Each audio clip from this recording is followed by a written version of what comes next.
Hey, what's up, podcast Andes? Isn't that great timing?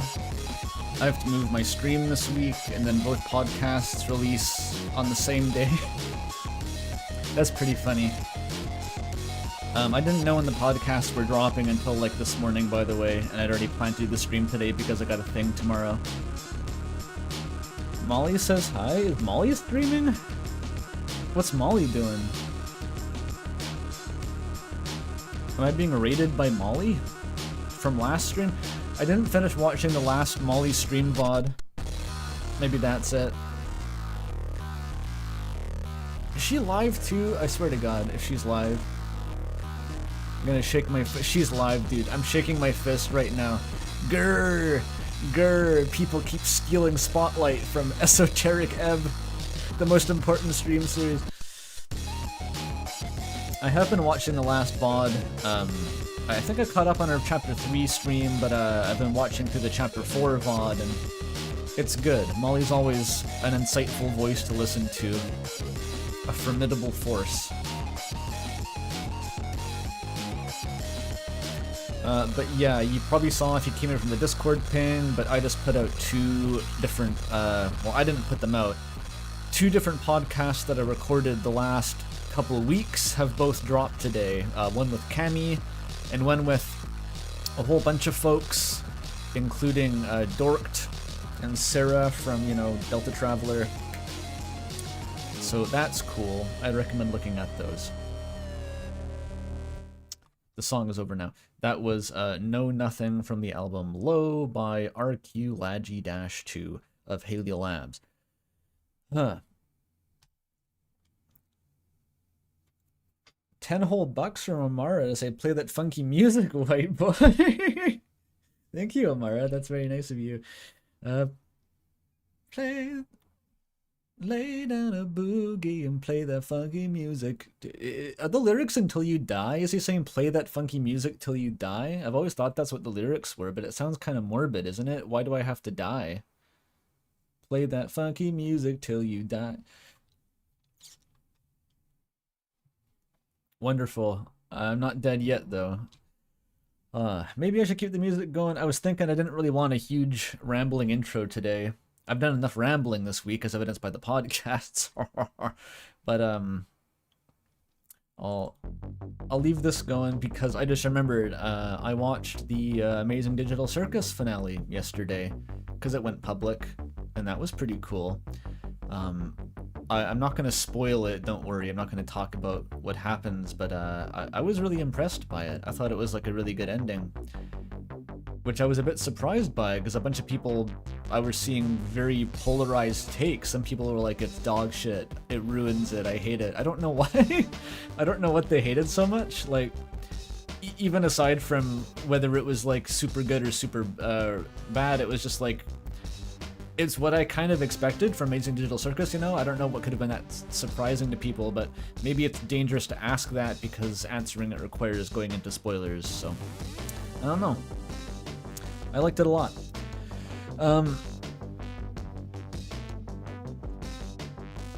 It was kind of the, you know, the focus on Jax was quite interesting. I don't know.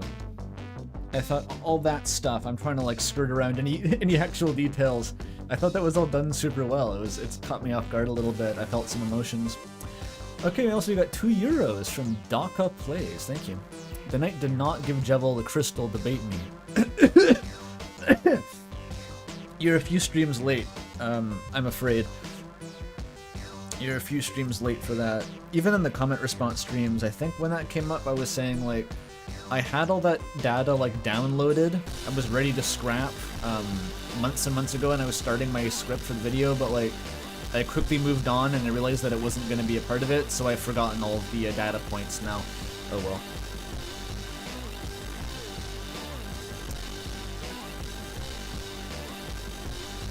Your coworker had mixed feelings. I mean, like, yeah, there were parts that I didn't like in it too, but like that's been the case for the whole series. Overall, it exceeded my expectations, I'll say. It impressed me. I like that it doubled down on being, like, fully just like interpersonal drama. Like basically the show until this point has been like a stealth high school drama simulator is what I feel like, where there's like, you know, action sequences and this very creative animation, but like the engine of the whole series has just been like sort of relatively petty interpersonal drama, and the finale was just like the distillation of that. It was just like people hashing out feelings, which I guess if you don't like that, you wouldn't enjoy it, but that's kind of what I expected. That's kind of what the show is about in a way.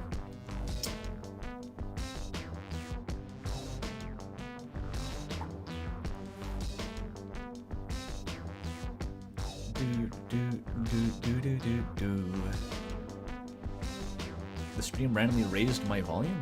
That's weird. Turn it back down, I guess.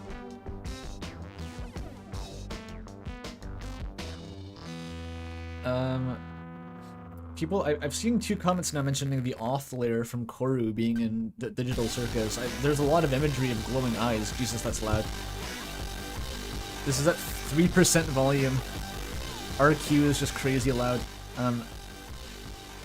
There's lots of images of glowing eyes. I'm not sure which one in particular reminds people of the off layer, but shout out to the off layer. Alright. That's probably enough about Digital Circus. I can't really say anything about it without spoiling it. So I'll just shut up. Let's play Esoteric Ebb.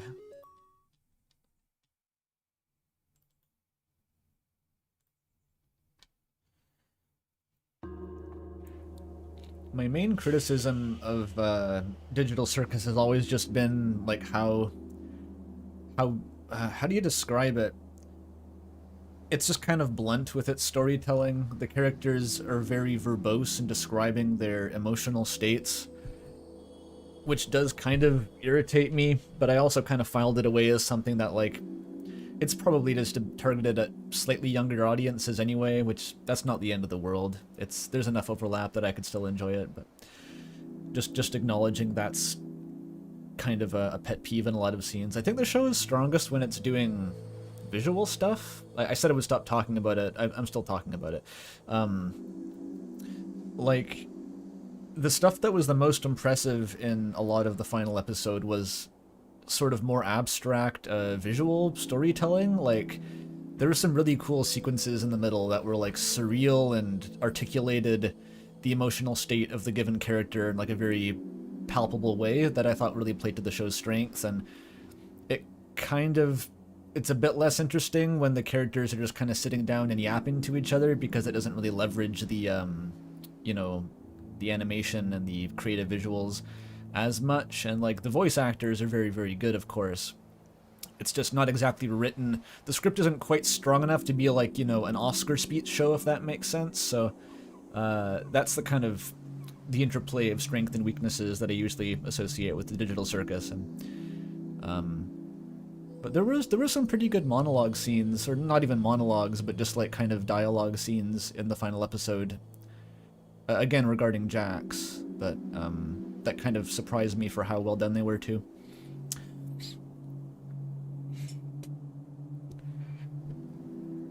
Andrew is Unk?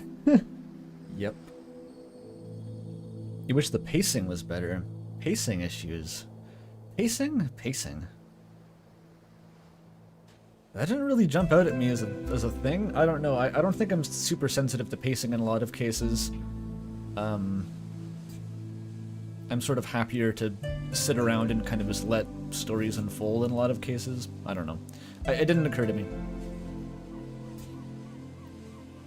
Really? The pacing is that was like that it's too slow? That it's too it was like a bit slower paced than usual, I thought. Oh no, it's too fast. Okay, it packs it in. Yeah, but like, I don't know. There wasn't like that much to pack up was the thing. I mean, I guess the stuff at the end, I'm not going to say what happens because I'm still beating around spoilers.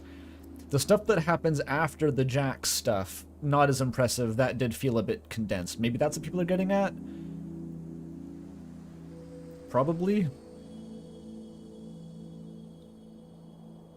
I don't know.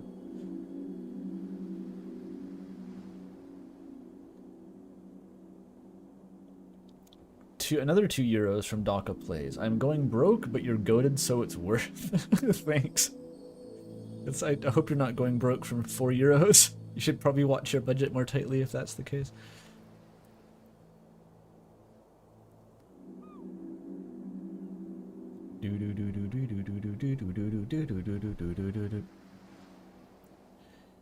Does anyone even agree on what the criticism is? I'm seeing all these different things. People didn't like that most of the half hour was focused, or most of the hour was focused on Jax. What else was going to be focused on? Jax was like the stealth main character the whole time. That was kind of clear, I thought. Like, he just has by far the most shit going on. But anyway, okay, the fucking game. Enough Pomni Jax circus.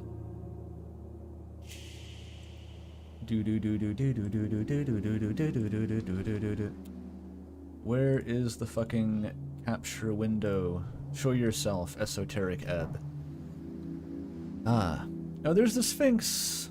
I should solve the Sphinx's riddle today. I feel like I'm reaching the end game and I should be able to do it now. I'll give Olzis a visit. Was that her name? I think that was her name.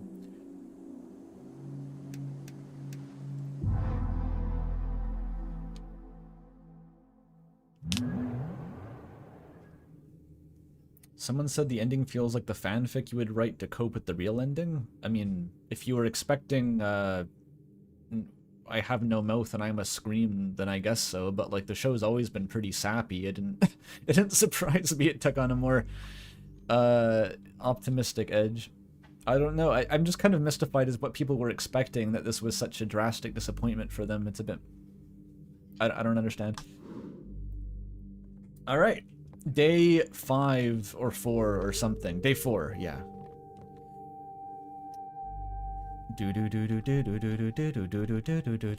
That's in my head now. Do I still get Funny Bunny in the algorithm? Oh no, that stopped ages ago. I remember that. I remember that because I watched like the one new episode of Amazing Digital Circus, and then I kept getting recommended you know those like YouTube topic recommendations that pop up on your homepage that are like, explore more videos from this, and it was like funny rabbits, and there was 2 of them like actually just compilations of rabbits being funny, then the third one was like Jax and Pomni shipping. That fucking annihilated me. Funny rabbits. Because that's the ship name.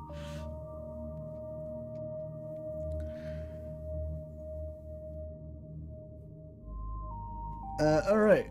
What's the fucking angel have to say about anything? You let, like an elf, like, have a full-on physical altercation with me outside of your house last night and fall into the river. You didn't do shit.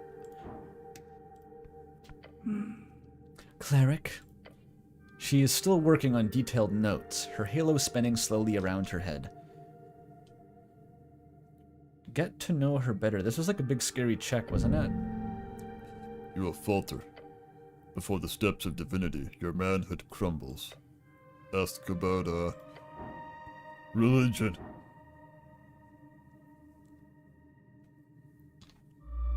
I've got a good shot.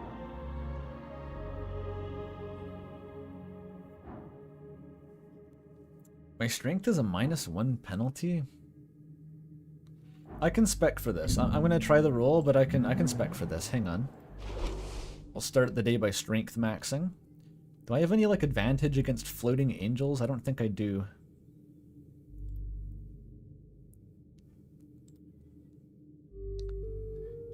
Ogre power. Let me equip my power gauntlets so I can impress the angel. It's the worst fucking Shrek impression of all time. Where do these even go? Oh, just there. Wait, does she count as a bureaucrat? Because then this would actually be way more valuable. You never know if someone counts as a bureaucrat. She sure spends a lot of time filing papers.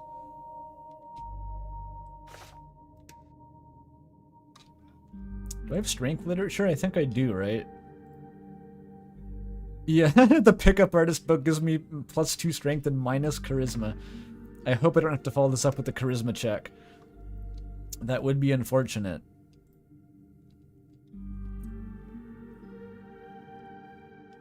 And, of course, the bucket. You gotta have it. If you're gonna ask a really scary woman out on a date, it's recommended to place a bucket over your head, like putting blinders on a falcon so you can't panic. It really helps. Pickaxe gives strength, if I recall. Where is my pickaxe?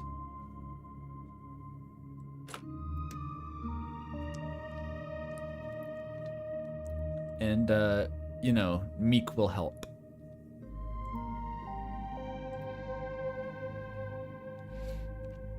Let's see, strength is at a +3. That's a big difference.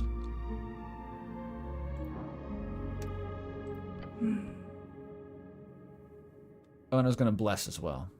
Might as well start the day with a bless. I'm out of incense, though. I gotta be a bit careful.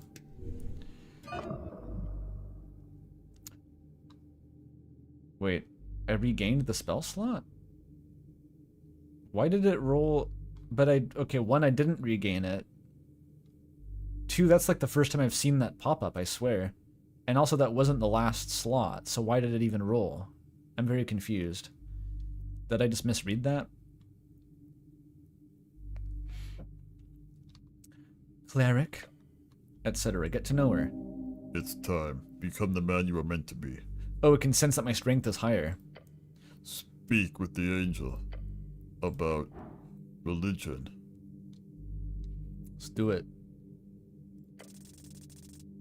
Oh, just enough? Just enough. This woman serves Earth. Why? A woman of her caliber, a great celestial of the West. She must be bound by some oath. Of course, an oath to serve the city, even beyond his death. She's a sister to the cause. Ask her. Ask her why she's here. Raise your head. The angel's many eyes focus on you as you open your mouth. Why do you remain here, serving a city of men? She stops her work. The floating papers begin to move out of the way. She turns to you, asking why you have a fucking bucket on your head. No. The angel descends ever so slightly. It is... She grits her teeth and clenches her fists. Holy shit. To miasto, gzide rozum, something in Polish. This city has lost its head. A city of fools. Your body shakes. You hold no power against her. Stand your ground. Face her. Do not lower your head. The Celestial faces you. My city is not yours to insult. Norvik is stronger than you think. You speak the truth? If we're all so damn stupid, then why do you stay here? That one feels true.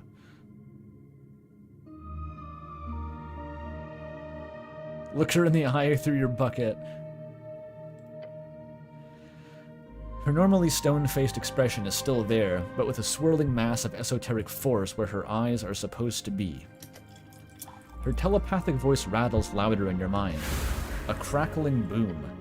I am not a slave to this city. You feel as though the world is vibrating around you.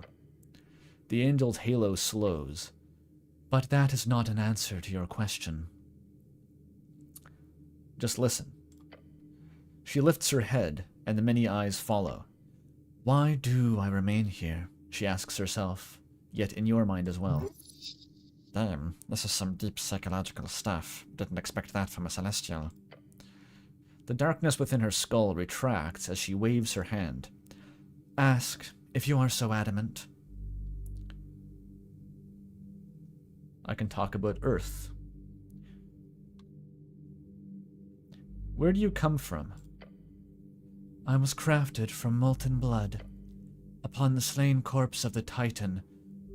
Oh fuck. Vilacrus. Anything but Polish, please. Vilacrus Curvisti. Like, there's not even... I don't even understand the logic to how to pronounce this. It's not even something that I can squint at. I just don't know how it works. The romanization is a mystery to me. Upon the slain corpse of that titan, my sister spawned from the flood on the slope at the closing. The closing? So she is. I am no anti-septalian. My crafting was made here on this esoteric coast, right as it all turned hellwards. At least 2 millennia ago, then. It was force I learned, so soon after my first light. She speaks of so many terms and strange concepts. This is the life of a celestial. That is what I come from, the eternal battle for the holy mountain. Whoa, I don't know shit about any of that, actually.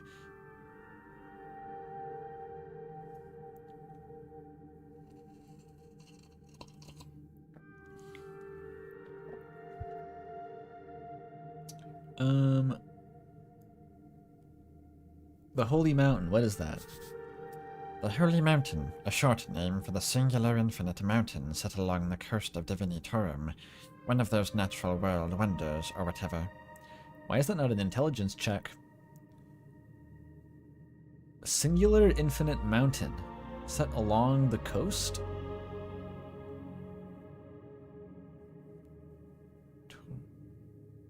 How is it infinite if the coast is a finite area, I thought?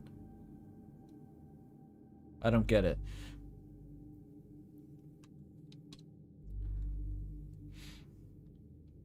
So you're a kind of veteran. Huh. A short bark of laughter in your mind. Score. A colorful storm dances within the hole in her skull. Those before me, they were the ones who actually arrived to this plane. They had not even a concept of time. Many mortals say my presence is alien. Others, older celestials, are alien to me. I think she responded to the comment about her being old, actually. I think it railroaded me.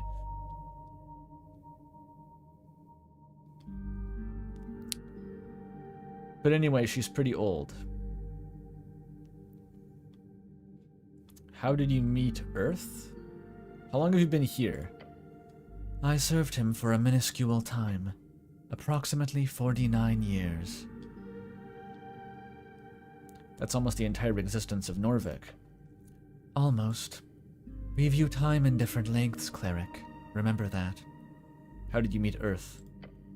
She does not answer for quite some time. Oh, you think the mountain is infinitely tall? That's hard to picture. That's more of a pillar than a mountain, wouldn't it be? Or is it like an asymptotic slope? Like a 1 over x situation.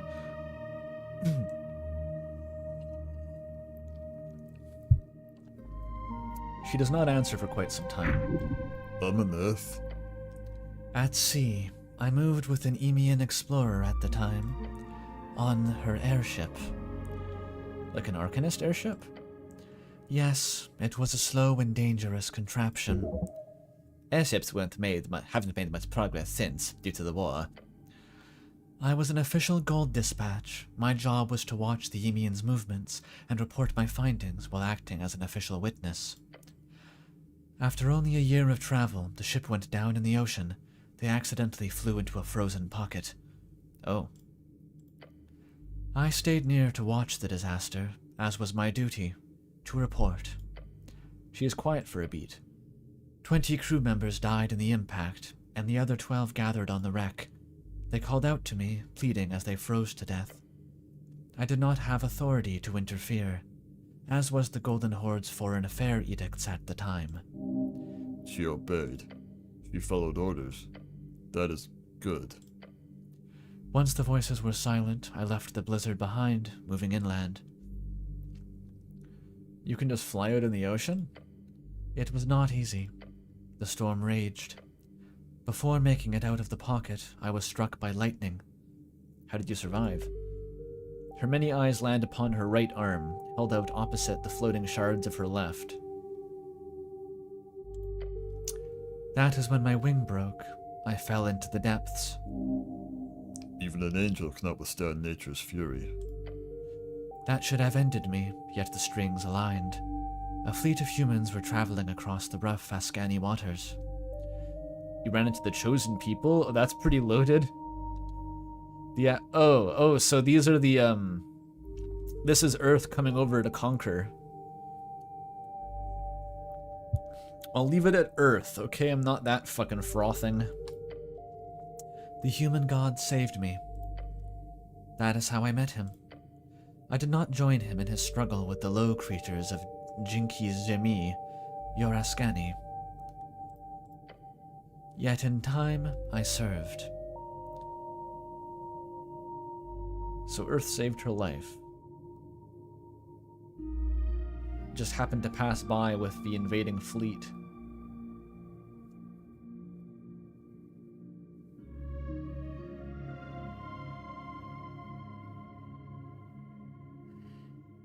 What was Earth like? You know, you have your tales. I know the stories. I want to know what you thought of him. You see many, many you see many, many eyes gaze into yours. He was meek. Yes! Hi, Meek. Meek helps. Ah, other Meek, sorry. Kind, reluctant. It was his weakness and his strength. Your god was a complicated man, cleric. He did terrible things. He performed great deeds. He was just a man. Just a man, huh?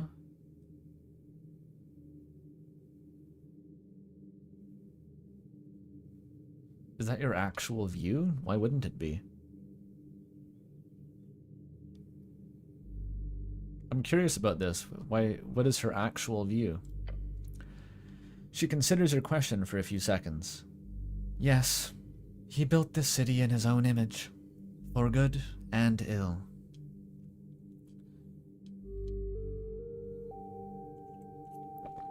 Just some guy.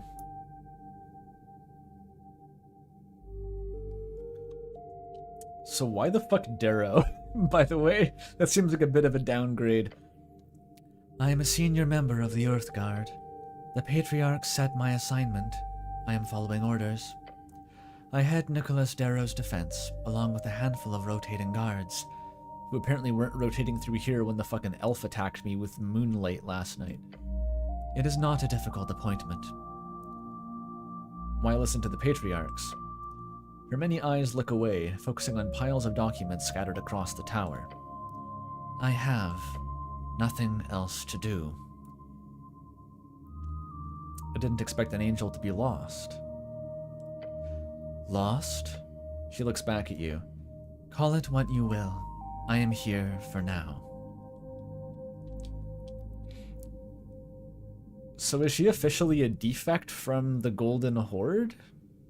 She doesn't just serve them, she's fully aligned with Earth, who is now dead, and that's why she's kind of adrift? Because it seems like she would just be logically sucked back to work for whoever she did beforehand.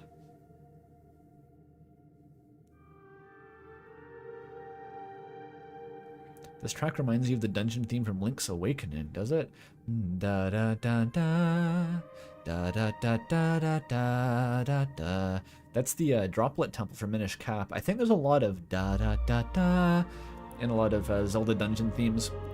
It's a little bit gastery, but not quite. Oh, the next question. Yeah, why not go back to the Golden Horde? Do you believe them to be better? No, but I figured an angel would think they were. The Horde consumes and subjugates. At times they factionalize, splintering into deadly warbands. Usually by some divine mandate or plot, rather than similar motives to the civil wars of mortals. Her telepathic voice changes to an octave lower than before.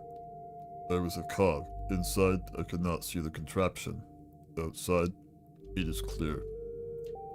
An octave is a lot. Okay, I had to do something. So she doesn't like being a cog in the machine. but she is now a cog in a new machine. How conflicted. They are a machine, built for a divine incursion, one ended millennia past. She's a damn conchi? Didn't expect that. Like, having a conscience? What the fuck is that? Conchi, slang for conscientious objector. During the Coast War, they had a whole penal troupe called the Conchi Corps, full of people who were charmed into performing war services. Can you imagine? Losing your freedom like that? Awful. The Conchi Corps.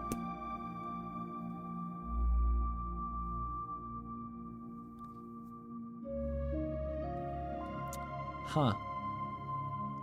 So you're a Conchi? I don't think that's the play dexterity. I'm trying to riz the baddie, so to speak.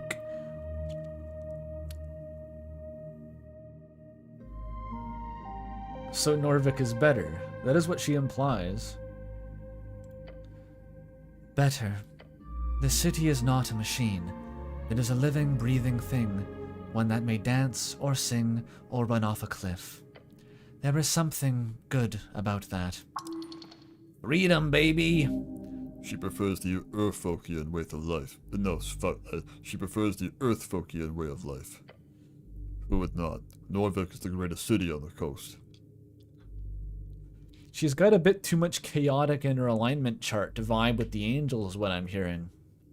She's got a bit too much of that dog in her. She'd rather work for a clusterfuck broken system than a well-oiled broken system, which is, I guess, sympathetic.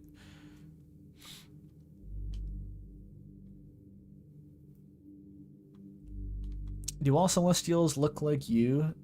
Is this a lead-in to saying she's hot, or what? What does this mean? No. Too bad. Smirk. Nice. She turns her head away from you. Oh, come on, that was a decent line. Celestial creatures are amorphous spirits, built upon the energies of the positive. We shape in time. We form by purpose. Some of us fast, some of us slow. Some by physical means, some by spiritual. So they choose their own character designs. Celestials are even more diverse than their opposing devilish cousins. From unicorns to kotals, from mighty Empyreans to cherubs of old Dibanor. Kotal? Oh, like Quetzalcoatl. I guess it would be pronounced a coatl. Winged snake-like celestials, messengers and servants of the anti-Sapalian deity and or titan, sometimes called the World Serpent. They are known to work against fiends across the bands. So it's implying that, like, all the different forms of, like, human religious iconography are manifested as celestials. It's kind of egalitarian like that, and this one happens to look Christian. Okay, I guess that's cool. I do forget what anti-Sapalian means. Please explain again. Anti-Sapalian, or Dibanorian term meaning before the closing of the gates, used to refer to those who lived before the end of the Gate era, exactly 207 years ago.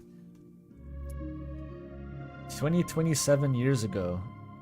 Did they calculate that? So, like, why not 2026? So it's like the birth of Jesus. It's 1 year off. Interesting.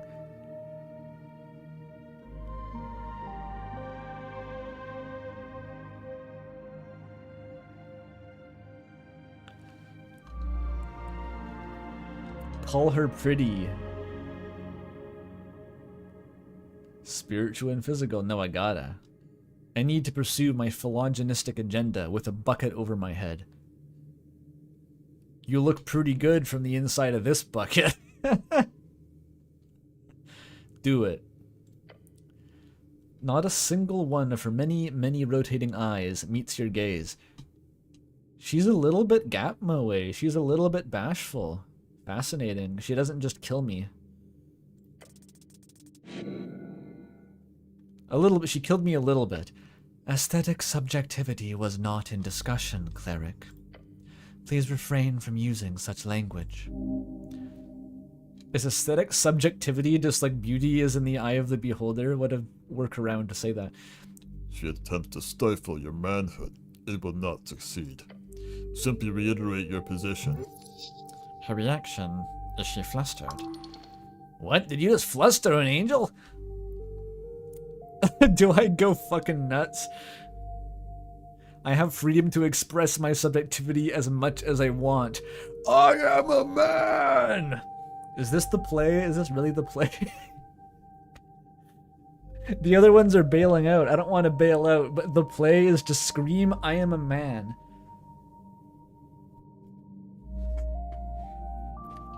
Yeah, it is like Gabriel Sindere. I think I have to. I equipped the Ogre Strength Gauntlets for a reason, okay? I gotta get a bit silly.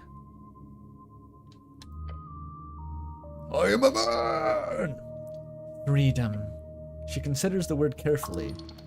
You made it go all philosophical. Jeez. She's silent for a moment, then she gives you another calm nod. Just like, very well, I accept your point. Not sure what else to ask after that. You have not inquired about assistance. Assistance? The tea shop. Oh right, I forgot. You forgot about the tea shop. It's the only reason you're here. It's your job, man. Don't fuck up this paycheck too. She descends slightly. You can almost look at her without bending your neck all the way back. This incident is to be investigated entirely by your own accord, cleric. I will not interfere. However, my duties include keeping watch over the ruins. Miasto... How do you pronounce that L? Miasto Glebin. The city below. Are you entering the lower parts of Norvik? I've done my very fair share of splunking, yes. I think I kind of needed to do this earlier to get her help. I've delved all the way to the Upper Hollow Ridge. That is far and dangerous. If I find the time, I will assist you, cleric, in the Undercoast path. There has been interest in dealing with the dangers entering through that trail. It shall be dealt with once and for all. Glorious. Oh, the troll? I dealt with him. You? She gawks at you with all the eyes. What did you do with Gorgalash? I'm here, aren't I? I defeated the beast. Dust your hands off. The big boy is kaput. Oh. Impressive, cleric. This will be reported. You're such a man. Give her a thumbs up. Maybe I am glad that I did it first. On one hand, I risked my life because I didn't have the big strong angel to protect me, and I totally just could have the whole time. On the other hand, I did it myself, and I look really cool now. Still. The angel is scary. This will help. All from dark is scared of burning light. Your scarf then whispers to you, Make include self-enlist. What are you trying to wingman me, Meek? What are you doing here? The angel, all from dark is scared of light. I am dark. Meek is also intimidated by the attractive angel. I gained experience from that. Still, I will meet you there. Is this a date? We're gonna go recreationally splunking? Should I bring Snell to this? I don't know if that's a good idea. What's that, like a third companion? At this rate, you'll have a full-on party in no time. She will be good support. Is this on behalf of Darrow? No, it is on my behalf. The angel returns to her work. I think we're in, kind of. Etir will now join you in the Undercoast path as long as you do not go down there solo. Oh, so I need to bring Snell. Snell is like my chaperone. Interesting. So we get a 3-person party. That's fun. I guess I can talk to what's his fucking name down there, Rich Boy. I can make him sit in a chair and get Etir to kick it whenever he misbehaves. The battle thruple. Mandatory double 3-way date. Yeah, let's go. I'm still wearing the fucking bucket. Okay, I need to fix this. Sorcerer God King helmet. Equip. Phantasmal hammer of the free market or whatever the fuck. I don't think this helped, but it's good to have. I have 7 league boots now, which literally make me faster, even though they look like absolute ass. They look so fucking bad. But, you know, physically speeding up the character is hard to resist. Book of the Mind's 6th edition. Oh, it can go there. Interesting. That's my very expensive book. Written by Mecha Hitler or whatever.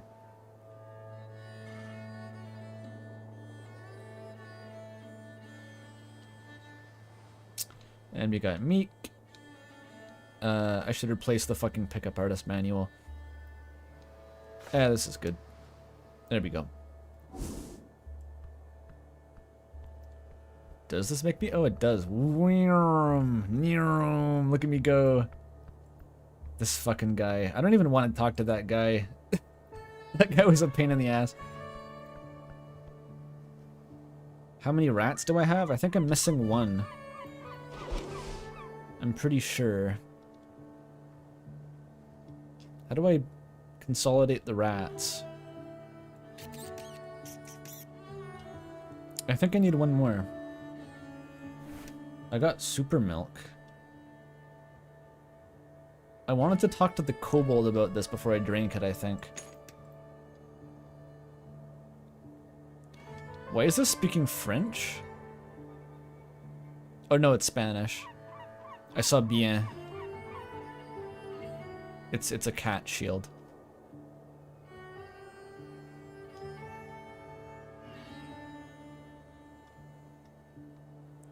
There may be a rat section. Yeah, I don't have a dexterity rat. Where would I find a dexterity rat? Okay, the rats are consolidated here.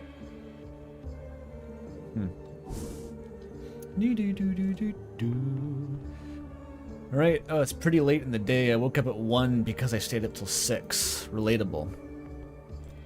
So I've got to get a move on here. Okay, I said that I would fuck around with the Sphinx. I also have to tell that lady about the paladin. Who even told us about the paladin, actually? We got info on that, but I can't remember. Paladin.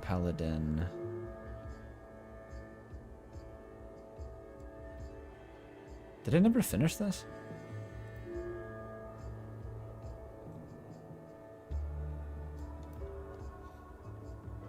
I did find the editor, though. This quest hasn't completed.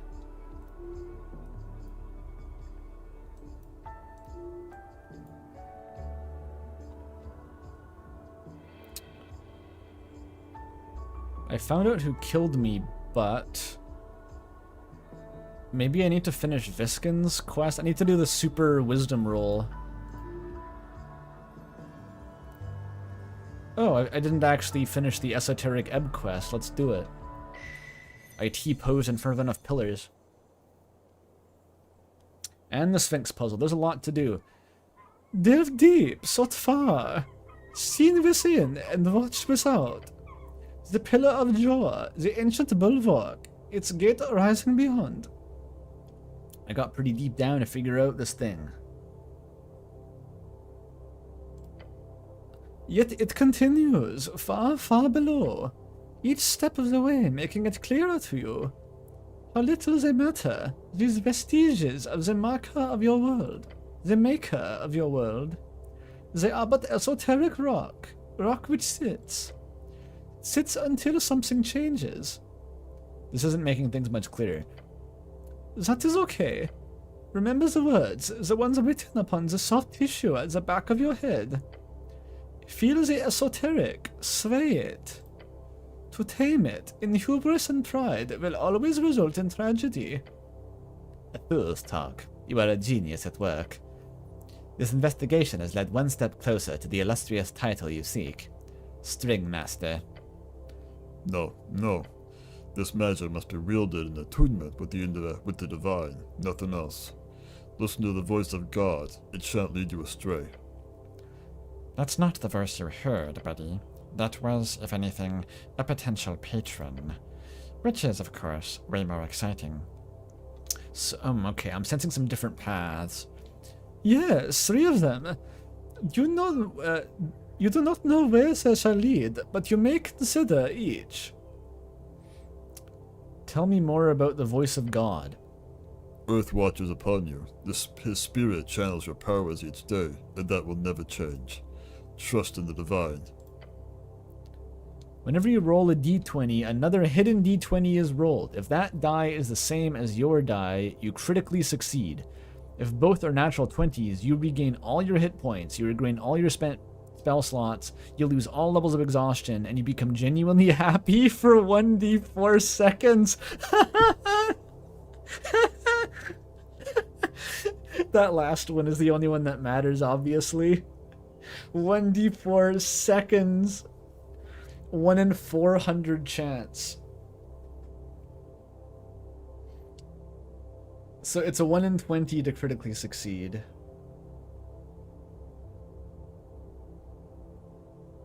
That's actually really good. Hang on, I'm just parsing what this means.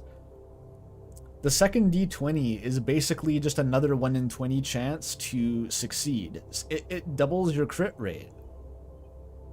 It increases your minimum chance of success from 1 in 20 to 1 in 10, which is actually busted. But it's not roleplay friendly. What about the String Master, the one which I will actually choose? Focus on your mastery of the esoteric. This knowledge, as cryptic as it is, will help you on your way. For each level of spell slot you have, you gain 1 additional maximum spell slot. Wait, for each level of spell slot, you gain 1 additional maximum.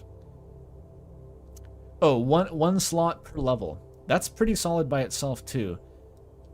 It's just like a hidden like 1 in 10 chance to pass any check though is still kind of...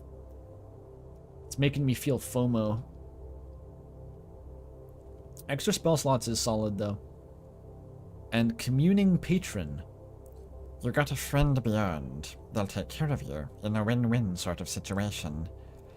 If you take damage that would cause you to go to 0, a mysterious force protects you. If this happens, you take no damage and lose 1 first level spell slot. If you do not have any first level spell slots, this does not happen. That one's kind of lame. That's just like a... You get it's a free death save, but with a penalty. I'm gonna choose these spell slots.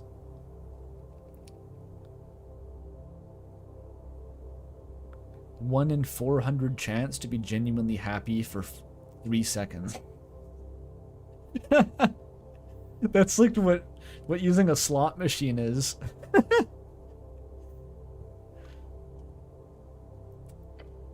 I can't afford to feel genuine happiness. I'm supposed to be smart. And yes, this is different from the godly voice thing. But mostly in aesthetics, which is the most important aspect, to be fair. I'm ready to decide. Let's go gambling! Aw, dang it. Aw, dang it. Well? Yes, you know it. Come on. String Master. One step closer to domination. Soon. Sense the pillar and move on. Fucking zoom out a bit, Jesus. God, those shoes are ugly. And probably still covered in oil. I gotta equip it though. Hang on. I gotta delete fucking this one. I think was bad. Yeah, this one is barely good. It's my last spell slot only, and I've never seen it work. It's just not that good. I'm sorry. Unless I farm it. But even then, it's like a 1 in 20. This on average, I would need 5 rolls at my last spell slot to get 1 back. Whereas this is simply 1 spell slot, period. It feels just like a less convoluted version of this one. More reliable.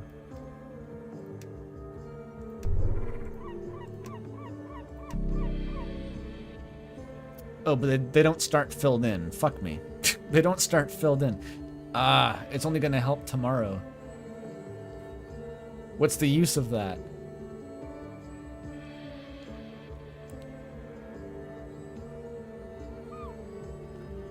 It doesn't work if you use one of the consumables. That's what I was thinking, actually, because theoretically it's the same as just, like, using your last spell slot again, but if you bypass it by just directly using the item instead, it might not proc it.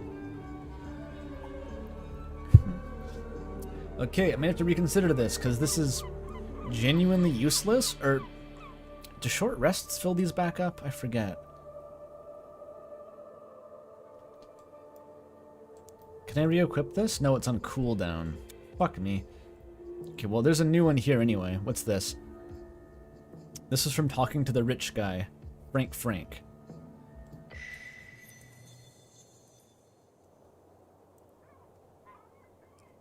I thought the game froze for a sec. Be aggressive. Push over the line. Destroy each worthless monster in your way. That's how you get ahead in life. Aggressive competence with a stoic demeanor. Where's this thought coming from? From you. From the adrenaline wears off, as the world comes back into perfect, regular clarity after such a deeply euphoric fight.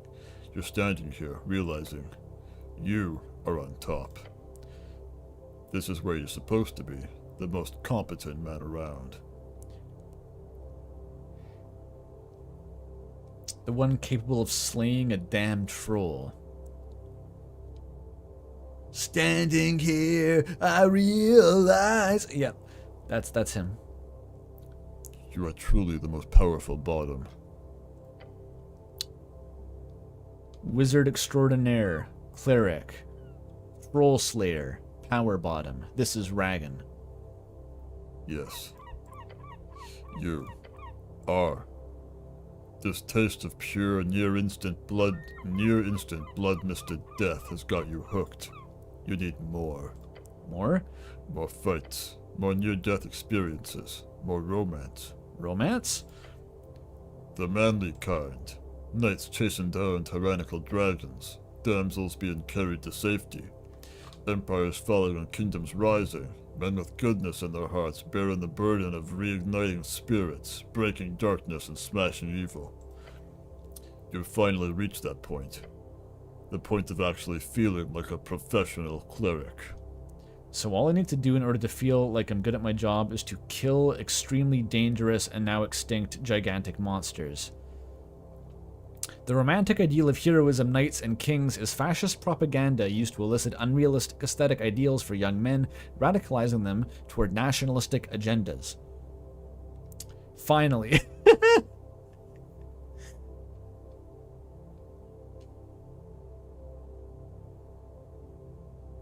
I'll go with finally. Feels like you might be leaning in the wrong direction here. The goal isn't to break yourself for some illusionary audience. It's not? That's true. It's... Oh yeah. Risk assessment, baby. The larger a creature is, the more you should be getting paid. Not in troves of loot. That shit's nice, a nice bonus, but you gotta get this on paper before you dive in. If you're ever fighting a troll again, you'll be doing so for a maximized hourly rate with every possible gruesome death calculated into that final price. Your life's on the line, that pouch is getting fat. Dem's the rules. Like the Pest Control Guild. Sure, but like, way more lucrative. Clerics are in high demand, especially these days. Clerics with your kind of esoteric know-how? Invaluable. I do like getting paid a livable wage. Oh yeah, the towers are infamous for their tight budgets after all. Gotta make a living somehow. Taking the gamble for pay is good, sure. But to actually live to tell the tale, for that you need more than luck. You need the luck of the fool. Yes, please, I'm lucky. What? I'm not stupid. Stupid is in the eye of the beholder. Every time you head down there, it's a gamble. Every time you take on a job, and there will surely be even more ruthless jobs than the troll in the future, you will roll the die. That die being a 50-50 chance of death and destruction. What did the red one call it? Getting blood misted? Instantaneous smashing. That's it. And that's what you're risking every time. So embrace it. Focus on being really, really lucky. You have survived long enough on gut and feeling, and ultimately pointless gambles. It's time to calculate your odds properly. Tell me more. As you can clearly evaluate, each time you take on a challenge, your outcomes are quite extreme. It appears you are just as likely to succeed in an unlikely and extreme manner, as much as you commonly find yourself in a radical and rather terrible failure.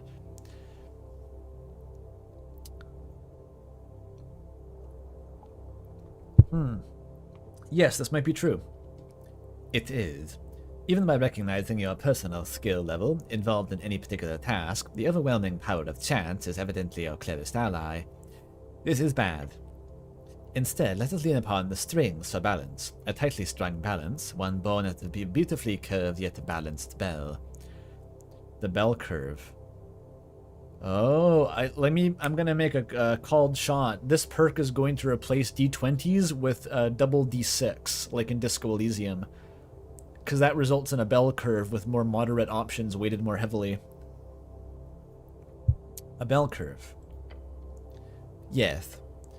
If you before had an equal chance of each outcome, which is quite volatile, this would instead allow you to take control of the outcome, aligning each attempt around the center, the average.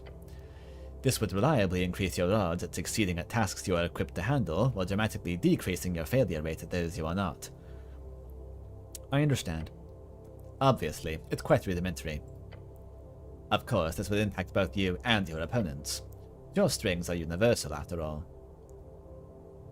There's 4 options. Okay, tell me about the luck of the fool. If you're gonna gamble, might as well save yourself the biggest fails.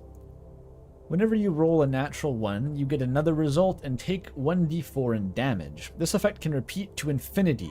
This damage cannot take you below 1 HP. Interesting. That's kind of like the strength perk from earlier that I said is really good. What does this mean, though? It's, instead of being doubling my chance to critically succeed, it removes my chance to critically fail. Which, I'm discounting the recursive case where I roll multiple natural 1s. It moves my odds from... I'm not good enough at stats to really think about this. It removes a 1 in 20 chance to fail, which heuristically maybe means your odds of success are increased by 5%. That does sound pretty good, honestly. Like, if I'm rolling for something that I have the skills to pass trivially, that removes the threat of failing with a natural 1.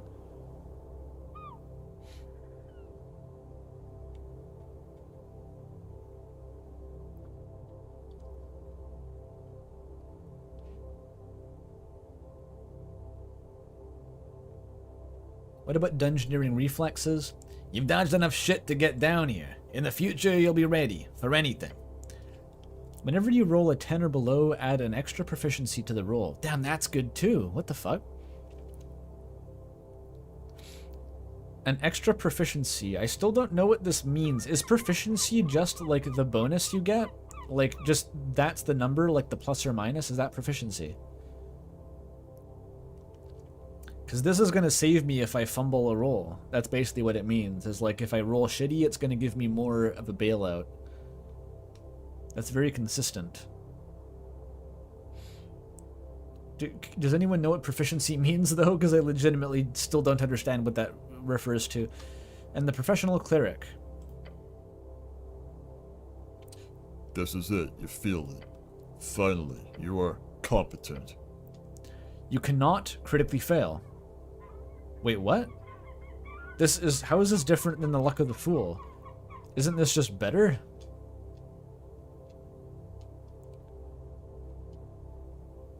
I guess it doesn't give me a reroll. It's like if I roll a 1, I still have to deal with that as the result. But I can still pass, which... That was mostly my my assessment of the luck of the fool anyway, though, is that it's mainly useful when you're rolling for a trivial check that you could only fail by critically failing anyway.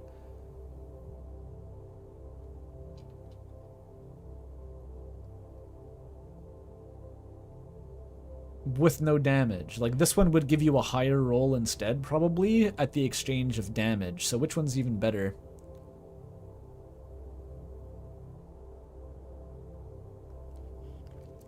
This one would be more useful in theory for passing difficult checks, because like it would still give you a reroll if you just rolled that low in the first place. Like you could reroll at a nat 20 or something. But for strictly trivial checks, the strength one is better.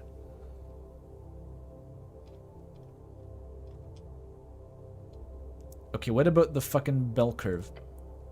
Naturally, you should only take on challenges you are capable of succeeding at. This will lower any risks involved. Whenever any d20 is rolled, the strings of Jor causes the outcome to lean toward 10. The chance of critical rolls are diminished. Okay, so it's not literally a 2d6, but it's effectively that.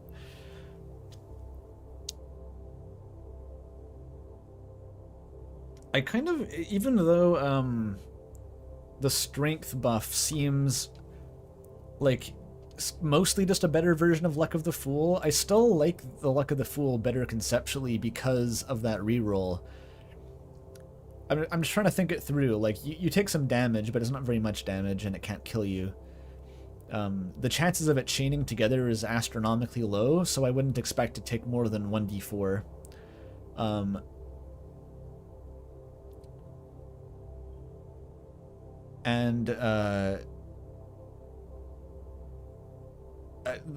Statistically analyzing this is kind of challenging. It essentially takes a 5% slice of the total outcomes and changes that to a new kind of averaged for the reroll, which I guess you could calculate like a probability distribution for this, and it would like, if you took like a weighted average, say, of the outcomes, the default average I think would be 10, right? I feel like that's how it works, but this replaces the one slice with another average, which would be 10 again.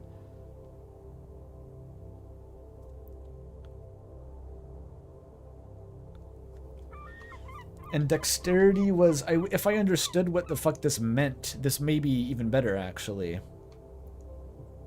The average is 10.5. So yeah, this replaces one with a new average of 10.5. Or do you mean 10.5 is the new average if you apply the reroll on critical fail?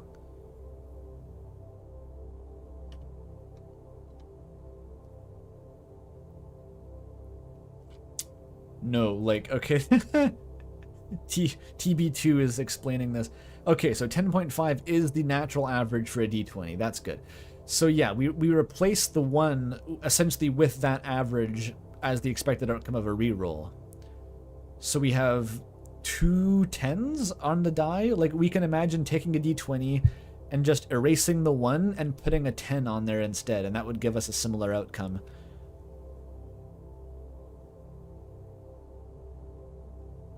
Oh yeah, int actually pulls us below the average if it's attracted to 10. That's a good point.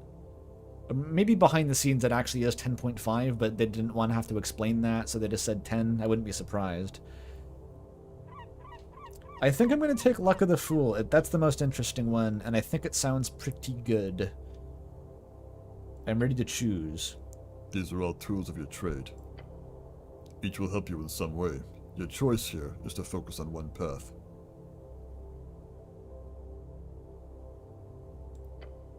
The gamble, the delve, the veteran, or the thinker.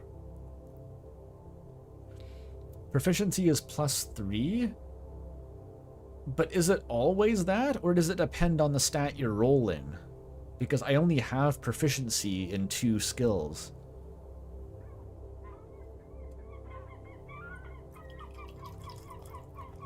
If it is a +3 across the board, then that essentially equates to a 50% chance for +3, so plus 1.5 to every roll on average would be crazy good.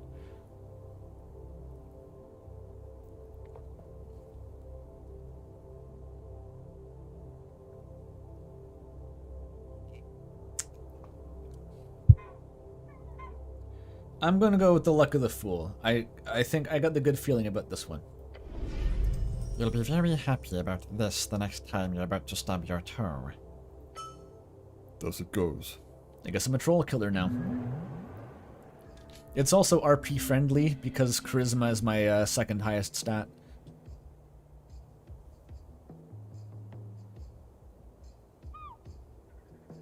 Let's go gambling. Let's go gambling. I should equip that though. This one, honestly, it seems better than the one I just equipped because those slots aren't going to fill themselves in now. They're just useless until I go to sleep. So I just have to remember to equip this before I go to bed. Otherwise, it's useless. Get rid of it immediately.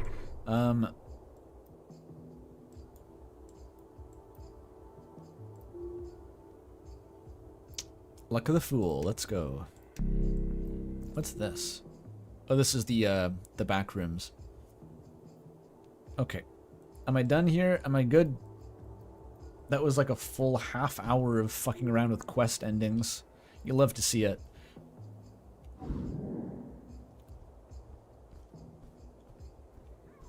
Alright, so I was gonna check on the Sphinx and see if that lady was in the bar. Oh, I went onto the screen to check about the fucking paladin, didn't I? Jesus. Where is he gone?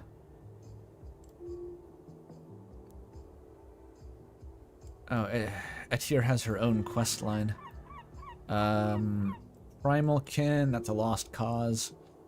Phoenix Folio? Oh, I got the book back, but I haven't completed the quest still. Or no, I do, it just doesn't give me... Okay, only some of them give you perks. That's good to know. I completed that. Completed.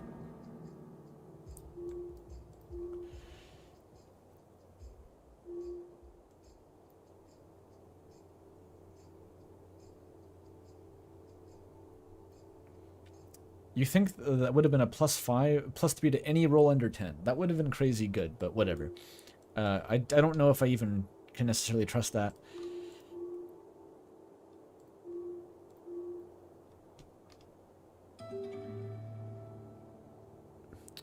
Oh yeah, and fucking Darrow's daughter, I can choose to tell him or not.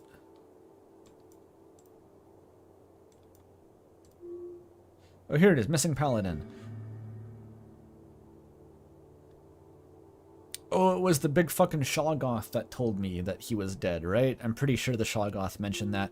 Unless, oh yeah, I remember. I thought that maybe he was the one who disappeared into the pillar. That actually might have lined up, because that was an armored figure that the elf saw. Okay, I remember now. So let's see if I can find the lady who's maybe in the tavern. What's up, urchin? Huh? Hey, it's you again. He's happy to see you. Nothing new from this guy. Alright, that's fine.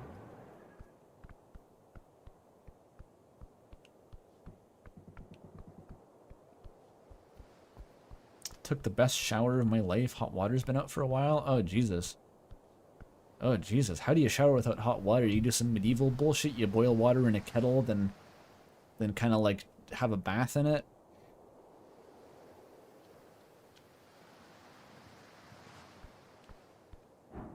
Oh, for one day. I guess that's not too bad.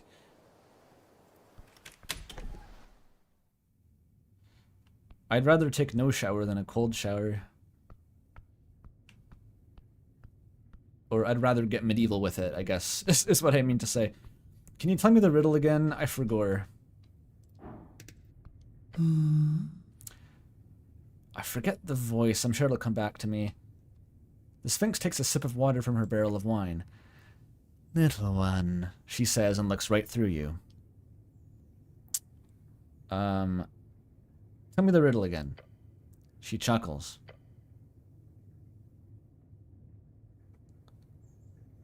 You take cold showers during the summer? I mean, I would take a lukewarm shower, but like the coldest the water goes is always way too cold. I hate that.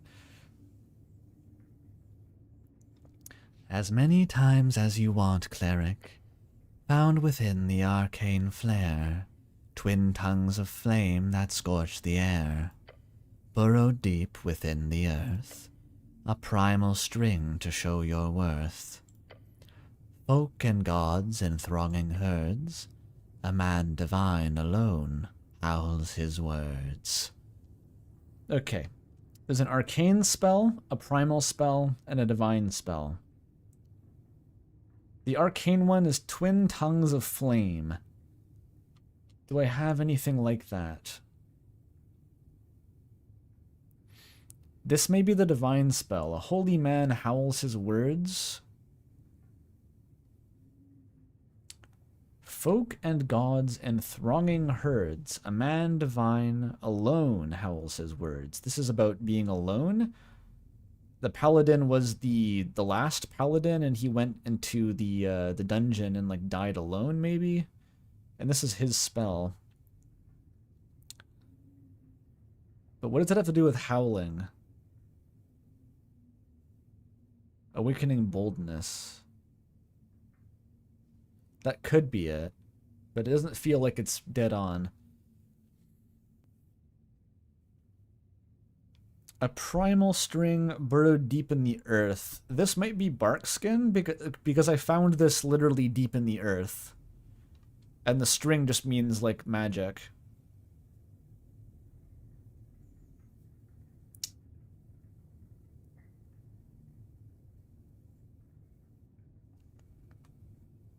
It's still pretty hard. Protection from good and evil. How many divine spells do I even have? This one seems divine. I stole this from the Free Strider Guild. I don't have a fire spell, I'm pretty sure.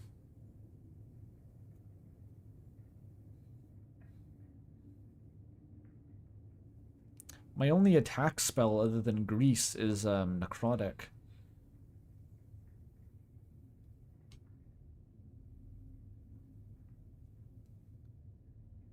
Found within the Arcane Flare. I haven't been within an Arcane Flare, so that's probably a good hint that I don't know the spell yet.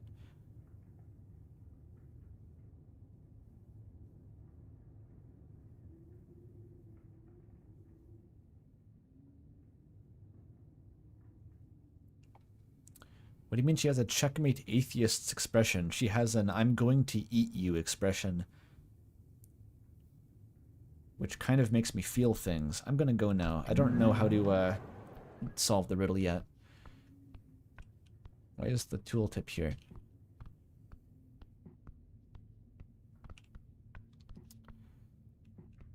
I can go loot the bar. Oh no, I'm too dummy thick to fit behind the counter.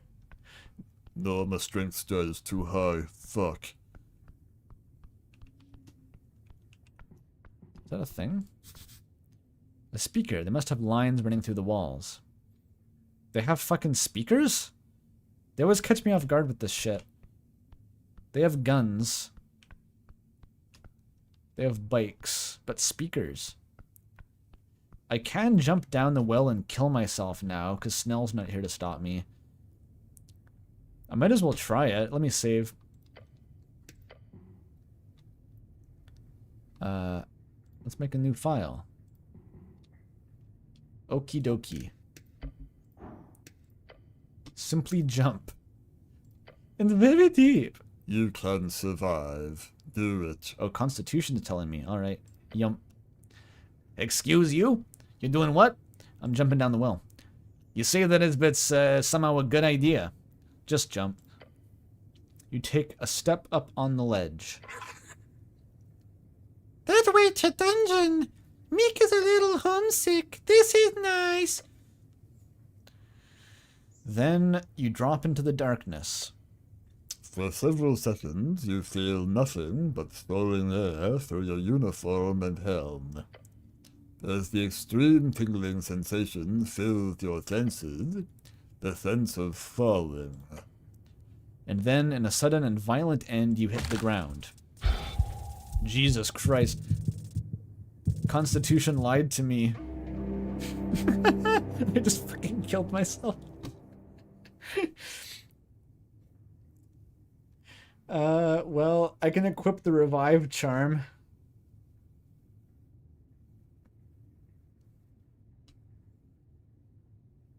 I would have lived if I bark skinned. You're actually so correct. Well, I saved.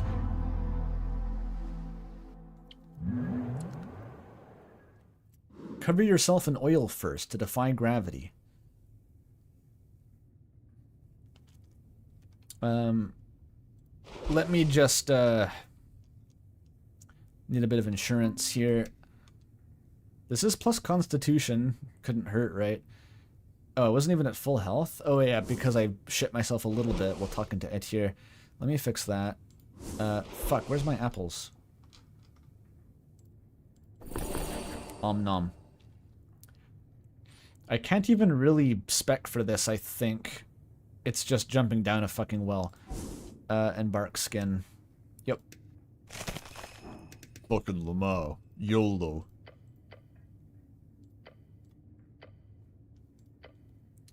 Just yump. Go, go, go.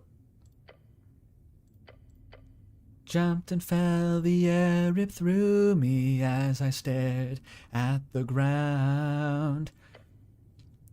And a violent end to your fall. Come on, come on. That's like a D100. Oh, it it just instantly brings me back. I took 40 damage, which still would have killed me anyway, but it just nullified itself. A cracking of bones. Your lie in the dark.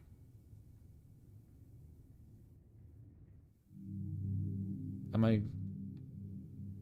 Oh, no, we're good.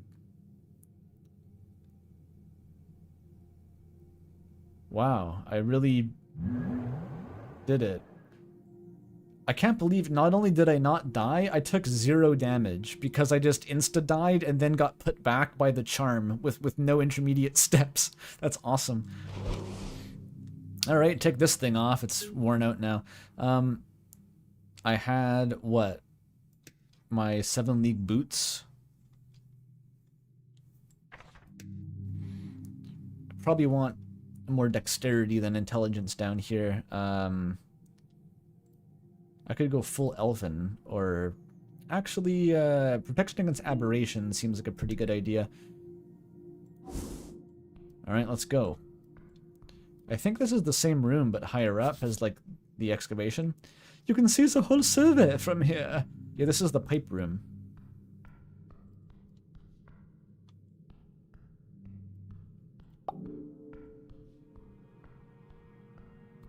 And no smell allowed. My skeleton is sand? It's fine, I'm like a Baki character. I simply grit your teeth.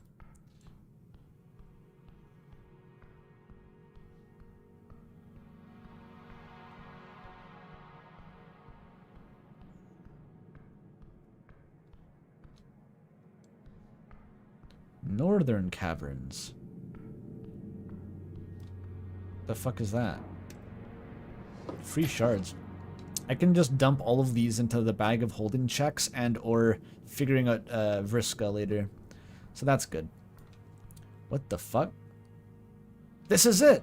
I found it! I found the fucking Baba Yaga shack. You just have to jump down a hole. And the final rat. Dude. Hang on. Let me equip my druidic aura. Poach the rat. Seize the rat. The yellow rat of dexterity. Finally. I can now give Kraid the 5 rats.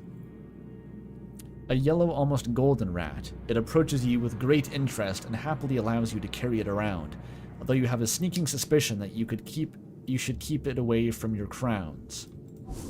Filthy pickpocket. Wait, I could talk to the gnome. Dexterity. Ah, what? Wait, the water. What about the water dexterity check? What the fuck was that? Is it just don't step in the fucking water, your shoes are soggy now? Yo, thanks, dude. The gnomes they just hook you up with drugs, straight up. My plug a bit weird. Oh, what the fuck? Is that a dead body? Potion of supreme healing. Fuck, I can't even inspect it anymore. Oh no. There's just a corpse that I just looted and I didn't even look at what it was. Well, this is cool. What's deeper in here? The fuck is that? Water's moving strangely. Mage hand, go. Oh, never mind. I just walk deeper in. Fuck it. Huh? What? There's potential here. Potential. Yeah, like an opportunity of a lifetime sits right here, right now. Here in this weird cave lake.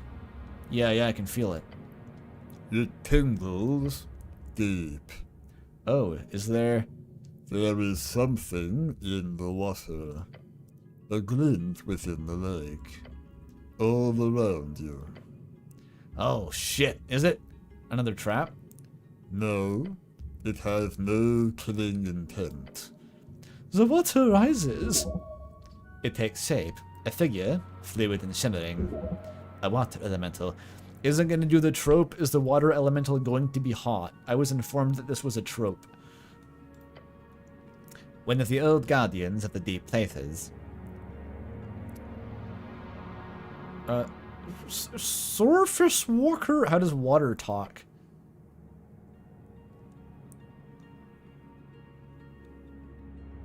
Miss Mizzle.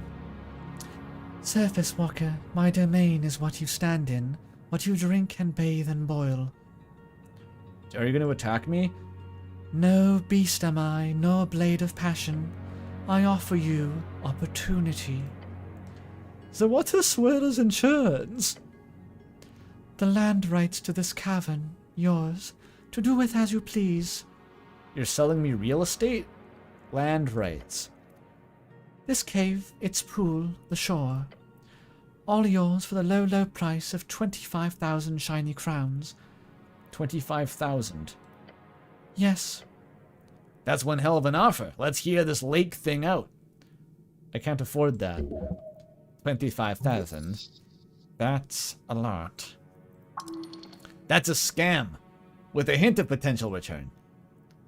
And I also offer healing water. 100 for a gulp.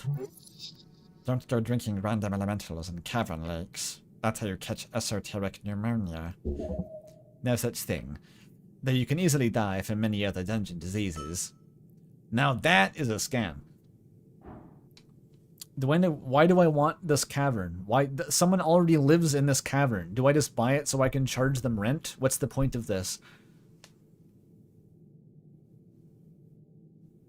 $25,000. Drink from my stagnant pool of water. No, Mario. Esoteric pneumonia. No, Mario. I'm going to take a real quick piss break right off the bat here. I'll be back in a sec.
I lied about the short break. I decided I was hungry, so I'm getting some food now. It's heating up in the microwave.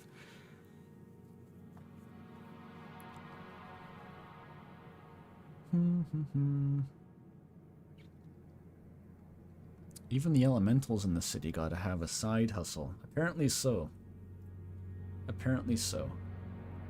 I think I might want to talk to, like, the witch living in the Baba Yaga hut before I try to buy the cavern she lives in. I think that might be a wise move.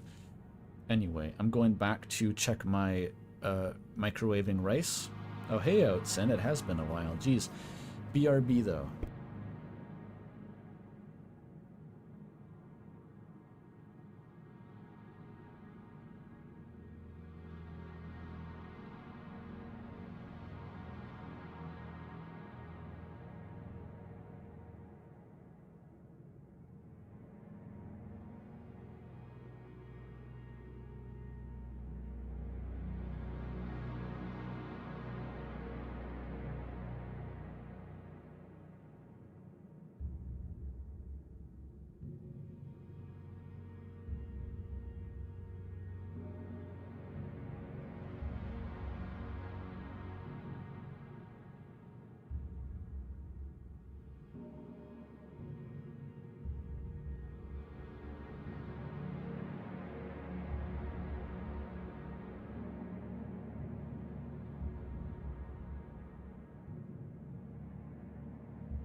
Okay, back for real. I have warmed up the last of my fried rice from a few days ago. I'm actually don't have any pasta right now, which is a big problem. I need to use sausages in my fridge, but I keep forgetting to buy the pasta to make with them, so I may do an emergency run tonight if it's not too late when the stream ends. I don't know, I didn't get to go out this morning for food because I was caught up announcing podcasts and such things. Kind of distracted me. Blah, blah, blah, who cares? I did shout out the podcasts, right? I'm pretty sure I shouted out the podcasts. They both went live today. Don't stop watching the stream. The podcasts will wait. They have VODs. This is live.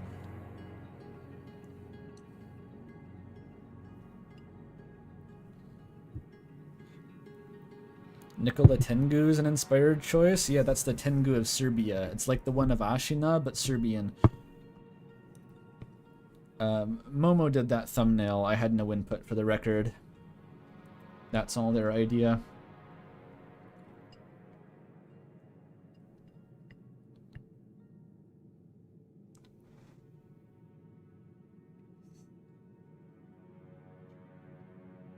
Ooh.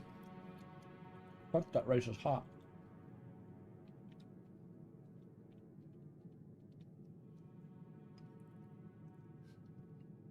The rice is very hot. May have to wait a second before it is edible.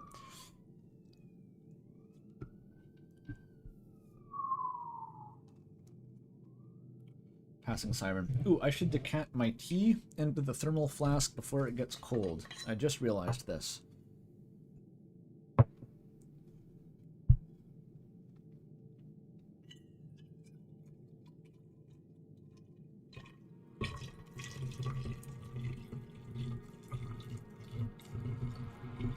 It's a lot of decanting.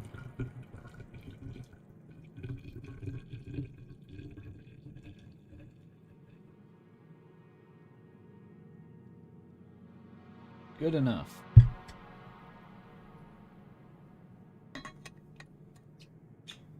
Last year's 3 and 4 streams were insane.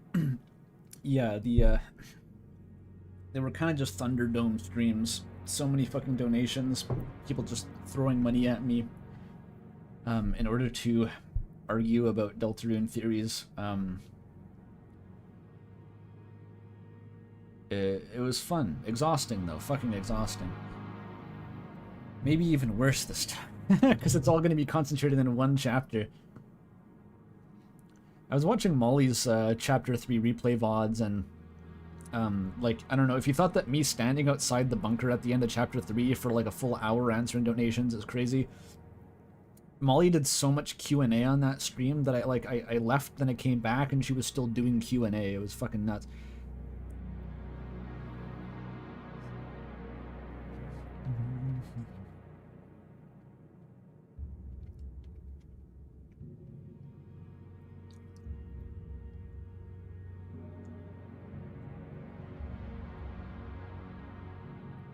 I don't know, I guess I should say what time I'm streaming, because next Sunday is going to be after Deltarune comes out, but I wanted to leave a week for people to play it before I streamed it.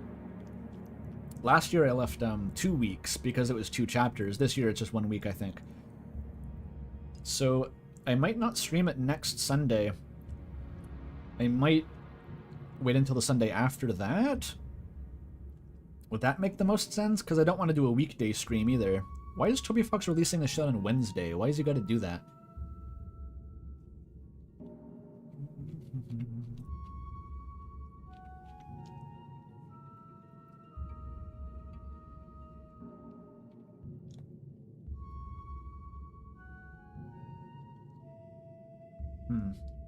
Esoteric Japanese holiday.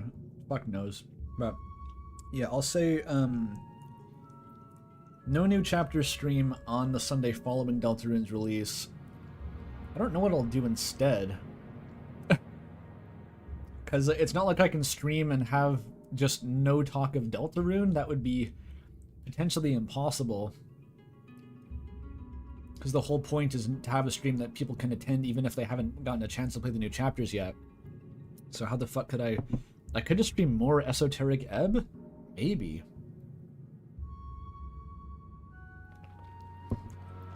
Didn't have this problem last year because some reason, I forget.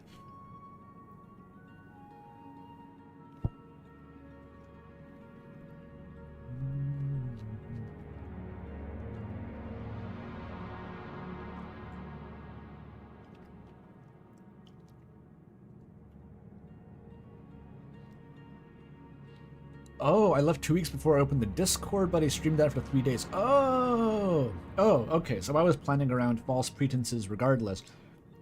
Okay, in that case, if that's what I did before, then I'll do it again. I'm going to stream next Sunday.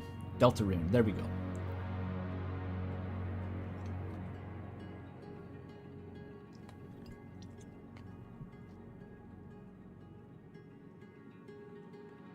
I would like, ideally, to optimize it so as many people as possible can play the chapters themselves before watching my streams, but truth be told, trying to optimize for more viewership on a stream where I think I hit 4,000 concurrents and nearly had a conniption, probably not really the biggest problem.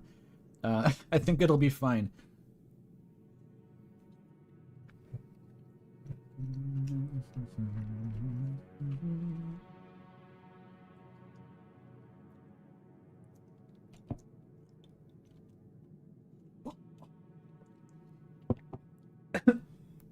I think a lot of people may only get a chance to play it on Saturday then, if they have jobs full-time.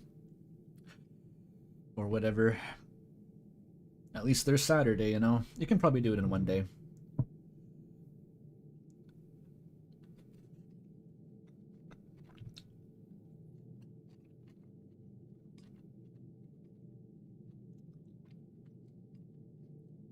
You know, some people don't really care about getting spoiled by the stream either.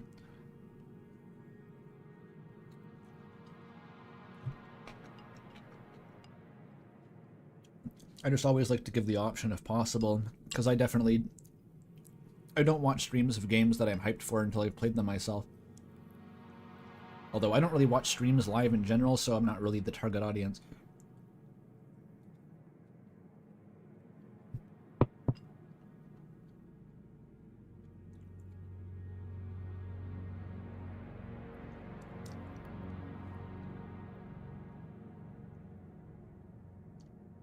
There's no way chapter 5 is even 5 hours long. Where are you pulling this from? I'm so fascinated to learn where you're even getting that from. I think it took me way longer than I had to play chapter 3, and then I played it twice in the first day anyway. So I could actually get all the content out before moving on to chapter 4 even.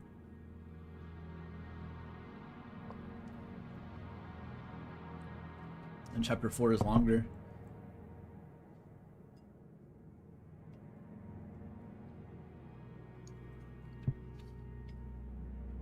Yeah, and then Snowgrave, fuck. Or chapter 5 is supposed to have a significant weird root component too.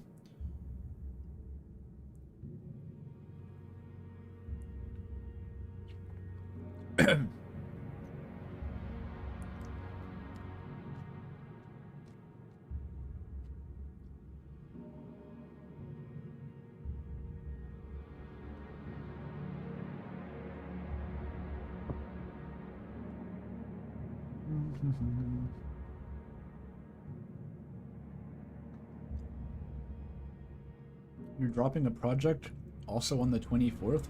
I'd recommend delaying it perhaps. That seems like not a good idea.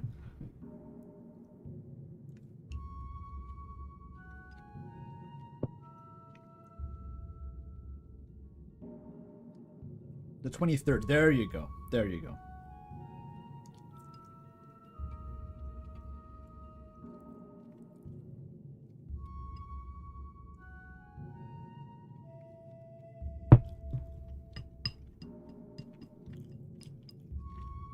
I noted this while recording the last podcast I did, the Deltarian Radio Club, Hometown Radio Club.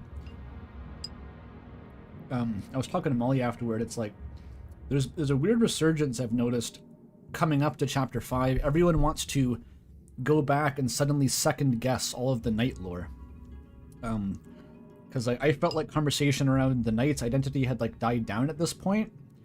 Everyone had filtered out into their factions, and we're moving on to talk about, like, you know, friend is Spamton or whatever the fuck.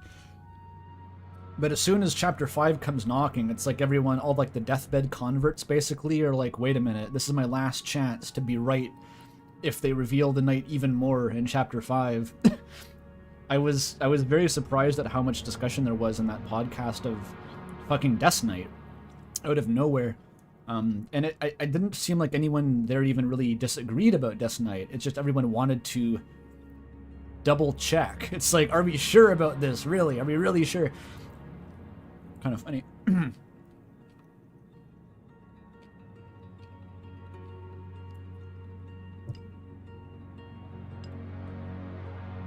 It's funny to me anyway, because I've tried to distance myself from that stuff as much as possible and just kind of move on to thinking about potentially more productive avenues of analysis.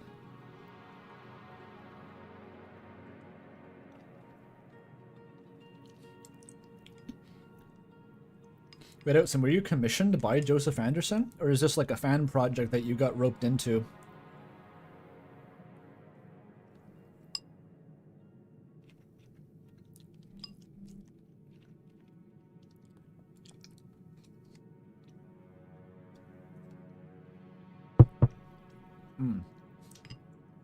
I see, the smile of confidentiality.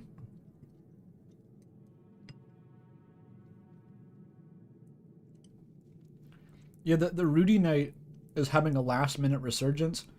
Fucking Toffee has been sending me and Molly, apparently. We've both noticed this independently. Toffee has been bombarding us with, like, Rudy Knight takes. Just at the last second, they're going like, wait a minute. Maybe. It's very amusing.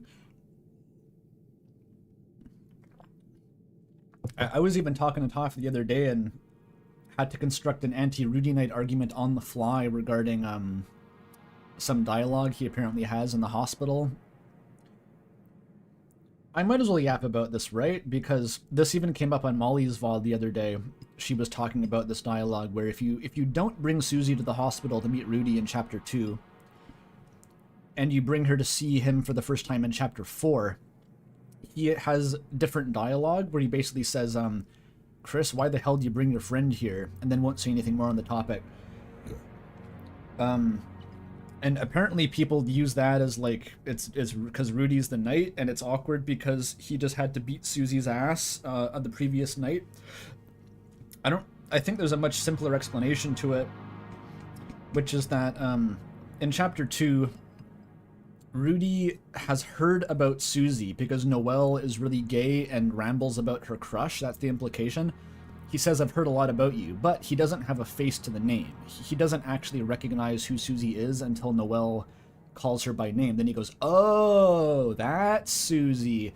And then he snaps into like wink, wink, nudge, nudge, wingman mode. He's trying to set her up with Noelle. Cool thing to do, right? But in chapter 4, if you don't do that, he still doesn't know who Susie is and doesn't have that context, and he already seems pretty exhausted from church, and he's kind of struggling to put on a happy face for Chris. And so he's just kind of like, Chris, why the hell is your friend here? Because he doesn't know it's Susie. I think that's a perfectly adequate and elegant explanation for why his demeanor changes.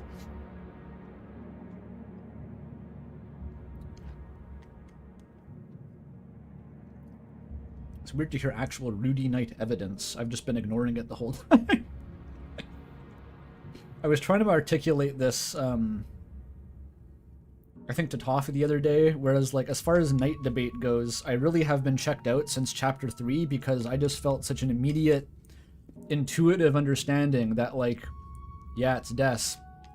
And like there's a whole bunch of evidence that kind of goes along with it after the fact, but like if I'm being straight up, I never really questioned it after just the boss fight in chapter 3. It just seems so immediately clear.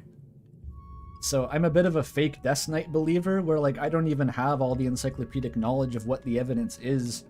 It's just kind of something I feel like I know to be true. And it hasn't really motivated me to look much further into it.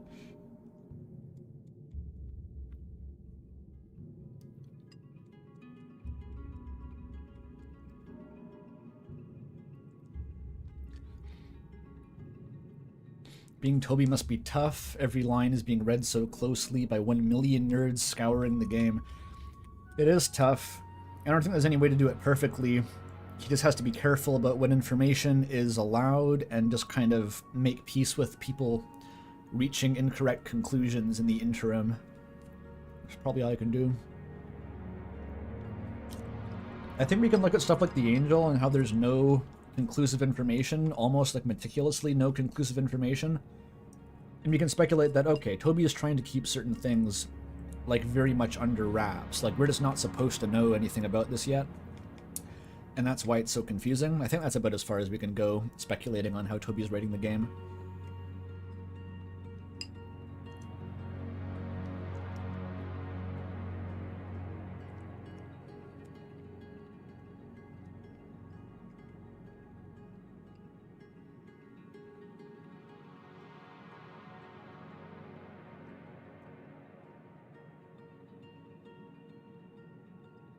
I don't have Clover's lines memorized. I also keep getting cut off guard, by people saying that Clover's dialogue is low relevant.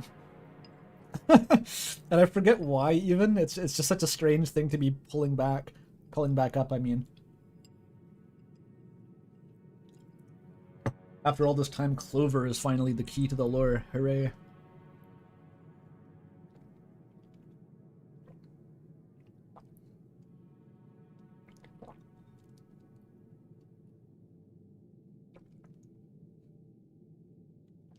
Sports, cute boys, trees.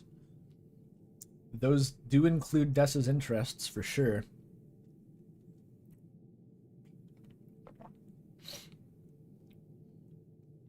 Trees are interesting. The forest, I guess. I don't know. Molly has a whole stance about what trees mean and kind of a more elaborate vision of trees representing like the boundaries of the game world, and you can sort of leave the you can go out of bounds by going through the forest. Very interesting. I always like hearing Molly talk about that.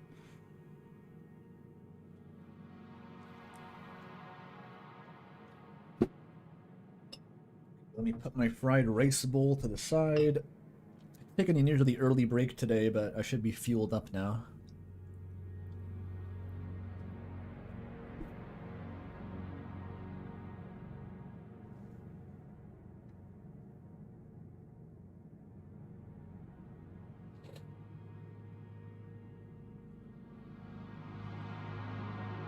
Yeah, Undertale Yellow deleted her from the fandom. That is absolutely true of Clover. Even on the fucking podcast, someone brought up Clover, and I literally just was like, wait a minute, Undertale Yellow? I had a moment of panic.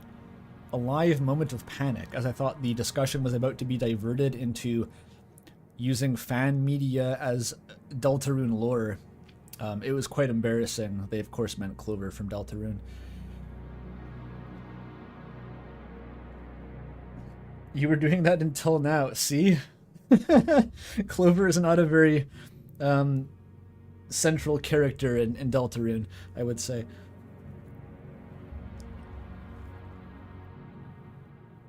Going back to Chapter 1 for Deepest Lore is just almost inherently feels weird to me. Chapter 1 feels so distant from anything that's happening now. It was made so long ago. I don't know if it's impossible that it was being used for like crazy foreshadowing, but it's not where my mind goes to. Alright. Let me get some tea to wash the milk down.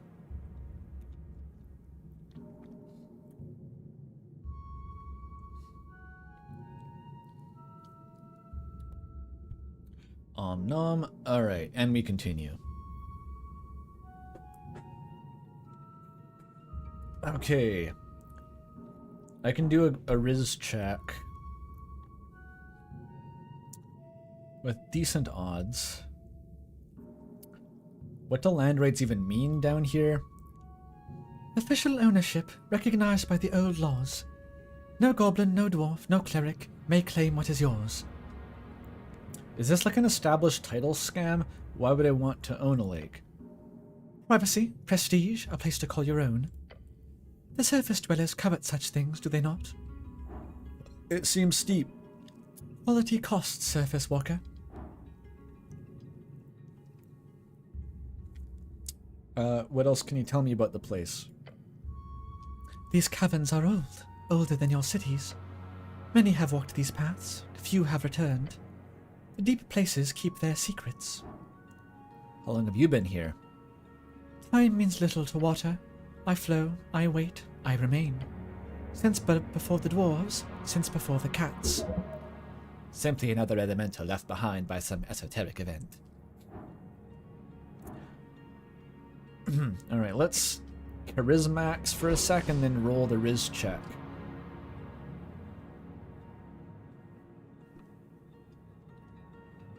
I need my pointy helmet. No, it's this helmet. +2 charisma, that's big. That's charisma. I don't have a charisma literature, I think.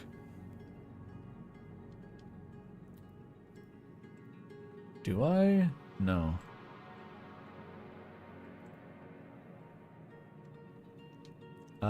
That's charisma. The stinky incense is charisma. That's pretty good. Am I still blessed? I'm not. I'm not gonna waste it on this. I don't really care that much about fucking cave real estate. 25,000 is absurd. Surely we can negotiate. Oh wait, incense is negative. You're right. I forgot. I lost the orc lady because of that. Where's the good Riz? This thing. Weird talking pebble. Okay, sorry, I'm back. I took off my stinky incense. +9. That brings us down to, like, I need a 6 to pass. That should be doable. That'll do.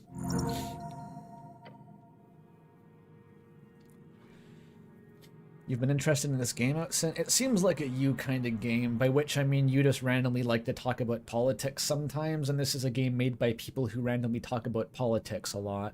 That's about it.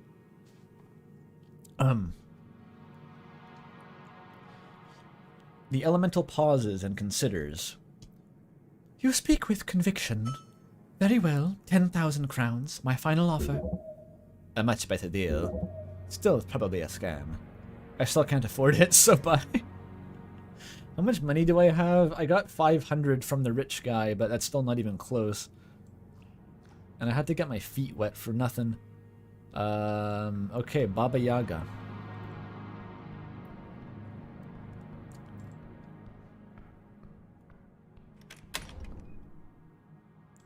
What the fuck is this? Oh, this is where I came from. So what's down here?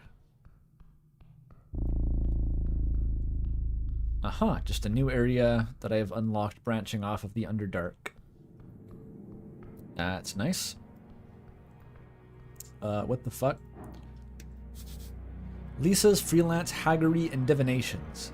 Now this immediately feels very Discworld again. It's been a long time since I've referenced Discworld. I'm overdue. Shadowy foul arms. Strange magic. One tiny door.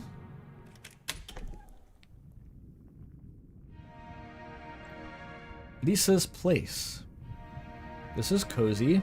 Oh, there's the cat. Is she cooking over, like, heat crystals? Can I pet the cat with my big long mage hand? I should be able to. Upon the bookshelf, nested between dusty tomes and jars of questionable origin, sits a familiar black cat. Sir Treban of the Stones and the Waters, in the flesh. He pretends not to notice you. Classic. Oh, jeez. Are your eyes okay? What? Lisa, youngish hag. The hag stirs her cauldron nearby, humming something off-key. Alright, the cat from the garden. His tail flicks with irritation. Attempt to pet the cat. You reach up toward the shelf. On your tippy toes. I have a mage hand for this. Sir Treban watches your hand approach with narrowed eyes. Pet. He allows it, barely.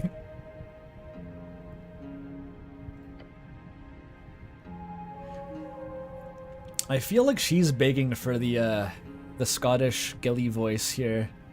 I think I gave that to that one merchant, but fucking who cares? He's sure taken a liking to you, Lisa mutters. What did you do? Persuade him with a speak with animals? That's exactly what I did. The hag ignores you and keeps working on her brew. Nice place you got here, Sir Treban. The cat does not deign to respond. He thinks it's beneath him, Lisa offers. but he won't leave, so... A soft hiss from the bookshelf. I'll leave you to your self-shitting? Shelf-sitting.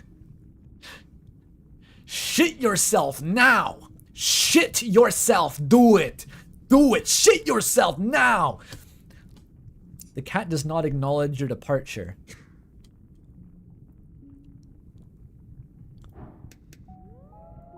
Can I trifle with your table skulls? Oh, I can. I can steal a lot of money from her. Maybe I should engage in conversation first. Tiny skulls without mouths, like from Spirit Halloween. What is that? A healing potion. Boring but useful. I got loads of those. I should probably suss out this scenario before I steal from the witch. It seems like stealing from the witch, then you wake up with, like, I don't know, super herpes or something. You were devoured by toads in the night, etc. Okay, let's do our... Oh, it's a wisdom check, of course. Fuck me. 12. 13. Level 6 haggling. Birthed through the evil means of esoteric reproduction. This is a hag. Oh, she's not like a human? She is like an artificial life form? How does this work? A hagling, in fact. Not quite so horrible and foul as a true hag, but that is not always a betterment. If anything, they might even end up in more positions of power due to their natures not being so completely evil. Okay.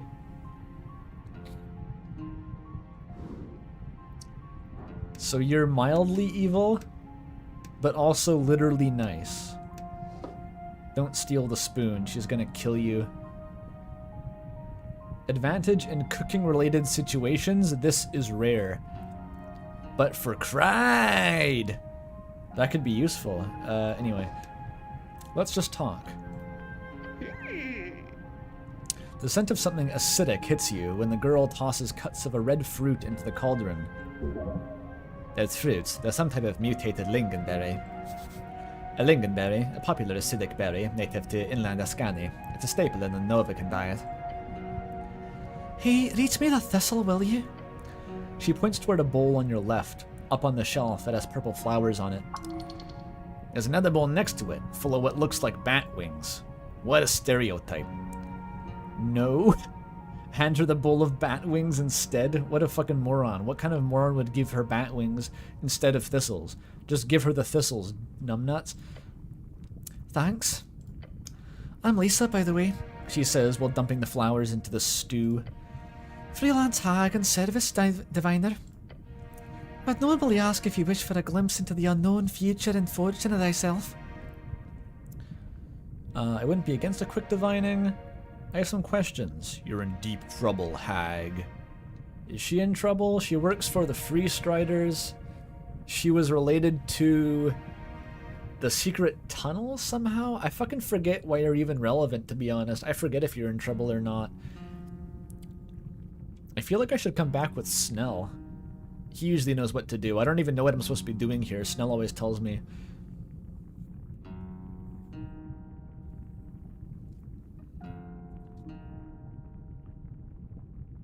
Alright, I'll get my, like, clandestine divinations out of the way, then come back in full capacity as a cop.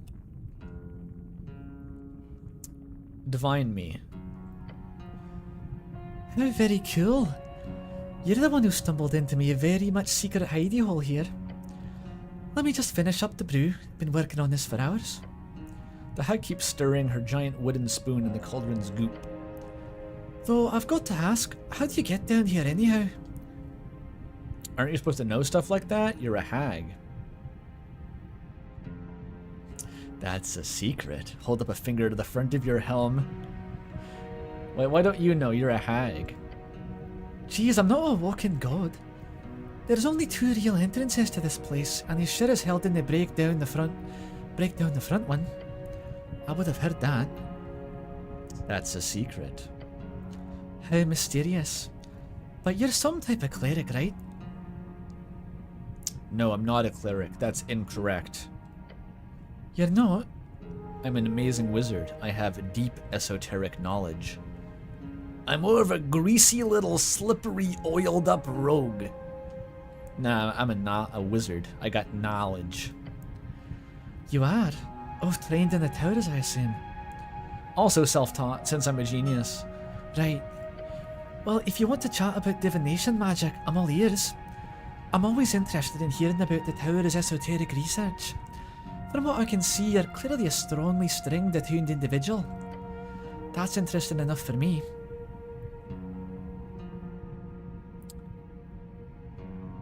Interesting enough. There's a lot of options.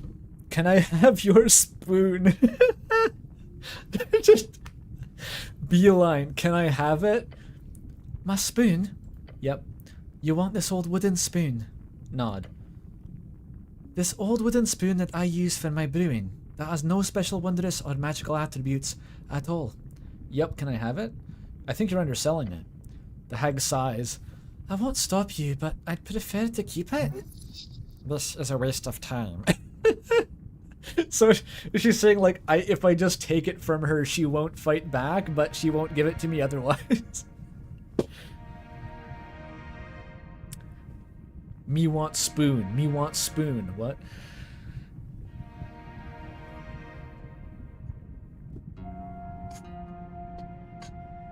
You'll have to take my spoon from force by force, cleric.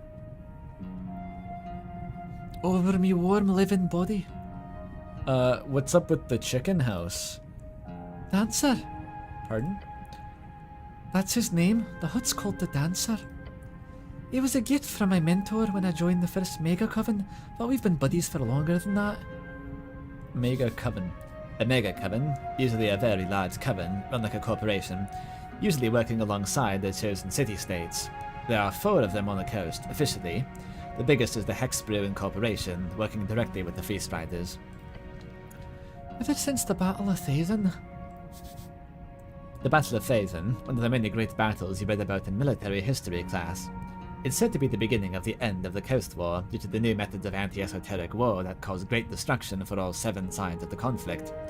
It ended after 3 weeks of continual slaughter, with the fall of Thazen. It ended on 14th of Cronus, 481 AD, AE.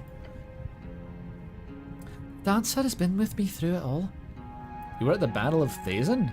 Yeah. Long time ago. When I travel, Dancer stays at the size of an acorn in my pocket. Very convenient. Then I'll pop him up in some run-down apartment block at unkempt park or convenient cavern like this. Very easy, very affordable. The most mobile of homes. That's an excellent gift, holy shit. Wonder who her mentor was, Granny Weatherwax or something. Pat the wall? Yep, sturdy. The walls shake. Calm down, Dancer, it's a compliment. She cackles. Hee hee hee hee. Ha ha. How do you do a cackle? I don't fucking know.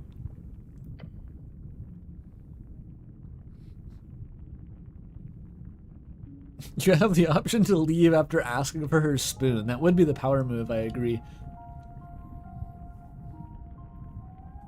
So you're a hag, right? Sure am. Bit young for a hag. Wow. That's a bloody comment. It's a compliment. I'm just saying. I'm just saying. I love that. Just the non-response. I've never met a hag. No, it's a compliment. She gives you an upside down frown. A what? Sure, I can see that. Young and hot, right? I wouldn't say hot per se. Something like that. Don't women enjoy being called young looking? I think option 3 is the play. Don't women enjoy being called young? She mutters to herself, I suppose there's a general obsession among mortals to value youth, since death is so oppressively looming on the horizon. so you're immortal? Functionally, sure. MHR was a dirty business. The fuck? MHR stands for Mass Hag Recruitment. It was an initiative taken by several city-states during the Coast War to forcibly recruit and train young girls at the hagdom.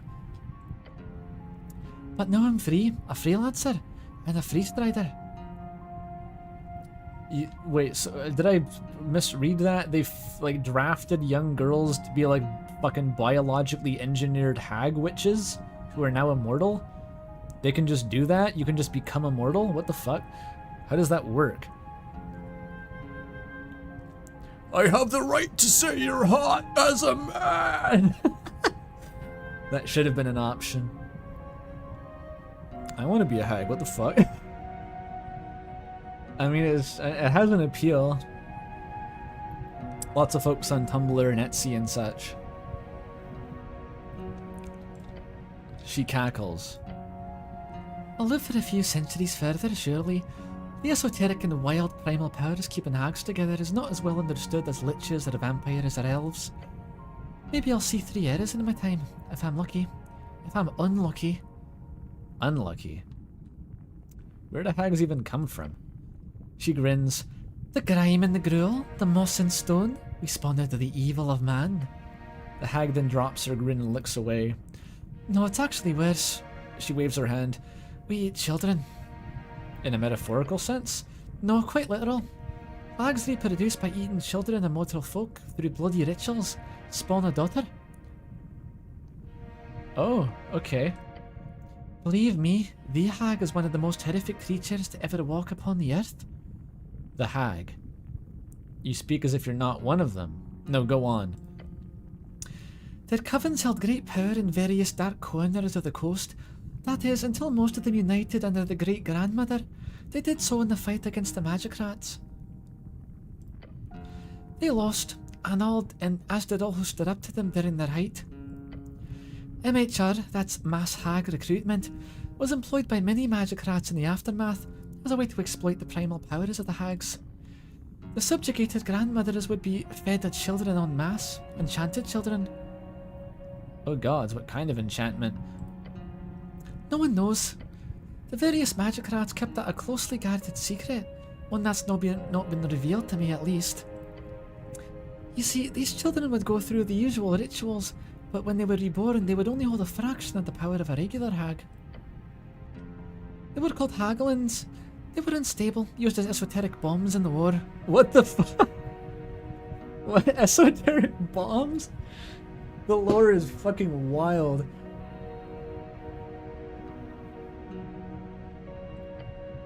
Ordered for the meat grinder.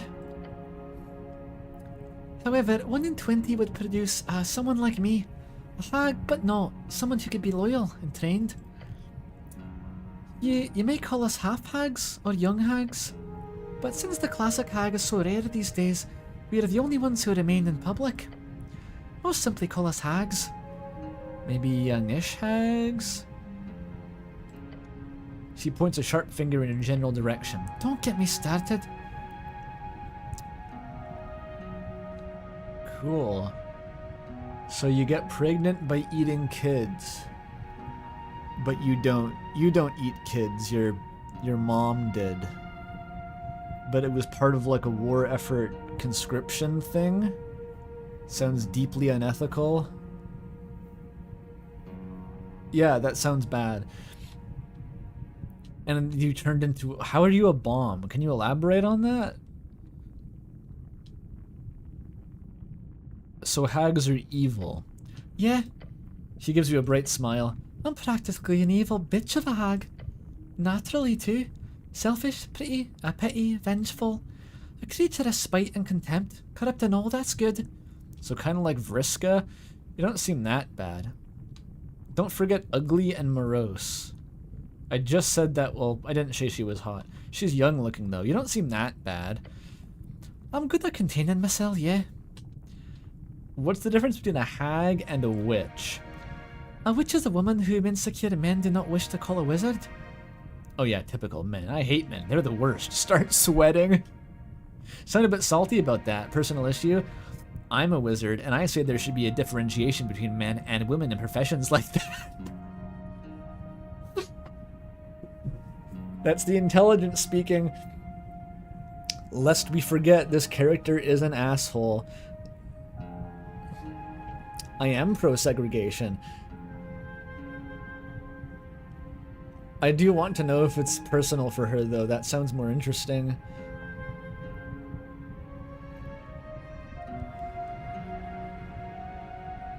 RP win, third. Oh, shit. For the RP win. Yeah. Alright. Be pose in place and announce that you are misogynist.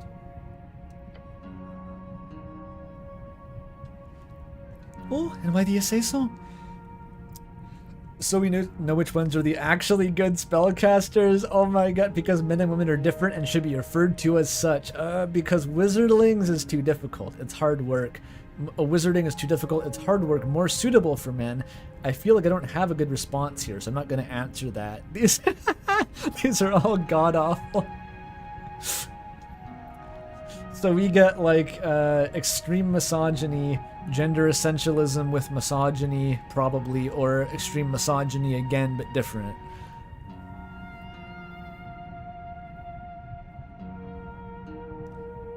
Choose your misogytype.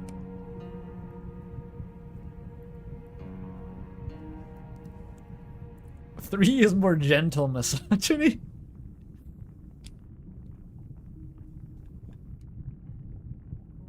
Should I just come out guns blazing?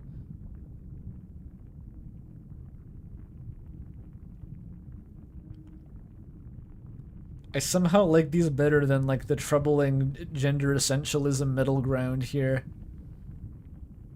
That feels worse.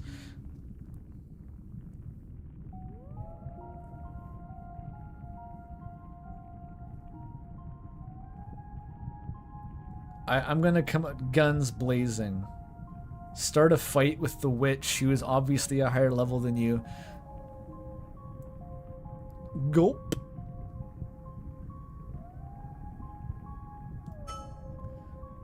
Oh. She's fuming.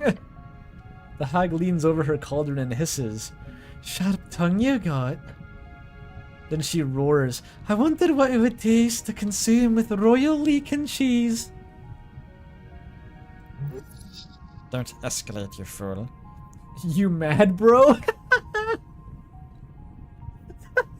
You mad? I lost the baddie. I already knew I can't pull the druids, okay? If I can't get in with a Nissan, then like she's definitely not gonna work. You mad, bro? You mad, brother? Are you seriously trying you mad, brother me? No, I'm very serious.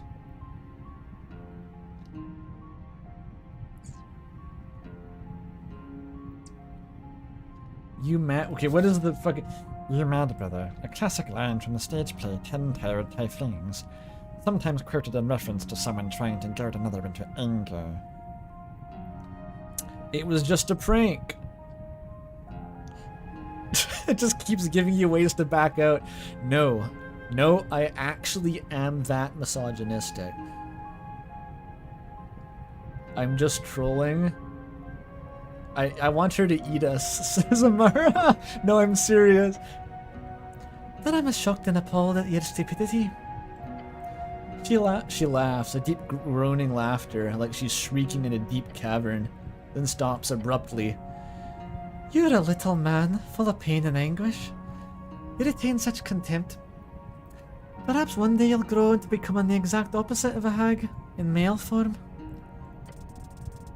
That'll be the day for you to rule, little man. Such harsh words of such an evil creature.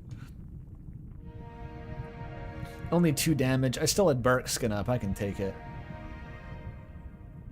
She called me an incel. I mean, well, yeah, obviously. I am one.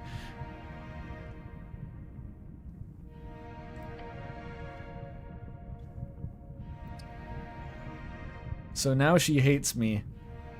Will you still give me divination? Oh, the spoon is really big. I just realized how big that spoon is.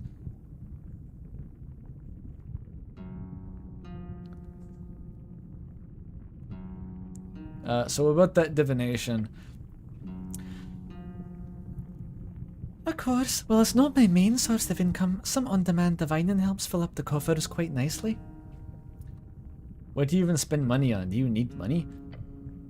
What, you think I can conjure anything I want? I need ingredients, material costs. I'm doing a lot of arcane research on the side, you know. And it's expensive to rent land in the city. Hell, even outside the city. And Dancer gets real grumpy if I keep him tiny for too long. How much? Normally the component cost of a divination is 100 crowns, so I charge upward of 300. Material component of costs for spells are fixed to a certain point. That means most currencies that contain a certain amount of precious material can be used directly for component costs and are not affected by inflation or deflation. What? What the fuck is this lore?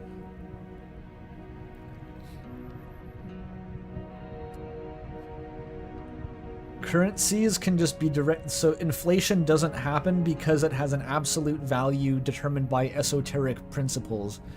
That's wild. How does the free market work under those conditions? I don't actually want to know the answer, but it's still a question. Up until the so-called material break. Oh, it used to be like that, and then it stopped. Cool. I can afford it? That is a shit ton, though. That's most of my money. Yeah, I can afford it, though. She chuckles and empties a pouch of coins on a nearby table. Don't worry, it's on the house. It is? After that conversation? Okay. It's really kind of her. It's a good lady. Oh, I think she's gonna do something heinous. I kind of want to see as well. A hag? Giving away fortunes for free? What have you gotten yourself into? The fucking rumor. Very kind of you. The hag begins humming a shrill note. It causes you to cease. Your muscles, they freeze. Men seek pleasure, fools seek gold. Vain dreams in mortal flesh are told. Her words enter your ears smoothly. Yet 'tis the old world stars with secrets deep that weave the fates while spirits sleep. What's a star? Stars, the occurrence of distant celestial bodies appearing upon the sky. If anti-Sepelian witnesses are to be believed, many old worlds had skies filled with thousands of these gleaming lights. So we don't have stars. Why not? She slams the table and the coins fly into the air.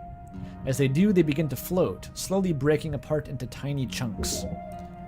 The cost has been paid. What lies ahead? What paths unfold? For those who seek the power of old? By claw and fang, by stone and fire, grant me sight of his desire. Maybe she just thinks my future is going to be so fucking cringe that the entertainment value is worth 200 gold. I mean crowns.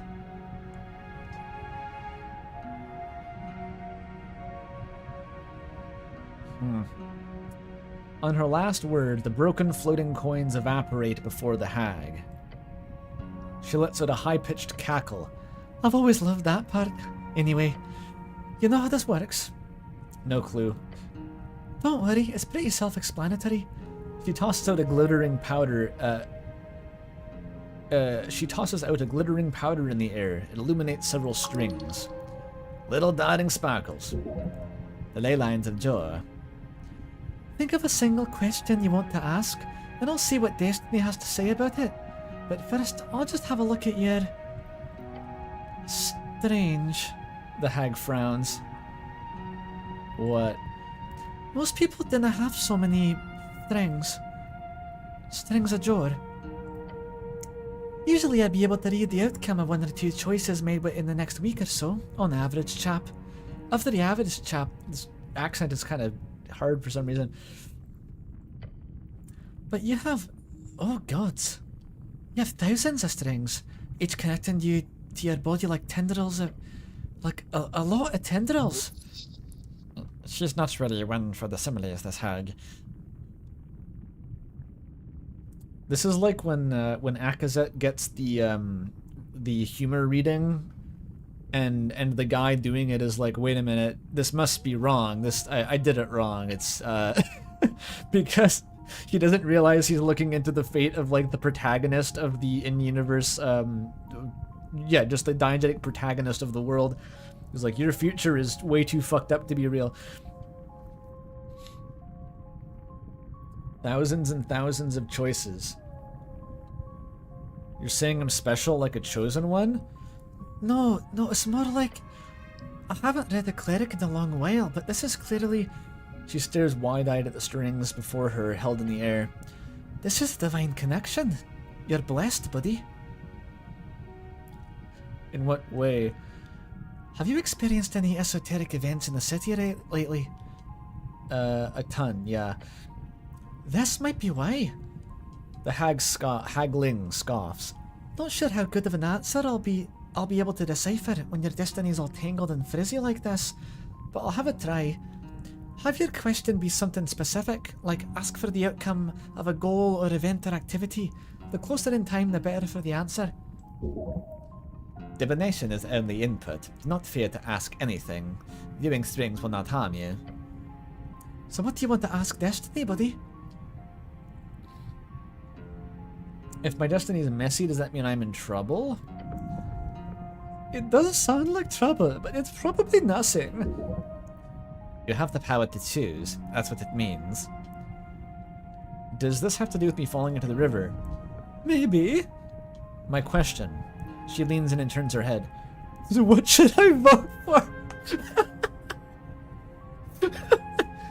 I wonder if you come in here as the ultimate apolitical maverick. You can just ask this and receive direct dictation by destiny as to who you will vote for. But the only reason you will vote for that is because fate said you will, and it becomes like a bootstrap paradox. I already know. How should I solve the mystery of the tea shop? Why is my destiny so messy? Who should I pursue romantically? Oh, I know which one I gotta choose though. Snell's not here to elbow me in the ribs. Like, number 4 is the play.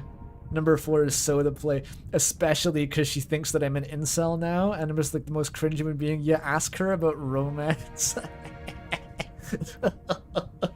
Delightfully devilish.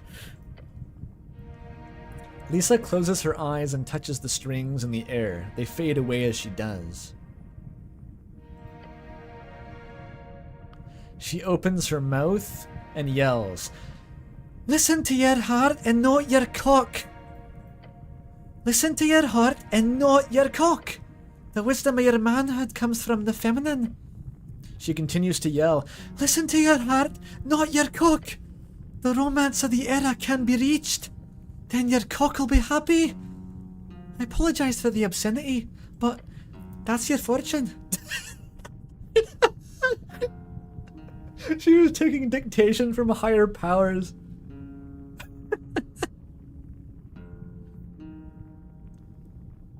Then your cock will be happy. That doesn't really help, but I guess it's good advice.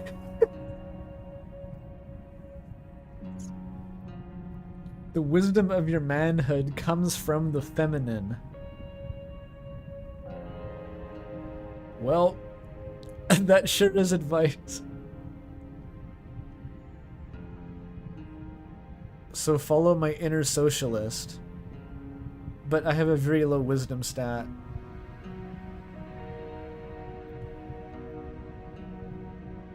That was cryptic. Thanks. I didn't understand any of that.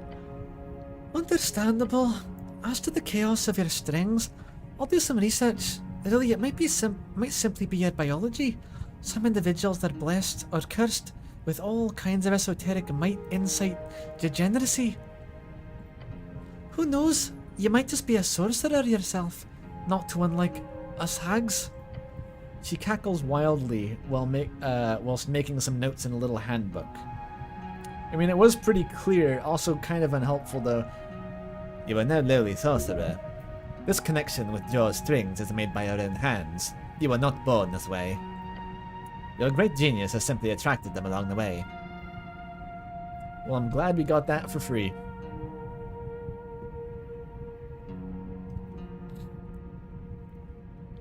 The repetition was very striking, like reading that as a mantra to yourself. Follow my heart, not my cock. Follow my heart, not my cock.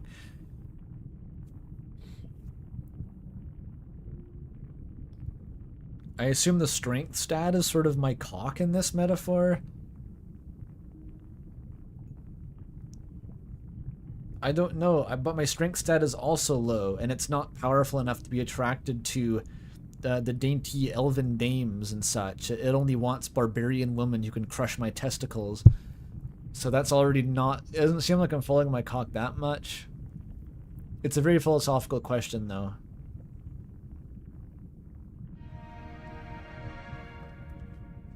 Snell just felt shooting back pain. Ay, ay, ay. Maybe it's saying I'm trans. I wouldn't rule out anything for this guy. His psychology is like a fucking Charybdal vortex. So what kind of work do you do for free striders? A little bit of everything. Bodyguard gigs, readings, locating lost objects, information gathering mostly. Sometimes they pay me to stand and look intimidating. Hugs have that effect on people apparently, she says with a grin. What kind of bodyguard gigs? Oh, all kinds. Some of my early freestrider work in raids came mainly on following around certain key revolutionaries. One of them was trade Prince Frederick Moonwatch. Real dumbass, got himself into trouble all the time. His cousin Mary is worse though, a real clown, especially after his books got so famous. Hey, I know him. I met him, he was captured by a troll. What? Actually, that sort of checks out. But weird that he's here, writing one of his travel books, I assume. He really is a dumbass. He would have been dead if it wasn't for me. He would. You and me both, brother. Well, maybe I'll run into him. I'm assuming I'll stick around for the election at least. Wait, you saved his life at some point? Then I can tell him what a dumbass he is to his face. She cackles. Anyway, here in Norvik, my jobs usually involve guarding top-ranking agents, in the palace mostly. Quite boring. There's a time of excitement then when your god died, 10 or 15 years of chaos, but that's mostly come down these days. Even this election isn't as rowdy as those days. I wouldn't know, I was very young. Huh, right, you're about 27, aren't you? Must have been interesting growing up in such troublesome times. Chaos is awesome. I'm glad that order has returned. Interesting is an interesting way to put it. Do I enjoy chaos? A little bit. Not really. I still fantasize about returning to dictatorship, so I probably don't enjoy it that much.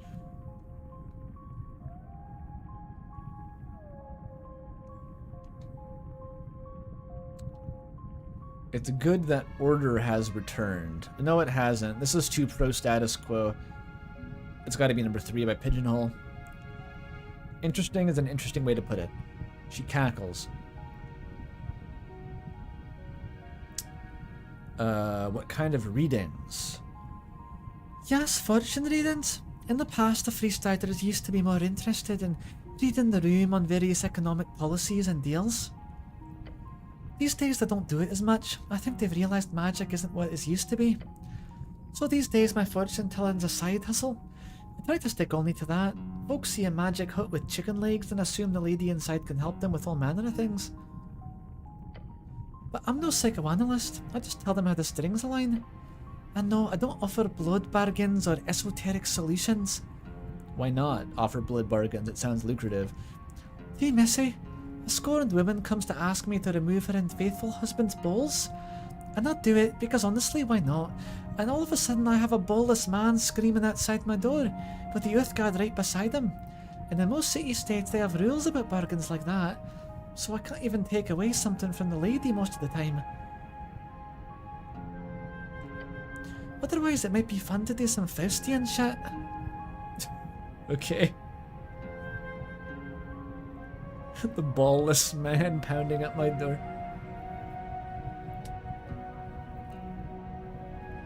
What is equivalent exchange for removing your ex-husband's balls? You have to give like one boob or something?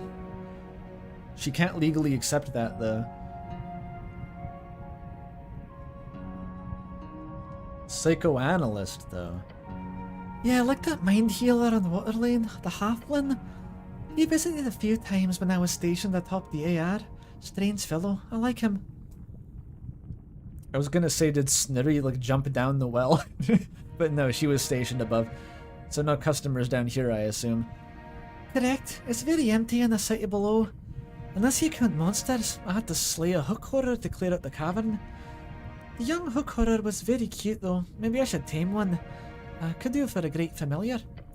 Anyway, I'm rambling. The fuck is a hook horror? I'm googling this. This is a D&D monster. The fuck is that? It's like an anthropomorphic turtle with like big claws for arms and like a bird face. Fucking weird creature. Okay. Is this the new ship candidate? I still love Snurra with the Sphinx. I don't think anything's gonna top that, but like, I don't know. He'd get along with Hag at least. Lisa the Hag. Maybe a little bit. Would they get along? I don't know. I was more so like the Sphinx would be able to endure Snuda. She's powerful enough. I think anyone else would slowly be driven insane mostly. Maybe even Lisa. I don't know how much constitution she has. Yeah, she has a cat. I petted it.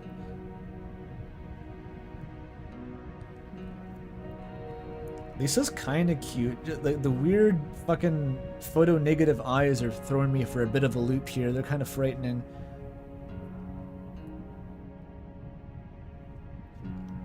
In terms of druid babes, the elf definitely is the call in my opinion, but I don't think either of them are gonna even remotely be interested. Have you located anything cool? Some ancient artifact, perhaps? Not really, it's mostly lost keys. Although a while back they used to bring me along on expeditions to the city below, and have me locate a bunch of old cat or snail artifacts, with fancy names like the Hochentacht or the Rorabacha. No, Reberacha. That was fun, but would you believe it, they never found a single one of those artifacts. So you just go get paid for going around telling them, nope, not here. Yup, and boy did I get paid well. She looks delightfully content. So you're a spy? I like that. She grins. I like the title. The freestylers tell me not to use it for obvious reasons. But I like that, yeah. Creepy. So that's all about the freestriders. Mm-hmm. Anything else? What about this divination magic? I already got it done to me. I don't need to ask about that. That's all. Okay, I'll come back with Snell and interrogate her and pretend to be professional. Can I steal this? She didn't say I couldn't. I don't even want your money. I just want the donut.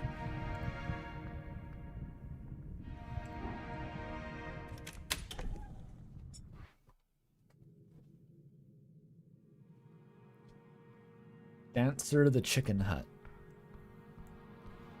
So I can just leave through the underhalls. That was blocked.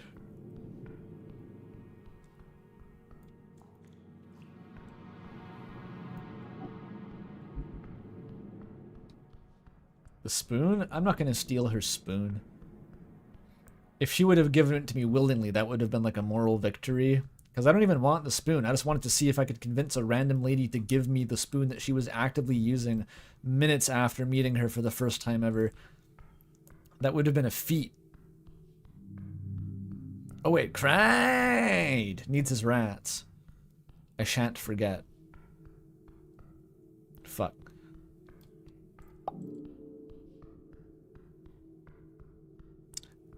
Yes, the wiles of the masculine mind. It could have been like an inroad to flirting to, asking the lady about spooning, but I think I burned that bridge pretty thoroughly. And also, again, the druids never go for me.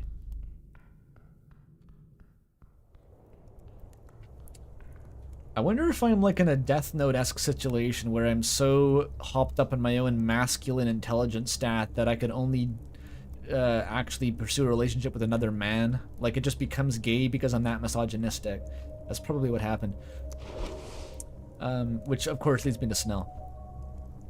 I don't like how the charisma helmet clips into Meeks. That's not flattering. That's better. Okay, do I equip the rats? I don't even have space to equip all the rats.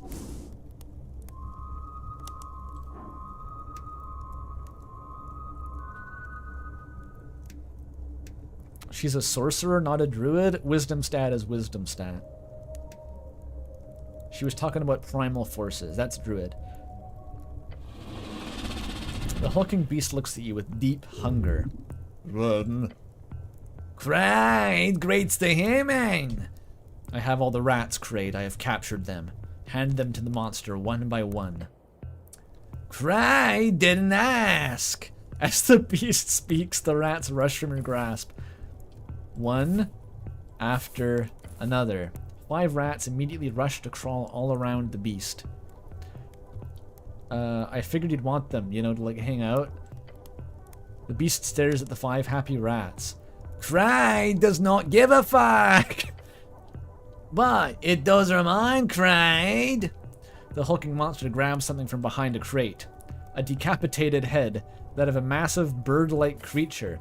He tosses it to you. That can't be good for your image. I don't want this. It's a basilisk. Keep it, dude. That's crazy. Local catch? Yeah. Gravity chicken got caught. Cried it all. But Cleric can have the trophy. Cried offers assistance. Gravity chicken. Ah, the beast has a name for the basilisk due to their love of the gravity flip. How idiotic. That was a DC 20 check to patronize the crocodile. Now, Cried will face with many gay rats. Make them grow big and strong. Gay? Gay, an old term for happy. You don't think he's using that word correctly. Me and my homosexual rat polycule. Can I talk to your rats? Cried has no problem with interspecies fraternization. Cleric speaks if Cleric wishes. Alright. Craig does not focus on you again, nor the rats. Do it. You cast the spell, and suddenly the squeaking becomes clear. 5 distinct voices. Oh, for fuck's sake. No.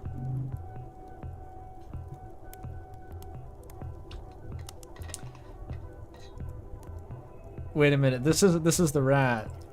Do they all just have different political views? Fuck's sake. Rats, weird rats. If we break those chains, the workers' paradise will be right around the corner. I don't know how to do this in the Germa rat voice. I don't know how.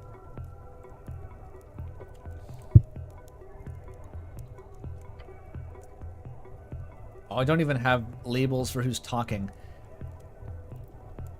Oh, wait a minute. They're stat coded. I can do it. You're full. Giving it the foreign ideology will destroy everything we've built. Can't we all just be friends? Friends? How naive. If you just let the market decide, we wouldn't need any of this. The rats are debating. Ha! Passionately. Oh no. Clear your throat. The debate stops. 5 tiny heads snap toward you. Oh, the human. The red rat says flatly. Wait, which one is the white rat? It's that wisdom rat, dexterity rat, strength rat.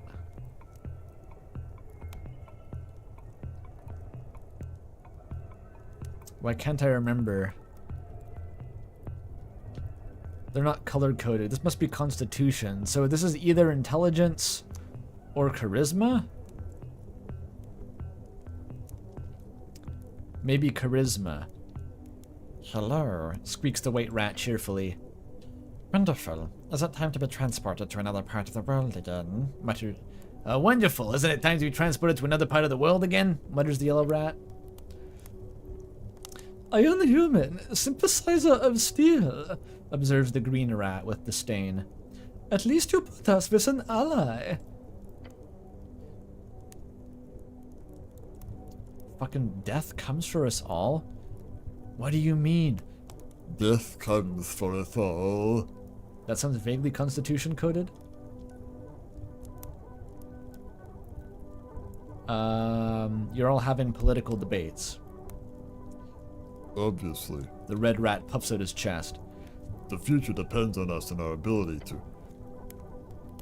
Please don't get him started again. The white rat pleads. Too late, sighs the yellow rat. A fascist, the green rat. The green rat begins. Nothing but a fascist. I feel like the black rat doesn't match any stat. It's just nothing matters. Nothing matters. The black rat whispers. See what you've done? The white rat wrings his paws. What are you all doing? We live here now. The white rat says brightly. Crocodile's a good leader, a good teacher. The red rat adds. The big guy doesn't eat us, which is, pragmatic. The yellow rat seems pleased. A temporary alliance of convenience, the green rat sniffs. Until the revolution. I see it in its eyes. One day we will be food as well. The black rat intones. There is no int rat.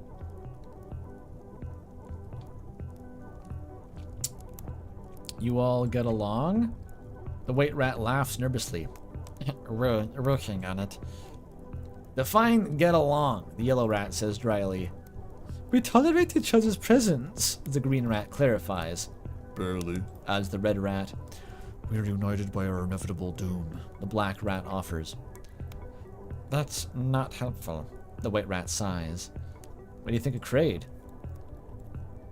The crocodile, he's terrifying. The white rat squeaks. A strong figure. Respects tradition.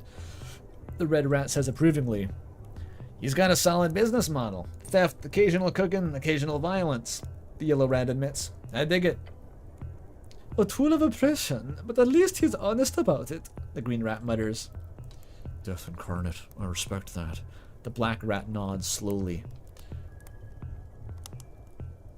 Do you have a set order which you reply and you seem pretty organized? The rats look at one another, clearly confused. The crocodile, he's terrifying. The white rat squeaks again.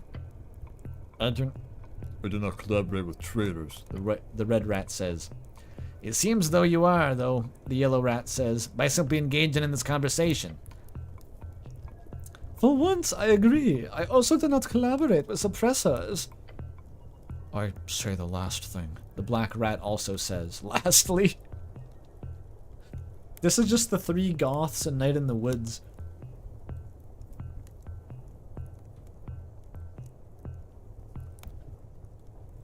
I think Kraid is very firmly Constitution coded. Kraid must be the Constitution rat.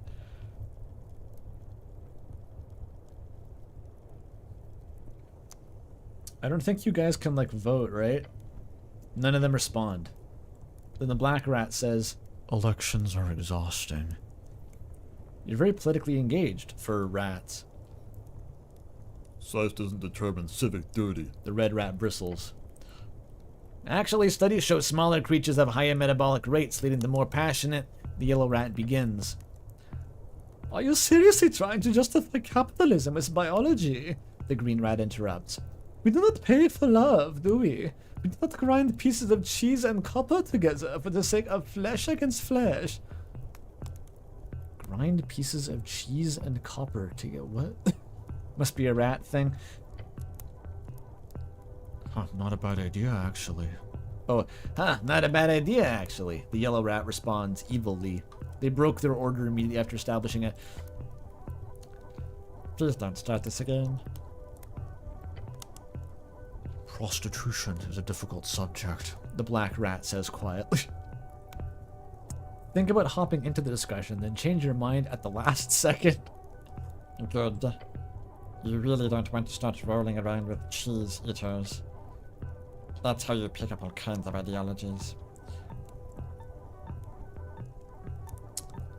What brought you all together? Yes, we are all very happy about... No, was it okay that I brought you together? Yes, we are all very happy about that. The white rat explains. None of the other rats look happy about that. Thanks for the enlightening talk. You break the spell and the chatter turns back into slightly less annoying squeaking. Less annoying. Then you turn back to the hyper-dangerous crocolisk man grilling slog dogs in the sewers. Nod your head. Well, that was worth something. What the fuck is this basilisk head? It's clearly a cockatrice. Strength and constitution -2 charisma. That does not seem helpful. This is the head of a basilisk, a typical Ascani predator, ranging in size from large dogs to small houses. Looking into its eyes causes you to petrify, so don't. Is it legal to carry these around?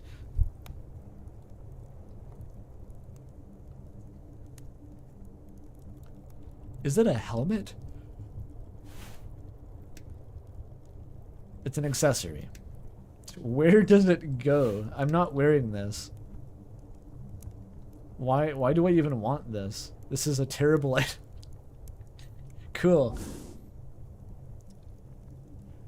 I love how I obtained this just by like, here's 5 rats. I didn't want this. Here they go anyway. He's like, fuck it, take the 7 head. Truly the barter economy at its finest. Well, they seem happy.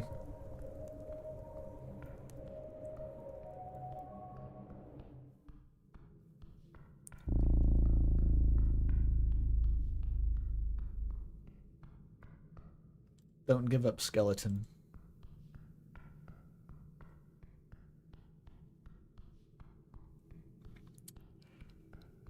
I've got to escape via the pillar. Oh, what the fuck? Oh, yeah! I thought I had to bring Snell down here. What's up, here? The porcelain spectre hangs delicately in the air before the pillar.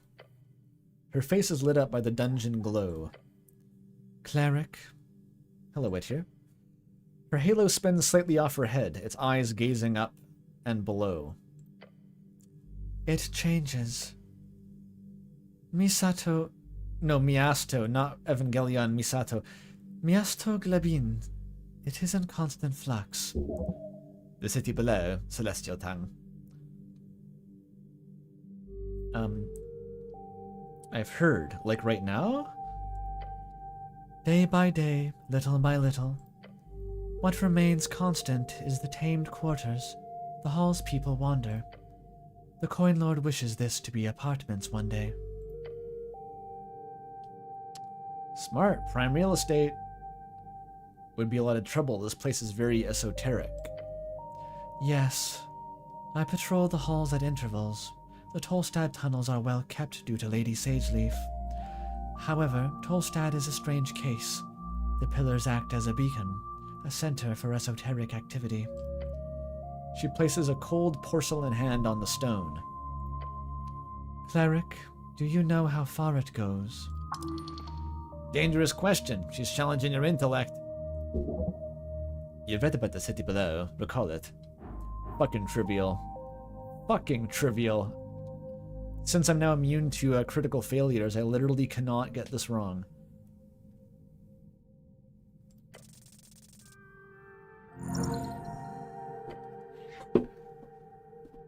The city below is a vast, untamed series of tunnels underneath the city of Norvik. That you know. This is what you do not know. It is an esoterically charged ley line conversion point.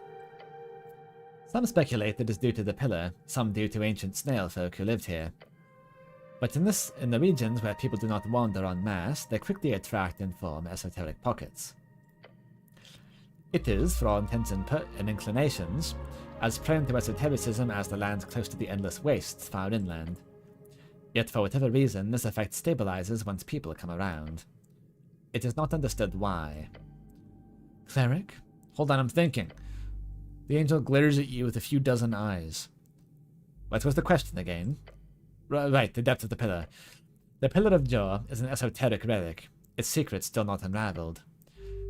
The 8 or 4 pillars present around the coast each go far down to the gravity flip, piercing the undersea coast.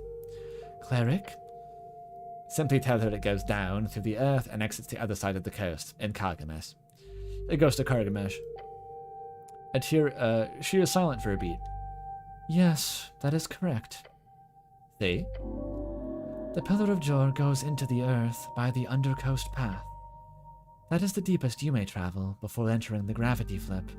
I have explored it in pieces, but it is a dangerous place. I've already dealt with the troll, if that's what you mean. I found that guy in yellow too, but you're free to join us in. Join and check out the rest. Her eyes spin faster. I will do so. Her red cape flutters as the angel begins to float out over the abyss. We will meet below. The angel descends. Into the far, far below. Misogyny be damned, intelligence can work a grill. Hey, if the girl is asking you to be intelligent, sometimes the right play is the high intelligence stat.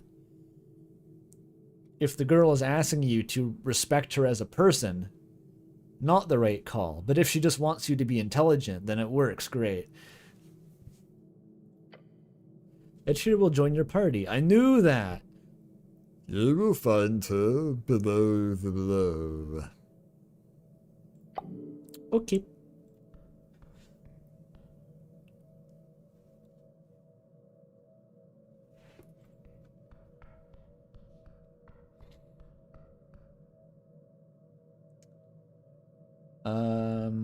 Right.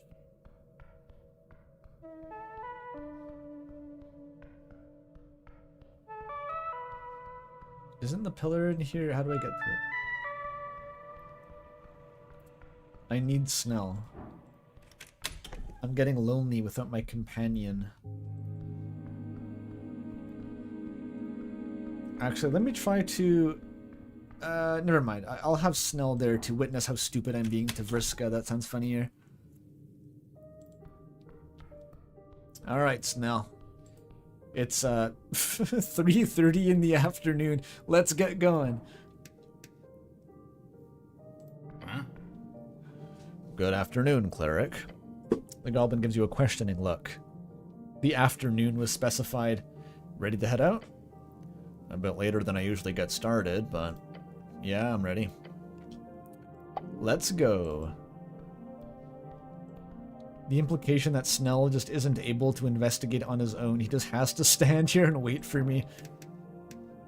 How's it going, Lady Sageleaf? I love that noise. That's all. You returned! Bye.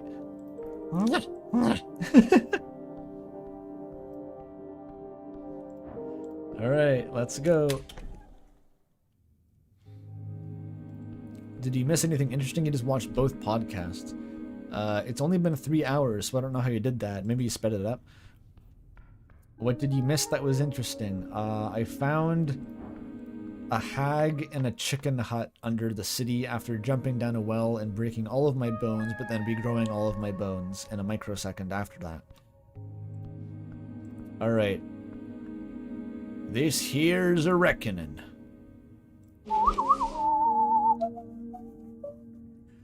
I'm going to wisdom max as hard as possible. Or was it intelligence? No, it's wisdom. And by as hard as possible, I mean really not very hard, because I am very bad at wisdom. Do I have a wisdom helmet at all?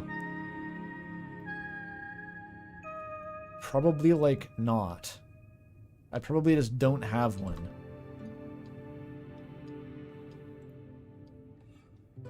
In fact, I'm already wisdom maxed. Oh wait, no, that's charisma, not wisdom. Fuck me. Okay, let me fucking search this up. What's gonna help?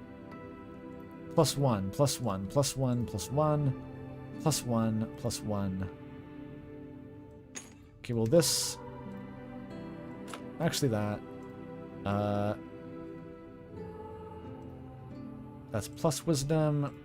The rest is minus wisdom. I have very bad wisdom gear.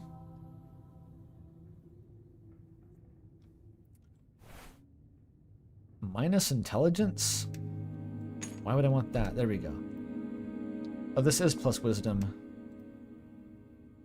I don't think anything gives me advantage against whatever the fuck Viskin is. Do I really not have a wisdom helmet? Damn. I sure don't. Nothing's giving me minus wisdom, is it?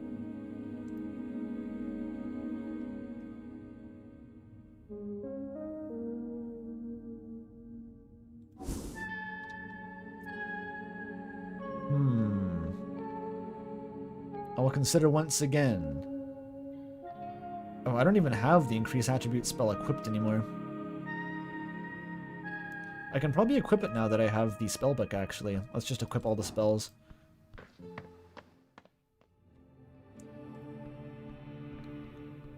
Apple Shrine.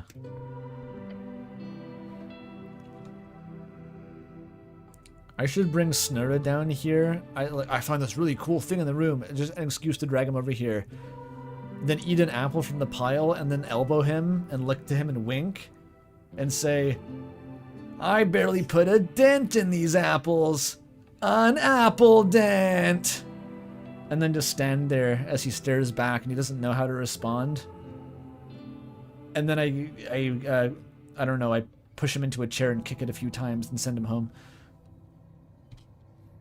I should do that. Prepare spells. Fucking everything. Note the complete lack of tongues of flame. No fire. Not even close to defeating the Sphinx's riddle.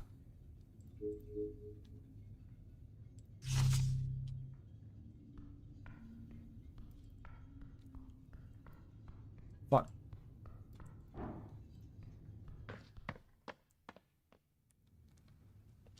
I don't have wisdom literature. I have intelligence literature and something else that's not wisdom. You think enhance ability is better than bless? That was my suspicion. If only Crusader's mantle worked. I still have bark skin. I doubt he's gonna... I have a lot of bark skin left too. Let's think, do I min-max? Is there anything that I need to tank damage for? I can't really think of anything. I already jumped down the well. Maybe tattling on the assassin, then getting into combat, but I doubt that really matters. Is he a bureaucrat?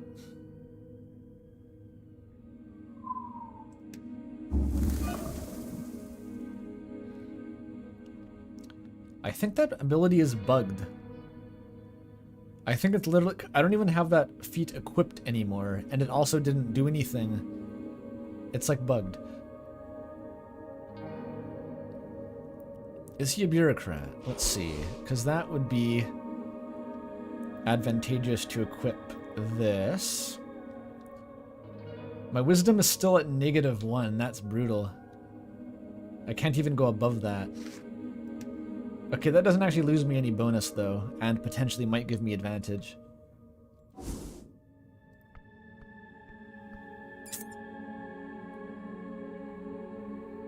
What does this even do?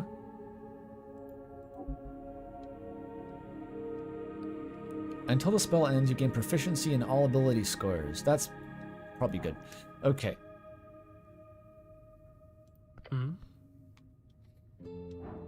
Figure out what's weird. Oh, I get +1 from failing it earlier. Well, maybe I can get even more with the mimic, though. I found this mimic. A mimic. Oh! The creature peeks out of his folds. Scary thing! Master, beware about this one! How very, very quaint. You pick up familiars at an alarming rate, cleric. I am certain you will handle that monstrosity well. I hope you're not implying that I'm a familiar. The pale man does not respond to the goblin's comment. Oh, I didn't get a bonus for that. But Meeks warned me. I should have a bonus. Okay, what are my odds here? I think I get +3, so 14. Wait. I could charm him? There's no fucking way that works. He's like level 17. It's gonna bounce off and like I'm gonna charm myself. And they're making a wisdom saving throw against me. Fuck him, I'm screwed.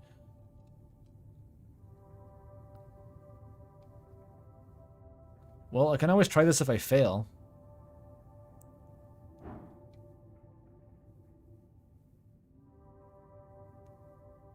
Huh, but what are the odds though? That's still less than 50%. I could spam shards, but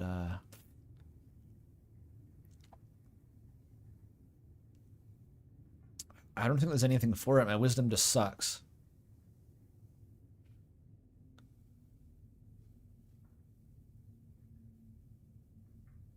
Basically, I need to roll a 14.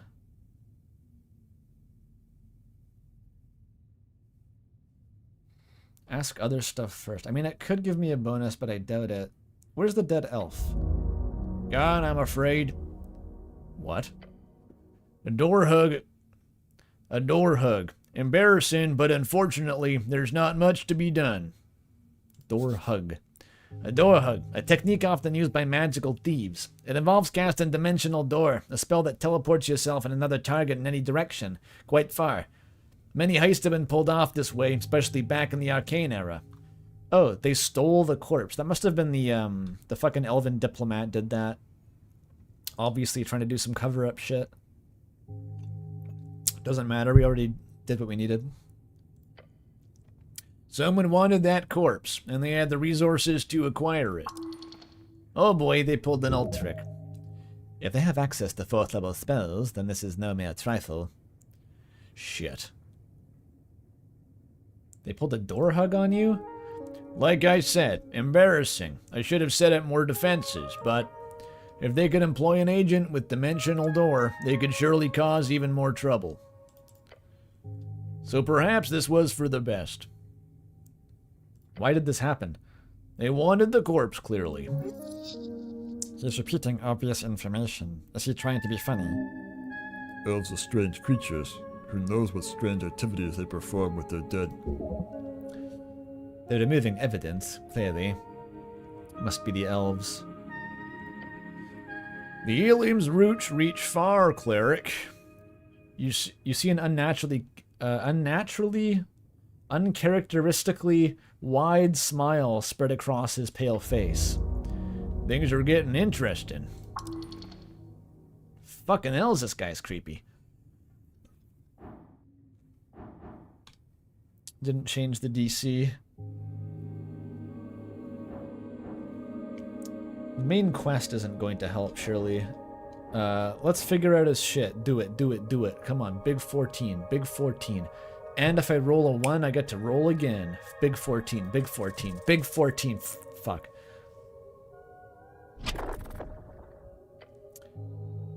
Wait, I got another bonus from something? How'd I get a +5 out of that? So it's easier than I thought, but I still fucked it up with a 3, obviously. Every time I fail this, I burn 2 minutes staring at him. Okay, well I can spam the check. I have 20 fucking shards. This is very doable.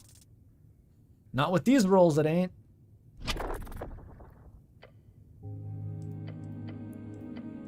Jesus Christ. Again. I need to know. Are you fucking kidding? Oh, I'm getting proficiency because he's a man. My patriarchal abilities. I'm sorry, Snell. I needed you here to do this.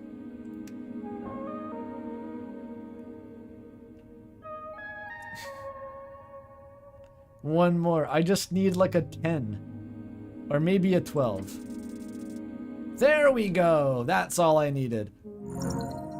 Fucking hell. I stood there for like 8 solid minutes just pondering the orb.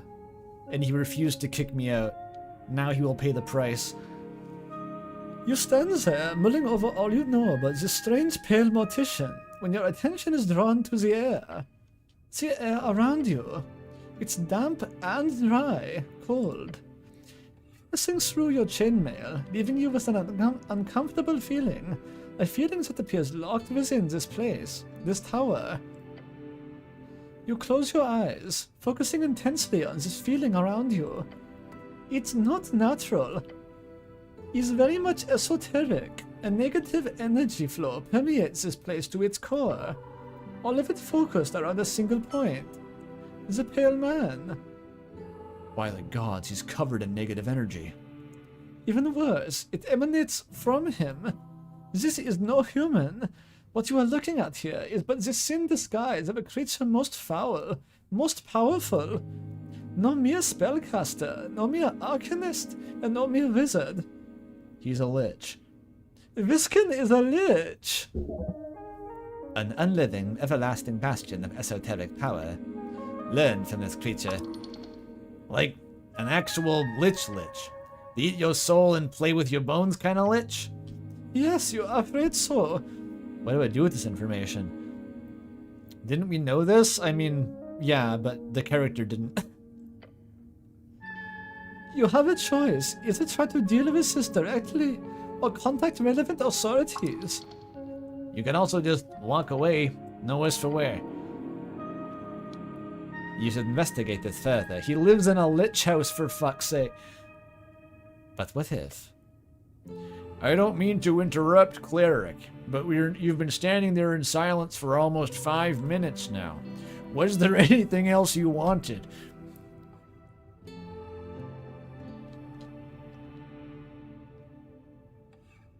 Investigate further, and I can't even unlock any more dialogue with him.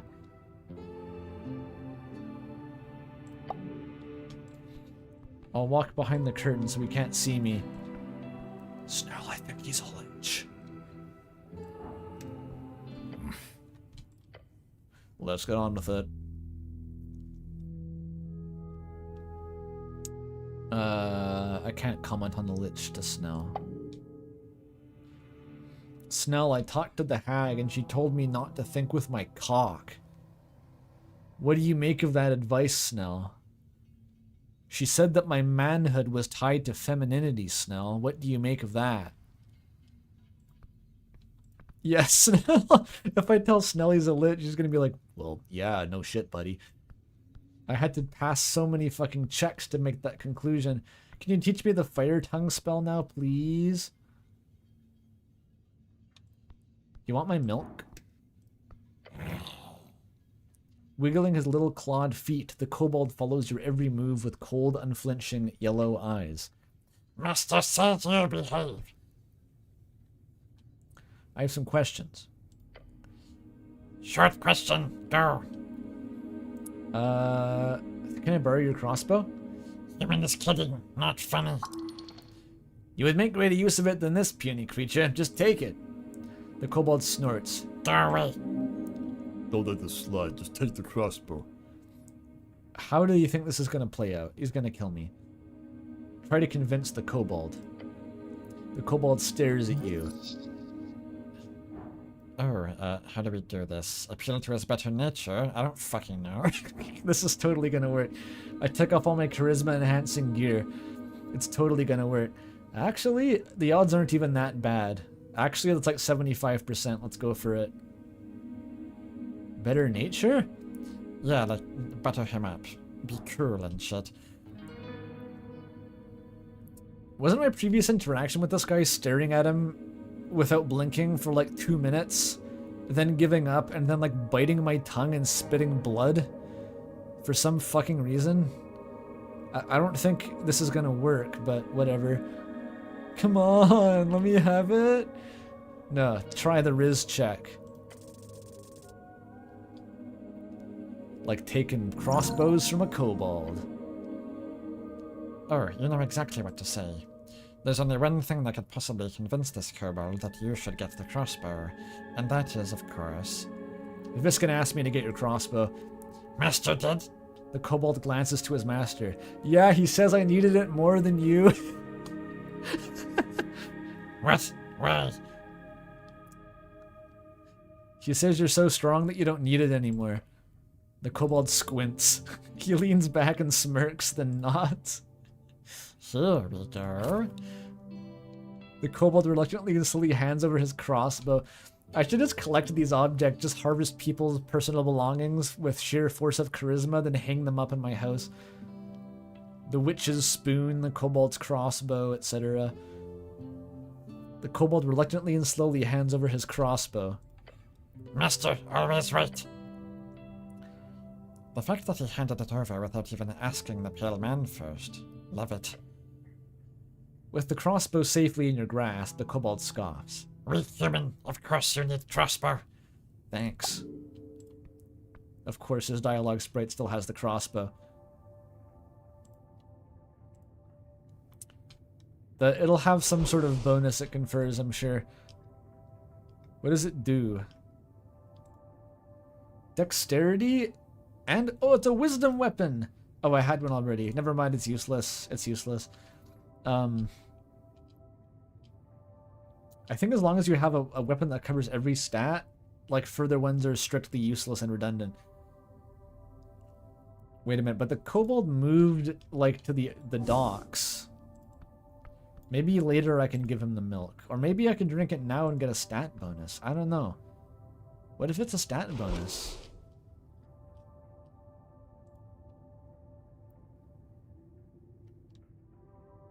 But what if it's... Oh, plus 5 HP. That's all it does. Okay, I'm not drinking it. I'm gonna let it ferment to yogurt. Isn't that like a plot point in like Mother 3 or something? You carry around milk so long it turns to yogurt? I'll just do that.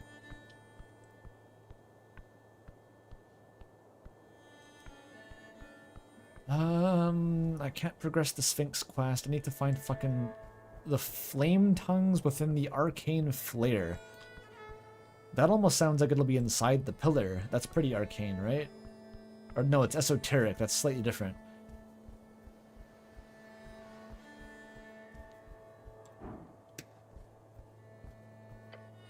It's a snail. Whatever god of symbolism this once denoted, time it's grounded down, it's a monument to nothing now. There is something here, but you can't understand it yet. Its purpose. What are we thinking, Snell? It's a rock. Interesting observation. Thanks. Touch the surface. It's cold. Your hands run along the stone, finding it more coarse than you thought. The ridges in the spiral area are even smoother. You find they are not at all coarse. Following it, you feel the markings of a sculptor's pick, but they are smoothed out. As if produced not by mortal hands, but by magical precision. What's more, you do feel the outline of a script. Symbols. Runes? Your fingers trace them faintly along the spiral shell of the snail. The symbols do not mean anything to you. If you had comprehend languages, you would understand the script by touching it. Well, what do you know? I'm first level slot there in such high demand. I need to get more fucking weed. Maybe I can buy it from the merchant. Or I could run around with my druid aura equipped with the gnomes give it to me. Casting the spell infuses your fingers with a tingling sensation. You trace out the symbols on the surface of the rock. These ancient glyphs suddenly rearrange in your mind. You understand it perfectly. Students, brothers, followers, lay down your arms, your soul, your ego. The gates remain open. No god shall close them. Enter a ley line location. Offer your mind. Stay put on the string. Ley line location? That seems like a poorly translated noun. This could be a gate. This could be gate error. It could very well be a message from the keepers of Jor themselves. The spell fades as you finish translating the message. Oh, that's it? That seemed kind of important. Ley line location. Is that the pillar? Snail ego death. Who is this lion here?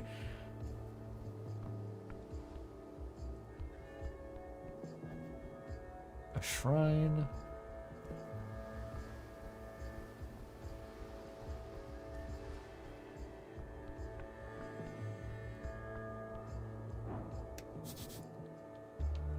Okay. None of this down here is really important. I should go... Oh yeah, there was a whole bunch more in the caves that I had yet to uncover. There's a map. I should probably go back down there. Oh, but I wanted to talk about the paladin first. Where the fuck has that lady gone? Maybe she'll be back in the tavern later? What happened to the East Tunnel snail? I think it's moving? Maybe it's gone by now. I don't want to go back in there.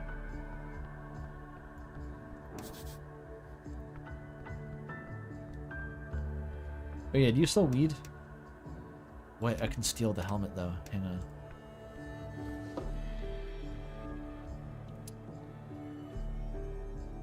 Oh, these are pretty easy to steal.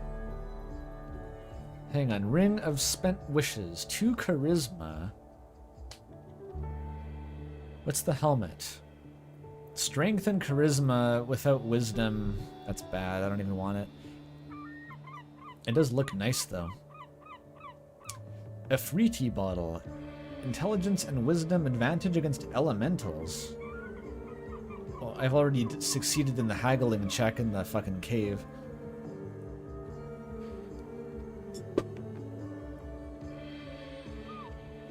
Riki bottle. I'm gonna get a little figure of Snell and put him inside that. She doesn't actually sell the... No, she does. There's 10 of them. I'm dumb. DC 7 dexterity. Can I make that trivial? Because I think this thing will kill me on sight if I fuck it up. Hang on. Hang on a minute. I have some pretty fucking strong dexterity boosters. Such as... Or actually, no, I can pickpocket with intelligence now. Which may be even more busted. Although, didn't I have special powers? Lowers DC of trifling checks. Yeah, this is the play. Actually, I may still be better off equipping these and then using intelligence. I think it could work. Because, like, okay, hear me out. Lowers the DC by proficiency. That's like a +3. Or a -3 to the DC. Intelligence is good.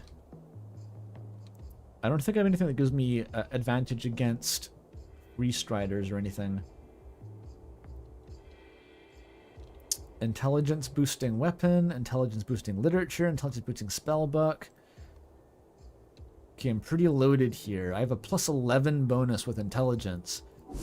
So if I swap to Mage Hand, and now I just stand back here nonchalantly and just peruse the wares. No, not grease. Not grease.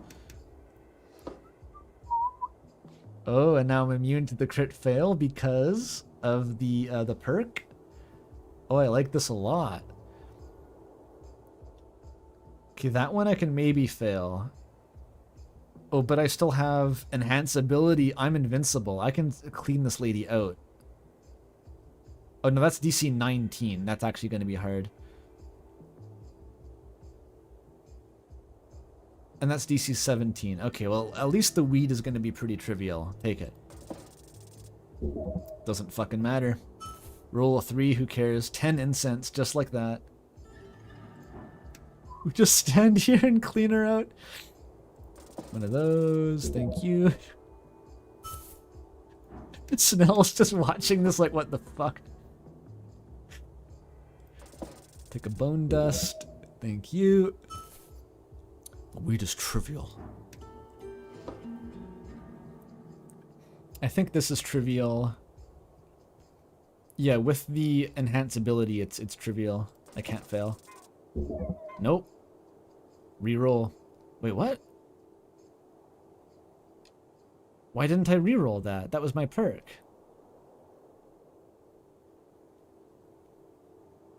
Did I not equip the perk? It was up here.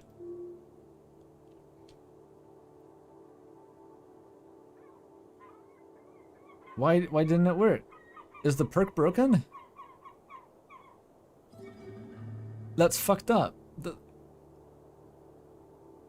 Why wouldn't it count for trifling? It's whenever I roll a natural 1. There's no difference. That was... What, the perks never seem to work. Perks are not hidden. But nothing even happened when I failed? I thought I would just be killed. But nothing fucking happened.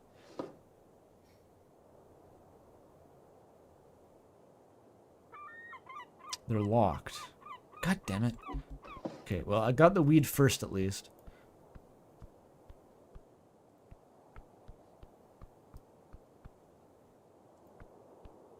Let's toke it. Alright, Snell. Weed smoking montage. 2-person blunt rotation. I kind of want to go into the basement to get Etir in the blunt rotation before the weed smoking montage. I'll hold off. I can hold off for now. Elf boots. Let's see how Snell has to run to keep up. I'm ditching him.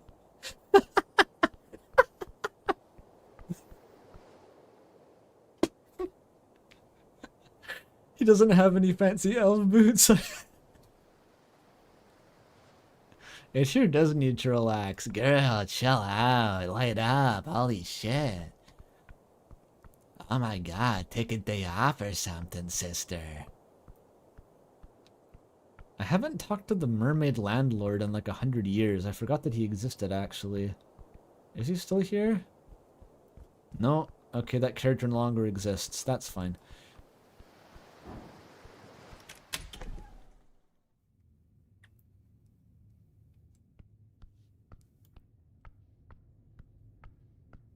Bisexual weed montage. Do you toke it? I should get the Sphinx addicted to weed. And see if that helps something. I'm sure that'll help something, right?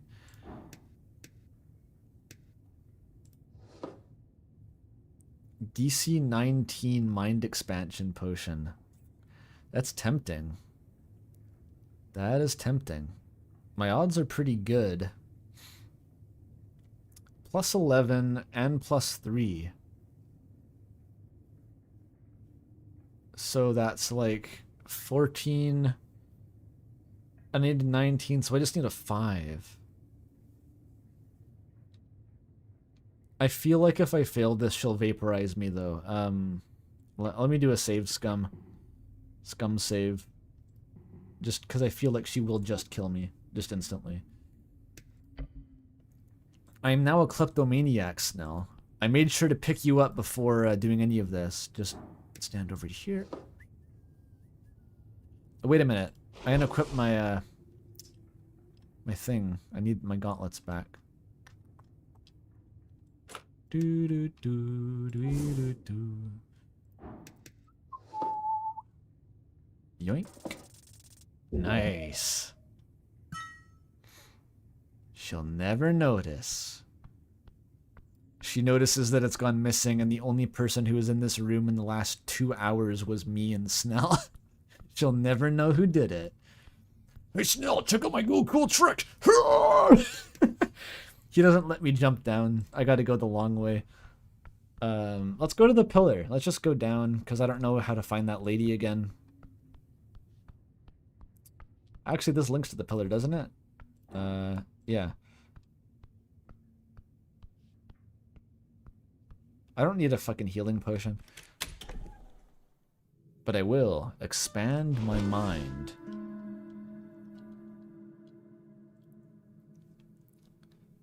It's gonna be throbbing.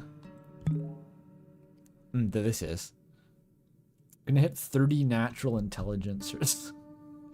Keep guzzling mind expanders.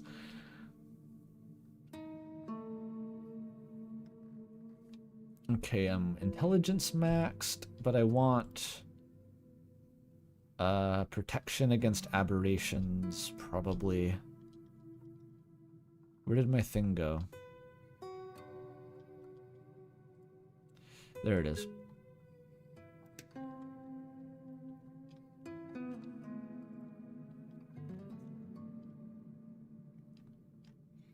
And the boots, maybe? Sure.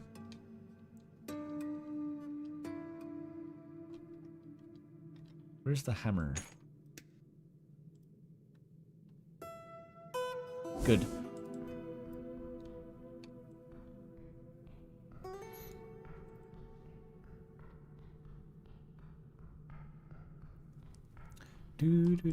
So I can now fast travel here, yes.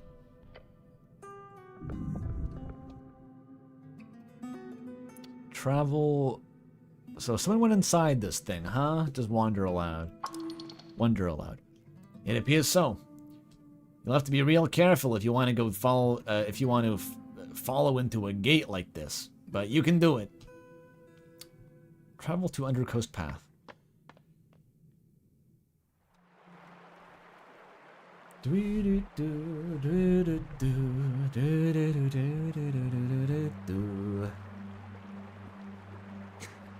Everyone's rejoining the stream after finishing the podcast.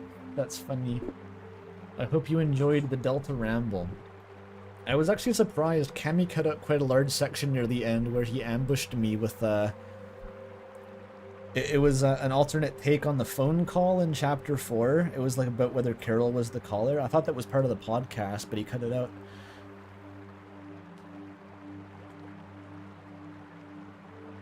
Maybe it was, I don't know, too hot and heavy.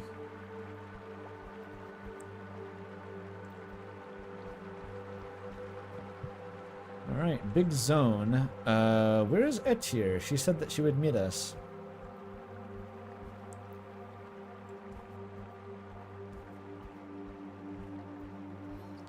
The conclusion was that, well, I still think... how do I re-articulate this? I'm getting distracted by the game already. I gotta think. Cammy was saying...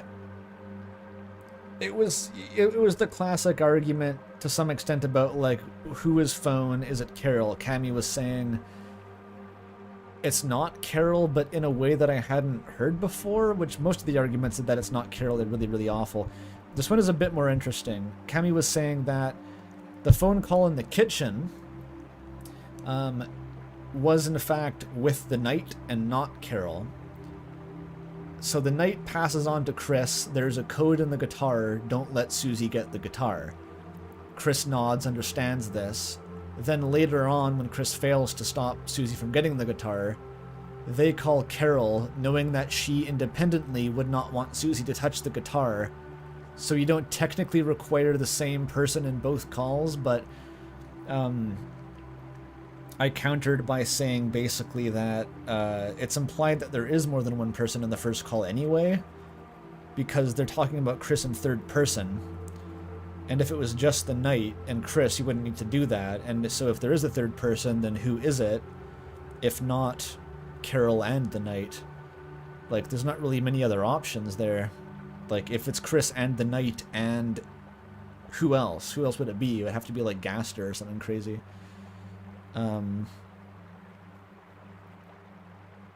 There's a lot of jank surrounding the fucking phone call, but I think the most likely option is still a group chat with Carol involved. Because otherwise the, third person pronouns don't really get busted out.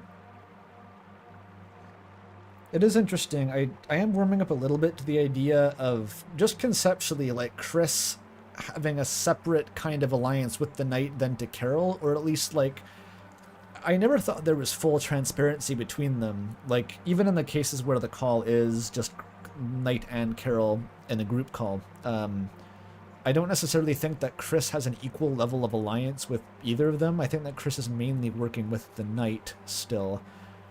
The big question is just, like, to what level is Carol in charge? Because if you can answer that, then you could understand how this dynamic works, because it seems currently that there's two people who should be the leader of whatever this group is, and it's it's Carol and the knight. Both seem like they should be in charge, so which one is it is the question, and I hope that's answered in chapter 5, because I really don't know.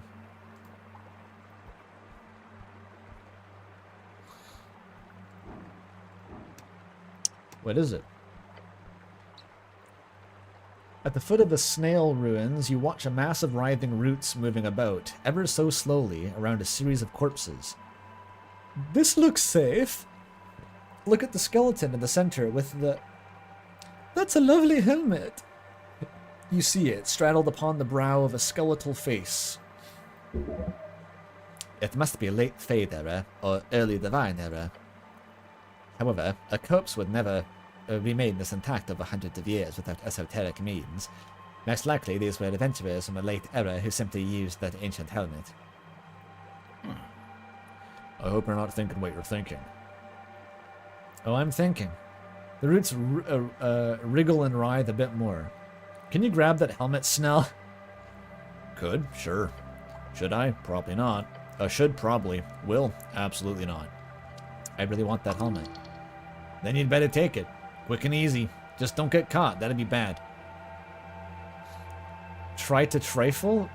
I just unspec'd for the trifle. Fuck me. Okay, hang on. Fucking hang on. Jesus Christ. Shouldn't this be trivial with my mage hand? I can just reach over and grab it. Just grab it. DC 16, that should be fucking doable as hell. Just let me, okay, replace those. I'll put the dictator back on it. Oh. This is intelligence. That is, I need the different fucking weapon. I gotta have the gauntlets again. Jesus Christ. Where are my gauntlets? Where the fuck are my gauntlets? Oh, I'm wearing them. In that case, where's my dictator? Oh, where's my dictator gone? What is that? Adventure log. No, up here. Okay, fine. Now do it. Enhance ability. Active. Go. Trifle it. Jesus Christ. How did I get the perk that removes natural when critical fails? And then the only 2 natural ones I've gotten in like 3 streams are for this thing that apparently it uniquely doesn't affect, just for no reason. How is that the case? What is this perk for?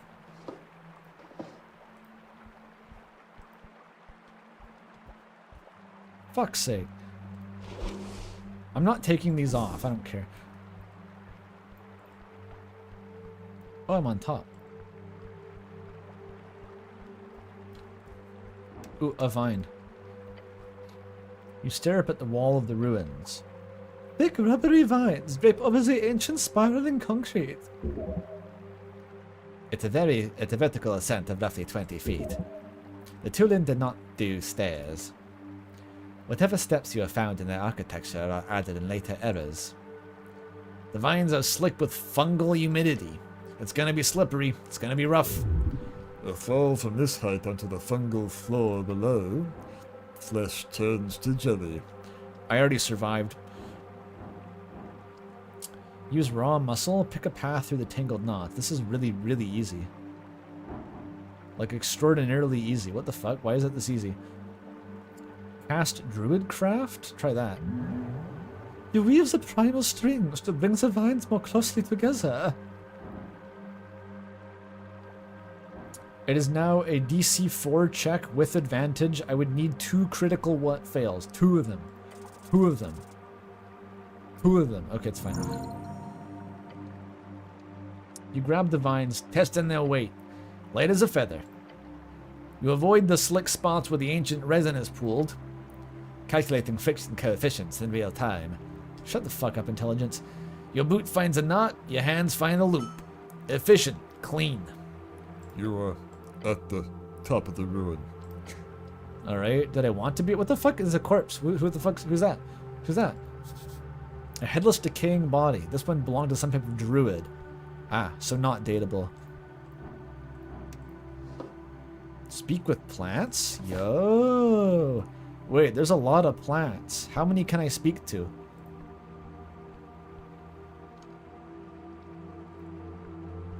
I guess the mushrooms aren't plants, so that narrows it down a bit. Well, time to go. Climb again.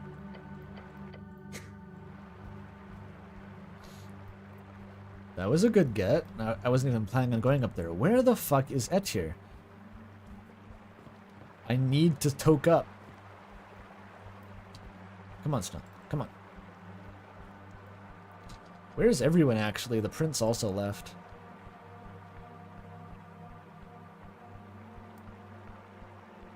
Is Prince Meriadoc going to ruin our blend rotation? What the fuck is that? Oh, it's a crab. Huh. I can't actually interact with it. It's just there.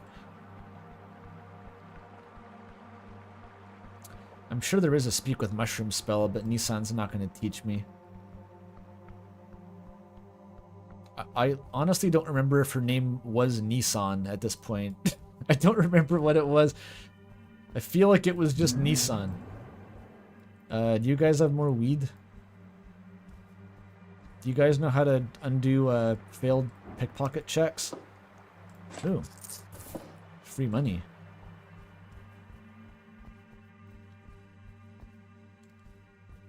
Anybody in here seen an angel? Anyone seen an angel? No. No one. Okay. Thanks, bro. Is there anything fucking down here? Oh, I can just... This doesn't hurt me? What is that? Something's frozen. It's not that cold. The blizzard rages around you. Snell's just tanking this in short sleeves. This is some kind of esoteric event. Obviously. Why is it snowing, Snell? You tell me you're the expert. The Snell voice is not fucking warmed up, is it? You tell me you're the expert. Your goblin companion holds up an arm to protect his vision. Don't stay in this thing too long, cleric. The cold bites at the cracks in your armor. Your flesh is turning stale. He rubs his exposed arms.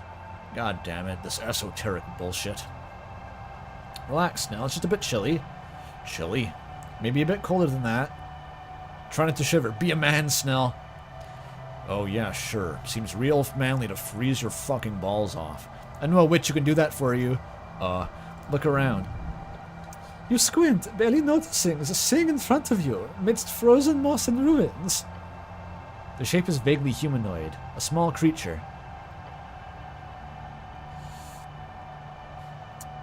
Poke it. It does not move, but it is solidly frozen and cold to the touch. What is that? No clue. Some fungoid? It sounds like a slur. I'm sure it's... Either way, he says while shuddering, if you stick around here for any longer, I will go stand outside the freezing esoteric sphere, okay? Baby, it's so cold in here. Wait, no, that was the, They Might Be Giants, Baby, It's Loud in Here. I was trying to reference the other song, Baby, It's Cold Outside, but it wasn't Baby, It's Cold in Here. So I, like, lightning rod to the They Might Be Giants? Whatever. Man, it's cold.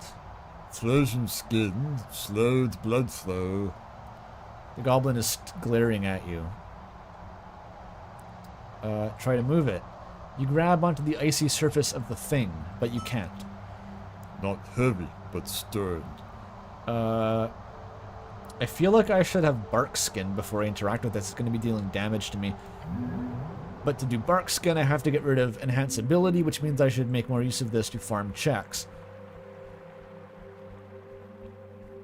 It's all about spell slots. Where is Etir, though? Seriously.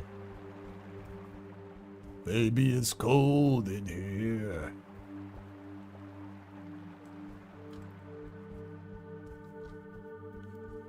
Wait. Interactive mushroom. Yo. Oh, I found that. Buried chest.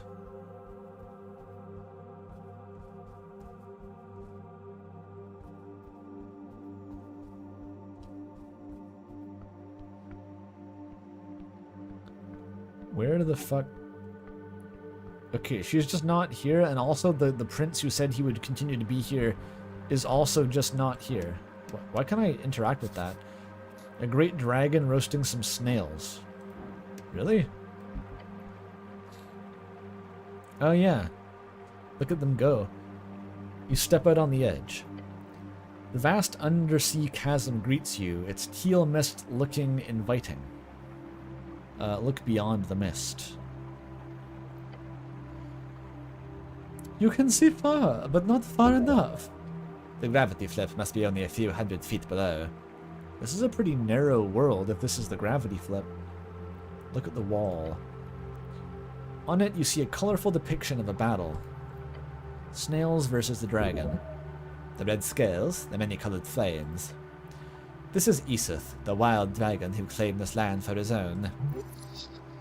Lovely artwork. Must be esoterically scratched in or something if it survived all this time in this musty place. See that? Cool, huh? I'm not stepping out on that thing, cleric. Why not? You scared of heights? I am realistically inclined, yes. Why is this just like the Snell toxic masculinity gauntlet? It's like, come on, Snell, freeze to death a bit. It's manly. Come on, Snell, fall to your death into the gravity flip like a man. Take off those bitch mittens and stick your hands into the frostbite water. I am realistically inclined, yes, to a healthy degree.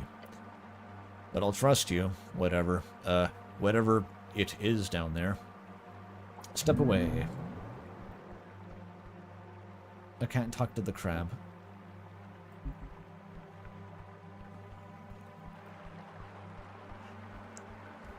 Well, all the cool shit is just not here anymore, so I'll continue into the snail ruins.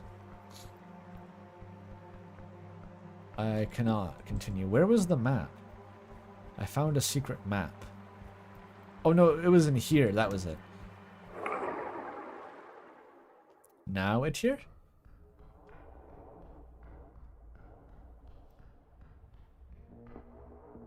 No, it's here. Right, there was a Shoggoth. I do want to talk to the Shoggoth more. That guy was cool.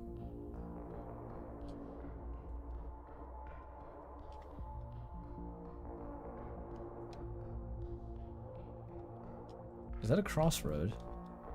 Oh. Oh, there's a lot in here.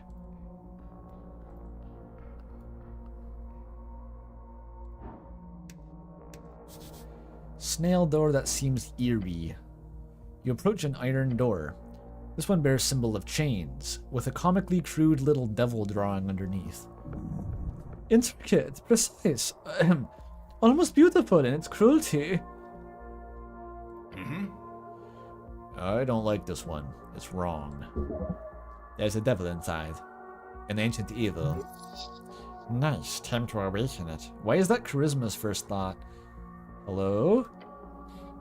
Kudotam?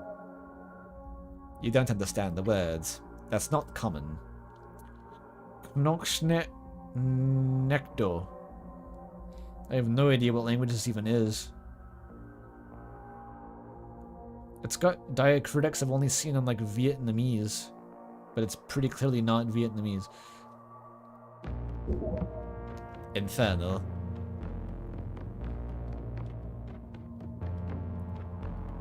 Try speaking louder.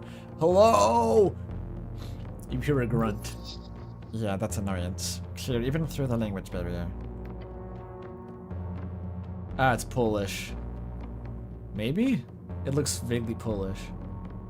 Or maybe just some other Slavic language. It could be like fucking Hungarian and I would have no idea.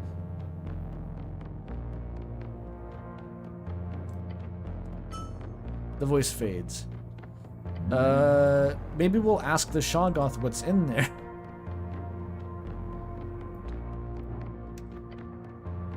You approach the iron door. On it, a paper carrying a symbol. It looks like a flame. The flame! I need the Sphinx riddle! Is it just me, or is this door a bit hot? Your goblin companion takes a step away from it.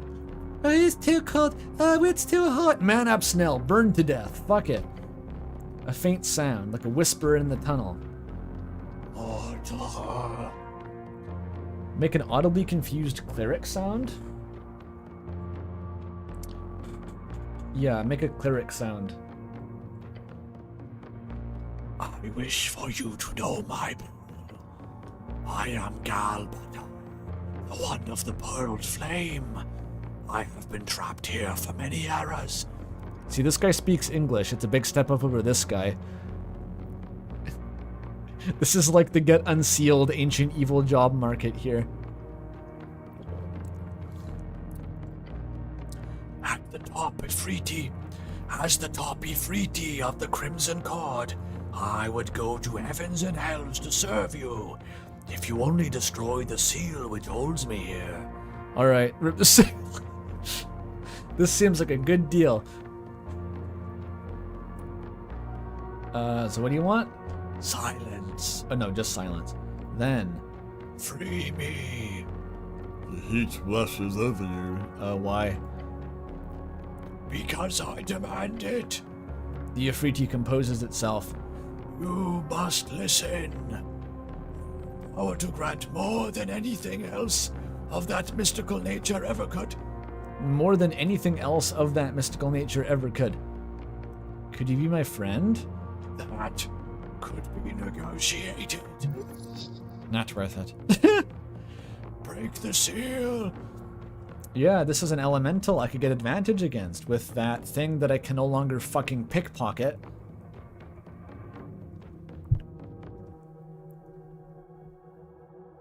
So, oh well.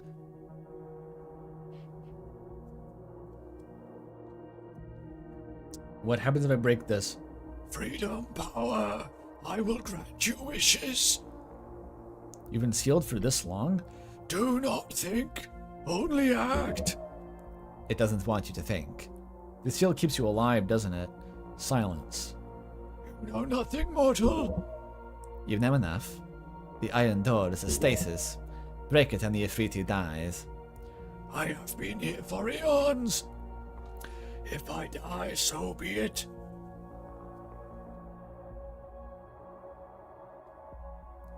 You're insane. I am free, or I will be nothing.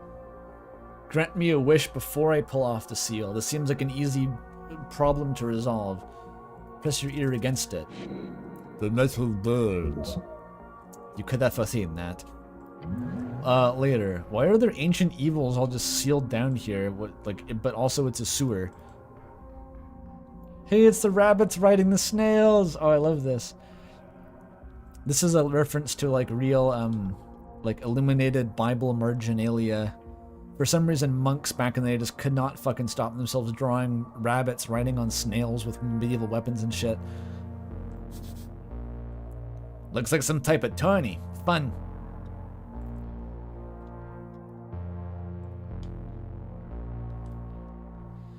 A universal symbol.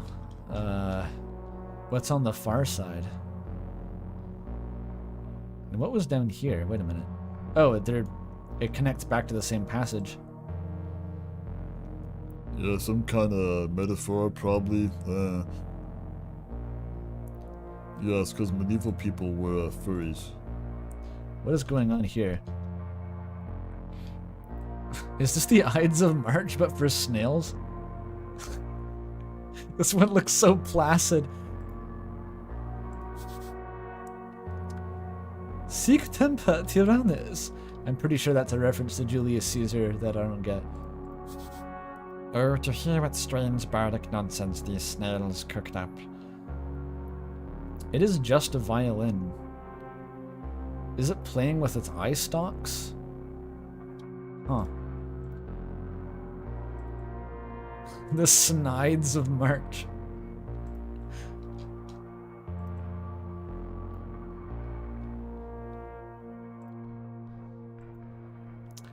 It's a reference to a famous tome of a guy getting stabbed in the head. Okay, what new fucking ancient evil?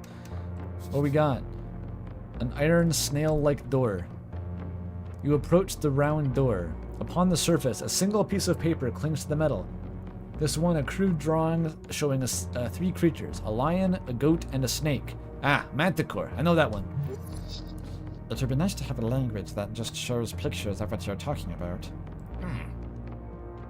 Hey, I like the goat. He likes the goat. You like the goat, Snell? Yeah, it's a nice drawing.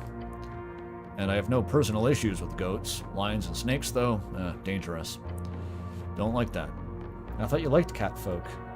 Catfolk were great. Lions, not so much. Now, can we leave this thing alone? I'm getting the creeps. Look through the crack of the crevice. Can I look through the crevice of the crack? You press your helmet against the device/crack. Peering through the narrow gap between the iron and stone. Darkness, and then... movement. 3 sets of eyes glowing faintly in the black. One burns with amber fire. Amber? Oh, I know about this, it's lore. Another gleams with an unsettling blankness. The third, cold and reptilian. All watching you.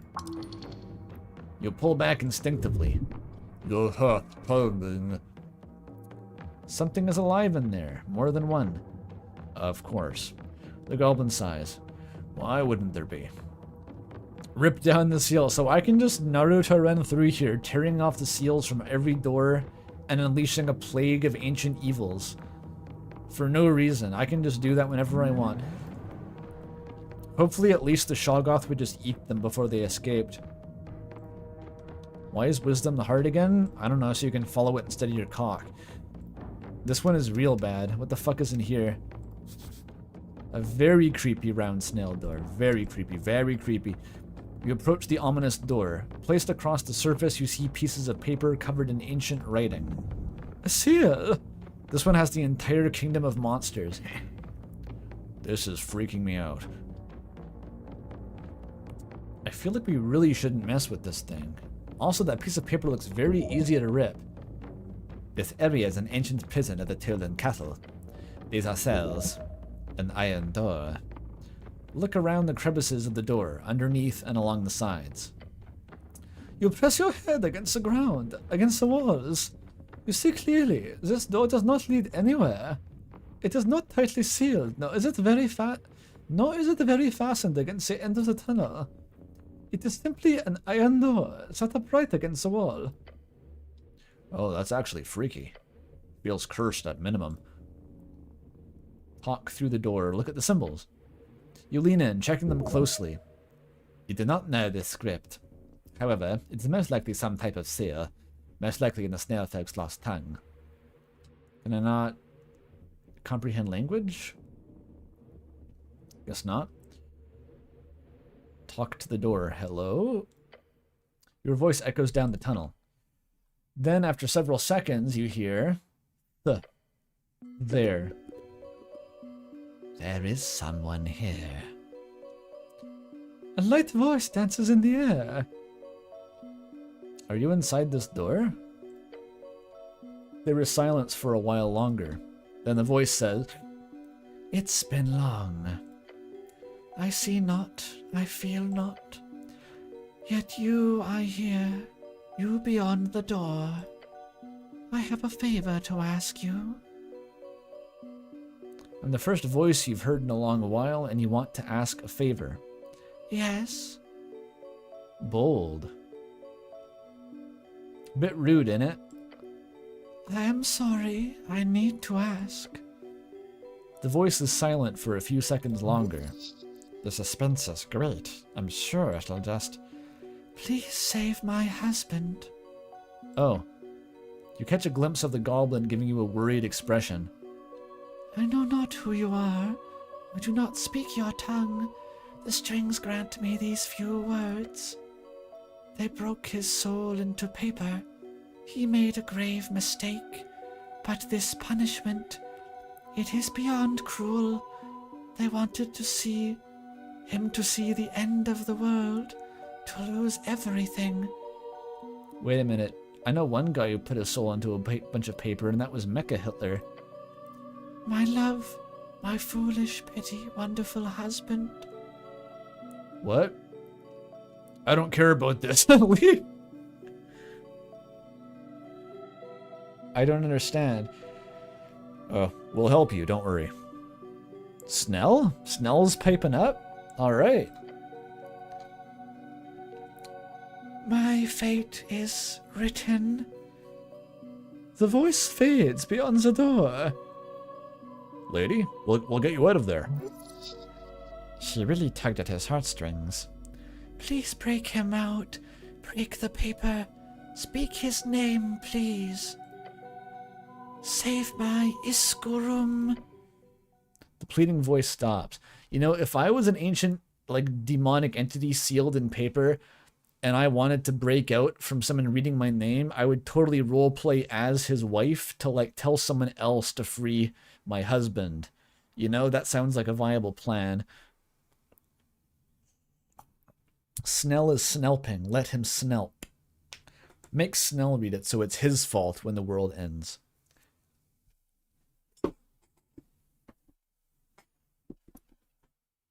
Damn, it's hot. The pleading voice then stops. Lady? Nothing. Jeez. That was, something else. I'm not sure I understand. A woman in distress. You need the help, there's no doubt. Yeah, look into this. A rare sight. Emotions from an instrument of death. The thing behind the door is an instrument of death? Weird. Is this like that part in Disco Elysium when you realize that even Kim Kitsuragi has been compromised by the hot lady you're talking to? Is this Snell's weakness? A damsel in distress? That's weird. I kind of want to know what's on the other side. This one's really mysterious. I like it. But I'll probably die. For sure.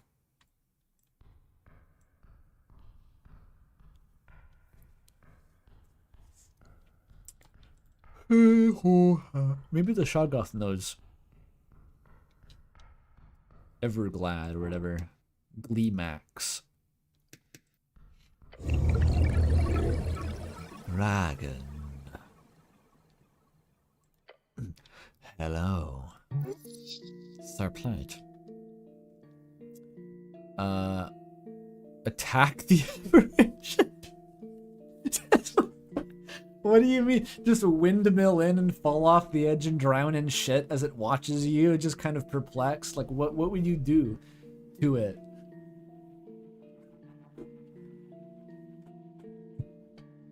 I wish to gather more secret knowledge, actually. What secrets could I give you? I keep yawning. That is a question you know well the answer to. Can't you just make something up? What you want is just for him to tell you why he was trying to kill you, right? The main secret. That's the main secret, yeah. However. Okay, I can try different skill checks here. DC 28 Constitution check to tell him the deepest secret that is the source of all my insecurity and shame. Wow. I don't think that's happening. I had a good talk with Snell, though, so I get 2 chances to roll a crit. That's a 1 in 10. Not good odds. The intelligence check, I probably do have plus 12, holy shit. Come up with an argument as to why the information about him trying to kill you isn't worthy of a secret. That's actually pretty good odds, let's do it. Easy. I look over to chat and I see, God, I want to have sex with this thing. No judgment. The Shoggoth, however, is not my type. I guess I'm more one for sphinxes. This foul beast might be savage in nature, but his demeanor is at least an attempt at civility. He will not listen he will listen to a good argument, something that brings you into his favor if he were to offer you a bit more. Mr. Everglad, I don't mean to speak for you, however, your offer of potential knowledge would be much more interesting if you were to grant me a solid taste test, is it not? Ah, you make a good point, but more than that, you make it sound as if you are quite happy about the idea of working with me, which I enjoy. So sure, I will grant you a piece for free.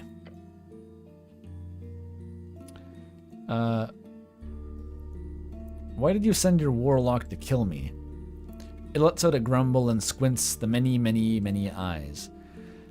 Let me tell you about the Blood Tongue prophecy. Just listen. At night, dark as ink, some years past, a young scribe is overcome with maddening visions. On the morrow, the writing is recovered and kept secret by the council, yet the whispers of its content reached me nonetheless. I will not share its content in full, as that is an all too valuable secret, but I shall share this one passage. Scent of Ukul midst flame amiss. Loyal death upon the day of suffrage consumed. The election day? Scent of Ukul midst flame amiss. Loyal death upon the day of suffrage. Laid at the feet of necrocratic doom. Necrocratic is a sick word. 1,000 clamors for iron's wrath, all wrought in sundered trove beneath stone. There time itself as witness standeth mute. A sundered trove sounds like the Sphinx's vault. There time itself as witness stands mute. First by west, south, east, then north, an esoteric era marked forth. Sounds like divine out of scripture. Ukul leaves. Wait, Ukul leaves? Oh, scent of... Oh, I didn't realize that's the stinky leaves that I'm carrying, I'm pretty sure. I didn't, like, literally a scent.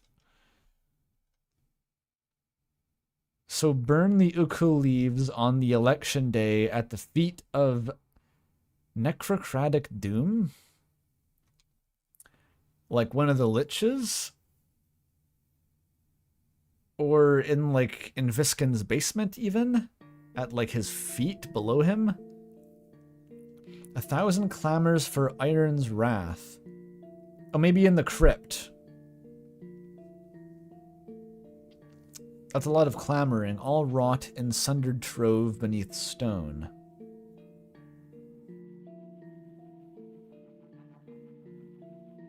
First by west, south, east, north.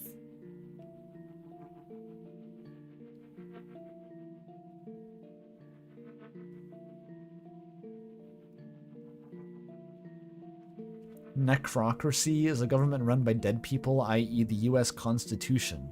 Remarkable. They don't fuck around with their cryptic riddles in this game. They're pretty cryptic. Oh, it's just the tea shop exploding is the flame. Oh, that must be it. I don't have to do it myself. But what about the necrocratic doom? Loyal death upon the day of suffrage consumed. It wasn't the day of suffrage, though. Maybe that's setting the scene and something else happens on election day? Loyal death at the feet of necrocratic doom. Maybe I get killed by a fucking lich? 1,000 clamors for Iron's wrath. Like, advocacy for war? That sounds like people calling for war. All wrought in sundered trove beneath stone. Wrought as in, like, made? The clamoring is coming from a sundered trove. Or maybe this is like the skeletons in the crypt are coming back to life? That would work. I don't think I can figure it out. Wrought is a delightfully vague word in this context. Ukul leaves. Ukul leaves bring death on election day?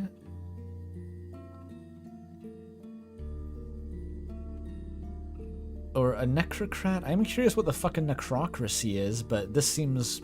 Yeah, what do you mean? Is it on election day or before election day? Yes. He opens his maw and clicks his fangs together. It is, as unlikely as it appears, confirmed to be a truthful prophecy.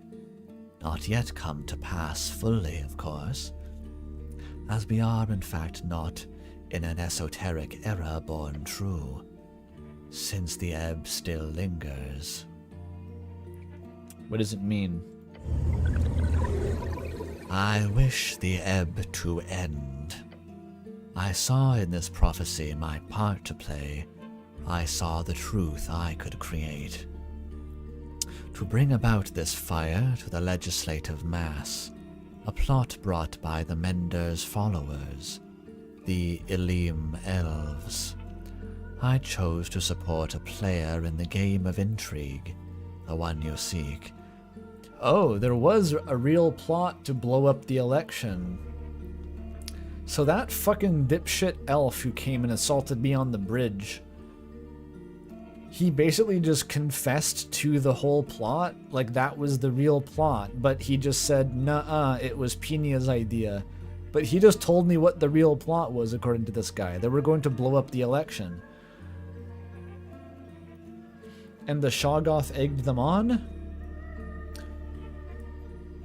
Why is this giving me Deltarune vibes now? Like the Elim Elves are Carol Holiday and Asgore, and this thing is the night. Like, do you see what I mean? Like the vibes, it works.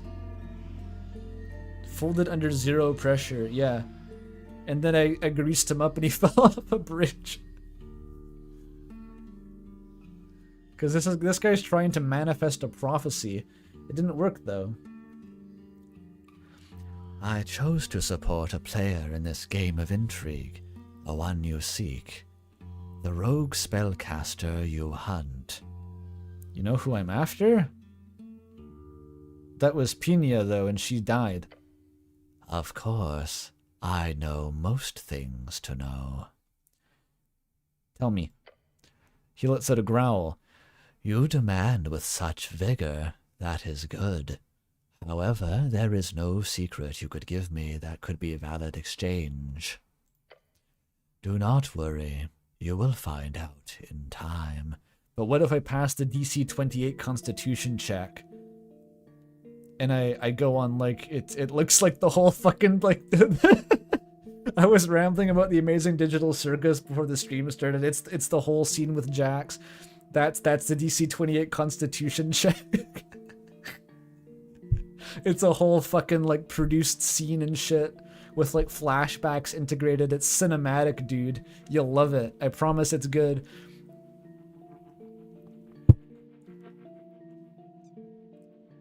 Or tell him how you secretly really want to bone your goblin companion. That would also work. Did I like it? The circus, the Amazing Digital one? Yeah, I liked it a lot, actually. I talked about that earlier in the stream intro. It impressed me. So he tried to kill me to stop me from finding this rogue spellcaster. His tentacles snap around the cistern. Freya was to destroy this government cleric sent to investigate, to make sure the prophecy was given the space it needs to breathe. There was no doubt in my mind of this plan of action. Until you stepped into my chamber here, I see more truth in you. I see more than truth in you. It is obvious. I backed the wrong guy. Now, I will look upon you instead. Thanks. Thank you. You are welcome.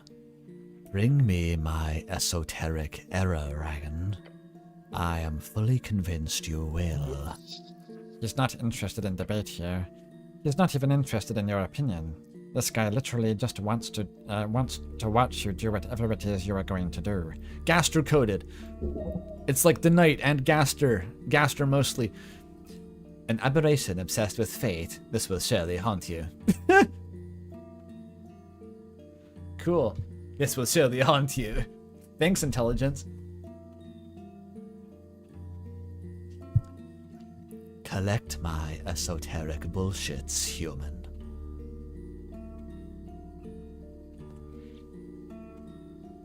Have I asked the Shoggoth who it's voting for? If it was an option to, then I definitely did.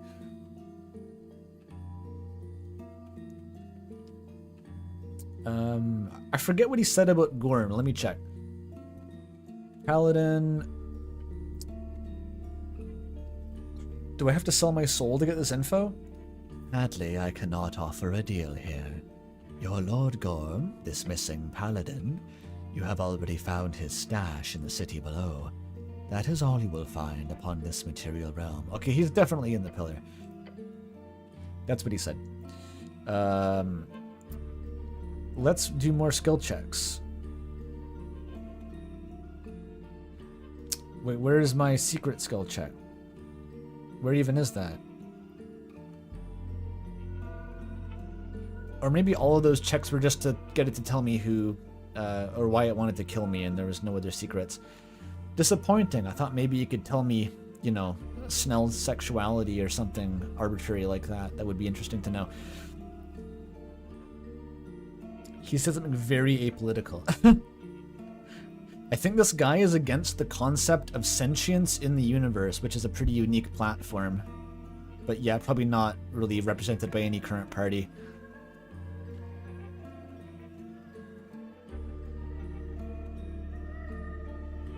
Yeah, signing a contract with this guy sounds... Well, I don't know. It sounds kind of cool, but I don't think that Ragan would be willing to serve another entity as like a God King wizard. That seems pretty counterproductive, you know? He's not a sorcerer. He's not a fucking warlock. He's a wizard.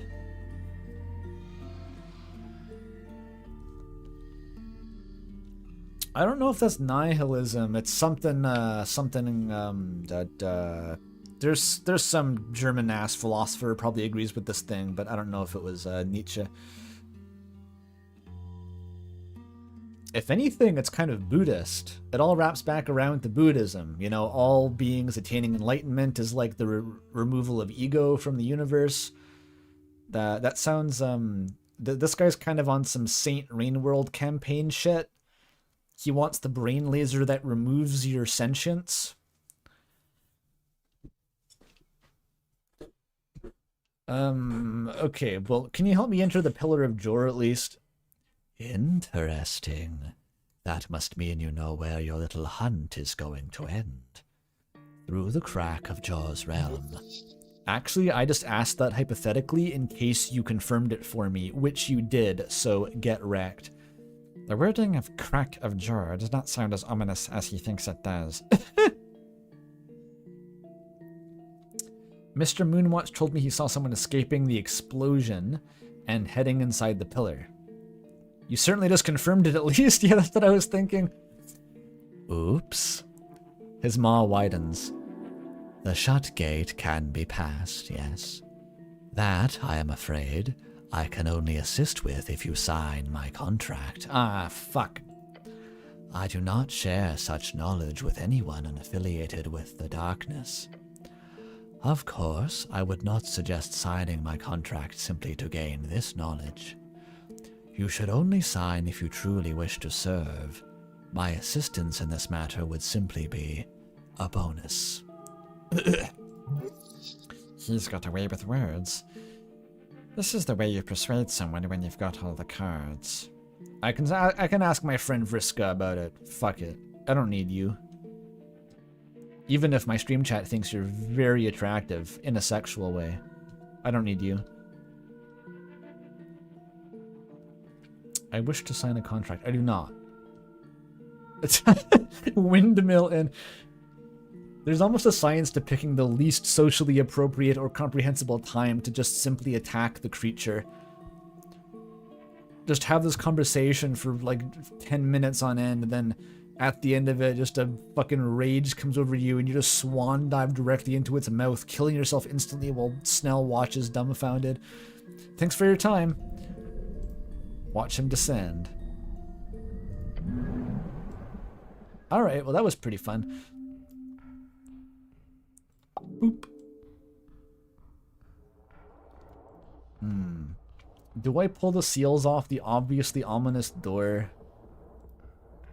I like the vibe of the obviously ominous door.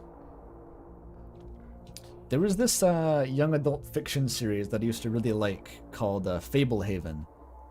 And a lot of the stuff in that, the premise of this young adult fantasy series was, it was like kind of a Percy Jackson thing, but not really. It was like this young pair of, you know, tween-age brother and sister go to visit their weird uncle in the summer, but he runs it was like a nature reserve for SCPs, like fantasy creatures, which is secret, obviously.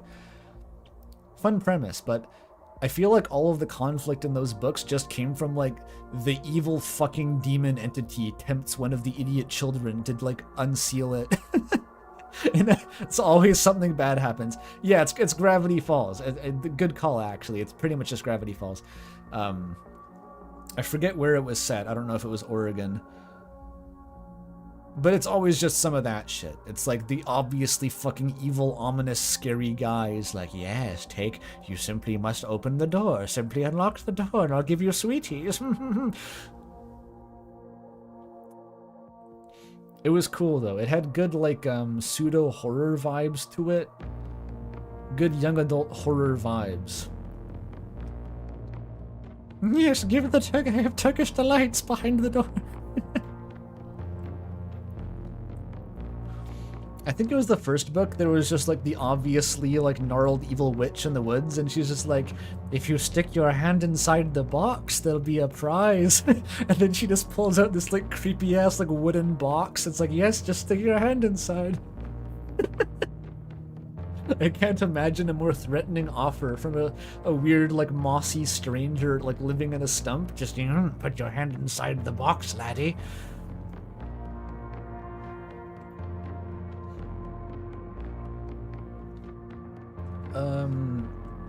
What do I do with this? Do I literally find her husband, or do I, like, what is this? Why not? I got 2 hands.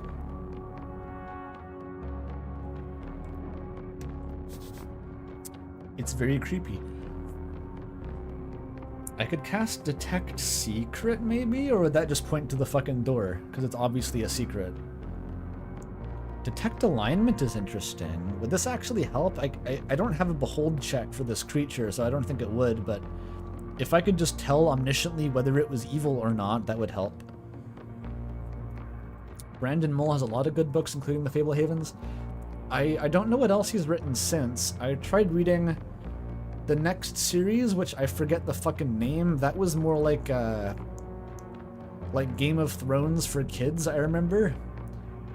I remember that one being kind of weird. It was like unusually edgy, had a strange predilections for depictions of medieval torture. I don't really remember much about it though.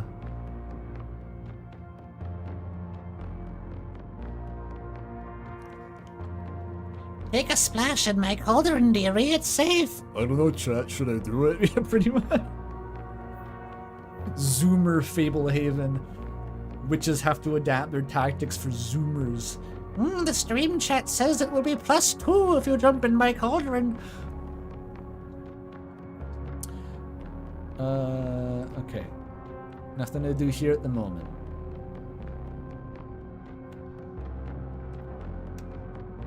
And this one was the Chimera, which I obviously don't want to engage. Is there a reason to open any of these fucking things? I feel like they all just will kill me, obviously, right? Although the Ifrit might have the fire that I need. Is there a reason not to kill the Ifrit? Like, so if it just wants me to kill it, I mean, that doesn't sound dangerous for me.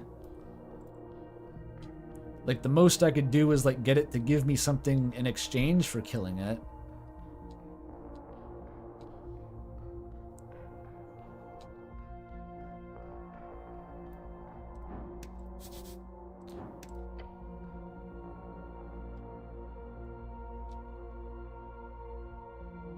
It radiates heat faintly, softly, almost nicely, but not quite. In fact, since you realize it's not actually natural fire, it's probably bad, actually, not nice, uncomfortable even.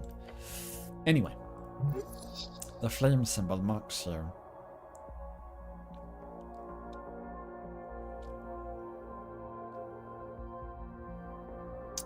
I can't really talk to this guy.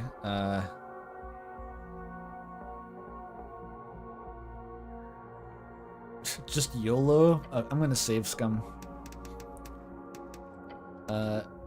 Just in case this locks me out of something cool, that's all I'm worried about. I don't think it's gonna kill me.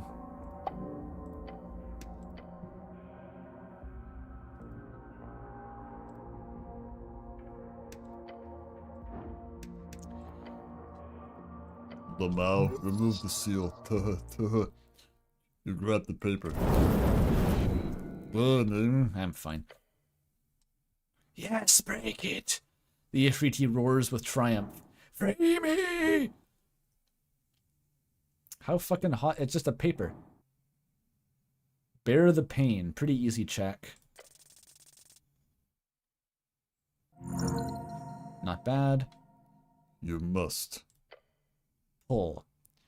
The seal resists. For a moment, the paper feels hard as steel. Then you see little cracks. Break it. The paper explodes into ash and flame. Yes, I am. The voice cuts off.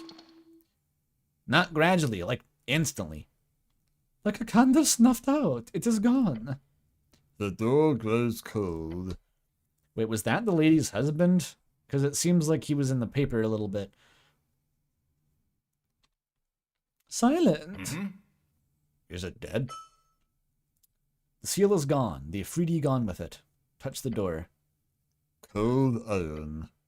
No heat, no life. Time to go. Oh, I didn't get shit, dude. I thought I could go inside the door and maybe capture its like primal flame of the gods, but no. No. You have thoughts, Snell? Huh? Stay real close. This is scary. It's okay if you want to hold my hand, Snell. You see your companion already has his sling ready. He clenches his jaw and just nods. All right. I'm glad we had that conversation. All right, well, let's see if that woman is happy with me. She probably knew the terms of the deal, right? Like, free my husband, they would have him see the end of the world, blah, blah, blah. Like, she wanted him to be freed from the mortal plane, I think. Hopefully. You approach the ominous door. Placed across the surface, you see pictures of paper covered in ancient writing. Look, wait, don't you want to talk to me? I did the thing. You do not know the script. Snail folk lost tongue, some such. Wait, but she... Oh.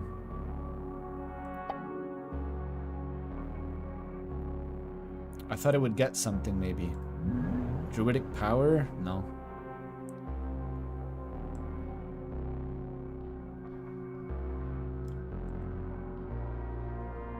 Wasn't the devil in the other one?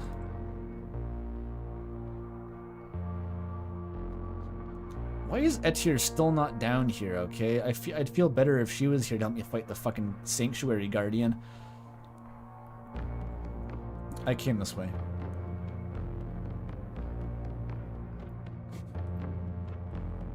Satana. Your stomach turns. So this is just like releasing the devil for no reason. I don't even have a reason to release the devil. I could talk to the devil with comprehend languages.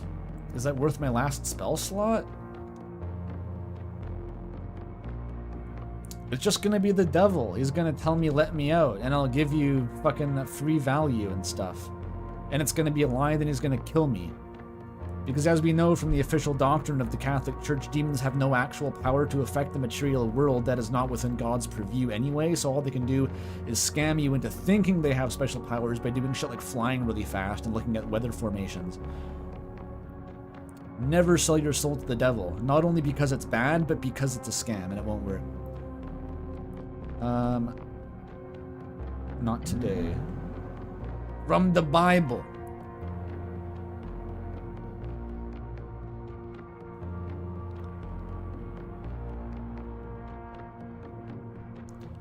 Yeah, I can tell you approximately what the weather's gonna be tomorrow. Worship me. And then as soon as you turn your back, it just like flies up at 10 times the speed of sound and squints at the clouds and is like, cumulonimbus, something or other.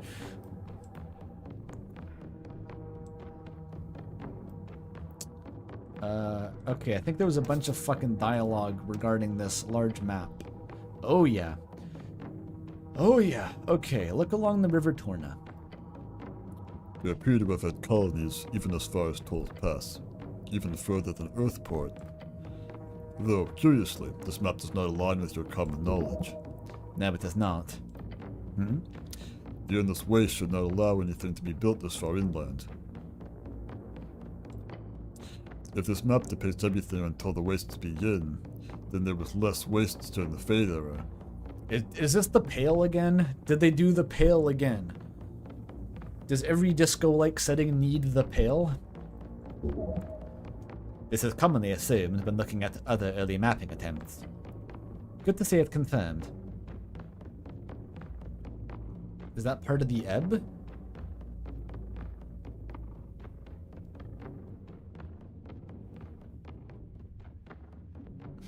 The demons have iPhones by now. They just check the weather app.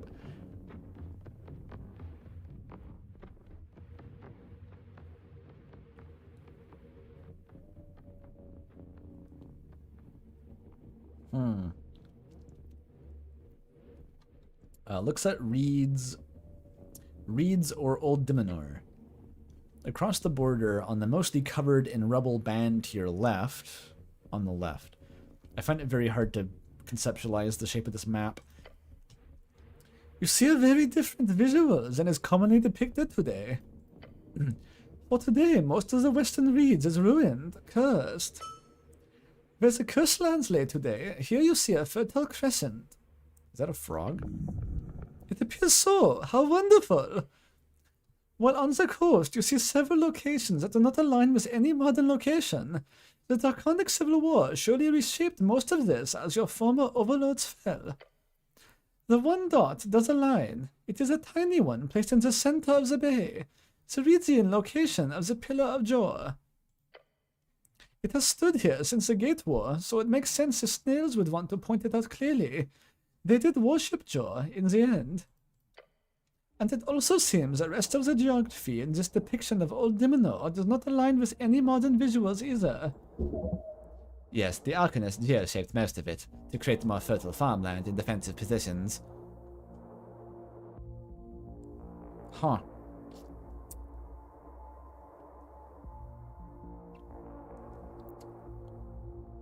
What's the dot? Your home, thousands of years in the past.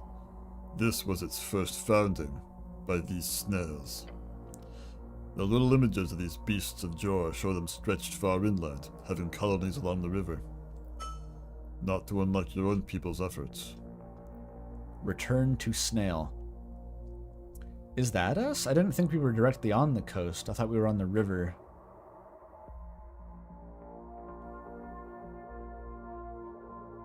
Are we on the coast? I still don't really understand a lot of the geography. It's very complex. Especially because a lot of the different places are just like different scales of the same place. Like, I think Reeds is the band and Axendi is... Or not Axendi. That's the fucking Soul of Sovereignty thing. Ascani is like a region within the band, and then, what the fuck is the city called again? Why can't I remember? It's not Tolstad. Tolstad is a sub-region of the city itself. So it's just like nested inside each other. It's hard to parse. Norvik, the city of Norvik, in the region of Ascani, in the band of Reeds, and we're in Tolstad Isle in Norvik. Jesus Christ. I don't even know if the fucking Ascani thing is correct, by the way. How many atoms do you have? I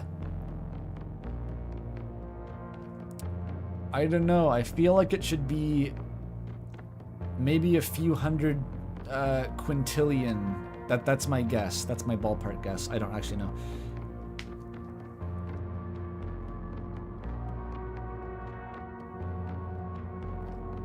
Look at Divini Torum. Most of it is covered in fallen rock. The one thing you see is like some feathers. Like Drummer? Not really. Drummer's more of a Emian bird, from what you remember. The Venitorum is filled with birds all throughout the Fade era, from what you remember.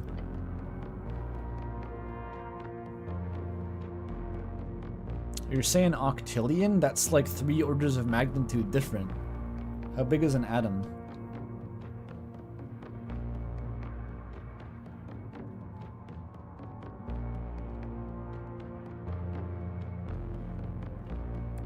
I should be able to count, like, how does molar mass work again? It's like Avogadro's number of atoms in... Is it in a gram of something, or is it volume based? I fucking forget. But how would you measure the volume of a gas? It would have to be a mass, right? It's been a long time since high school chemistry.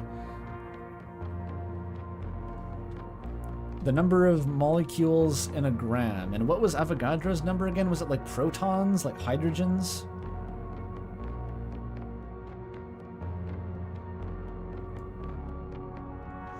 It's 10 to the 23. Okay, that's a big number.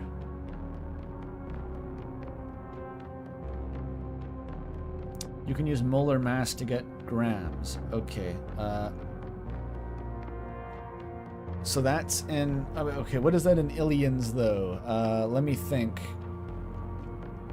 No, that's got to be massive, right? That's got to be like an octillion or a septillion, because a decillion is 10 to the 30, nonillion is 27, octillion is 24, so that's like 100 septillion for a gram.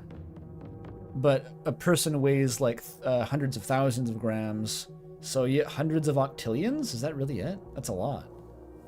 But those are probably bigger atoms, though, so it would be less.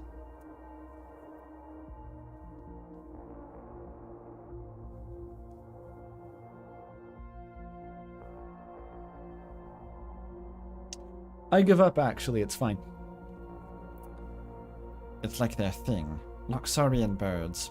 Then the Celestials settled there more seriously over the course of the next couple hundred years. And with settled, well, that's the colonialism/imperialism version of it. They're still there today, so they surely did something right.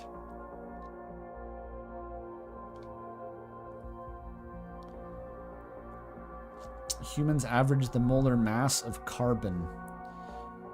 Googling the molar mass of carbon.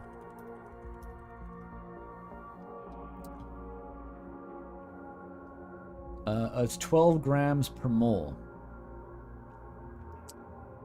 So wait a minute. For every 12 grams of human, you get a mole.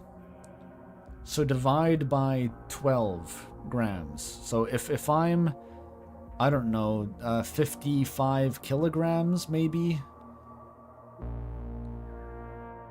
then you have to, okay, round up to 60, so you can divide by 12 and get 5. So 5, but it's kilograms. So 5,000 moles?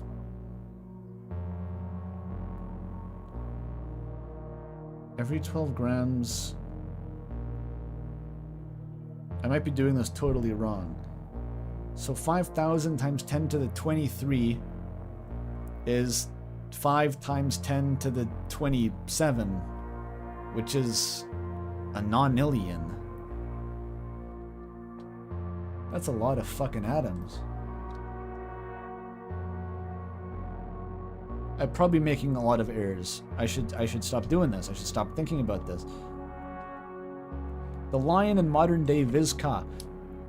You see a lot of smaller symbols representing the lion folk of Ascani across the inner parts of the map. There's some evidence pointing toward Ascani being a template band during the early Fade era, or a temperate band. The visuals here, along with the inland lions, would suggest something similar. Tribal catfolk ruled a large part of Ascani until the early Divine Era. Their claw marks are evident all over your precious city. Okay.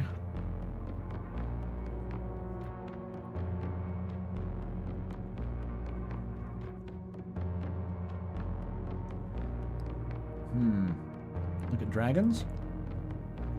3 of them can be seen. Red, green, and black. The red dragon. Isith, the red dragon of Ascan, the scourge of the coast, the largest of all known dragons throughout Joe's history. Luckily, he was slain long ago. Failed check. If I succeeded, I would have wanted to slay him.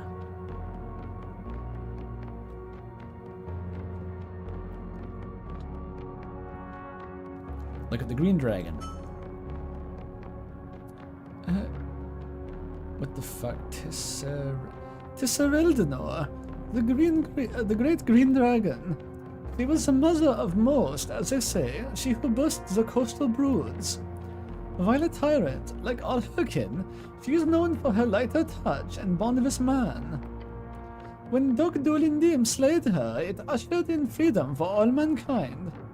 Her visage upon the map indicates her domain, what is today's Ilium Forest. Haven't heard about the black dragon. So does Calamite. No. Ambramixus, the all-wise black dragon, guardian of the bay. I'm already getting the lore. Ambramixus, the all-wise one, the black dragon of Old Dimano, known for holding the largest dragondom at its peak. His capital was the underground city of Silverslove, constructed under the central marshland of the band.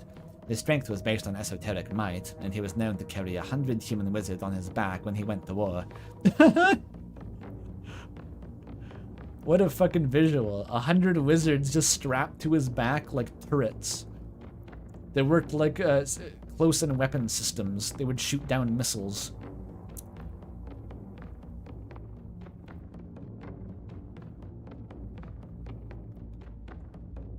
Big fucking dragon, by the way. He was known as the most magically adept dragon on the coast. His esoteric cache in Silverslave has not been found. No, it's cache. His esoteric cache in Silverslave has still not been found, and is to this day a popular target for adventures and reads. Which ones are missing? Talganator, the Blue Thunder, and the Mad Drake Algonaut, of course. The Mad Drake Algonaut, the great white dragon of Old Dimonor. He is infamous for his paranoia, causing the first outbreak of the Draconic Civil War. Is this Seath the Scaleless? Those are the big five who fought during the Draconic Civil War. The ones all humans are taught to despise. I don't hate dragons. They brought my people to this lovely world. I hate dragons. They enslaved my people. I don't think about dragons.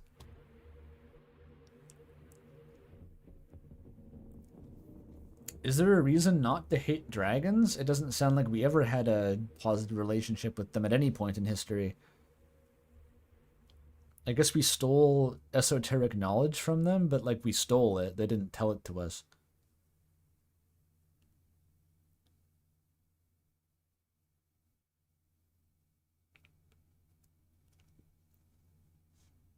They were big arcanists, like Senpai noticed me.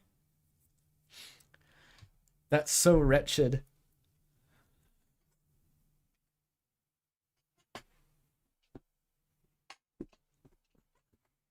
Take on a pro-draconic stance. That seems a bit unpopular. Maybe we're a bit tsundere. I feel like this guy is a storehouse of bad opinions already, so... why not? Factual. Then, once man grew strong, he shattered his chains. That is the way of the world. Okay, that's the intelligent stance, is that the dragons were morally right to enslave us because we were not yet strong enough to defeat them. And now we are. What a beautiful worldview. Look at Jor's Ocean. A cool depiction of a perch and a nice whirlwind slash pool thingy at the top. Just the same as they do today. Good thing the snails were as confounded by the whole mystery as we are today. You know, you could get yourself real rich figuring out that whole thing one day. The mystery? Yeah, the mystery behind Joe's Point. It was like the place where that big whale first entered through the first gates of Jor, or whatever. But no one who ever tries to sail directly seaward ever returns. Real spooky, but there have been reports of massive treasures being found on the islands located deep inside the stormy part of the ocean. What is seaward? It's just like out? Seaward, a term for the travel toward the coast. A term for travel towards the coast and toward the point of toward Joe's Point. So if you ever want to become an explorer slash pirate slash sailor slash whatever, that's where to aim for the biggest payout. I don't want to be a pirate. I want to become a pirate. Could I become a pirate? Night in the Woods dialogue. I don't want to become a pirate. Just think about it, okay? The world's your oyster. Crack it open at your leisure. Well, that was fun. Snell, could I be a wizard pirate? Just pinching the bridge of his nose in agony.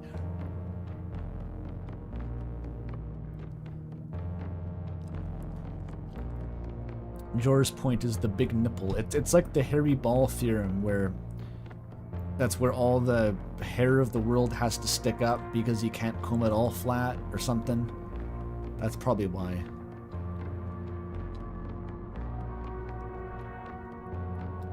Why is only one crystal working? Ooh, the dagger. Shit. I missed that. Unlucky blade. Advantage against lawful creatures. +3 dex. Damn. Advantage against lawful sounds pretty fucking nifty. One of those ancient daggers that once held the capability to cast Wish. All the charges are spent, but the esoteric energies inside are still rumbling, causing a tiny esoteric pocket to rage all around it. While holding the dagger, you perform the exact opposite action of the one you intend to perform. If you say yes when you mean no. Attempting to stab the blade in the air causes you to instead shove it into your own stomach. So let's just keep it holstered. Oh, so this isn't actually something I have to play around. I just simply don't equip the blade. That would be terrifying otherwise.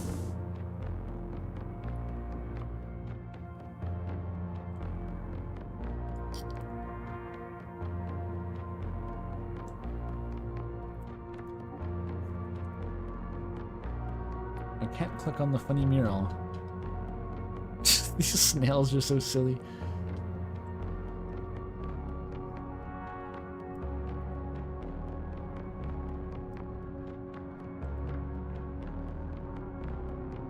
You have to think about disemboweling yourself at all times to stay alive. I keep myself in an immense state of mental tension. I think there's nothing else down here besides the fucking Shoggoth's Dark Contract. I'm not really into that. Which is too bad. I like talking to the Shoggoth. Oh, that did something. Wait, what? What did something? What did I do? I didn't do anything. What the fuck? I win? A strange bottle. I can't stop winning. Vorgini River droplets. What the fuck? What is that? A vial of blessed river water from Vorgini, the land of giants. Popular among Earthguard, it's usually labeled as not blood. Strength increase. I found steroids in an ancient temple. I don't even know how I opened it. Whatever.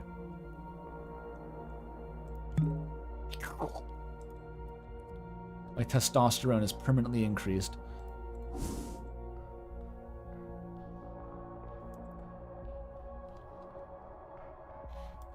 The God Wizard King must not be jacked. The God Wizard King is going to look like a sickly little emaciated twink but fly around and shoot laser beams from the stratosphere. I keep walking around in circles here. It's too distracting. There's too many paths.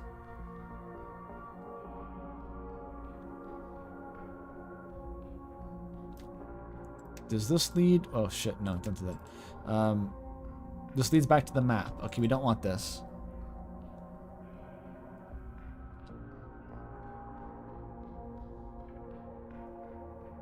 I am role-playing the God King with IBS. Yes, that is the low constitution stat.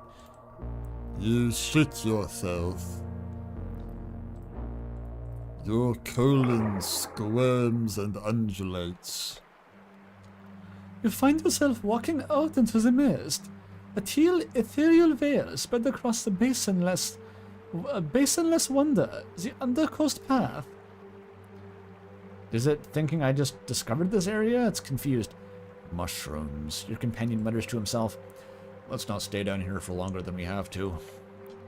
As you stand here, something appears through the veil. The porcelain spectre.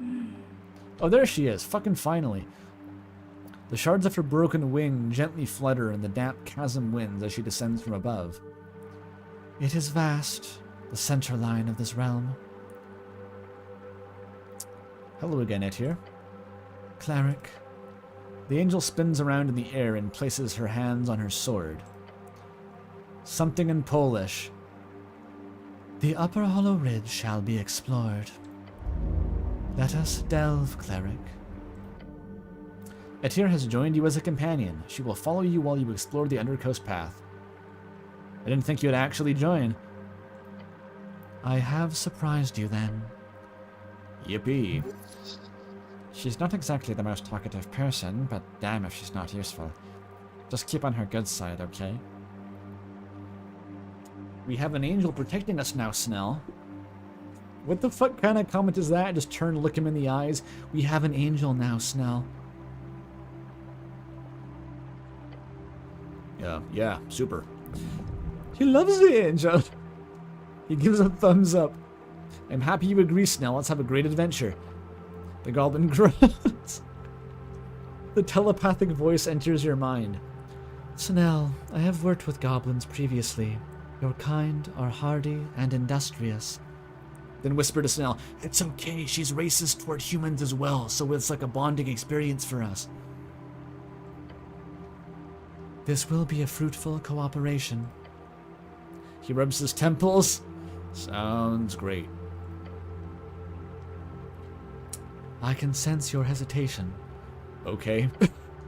He shrugs. Look, I have nothing against you, but... You fear the radiant fires, as you should. That's not a threat, is it? I don't think that's a threat. I should fear it, should I? Snell stares at the floating woman. I lived on the slopes. The flame of the higher being scorched us all. She raises a hand and summons first a spark. A bulbous globe of glowing light spawns from its center, about the size of an apple covered in pulsating flames. You are blinded. The goblin takes a step back. It is the fire that burns evil, that which cannot die, that which clings to selfish intent and horrid machination. Etir? She clenches her fist. The fire is in an instant put out. I fear the flame too, goblin. It has burned me many times. The memory follows me whenever I wield it. She bows her head to your short green companion. I apologize for causing you fear, but I swear to you, I throw the celestial fire only when absolute necessity arises, for it is a power most foul. I was gonna say, the angels don't seem like not evil. They're primarily known in the modern era for like their propensity for like genocide. That doesn't sound not evil to me. So what they wield the fire that burns evil. It's kind of, I don't know. Maybe not smart. Stare at the angel. He clicks his tongue. I believe you. It's cool. She really stunned him, damn. I apologize for the theatrics, but you must know as well as I. You must know how well I agree with your thoughts.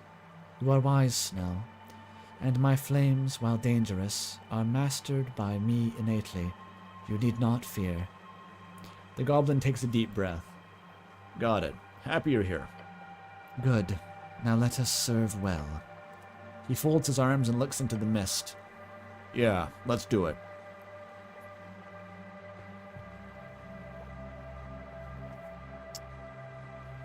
So you're just coming with us? The idea is that they're a machine of absolute purity that has gotten out of whack. Is there lore for Terraria's Hollow? Where the fuck do you find the Terraria lore? There's no way that's a real thing. There's no lore in Terraria.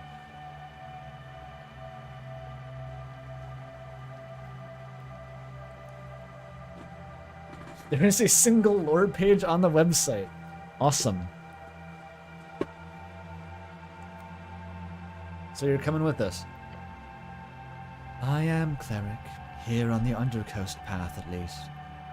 Happy to have you. Why not upstairs too? I have business to attend. Sorry, fuck. I have business to attend to, if you are to roam the city. Translation, I have better things to do.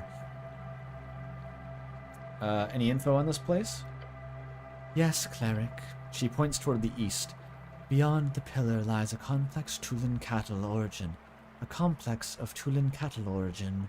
It has a wicked aura. You mean the one I just fucking walked out of? You mean this thing? Do you know where I... Never mind. She then points to the west. Down the path there is an esoteric pocket of the biome kind. I've seen that. Can you fix it? How strong are you in a fight? Can you handle anything? No, cleric. The beasts of this ridge are not so easily vanquished, not even by me. I am no cherub, nor can I match even a young dragon in combat. What the fuck's a cherub? A cherub, a chaotic celestial creature, often mistaken for aberrations due to their erratic physical manifestations. In the far past, they used to patrol the peaks of the valleys of Old Dimenor, ruthlessly destroying evil beings they came across. Oh, the ones from Homestuck. Right. Right, Caliborn, Lord English. Being unable to solo a dragon isn't exactly embarrassing. For my flames are small, and my strength is equal only to that of the greatest immortal fighters. Though I am practiced with the blade, with it you may consider me a creditable asset in battle. Oh, so you're like a 8C with weapons. I got it. Yeah, sure. Ah, could have used it to clear the place otherwise. So in short, be careful still, or you'll get eaten by something before she can save you. This angel holds in her an incredible force. However, she is not a spellcaster. As such, in relative terms, she is no match for your true potential. The intellect copium flowing out of my veins. Yeah, but like with prep time there, with prep time you could take her.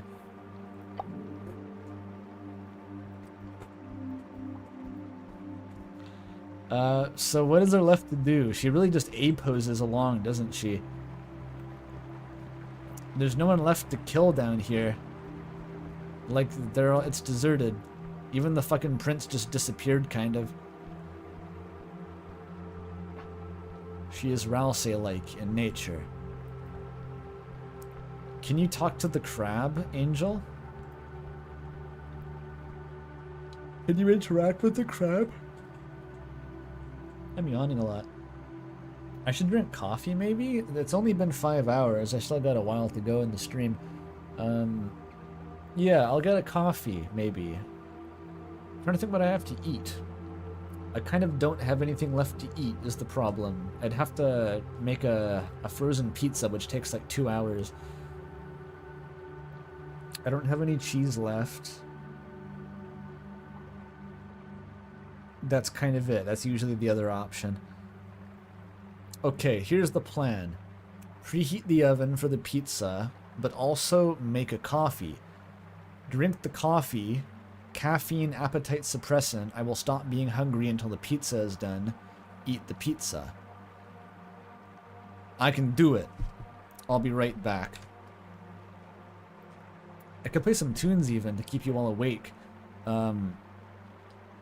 Where's my tunes gone?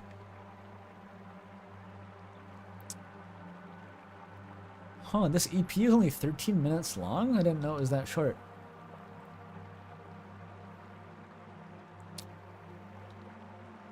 What's a good one?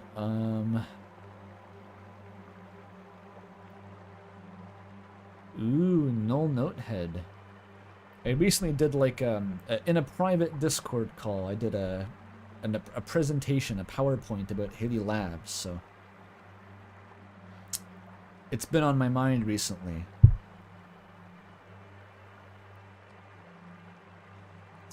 Yeah, let's go with Null Notehead. Sure, why not? Have fun while I make my coffee.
didn't realize how much the game music would be lyrium over this. Thought it was quieter. Sorry that took so long. That was a worst case scenario for the coffee where I needed to grind new beans, and also I needed to wash a mug. They were all dirty, so I did my best.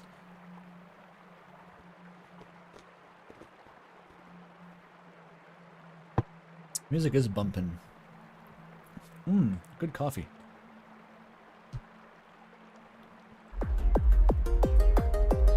I'll put it on. This is by the HHSU, Haley Hard Sound Unit. They're a bunch of like undead cordyceps deer puppets. Hard to explain. I don't know why there's a whole unique like fucking team of guys for this one. This could have been a Haley Labs Associates release in my opinion, but I don't know, the character designs are pretty cool.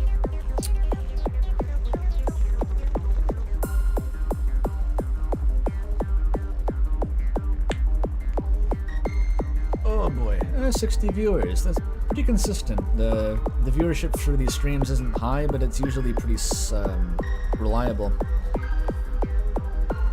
I'm gonna take solace in this relatively calm streaming environment before the fucking Undertale shit hits, and I've got 4,000 concurrents, and I feel like my face is melting.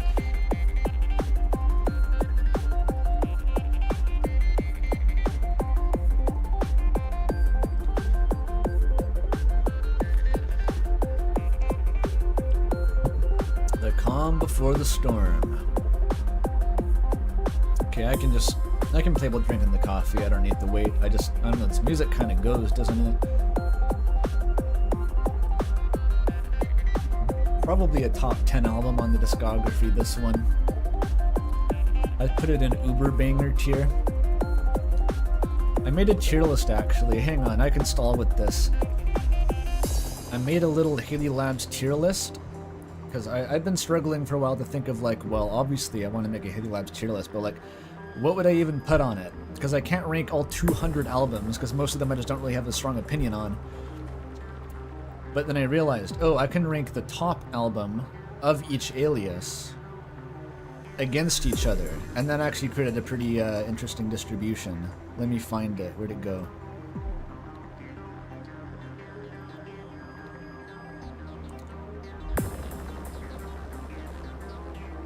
There it is. There it is. Wait, I want to open this in Firefox.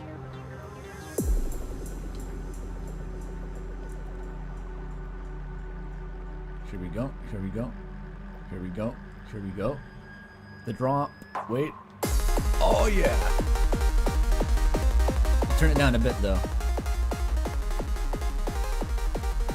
Alright, here it is. This is the official Andrew Cunningham top album of every Haley Labs alias tier list. You can see that the tiers don't go down very far.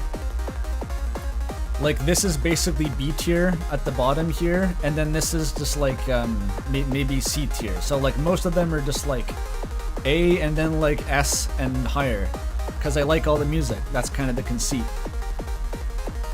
Yeah, as you can see, the this album currently playing, Uber Banger tier. Limbo for Virtuous Pagans, yeah.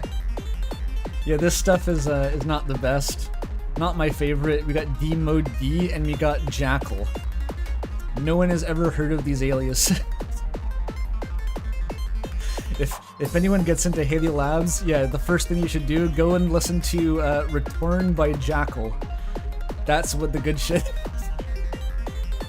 It would just be really funny, I think, if like you could just walk around and say, yeah, the only Haley Labs song I've ever heard was Kumite by Jackal. Just be that weird guy.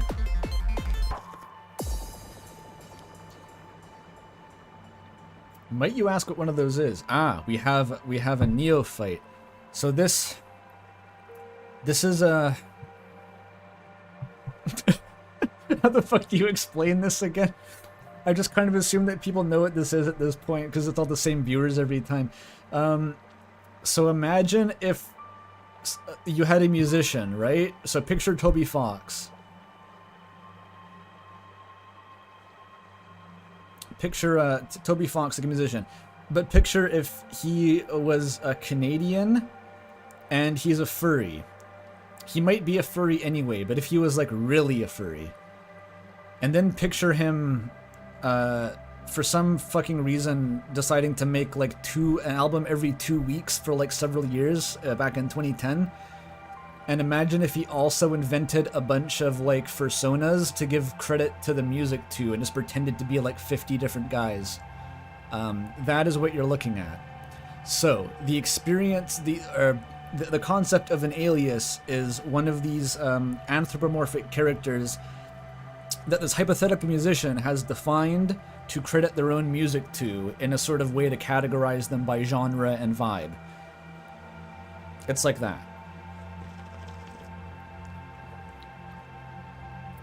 This is Hithia Labs. Okay, enough of this foolishness. I realize that you probably can't even tell what the albums are unless you already have listened to them, so this tier list is kind of useless.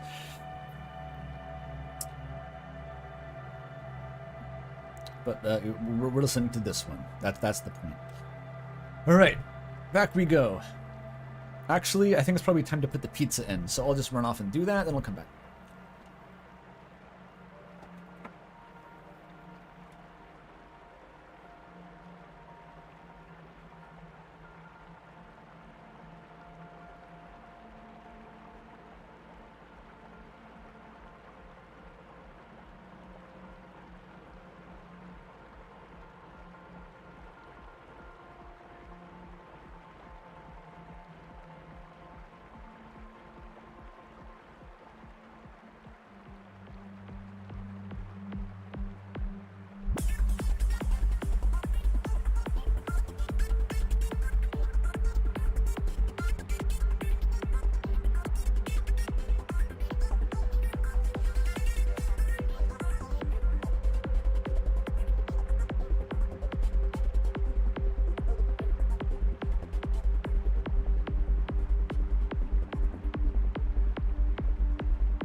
What the fuck are we listening to?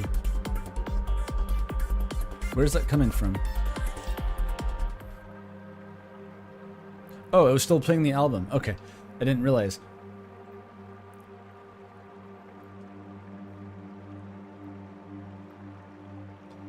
Okay, we're back.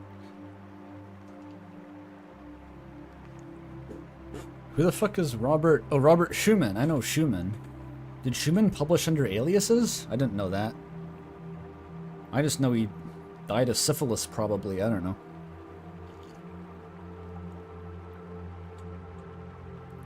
I don't even know that for sure. That's heuristic. Most people, musicians from that era, died of syphilis. It was fashionable.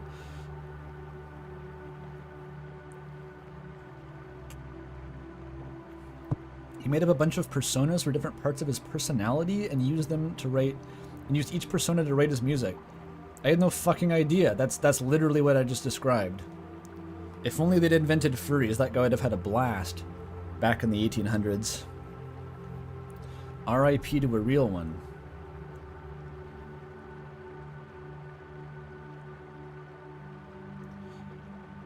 Okay. So, I have an angel bodyguard and yet nothing to fight. What if you had infinite games but no games? A classic conundrum. Maybe I can get her to unflaw the fucking guy? The mushroom?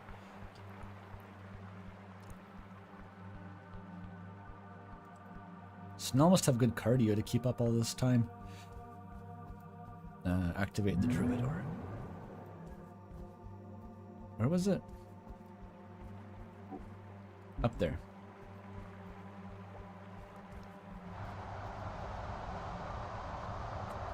Alright.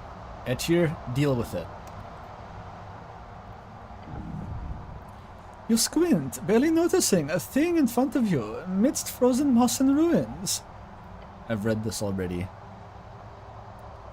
I still have so much value from this enhanced ability left, but I might die if I don't cast Bark Skin.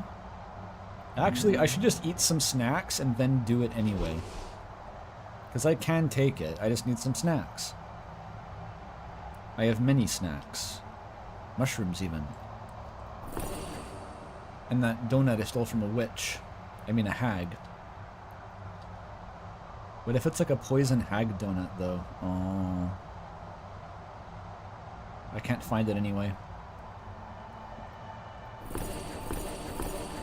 Alright, now I can take it. What the fuck? What? Mystical Resurgence? Regain 2-second level spell slot. What just happened? It refilled my second level. What did that? What the fuck did that? I have no idea what did that.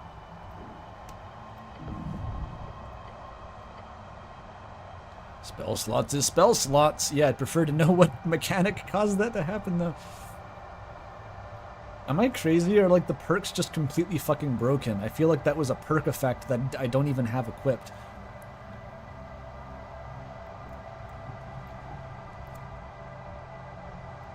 Standing in a magic blizzard, maybe that's it. You kneel down in the snow, taking a closer look at the central figure. Oh, that's a lot of damage. Yeah, sorry. The goblin mutters as he turns to leave. I'll support you in spirit from over here. Snell is correct in his assessment, cleric. But I see this esoteric pocket has caught your attention. If you need it, I will assist. I need it. You see her armor rattling slightly in the blizzard. Gods, it's cold. I'm getting lucky so far. The pain. You will be drained. Do not linger. Ignorant of the pain. Ignore the pain, just look at the placement of the sphere. Oh, Eture's not gonna help unless I, like, die, I'm pretty sure. She's just gonna stand there. Fuck. Okay. Cast Druidcraft? No, brute force it with your crazy intelligence. Fucking easy. I didn't. The 3 would have worked probably. Of course. It is obvious as the Praxis formula. Fuck Praxis formula. Look around and stare at the frozen mushroom man. This is an esoteric pocket born out of a curse. This creature is cursed. A freezing curse. It could very well have been a simple cold spell that reacted with the primal strings of the area. Either way, yes. A freezing curse. Who cast the spell? Could be a rogue spellcaster, or the fungal creature found the spell scroll and misfired it. But, more realistically, the ice troll caused it. Wait, he could have done this to me? And he just let me push him off a bridge? He could have done... Jesus, fuck. Why is it a biome pocket? Esoteric pockets are created through chaotic interactions. Wizards have attempted to control them for errors, to wield them. If you figure out why this particular interaction spawned a biome pocket, and not a one rule pocket or a spawn pocket, then you could be a greater arcanist than all those that came before. That sounds like a good idea, let's do that. How do I break it? Heat. Oh, yes, it's quite simple. The pocket is clearly unstable, and focused entirely on this mushroom creature. Simply hit it up a bit, and the pocket will fail. That's simple. Yes. You'll hurt yourself real good if you do that. But hey, you do you. Just don't complain if you wake up with a cold tomorrow. Can we just get Itcher to blast it with like the Fire of Heaven's mandate or whatever the fuck she has? This seems like a pretty good cause. That ice looks evil, I don't know.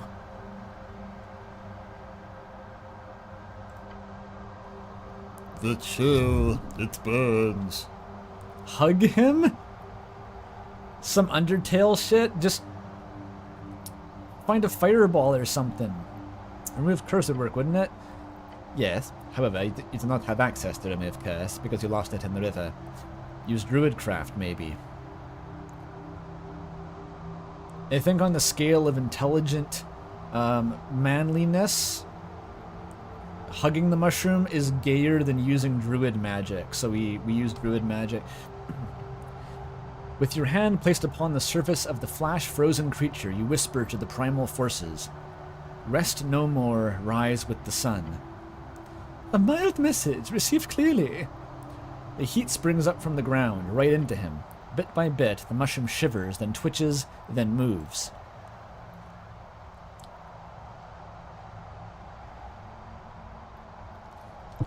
There it is. Oh, he's adorable. He's like one of the Dark Souls guys that can punch you so hard that your soul flies out. An esoteric tingle. Oh, you blink and it's gone. The heat you brought to it causes the esoteric cold to cease. That's really funny. They just deleted the asset, but with that little pop noise, it seemed intentional instead of like they just didn't want to have an animation made for it. Yeah, we saved the mushroom. The blizzard suddenly stops, in the blink of an eye, as if the aggressive snowstorm was but an illusion. There it is, the end of the pocket. Well done. You've done a great service here. You have turned off the blizzard. Feels a bit strange to do, even for you. Oh, damn. Hey, great job. You hear the goblin call out as he walks up to you. Oh shit, it's a mushroom. Moving mushroom. He then moves back, way back. Stilted. The angel, however, floats in closer, looking at the tiny mushroom man now shivering on the ground. Stare at the mushroom man before you. What a cute little guy. I feel like the mushroom is calling for me to use the batter voice on it. Oh boy, watch out. It might be toxic. You're not dangerous, are you? Poisonous? The mushroom man raises his head. You see a tiny mouth underneath the cap. He shakes as he says again. You must be very cold. We noticed you were in trouble, he says, Snell, while keeping a healthy distance. The fungal folk stares at you. We? The goblin points at you. Sorry, the cleric here was the one who helped you out. There, you happy? Such a sensitive goblin, really. Thank you, Snell. No problem. Now talk to the guy or something. Are you able to... Do you speak mushroom? Etcher, do you speak mushroom? The mushroom man says, Brr, as Etcher floats ever so gently closer. He is afraid, she explains, then places a hand upon your shoulder. There is a gift to be granted, cleric. It will help. Brr. Is it cold, or is that just how you speak mushroom? Sounds great. Lay it on me. She moves back and does not say anything. Brr. Should I cast Comprehend Languages? Yes. But just see what this creature does first, in case it runs off. Are you able to speak? Brr. That's a no? Brr. Okay. Where is it? Comprehend Languages. Okay, I'll look at him first. The mushroom man looks around the still frozen grass until he finds a snow-covered bulb. He lifts it up, shaking it clean. As he does, it lights up. Brr. He gives you the tiny item. Eon Stone Insight. What? It is heavy in your hand despite its small size. Oh my. It's an Eon Stone. How? It was in the grass. Oh shit! Oh shit! That's a very powerful magic item. Brr. Yes, the Eon Stone was responsible for this prolonged esoteric pocket. Though something else must have initialized it. Nod and accept. Brr. The little mushroom man then waddles past you, walking away from the still frosty area. Alright, bye. He seems to walk around the corner into the nearby ruins. Thanks, dude. How helpful. I'm picturing him phasing into the staircase like a German night in the woods and just vanishing. Your angel companion sends you a quick message. He said, see you around. Okay, cool. Yeah, see you around. Thanks. What the fuck was that? Brr. What does it do? 3 wisdom? Dude, this fixes all of my character flaws. If only I had this when I was trying to interrogate Viskin. A legendary magic item, probably produced during the Arcane era. It's got the markings of old Dimenorian craft. It floats around your head as you walk around. What use would they have for wisdom in old Dimenor, though? This is challenging my faith. Or, no, I get it. It's so the wizards could only level intellect but still have a way to pass wisdom checks. It makes perfect sense. I get it now.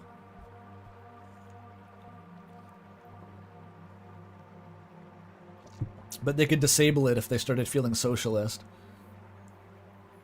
Oh, there's the pizza. Perfect timing. I'll be right back once I get the pizza.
Okay, I harvested my pizza. This is why I don't like this frozen shit for streams. It's this annoying multi-step process, very disruptive. And I haven't even eaten it yet.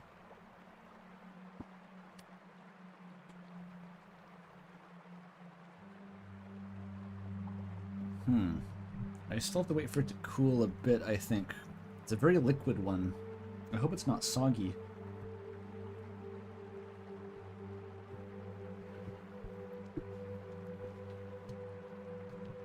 Let's just wait for the pizza to cool a bit.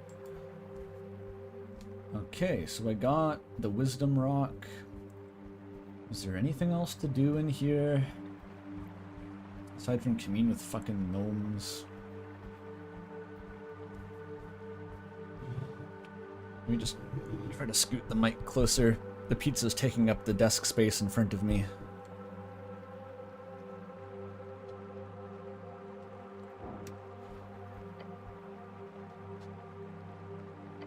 me go back up here.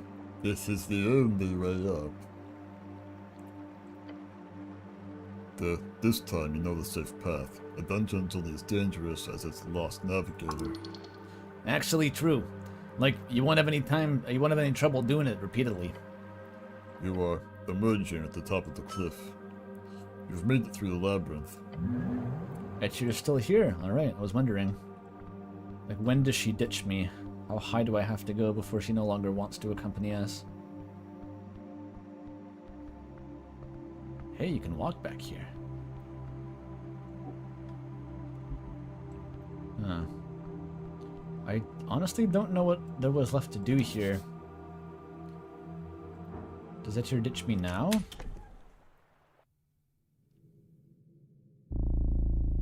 Where the fuck am I? Excuse me?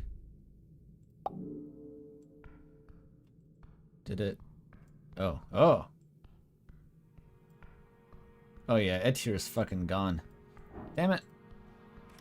I just wanted to know what I could do with my cool angel. Okay, she's back. We're good.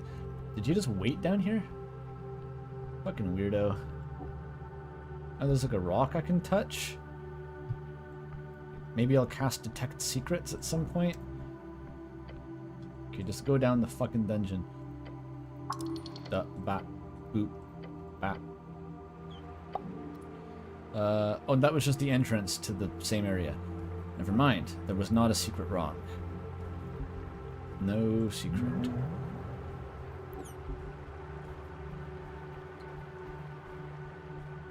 Oh, there's still like a frost bubble. I didn't even notice.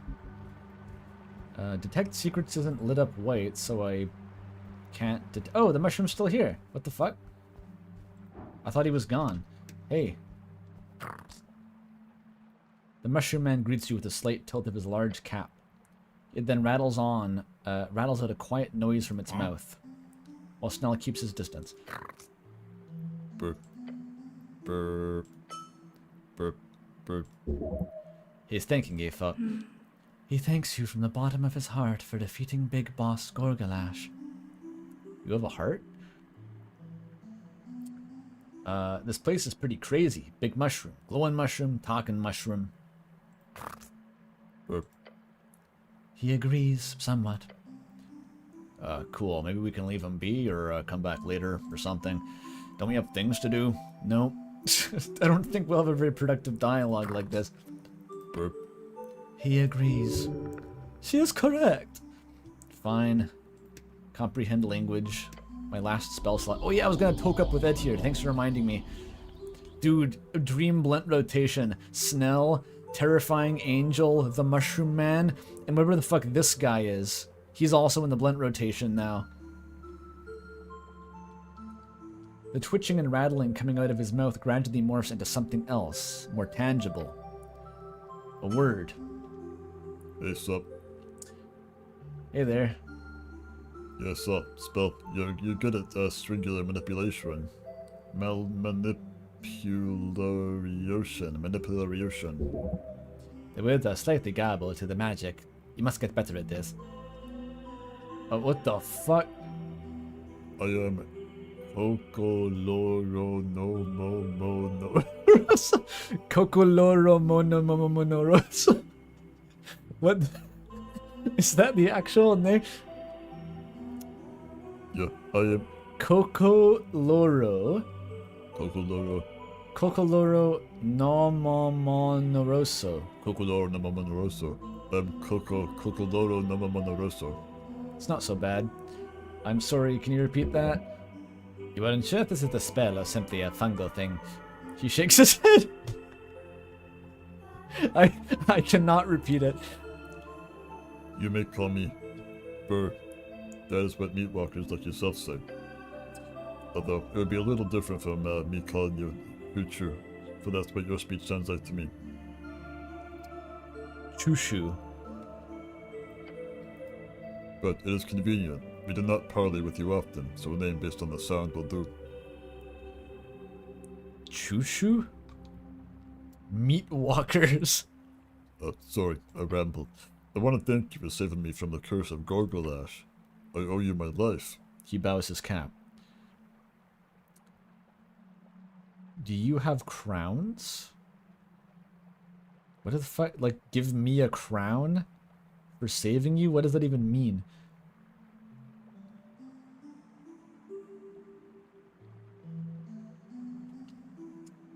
Oh, money. Do you have any money? The mushroom man stares at you for a moment until he seems to understand. Money. Yeah. No. Yes, no? I do not carry your money. Sorry. Damn it. You really have to go and save the low and destitute all the time? Why not help out a wealthy merchant or a corrupt politician? I just did. He gave me 500 bucks. I will gladly assist you in any way. Gave me this cool rock. That was a pretty good prize. No, Nesson? Her name is Nesson, not Nissan. It's close enough. Do you know where she likes to eat, or like what her favorite movie is, or like how to engage her in any conversation whatsoever beyond asking about druid magic? Fuck, I clicked on the wrong option. I meant, who are you voting for in the election? The election. Yeah. I have heard of it. It seems like a way to abstract the common consensus of a core crevice, so that a larger collection of people can feel involved in the direction of a tribe of such size that personal relations between the leader and the followers cannot be heard. That's somewhat astute of you. Indeed, it's mostly about organizational efficiency in systems that grow too complex. It's mostly an illusion of control for the people. It's also a way to keep tyranny at bay, the mandate of the masses, and so on. The Dimenorian mindset seems to regard democracy as like a sham for people to lie to themselves about their true fascist instincts. So I guess it's an illusion, I would assume.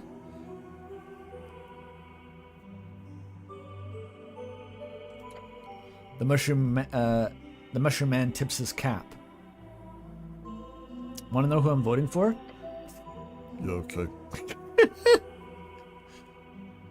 Myself. I'm not sure of the implication of this. You must be having trouble passing the information, sadly.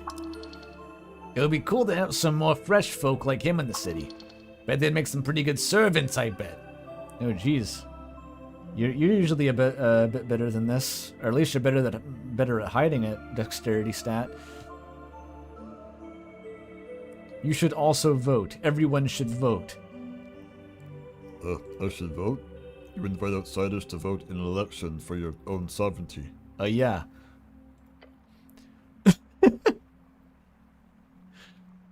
The halfways had trouble getting enough voting cards, but you invite the first mushroom guy you see to vote. Love to see it. As long as he's voting for me, that's the condition.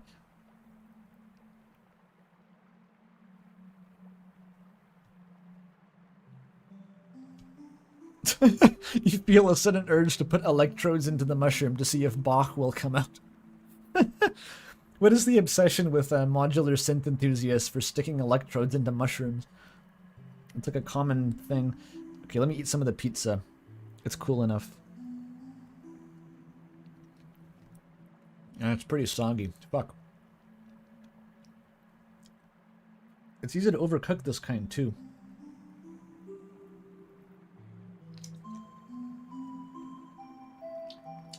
I just fucking realized. Guess what kind of pizza this is? Actually, don't guess. I'll tell you. It's mushroom pizza. Didn't even occur to me.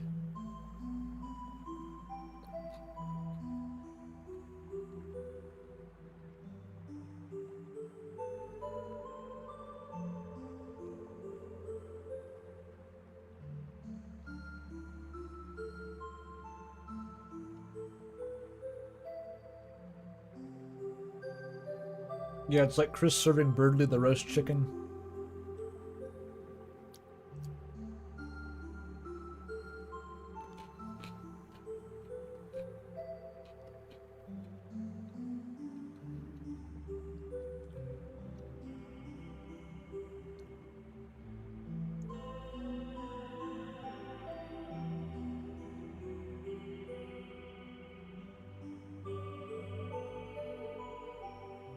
You think the mushrooms in this game, by virtue of being fungi, eat other mushrooms?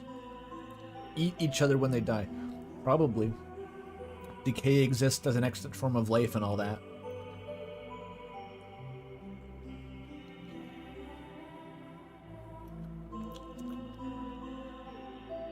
It's unclear how this thing works. I mean, it said it had a heart. That's kind of surprising.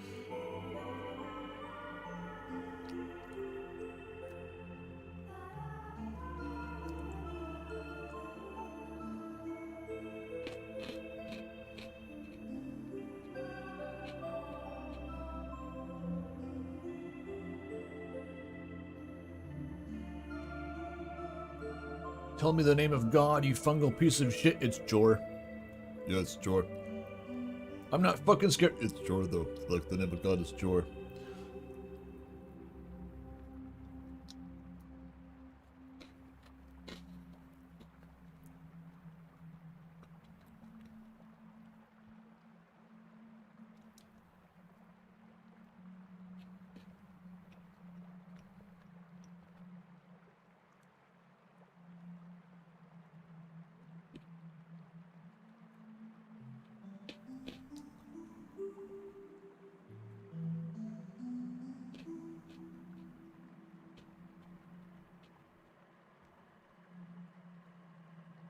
It takes a long time to eat pizza.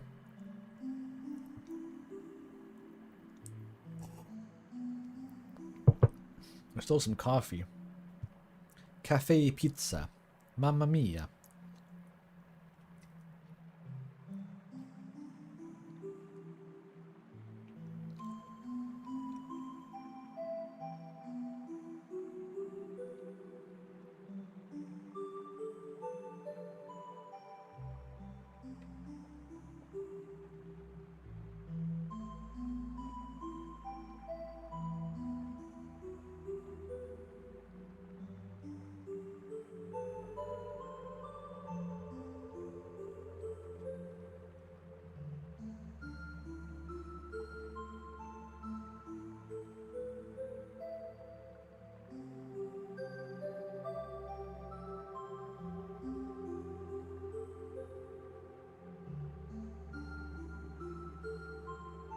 Yeah, I think so too. I see a tiny mushroom waddling around, and I just think, like, if it punched me, my kneecap would explode. It would just ragdoll you.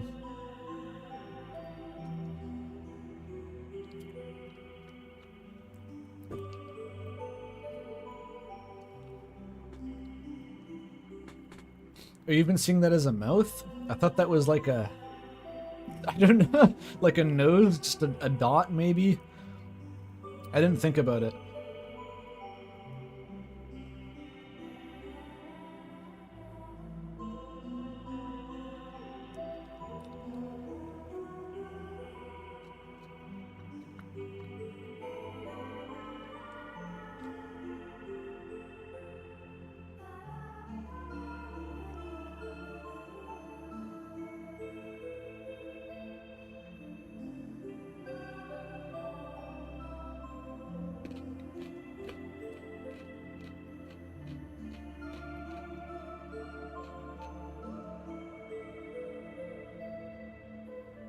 I just realized there's mushrooms growing on the mushroom. That's kind of weird. They're not the same mushroom, right?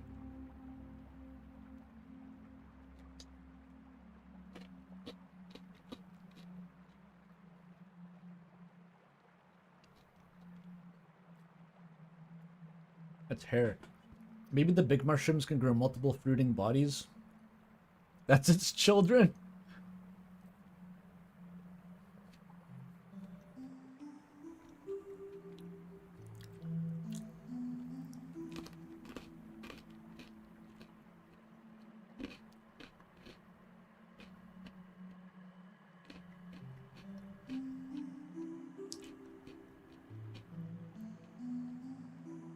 Those would be penises.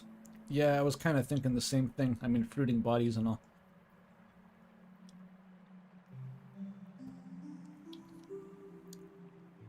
You gaze upon my 15 penises on a disc.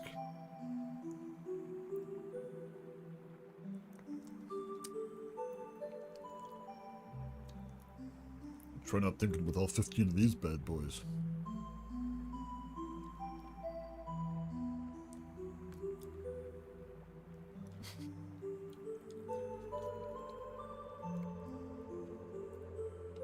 I'm trying to remove the pizza from my fingers.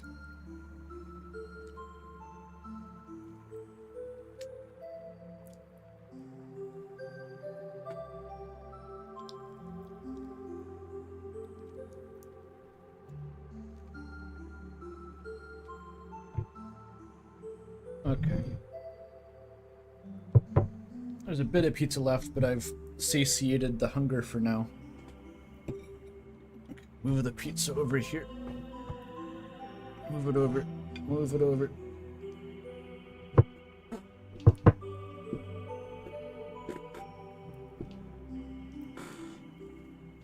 Ah.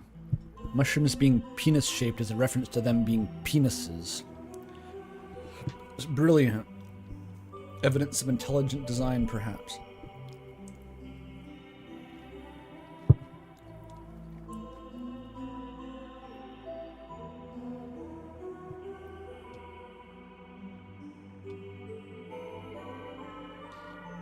Okay. Burr nods a bit and looks to the path leading up toward the city below. It has been long since I visited above. Since the threat has been dealt with, then yes, I will come to see this election. It will be an interesting excursion. Thank you for the invitation. Am I gonna bootstrap my own platform here? Just Rob Ford style, go door to door? And all they know about me is that I shoveled their driveway once, so I must be a good guy. Meanwhile, I'm like the fascist dictator incubating. Excellent.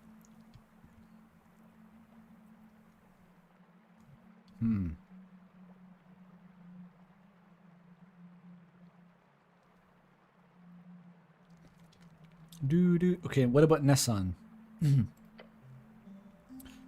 Yeah, I know her well. We worked together for a time, down on the Undercoast. She's a lovely woman, and a great druid. I owe her a lot. You owe more than you owe me? Do you know what kind of restaurants she likes to be taken to? What about Gorgalash? Gorgalash, the Aska king. A horrid word, a curse word. She is a bane upon the shadowy depths, the murky fungal valley that is my home. A beast with no care for the balance or primal love. So like me? I mean a bad guy. You seem to be holding a grudge. He's the worst. For decades he has roamed the Great Tunnel and its splits, taking what he wants. As all trolls do. Yeah, that troll was awful. Yep. And thank you very much for dealing with him. I owe you, my kind owes you, the fun guy owes you. He bows his cap deeply. Your name will be written on the walls of the valley itself.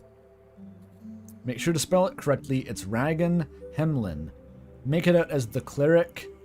Sweet right dick-ass rogue.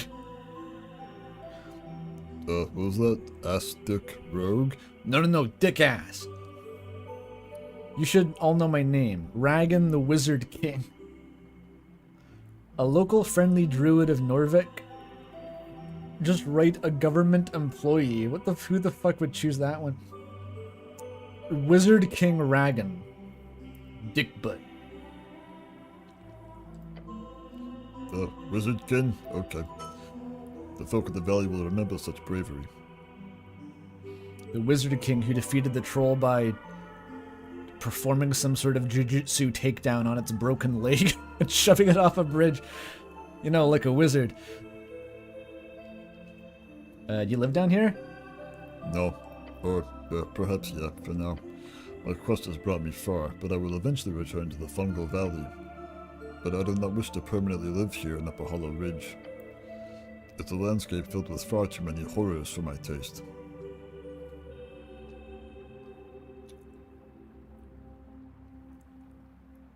The roleplay in this game reminds you of Fallout, because people tolerate your bullshit because the world is already too weird for your completely average delusions. Yeah, that's the vibe. I mean, everyone has to overlook a lot just to get by in this land. It's kind of like New York energy, from what I've heard, right? You see so much shit that you just kind of shrug and move on. Like I'm talking to a big mushroom holding a little leaf lantern right now. I'm not questioning it. You have family down there? My core crevice is not large. They are 13 and 20. Is that age or like amount? I do not understand. I have 13 offspring and 20 comrades of my strain. Oh, so 13 kids, 20 siblings? Fungal folk generally reproduce asexually. How boring. We live in large collectives, or families, as you say. Just like my goblin sidekick.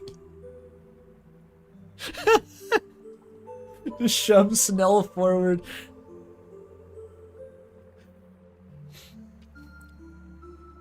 I see, just like my goblin. What? What do you say? He's asexual.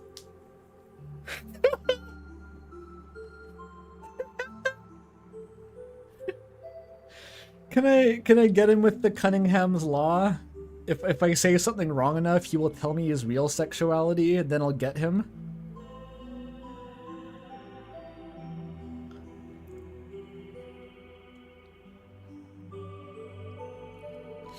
I think all of these are just like a bad misphrasing. Because Snell is a bachelor. He doesn't have kids. He lives alone. He's asexual. God damn it, The goblin glances at the angel. He was about to, you fucking cock blocker, you. Oh, I shouldn't have brought you along, Attune. I lost sight. Most celestials do not conform to such reproduction practices, she tells him. They are mainly viewed as barbaric and unenlightened. Well, how do you do it? I'm curious now. What the fuck? How do you... That's a great description of why it's great. That's great, lady. Really just wonderful, but I am not. He growls at you. Don't bring it up again, okay? The goblin shakes his head and gestures for you to continue. I believe your kind have different ways of life than our own.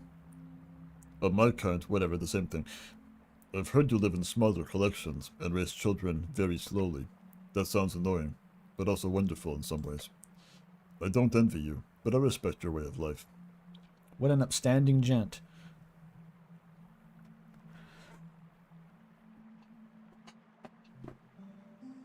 Well, we can rule it out now on our, on our Sudoku card. Snell is not asexual. There is a circumstance under which Snell would want to have sex. That's a start. We can maybe work with that.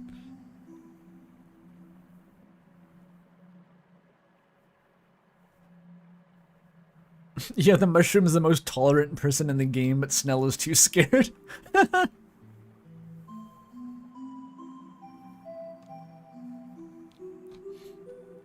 Maybe I could keep going with like binary search, or I guess it'd be more trial and error. Just keep calling back to Snell. tell the mushroom Snell is like gay.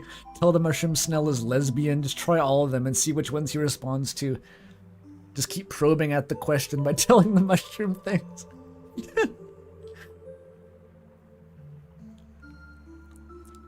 He does not bugger? How do you know? Did Snell have opinions on the buggering? Ragan was very flustered by the buggering. It seemed like he got embarrassed because the angel was there. Yeah, he was about to say it. And then he got all flustered.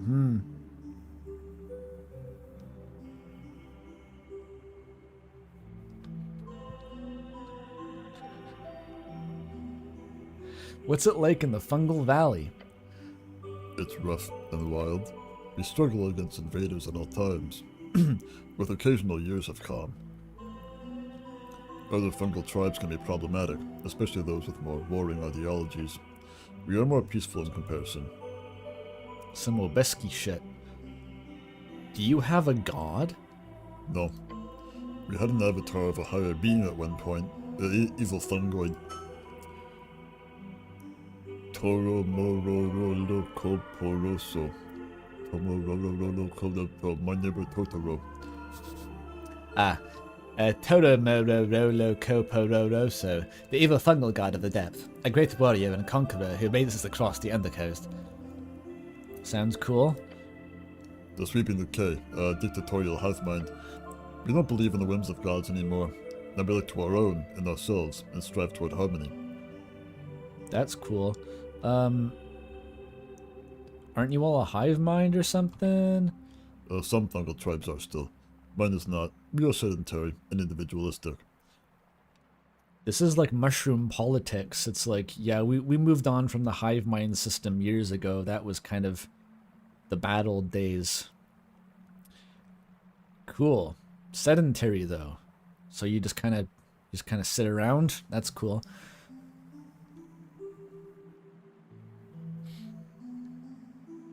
The mushroom war must be crazy. So this is Upper Hollow. Yeah, it is. It's the region underneath your city, yeah. Not many of my kind live here, for a clear reason. We traveled a lot? Some.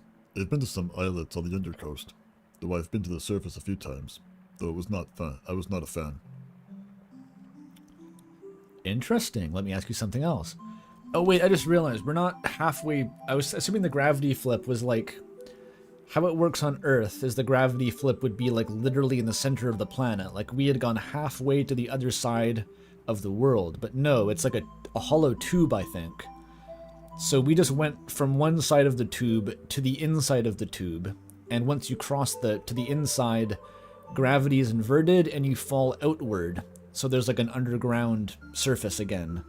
So I think we're like halfway between the surface of the undercoast and the surface of the surface, if that makes sense. We're living inside a toilet paper roll. Yeah, it's the hollow Earth, but also not a sphere. It's like a tube with a hemisphere over one end that's made of water, as far as I can picture it.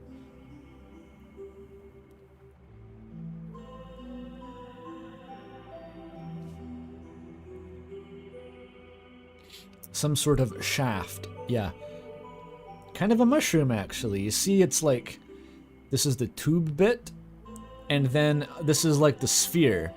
Ignore the penisiness of it. Pretend it was more flush to the tube. That's like the water, and this is the surface. It goes all the way around, and toward this end is the infinite wastes. I think that's how it works.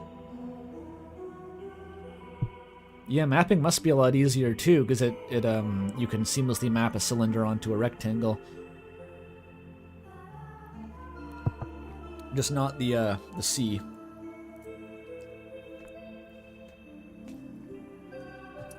Let me ask you more. Yep. Actually, I had no more to ask. Alright, bye. Oh, now Snell wants to be his friend. Well, that was fun. I like the mushroom. It's almost like being in tune with the primal forces of nature makes you a good guy. Couldn't be me. Whoa, oh, there she is! What the fuck? Where did you come from? When did you get here? You had to walk past us to even... What's up?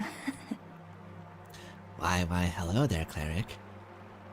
You approach the elf as she tips her cap in your general direction. I received word of your precarious delving. Delving? I'd call it a damn crusade at this point. She lets out a cackle and says, Yeah, that is one way to describe it. You watch her face contort into that too wide, slightly unnerving smile. She looks like she is about to eat your heart and soul. Please let me date the elf. The roots whisper of the man in iron, how he broke the winter's plague, the dreaded Gorgalash. Does the roots whisper fucking fast? I just did it. Of course, most of this was spread by Coloro no Mo no Rosso after you saved him from that esoteric freeze. The mushroom man's name quite literally rolls off her tongue. Highly impressive use of the fungal's primitive pronunciation. Shut the fuck up, intelligence. You couldn't pronounce that.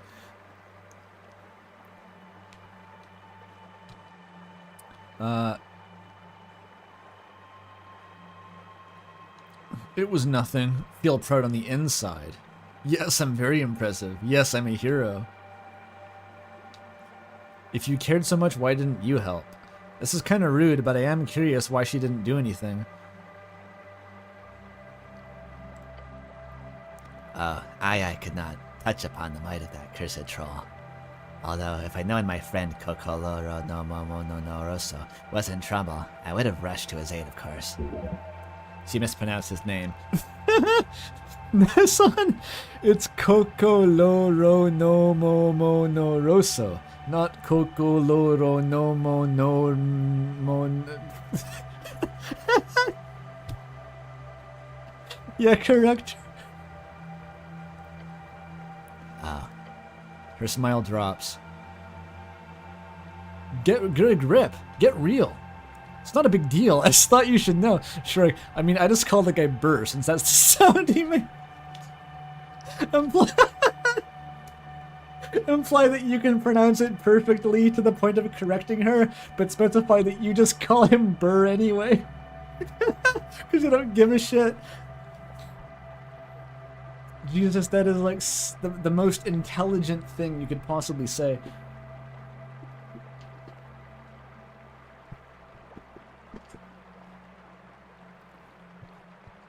Get a grip. Get real.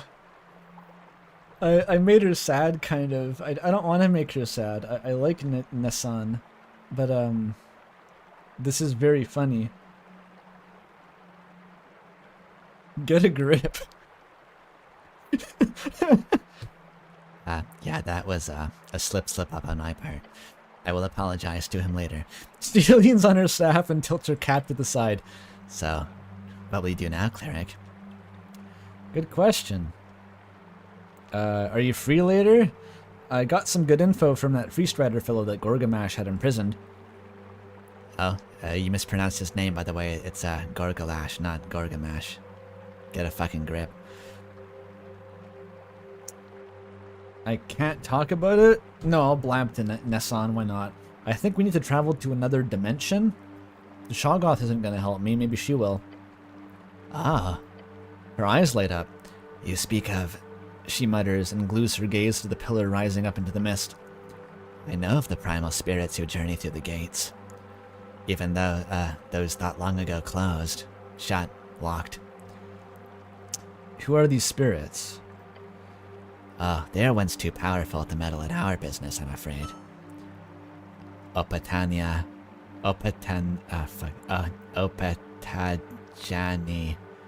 You mispronounced the name, by the way. Opatajani, my teacher. Hierophant Opinada. Ophidana. She's one of the few creatures upon the Undercoast who knows the secrets of the leftover gates. But that pillar is no such nook, nor is it forgotten. It's simply very, very shut. So there are other gates. So many. But they will not help you, for they are looking for something, if you're looking for something inside there. The elf murmurs. I only know two who may help you, two whose influence I've heard whispers of. Kalepa mies pimeasa tornisan sitten tatu hatu voitenen svinsky. This also looks like Finnish. Oh, I guess all the elves speak Finnish. It's not just the Elim ones. I don't know about Svinsky. Does Finnish have that consonant cluster? Maybe it does. I don't know. Failed wisdom check. He's speaking Spanish. Sona, Satana.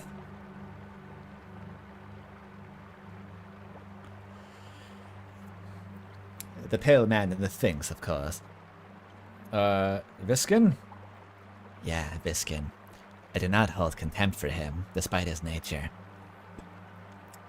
Variomieli can be found in Everstasis in many forms.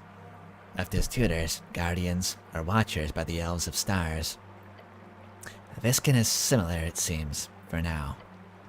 He holds much knowledge about the pillar in particular. If you dare, you should speak with him.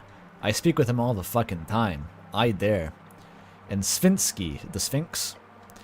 Ah, yes. Alzis, the Sphinx of the titular drunk Sphinx. I'm not a casual customer, however. If you have not gained her ire yet, then she could potentially be one to help you inside the pillar. Potentially. Anyone else? Yeah. Her smile fades into a frown as she looks through the mist to the west. Since you survived a trip to the Room of Pipes, I'm assuming you've already met with the Master of Whispers, the one who hears the pipes. Very ominous way to describe him. You mean Everglad? She nods her cap. I do not recommend it. Beyond the powers of Svinsky and Viskin, a deal with the aberration would surely allow you to enter the pillar. But the price would be steep. Steep price, master, be careful. Thanks, Meek.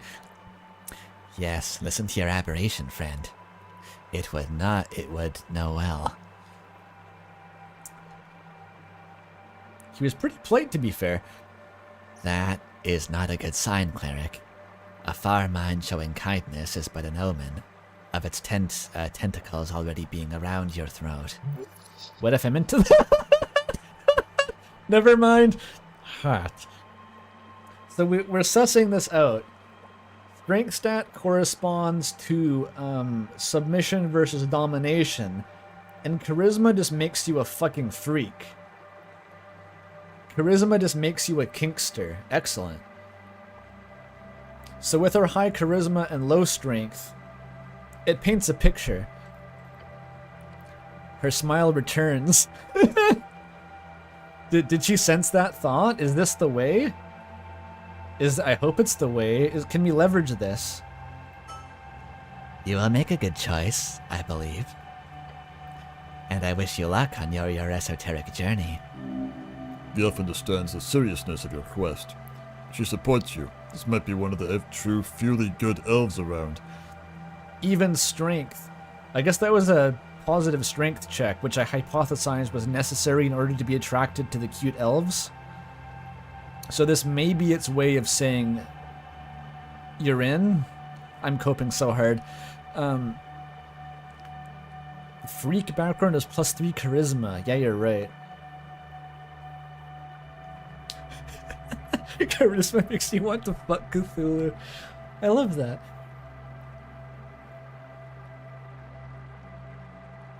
I wonder what dexterity does. Do you become a gold digger inherently? What about wisdom? I guess you like women for their personality, maybe. I feel like wisdom would also inevitably lead to femdom, though, which is essentially what low strength equates to anyway. It's complex. I should ask Snurra about this. I bet he's thought a lot. He has like a fucking scroll he could hand me.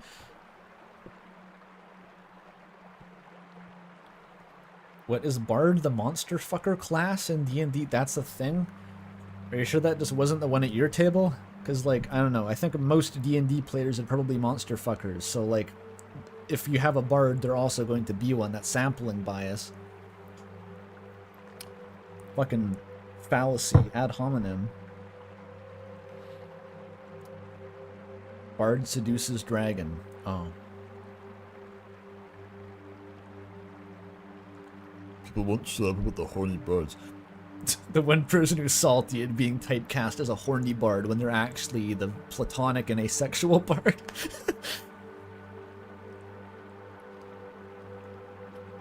I'm telling you, it's not the bards, okay? It's just the people at the table who have a high enough in-game charisma stat to act on their urges.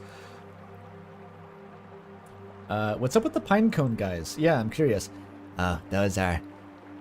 Finish. Okay. Mainly... See, this is the thing. I don't even know how to try to pronounce Polish. I know enough about Finnish to try to pronounce it, but I fail anyway most of the time. Meninkainen.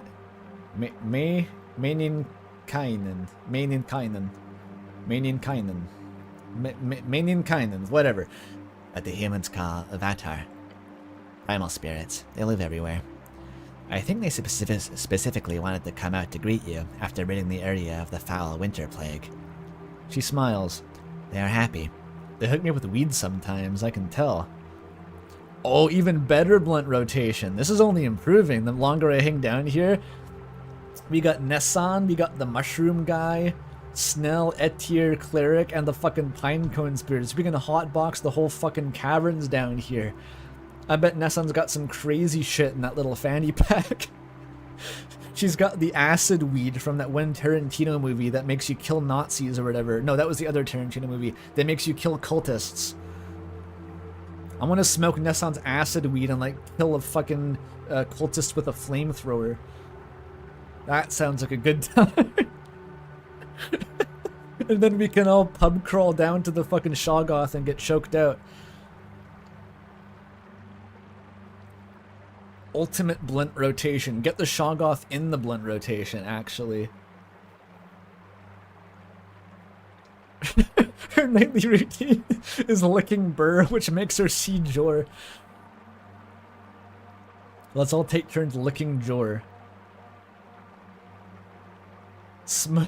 We smoking Shoggoth sewer water. I can feel the sentience ebbing from the universe.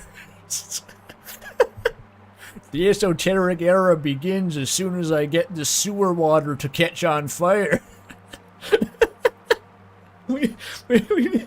Itcher, use your flame of heaven on the sewer water so I can smoke this shit.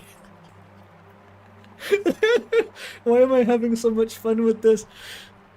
I see Jor.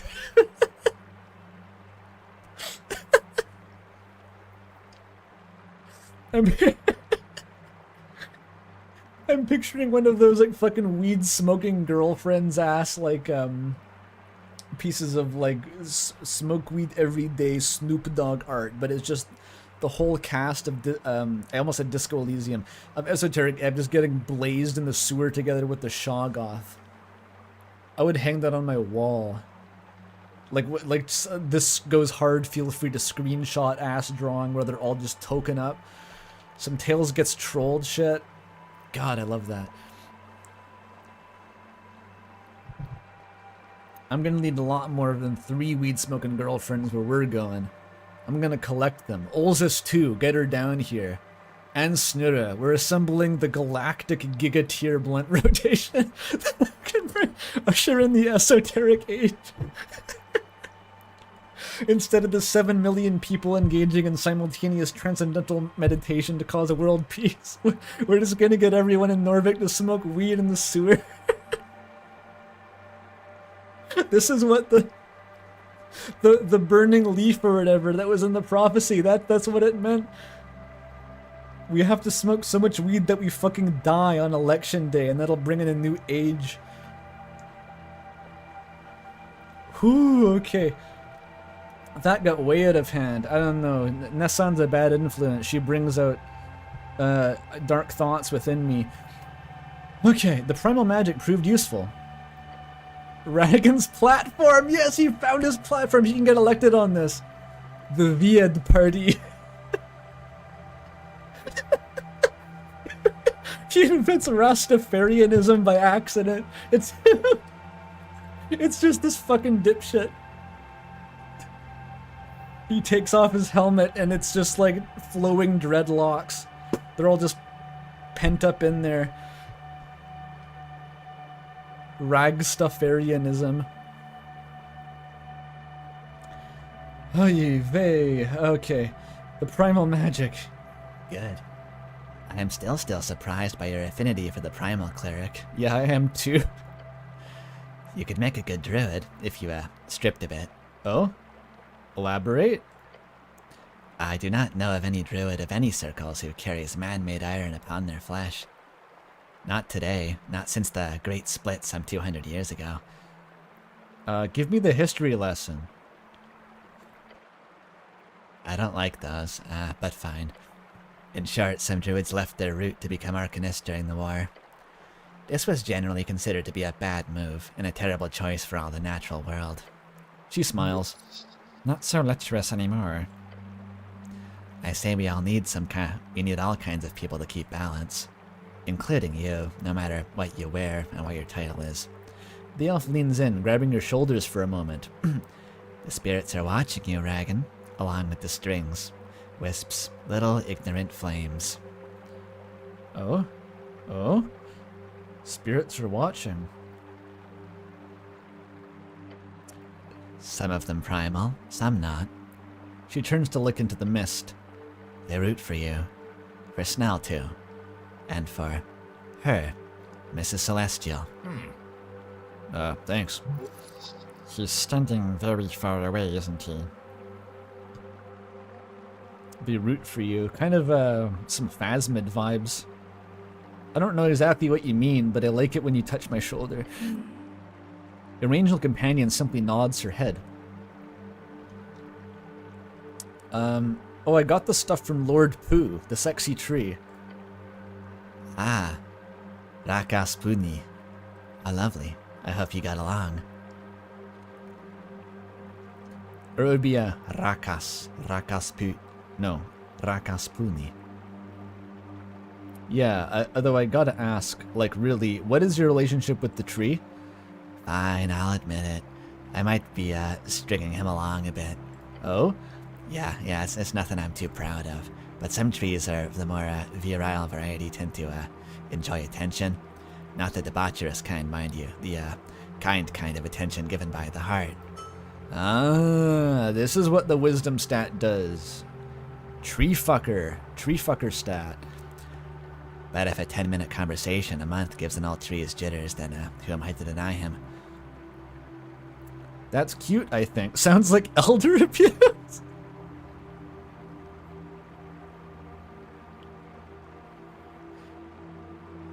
That's cute.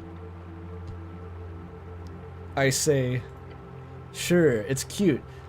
Something like that, perhaps. Yeah. She gives you a wide grin. Do I still have a chance with the lady? Maybe druids are into me? I don't know. Every time I interact with the elf, I delude myself into thinking maybe I'm in. And then she stopped talking to me for like 3 days straight. Very mixed signals. Gesture towards Snell. Maybe I simply must become a tree.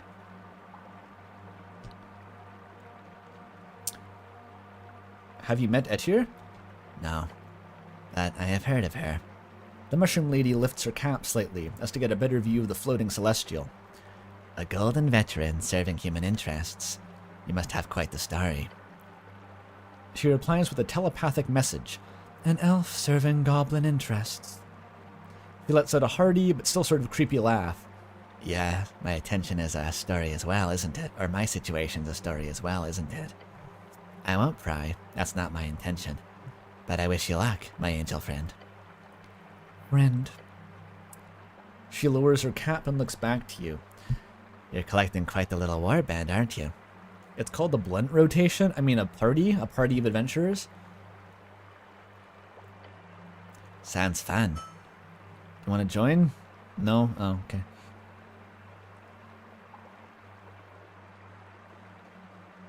Approach her with bark skin.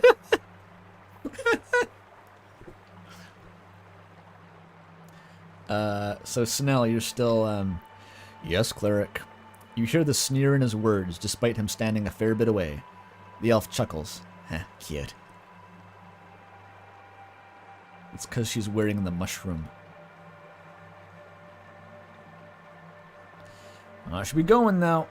Same here, cleric. I have to stop by on our old friend, Cocoloro Monoruso. Coco Melon. Her lips move so fast it looks like she's having a seizure. I want to learn how to say this word properly. I bet the dev can. It's like the clipped wing butterfly instead of blue screen crescent. Cocoloronomo. Cocoloromono. Cocoloronomo. Cocoloronomo. Monoroso. Cocoloromono. Oh no, it becomes a tongue twister if you say it fast. Jesus. Cocoloromono. Cocoloronomo. Cocoloronomonosro. Fuck. It's too hard. Cocoloronomonoroso. Say hi to Kokoloro of Nomo Monoroso for me. Snell turns to you with wide eyes. He gives you a little golf clap. What the fuck is golf? Golf, a popular Vorginian sport. You've never played. I will, cleric. I promise. You watch her waddle off in a very unique walking style. Waddling? Okay. Traps might be my least favorite thing about this gig. All the mushrooms, that's probably second in line. Time to go. Poor Snell, taken to the mushroom dimension. Can I stop by for the fucking blunt rotation, though? Hang on, I gotta toke. I don't even want to talk, just toke.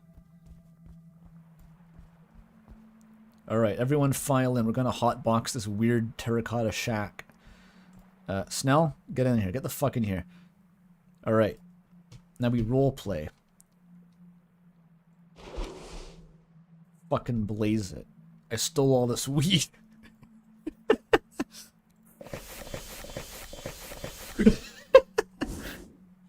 Alright, I got my money's worth. That was fun. Was that all there was to do down here? I just had to come back and all my friends descended from the surface?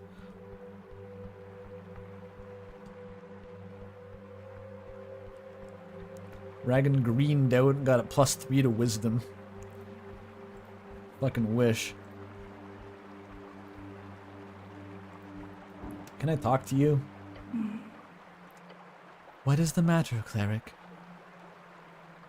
Can I make awkward remarks about the angel's sexuality? I did that with Snell. Can you heal me? Good question. No, cleric. I do not prepare any healing magic on my outings. I understand. You're too cool to be a support. That is not the reason. I do not travel in a party regularly. I do not require any type of physical healing during my regular duty. I do require a focus on offensive magic. Thus, I do not prepare any healing.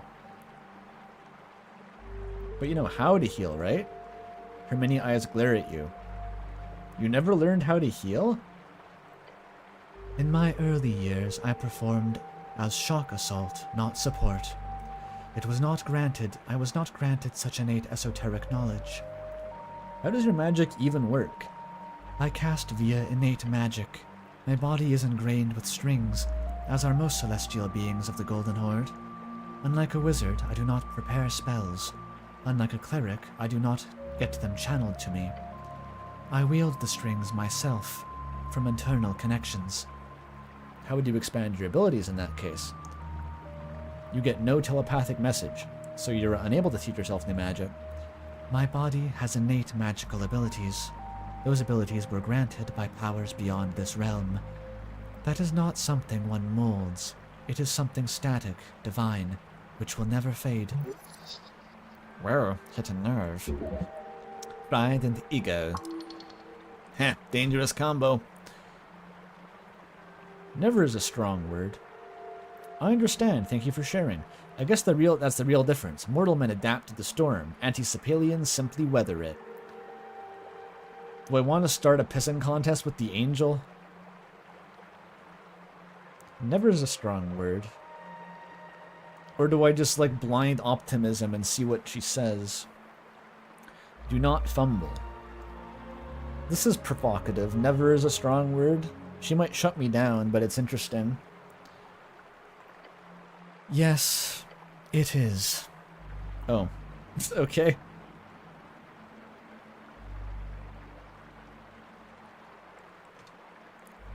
The power of unfettered joy from High Ragan. Yeah, after smoking 5 Viad in a row, I felt true joy for 1d4 seconds.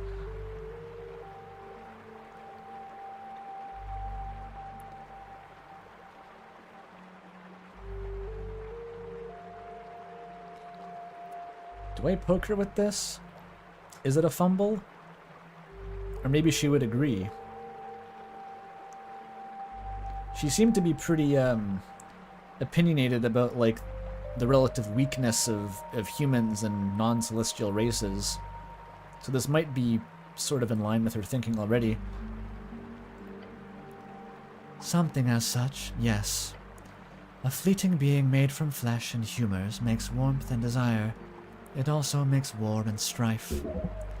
Yes, for angels are so very much peaceful in their nature. Arcanists made a war of a grand scale, yet the gate war eclipses it all. My kin are more balanced, more refined for good and ill. What about the Gate War? You fought in it, didn't you? I did. Her many eyes observe you.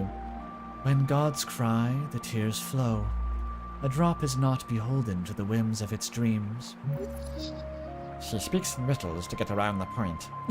Come on, talk normally. You like the chaos, don't you? I know that about her. I should demonstrate insight to her personality. You like the chaos.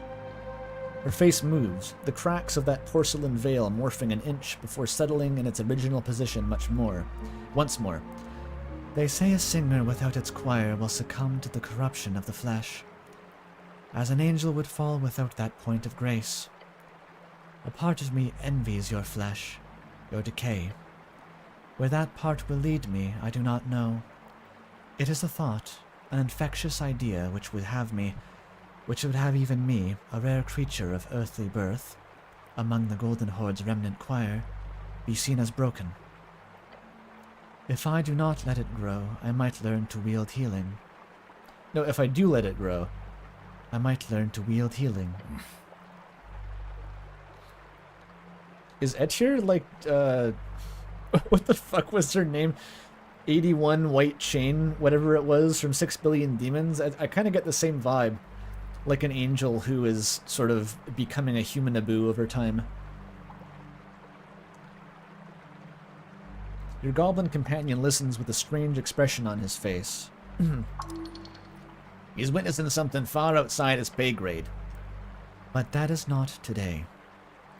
Interesting. The angel turns her sliced head. Anything else, cleric? Where are we heading? You have delved far into the old prison. You have parleyed with him in the pipes. Now it remains, the real answer. The tea shop and its remains. Find the rogue spellcaster, post haste. So that seems to be the end game. Get into the pillar. Not before you solve the Sphinx riddle, though.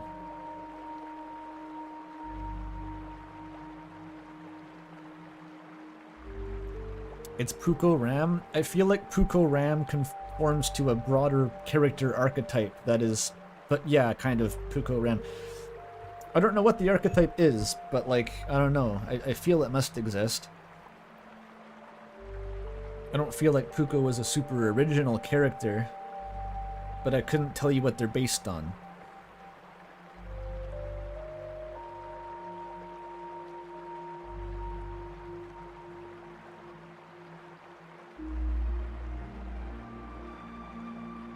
I know you're not helping out on behalf of Darrow, so why? I assumed my intentions were clear, cleric. I am here to help. Out of the goodness of your heart? Partly. I am interested in your methods. I see your survival of these dangerous grounds as a positive. A positive for you?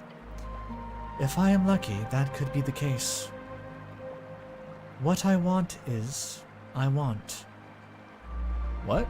What I want is, I want. Oh, she's faltering. Her voice stops. Then she says, I want to learn something about humanity. My intuition tells me this path could lead me to such a case. Interesting. I could teach you a lot about humans. I'm a human myself, on my mother's side. Hey! You are a half-breed? Solid question. My father was also human, which is why I know a lot about it. I see. You're a half-breed. Yeah, what was I leading at with that fucking... What was the intent there? That was a valid call-out.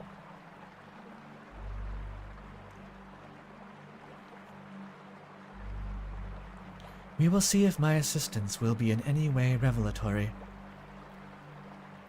Is Snell gonna pipe up? Like, you sure you don't want to be a goblin? I'm right here. Her help is sorely needed. It's nice to have an angel on your shoulder, especially one that doesn't nag at you. Weird. She's a bit confused. Try to act, cool, kind of. Thanks, Charisma. Can I be a bad influence on the angel? That would be cool. I mean, we already toked up, so we're well on our way. How long have you been living in the guard tower? Not long. Only 5 years. Relatively speaking, within her lifetime it would be a short duration. Is that an undercoast accent? That's like a quarter of my lifetime? That appears correct, yes. Over the course of my slightly longer service to the city, this has been my first static quarters. Since I do not require rest, I would previously keep all my belongings and archives at my then office at the Tolstad's Sergeantry. It is located beyond Darrow House. However, my presence was not appreciated over time. Several Earth Guard members reported me as a disturbance. The same issue arose during my time at the palace. As such, I was eventually granted the guard tower. It was procured by the magistrate in order to deal with these issues. Why would they complain? It would be awesome to have an angel around for protection. I assume they were afraid of you? It seems that could be the case, yes. The reports called me a potential esoteric danger, a foreign agitator, as well as overall difficult to work with. I was not given a chance to argue with these reports, and as such my only option was to agree. Shitty Earthguard politicking. Don't listen to them. They're the bad at communicating ones, clearly. You intimidate them. Not sure what anyone could do in that case. You're too exotic to simply mix in. I can leverage my low strength stat. You intimidate them. Fear does seem to be the main factor here. In the days of Earth, there was another level of respect to be had. That I miss. Those days will come again, I'm sure of it. But not the Earth ones. The other ones with the fascist mages. That specific one. Understandable. Her eyes take in your words, even with her body language cold and distant. Then she says in that monotone telepathic voice, "What else, cleric?" How many times have you been down here? The Undercoast Path, as it is known, is not a place I travel to often nor lightly. It is close to the gravity flip, thus filled with horrors of the Undercoast. We must be vigilant. Even my might is challenged by this place. Meek says name. Where did this big monster come from? Meek says same. Okay. This where big monster come from. Thanks, Meek. Let's go down to... maybe Etcher has opinions on, like, Satan.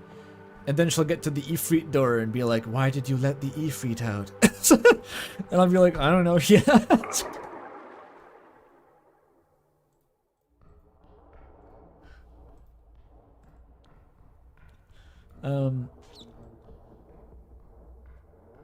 Or maybe she'll say, "It's a very good thing you did not take off the seals of the big door with the many seals.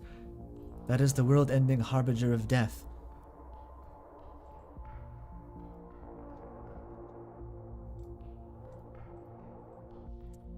Can I take Ed here to talk to the fucking weird guy? That'll be fun. Oh, I never beholden him. I gotta behold him, obviously. Okay. I can Charismax pretty good. Hang on. Charisma is strong in me. Do I get advantage against him if I equip the thingy? Or does... I think it boosts Charisma anyway, right? I might as well equip it. The fuck did it go? Alright, equip that. Charisma.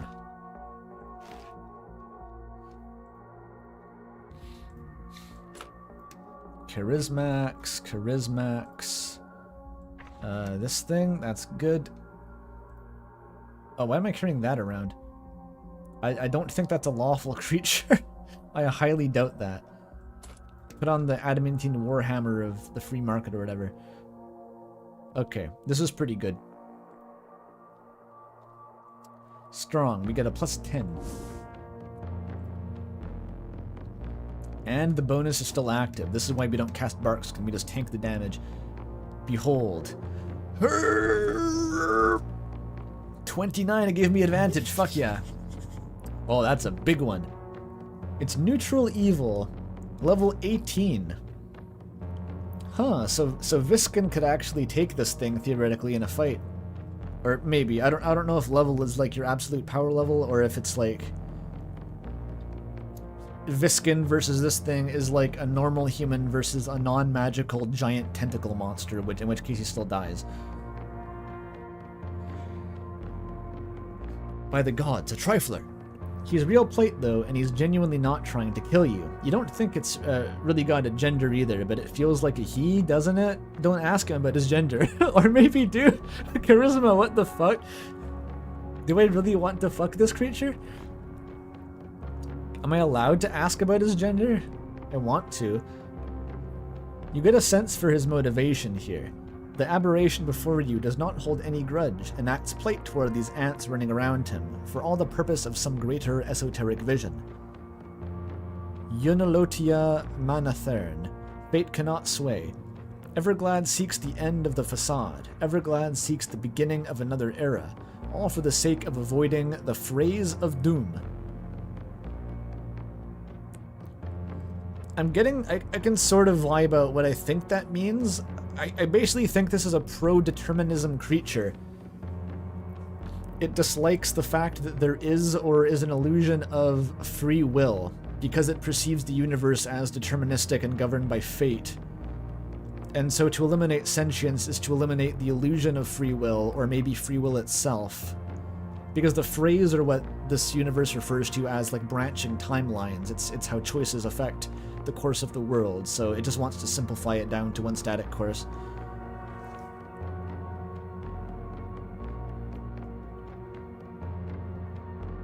Wanting to fuck this creature is far past gender. I mean, I agree. It's a complex sentiment to unpack. Charisma acknowledging, yeah, they don't have a gender, but like, they're like kind of a male genderless vibe, you know? They're genderless in a masculine way. Whatever that means. What is your gender? Dragon, hello. Sir Plate. Charisma is in love with this creature. I'm realizing I didn't see the signs. What gender are you? I can ask. Fuck yeah. My kind does not partake in those ideas, Naru. However, on your spectrum, it has been decided that I am he, for reasons beyond even my ability to behold. For creatures where biology does not determine it, it is entirely an aesthetic determination. So even if they even if they have no concept of gender, they still get assigned one by the universe. That's awesome. Yeah, gender is like an intrinsic concept, but it's not like a binary. It's like you can be canonically non-binary, but it's still like a fundamental property of the universe. It's kind of hard to unpack. I'd like to talk to Snura about it in more depth, but he didn't really elaborate that much.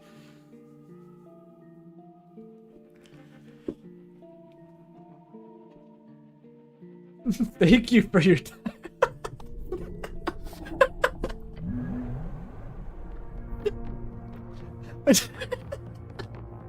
What a beautiful interaction. And she was just watching that and be like, okay. Now we can go talk to Satan. Who's in here? The door with the seal of the chained devil. Your stomach turns. Do you have any thoughts on this, Etir? Nope. Okay, I thought she'd be more helpful, actually.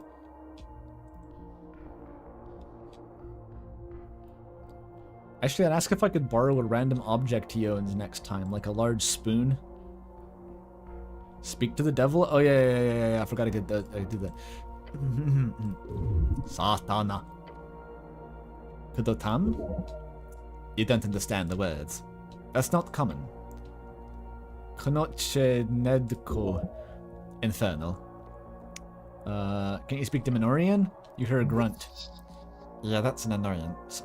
Clearing through the language barrier. That looks more like... Oh, is that the same? I don't know. The voice fades. I can't even comprehend language isn't highlighted here. Is it only written? There is a devil inside here, cleric. While I am unable to communicate myself through the gate, I can tell you that he is annoyed and would wish to speak with you properly. Perhaps comprehend languages would help. He seems to be able to understand Dimenorian well enough. It didn't highlight itself, though. You cast the spell. Then, comprehensible words emerge through the chatter of a foreign tongue. Waiting so long. Can you understand me now? Perfect clarity. Yes. Good. Now listen. I'm a prisoner here, not by the Tulan cattle, but by the mad wizard who roams this cursed place. He, by some feat of my own idiocy, managed to trick me into this cursed cell. By now, my soul is all but burned into the void inside, so please, rip the seal and kill me. I would owe you quite a great deal if you did. You sure are talking a lot. Mad wizard? A man of House Hagenshax. He went mad years ago, taken by the Beyond, surely by now. Is this guy still around? People keep referring to him just shambling around here. A Nothic. I came to these ruins via the Undercoast, see, all to avoid you humans above. But the trove he promised me was but a ruse. No offense, but I'm not one to ever put my hope in humans again. None taken, I hate humans. All offense, you can't say that about us. I wouldn't trust a devil either. What makes you so sure I'm a devil? You're not? No, I am. It might be more obvious than I'd imagine, even with my soul in this iron gate. Oh, so there's nothing behind the doors. They're in the door. Who are you? I am a soldier. He's hiding something trivial. Convince him to tell you more about his very rupturing backstory.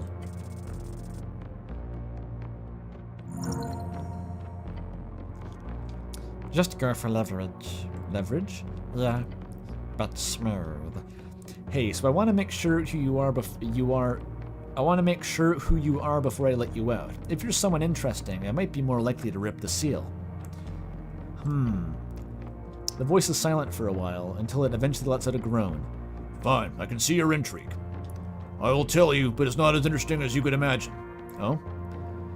I am Lazonius, a pike holder. It's akin to a sergeant in your terms. I was in Gregorian's initial invasion. Initial invasion? Of Jorb, yeah. I fought throughout each of the invasions, or as you call it, the Gate War, and I never fell, through hundreds of years of constant battle. I lived through his fall. His generals all have been ruined or destroyed over the millennia, if you believe the Blood City Council. However, I lived. I lived through it all. And now I'm stuck here, stuck in this foul, damned, quite annoying iron gate. Entirely due to my own fault. That mad wizard and the trove? Indeed. Since the Coast War ended, that messy brawl, I have been following rumors of various artifacts stolen by your human arcanists. Those artifacts were hidden, scattered, sometimes handed down to these free striders, and sometimes buried in hidden troves. One such trove is rumored to be found in the ruins of Tulan Cattle, where your city of Norvik now stands. I snuck in from the earth to find my contact, this Hagenshax. A mistake, of course, but my hubris caused me to underestimate the little man. That, along with some unluck on my part, caused me to get stuck here. For now, I would be happy to lose my physical body and be reborn in Blood Bay City. Please, rip the seal. If we ever meet again, I promise, I'm in your debt, human. Helping a devil is not always a bad idea. Oh? Even if they are naturally evil. Yeah, I don't see why not. It doesn't seem that worse than your average top rank on this part of the coast. Typo Snell. That much worse. So, is he for sure gonna die, or is he gonna come out at me like Foxy? Because the other one who wanted to die tried to trick me into thinking it wasn't going to die, so now I'm like, what if the one who says it wants to die actually doesn't, and is gonna jump out like Foxy? You're talking a lot. I've been here a long time, stranger. Indulge me. What do you want? Freedom. Simple, direct. Break the seal, let my spirit fly. I will return to Gorgorian's corpse, as I should have done years ago. Honest, at least. And then what? Then it returned to some smaller form. Hopefully not an imp, but we'll see. I've decided. Oh? Will you kill me, human? Yes, I'll break the seal. Fine. Why not? Literally, why not? Both of my dudes are like, yeah, do it. Thank you. The gratitude is actually genuine. What a lovely guy. Break the seal. Set me free. You grab the paper. It tears easily. Too easily. The seal shatters. Not flame, not smoke. It's Spirit. a devil's essence. It rushes past you. Toward Blood City Bay. Toward Gregorian's corpse. Into your mind. Don't let it in. I'm charismaxed as fuck right now. You're gonna get wrecked, and I still have like 2 seconds of the buff left. You are going to get absolutely dispelled like I'm wearing one of those big psychic crystals on my head. Fucking wrecked. The spirit passes. But does not take hold. Your will is too strong. Wonderful. Thank you, human. Then you hear a faint cackling laugh. A whisper, fading. Fading to nothing. Let it fade. The door stands cold and empty. The devil is gone. Flying across the coast to Blood City Bay. To regenerate. I didn't just doom someone, did I? It is possible. The angel offers no comfort. What did it even want to do? Why did it want into my brain? Snell steps up and taps you on the back. I wouldn't worry about it. Now can we go? Whatever. None of them give a shit. It's dusk. I could go check in the tavern for, what's her name? I guess I should just keep ripping the seals off until one of them kills me. That's the logical way to proceed, right? Or no, I have to go around the big poop room.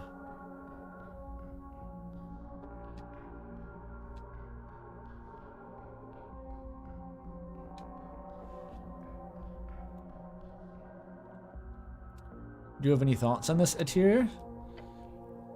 You approach the ominous door. Look at it. You do not know the script. However, it is most likely some type of seal. I gotta cast the spell again? Or does comprehend languages work? Did I cast that before? Or did I just let the door talk to me?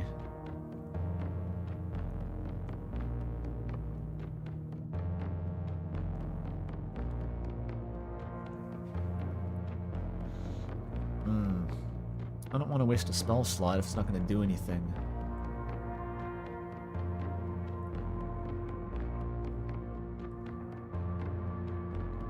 One-time deal. Yeah, kind of seemed like that. Okay, what about the fucking manticore? Maybe I should heal, actually. Ooh, I can eat the donut now. I gotta find that. Donut. There it is. Witch donut. Fucking delicious. Do you like lions, Atir? The catfolk of Ascani have always fascinated me. Their architecture is beautiful. You should get a cat as a pet. Slavery is illegal in Norvik, cleric. No, I meant the animal. Oh, I see. If I had time, then perhaps one day. That response is amazing. Like if it was legal, then she would consider it. Her many eyes glare at you, urging you to do something or leave. Alright, fine, fuck it. Rip the seal. I just want to see her kill something. You reach for the paper. Your fingers brush the crude drawing. Esoteric energy surges through your arm like lightning. Damn. The seal holds fast. This isn't paper, it's a binding. But you cannot stop now. It's already in your hand. push through the pain. I have 50-50 odds. Fuck it, commit to the bit. Damn it, I shouldn't have commit. Oh, the pain is overwhelming, but you live. Yes. Grit your teeth. Ignore it. Your palm flat against the seal. The energy fights back, burning, shivering, but you hold. The paper begins to crack. Grumpy lines split across the surface. And Break it. And then I get eaten by the manticore. The paper crumbles into ash. Nothing happens with the door. It remains shut. Huh. It appears whatever was inside has been lost along with the seal. That was awful. That was... I just did that for no reason. Why? Literally, what the fuck was that? Well, that sucked. Was that like a quest that I just like permanently fucked up now? Time to eat mushrooms. It was expired.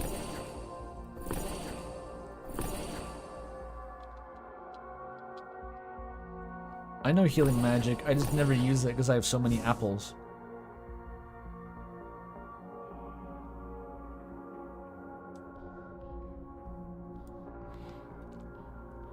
Might as well tear these seals at this point. I feel like this could have more of a punchline though. If I take off the seals, then whatever's inside just kind of dies, it seems. I thought I would get to fight the manticore. I'm not sure why I wanted that. But you don't.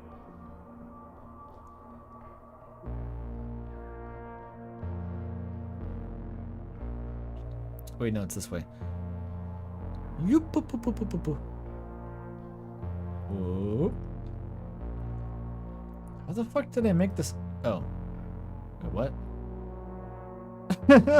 Okay. That's some esoteric bullshit, alright. Wait a minute, 3 of these are now lit. Oh, if I take off all the seals, then something cool happens. Like, God comes back to life, maybe. Like, Jor comes back. Something cool. I still want to find that lady's husband, though.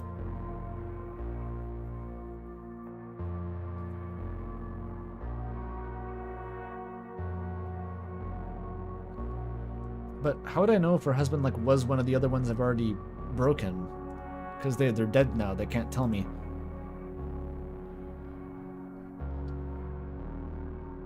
The crystals look like D20s, do they?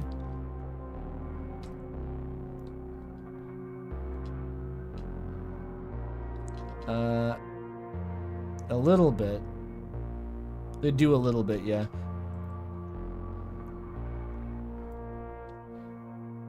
The husband was in the door's seals? Oh. There's a lot of seals, though. Which one's the husband? Is it like a polykill situation?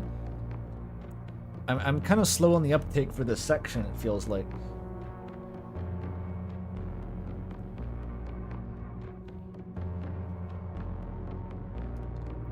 Gotta go back again.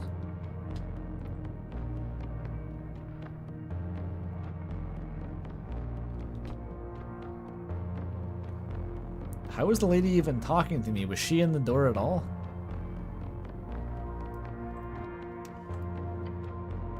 You approach the ominous door. Alright, just fucking, yeah, whatever. As your fingers touch the paper, the symbols upon its surface lights up for a split second. Then all at once, as your fingers drag through it, the paper crumbles into bright white ash. Nothing appears to happen with the door. Snell looks at the dissolving dust, then to you. I hope you know what you're doing. I don't.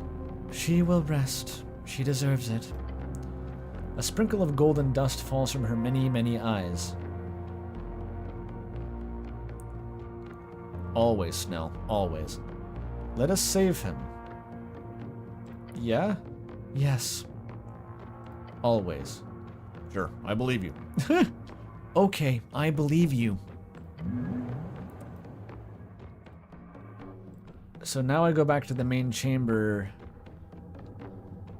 And, hey, Everglad, if like I summon a deity in the other room and it's an evil deity and it tries to kill me, will you protect me? Because you need me for the prophecy or something? You can take it, right? You're level 18. It's kind of scary. I think the D&D level system goes to 30, so like you could get 12 levels higher than that terrifying elder being. What does it do?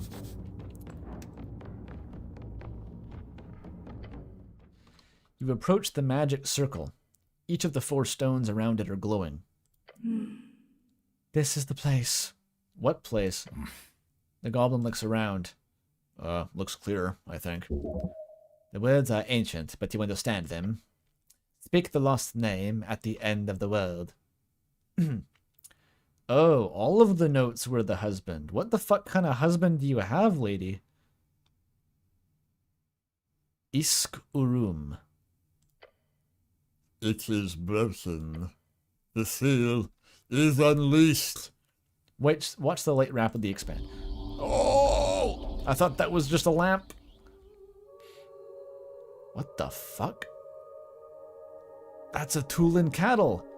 This is like spoiler from what the fuck is the game called? My mind has gone blank. Outer Wilds. ...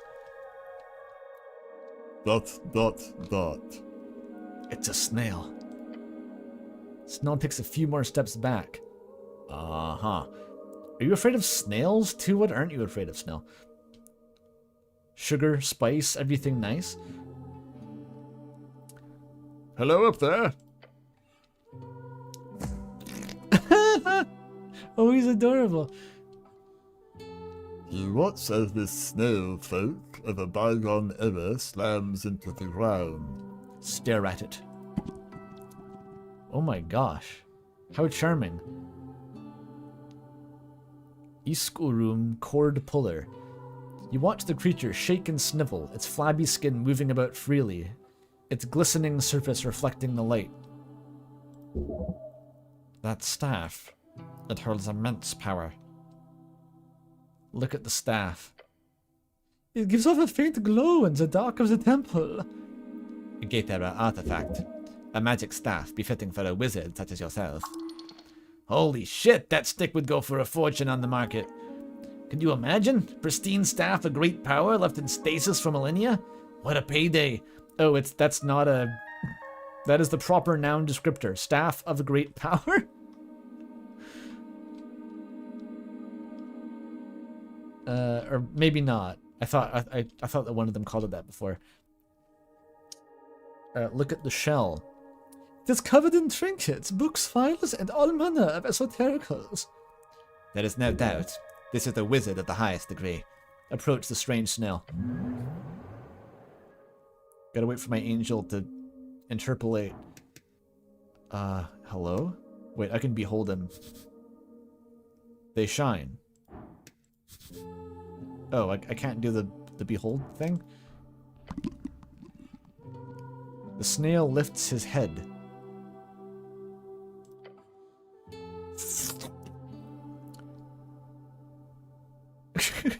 Shake your head and gesture toward your ears. Inte forsta, no comprendo. Sure, that'll work. Cat speech, really? So this is what the Tulin cattle look like. Yalu. The snail holds up an open hand, 4 fingers stretched out. He then twists them with a snap. How the fuck does this thing talk? I kind of feel like The Enoch voice would be appropriate, but that's taken. And also, it kind of has a mustache, which makes me want to give it the internet's voice, but that's also taken. Have I used up all the voices? Whatever, it gets the fucking Enoch voice again. There we go, that should be better. I always keep a tongue prepared for this specific situation. Nothing as awkward as dealing with foreign dignitaries when you run as a Jor's slots. I am Isk Urum, a court player of the Tulin Empire, master of the path and servant of Jor. Lord Researcher and Diplomat of Peace. I mistook this for Earth for a second, and I'm like, wait a minute. How recently were you sealed? No, that's Jor. That's the other guy.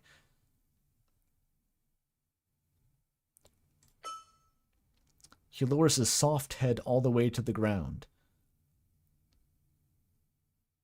I am Ragan. Maybe he's poisonous. So what is this obsession with maybe the creature is poisonous? I'm Ragan. Hey. By Jor, do not worry, Mr. Ragan Cleric. I am not poisonous, nor do I hold any ill will. Wait a minute, did I say... Did this... It just railroads you to answering every question? What is that?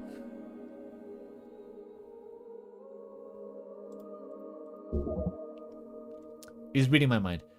Beware, he's reading your mind. Apologies, I cannot help it. What? That is not the kind of phrasing I would use, but yes. Snell squints and stares at you both. Hold on, is this some sort of wizard thing? That's not his voice. Hold on, is this some sort of wizard thing? Green One, you do not appear to be as loud on the strings as your iron friend here. The snail leaned upon its staff. I cannot help but hear everything you think, Cleric. It was Cleric, was it not? It is.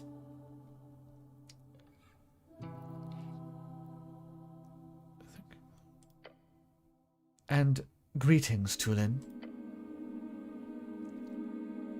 What am I thinking of? There was some other bit of media somewhere with like someone who thought loudly enough to be heard. It's on the tip of my tongue. Why can't I figure it out? It's gonna drive me crazy. It's like it's just me thinking loudly enough. It's a list you grand. Your spirits showed you come in all shapes and sizes. What a fascinating meeting we have here. Now, The snail man looks around, leaning on his staff. My mind seems to have slipped a bit. You couldn't care for some exposition? Be careful what you think. He'll hear it. He hears this right now. He can tell you want to fuck the Shoggoth. What is the last thing you remember? His eyes retract close to the base, as he mutters. Oh no. I was on a trail. For what? Oh, a trial. Trial. I doomed us all to the flames of Esoth. It was entirely my fault. What did you do? I made a deal with the Red One. He mutters to himself, trying to remember. It is difficult to read his body language for obvious reasons. Esoth, the great dragon, Tulin, our band. I was the diplomat who enacted the plan of peace. We invited the dragon for an exchange of knowledge. Truth is, I was greedy. I wanted their strange draconic techniques. The power words. Dragons use magic through speech alone. The spells you've cast are derived from those same methods. I was not alone in my hubris, nor did I set this plan in motion myself, but it was me who put it in motion.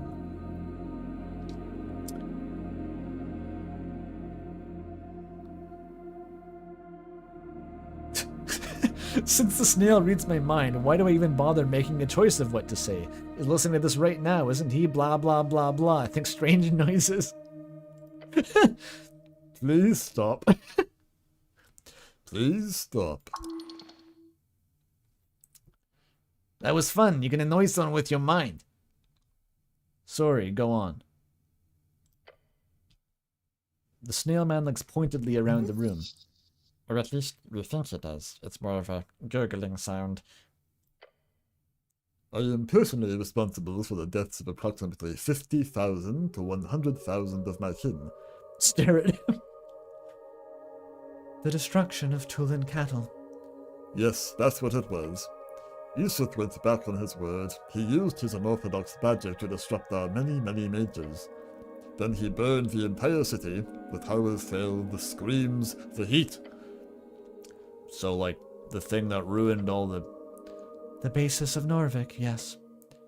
The goblin also stares at the snail man. Ooh. How did you survive? Oh, the same way the rest did. We were, as they say, lucky. We were not close enough to his anti-magic and could resist his stunning shriek. We fled downward, as Ethos claimed our city as his new home. We fled even deeper. A few thousand of us, the ones who remained, we hid in... He taps his staff to the tiles. This place. It is where we kept our foulest prisoners. It became a base in which we organized resistance. Although some say some were not so keen to work with someone like me, a traitor. So they imprisoned you for inviting the dragon? That, among other things. I was never the most liked snail on the coast, but they wanted an offering, someone to pin the blame. He grows silent. His eyes shiver. This poor snail. He knows what he was faced now. Failure. What did you do here? Debates mostly. One camp were for leaving entirely. Another wanted to return to Jor for guidance. I ended up wanting to leave with my wonderful Tut. Tut. Tut? He shakes his head. Sorry, no, the voice who won in the end. They sought a more permanent solution to the dragon fire through primal pagan magic. I did not believe in that for a second. I guess it didn't work. Or no, did it? They killed the dragon somehow, I forget.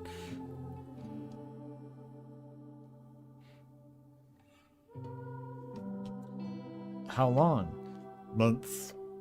It did not take long for a divide to build. So you've been down here for a little while. How long? His eyes retract, as if he does not want an answer to his question. When were you imprisoned? I'm assuming an era of dragons occurred after our reign. However, we ruled in the aftermath of the shutting of the gates. It has been 211 years since then, the year when our city burned. Oh, Jesus. So it's like 2,000 years. During the Fade era, not very long after the gates had shut. That is exactly 1,016 years ago. He grips his staff. You can hear it creak. Millennia? I was in stasis for millennia. Yes. Yes. Yes, it is. Good God. His eyes shoot out, aiming around the room. He is alone. His entire folk type has been wiped from the map before humans even held their own kingdoms. I am alone. There is no one, is there? He shakes his staff, and his eye stalks wriggle around the air. A faint glow appears as he mutters a few words to himself. I see snails, yes, but... Scrying. He is seeing hail snails currently. Are hail snails descendants of your people? No. Is this what you made of yourselves? He stops casting the spell, his head falling toward the ground. Dilemma, you fool! You led them to this primal state. Degenerative and frozen monstrous beasts. Hail snails. Did they pull a Dwemer? Did they cast a grand magic and, like, delete themselves, or in this case, turn themselves into just non-sentient snails? And no, I guess the snails are still sentient. I don't know what the difference is. I guess this guy, it probably is a lot more apparent to him. Oh yeah, we got this all over. He lets out a mad laugh. They wanted to use the primal cold to break the dragon's fire. That bastard, he led them into pure de-evolution. It's a nightmare, oh by George's grace. Tell me, how did you break the stasis I was in? I pulled a bunch of post-it notes off of doors. Your angel companion steps in. Her last thought was of you, Iskurum. Think it, you cleric. Imagine it in your head, now, please. Think about your talk at the iron door. Utherma, She was in an iron bower. They threw her in an iron bower for millennia. His eyes droop down toward the ground. I cannot believe it. My actions caused. I ruined my people. I brought flames. I divided them. Yet in the end I did not even pay for my crimes with my life. Instead I pay by standing here, alone among the ashes. Yaskani. And Tut, she endured the most torturous existence known to sentience, her soul slowly withering inside of that hellish prison. Yet after all that, in the end, she... Like Atir said, her last thoughts were only of you. He lets out a grunt, then a painful howl. I'm not going to try to replicate a snail howl. Then he roars a deep bubbling scream, causing his glistening flesh to vibrate. Sorry.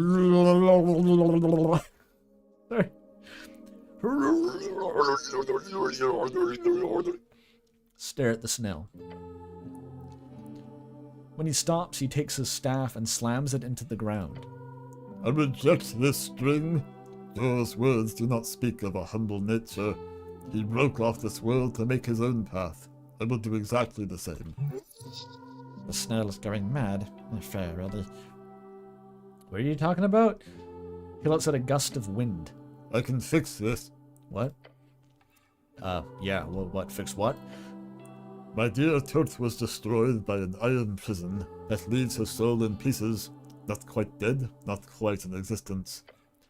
But I am called Palaiskurum. I wield strings like Jor himself.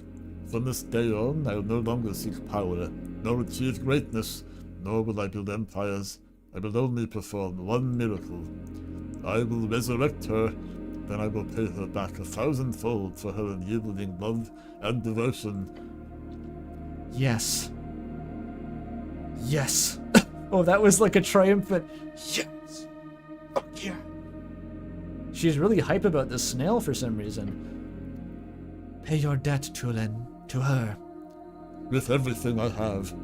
What kind of resurrection? True resurrection, not easy, especially when the strings are this weak. An ebb? Surely. You know about the ebb? Can you tell me what? Yes, anything you need. I am in your debt as well, of course. He mutters to himself and leans on his staff. I now have a time limit, cleric. In 200 years, the fragments of my wife's soul will leave this plane forever. Thus, I can no longer resurrect her. And it will take time, but it can be done. Anything can be done. It is possible. Improbable, but possible, even for a snail. Fuck yes. You need anything, just let me know. Everyone loves this feel-good story. My party members are so hype about this. Thank you, my green friend. She doesn't even know what a goblin is. It's like some green guy, I don't know. That is very romantic, Iskurum. I wish you luck on your venture. Is this Atir's like secret character quirk? Is she's like into romance as a concept? Like not necessarily for herself. She just gets really into like romance novels or something.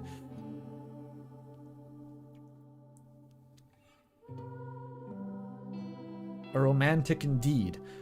I wish you luck on your venture. Thank you, Celestial. It's funny, last time I saw one of your kind, it was on a battlefield. I prefer this. As do I. Oh my, look at this fucking scroll. Eomestra, you're a wizard, teach me magic. Do you have any spell scrolls? Arcane, can you teach me the fucking Sphinx riddle? Oh my god. Will you vote for me, by the way? Can I ask who he's voting for? Wizard, magic, Jor. Fuck it, Atir knew Earth. This guy knew Jor. What do you know about Eomestra? What do you do? Who are you voting for? The what? The election. Who are you voting for? Voting. Hold on. You select your leaders through election? Yeah, we're starting, yeah. Fascinating. Is this an elected system for landowners or mages or... Everyone gets to vote. Pretty much, at least. You just need to live here. Huh. I did not expect something like that. Such a liberal paradise. Were I not one to judge these futuristic ideas, I must investigate. Tell me more. What do you vote for? Kings? Governments? Parties with different ideologies on how to run the city of Norvik. Parties? How glib. Can explain all of... We resurrected this guy from like a millennia of stasis to immediately start just politics dumping. Holy shit. We're inventing new guys to ramble to about politics. We're gonna cast True Revive on your wife just so I can ramble to her about politics.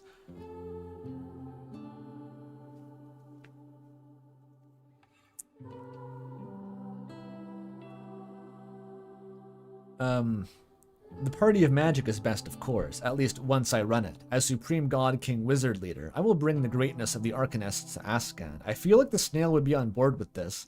It seems like that's how they ran things. That is amazing. He lets out a blubbering noise. Listening to all that, I would say, I would actually vote for the Arcanists. Seems like they would be the most esoterically attuned party, which fits my ideals. However, in my experience, a group of wizards working together tends to end up being quite the myth. But my heart still leans in that direction. This is the first guy who's been genuinely sympathetic. I'll have to go see for myself what is time for the election. To be fair, this guy hasn't lived through the Coast War, doesn't actually know what the Magicratic Empire was like. It's all theoretical. He lets out more blubbering noises. The snail's laughing at democracy. Rude. At the very least, the snail has good taste. His eyes behold you, knowingly. Can I pet the snail? I probably can't. Bro missed everything. Yesterday is older than bro. Can I have your staff? What do you know? You're a wizard, so okay. Yes, I am a learned Tulin of the Path of Jaw. String master, string player, chord puller extraordinaire. I might have missed a few errors, but I assure you, we had reality warping powers in our times. By Jaw, I sure sound like an old timer. Because he is. I heard that. Sorry. No worries, it's true. His eye stalks retract. I'm a wizard too. Are you now? Good to hear.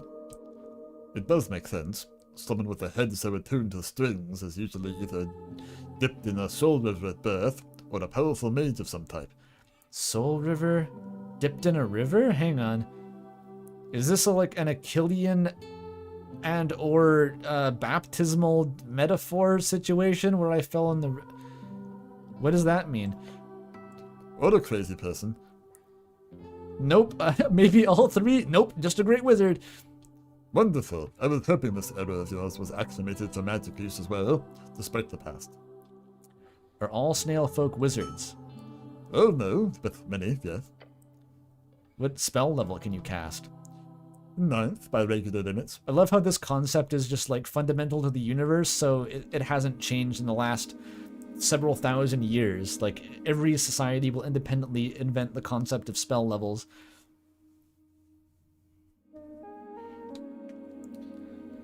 This reminds you of a sci-fi book from Octavia Butler where aliens expressed emotions through eye stalks and tentacles. Isn't that Koru Observer?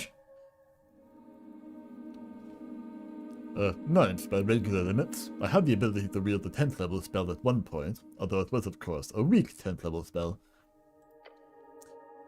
I called it Iskarum's Epic Traversal. It's basically targeted a road up to 100 miles of it, repairing any cracks, making the journey smooth and wonderful, and generally increasing your movement speed by up to double. That sounds awesome. Do you know what kind of infrastructure costs that would save in like a functioning like society? The freeway system in America is like one of the most expensive single objects ever built by humans. It's like trillions of dollars. That's actually way better than most alternatives. Useful, not more than that. Not exactly epic. Useful, yes. As you can imagine, we kept to the more grounded magics for anything above 9th level. The actual world-changing spells would simply get you popped out of existence.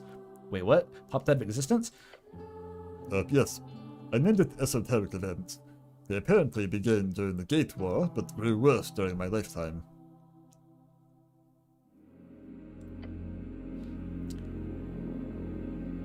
We still call it that.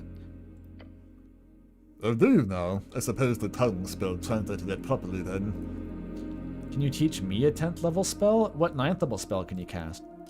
Nothing currently. When I was cast into stasis, Guru Rema made sure to place an ebbing seal on me.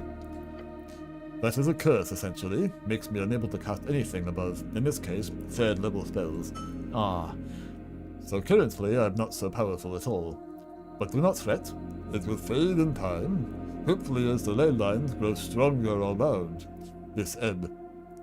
so, okay, does it come back? He knows about the ebb.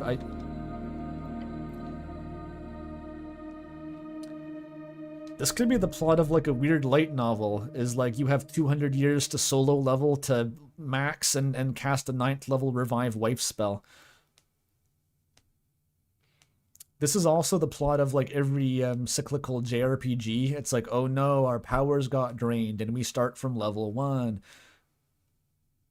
After this guy brings his wife back, he will revolutionize transit. Yeah, this is like a pretty good guy.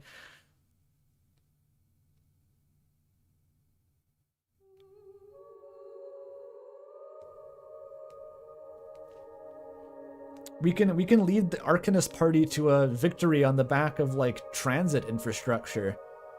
Forget the fucking, you know, divine right of kings and bullshit or like armies of skeletons. Just like mass transit will conquer the world. It could be us, you and me together.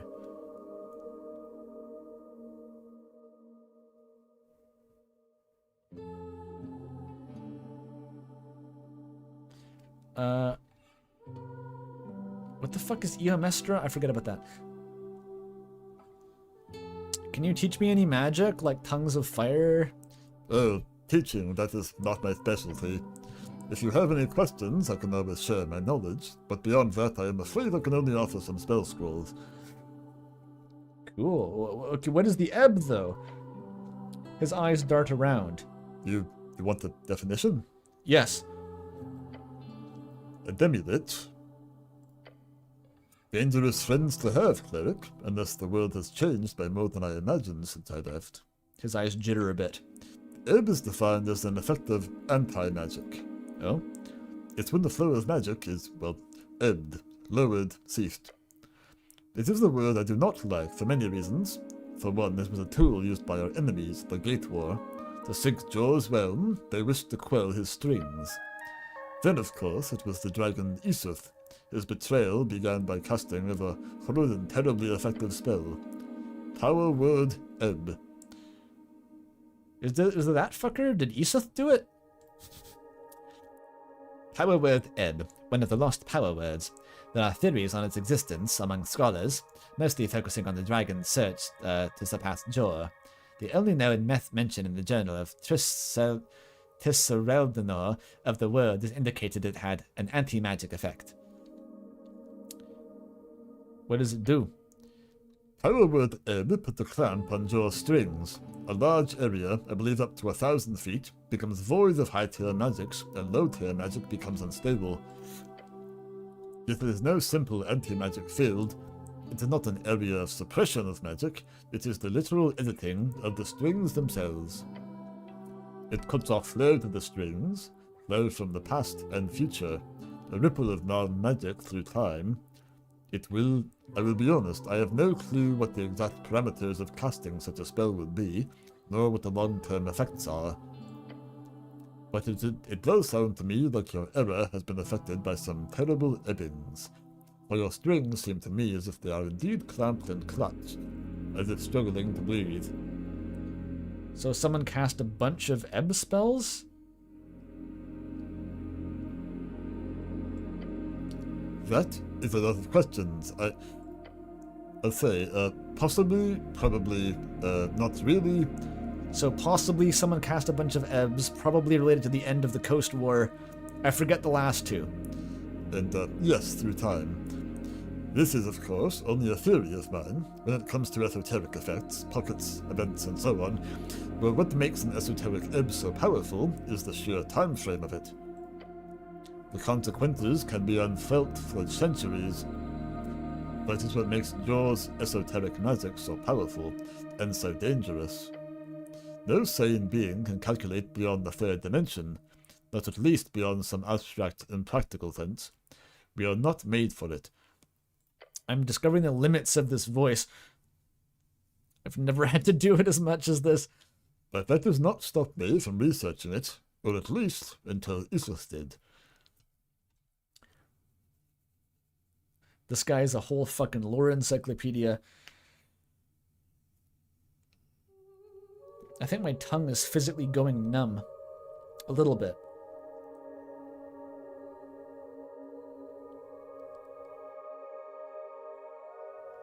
The questions creature.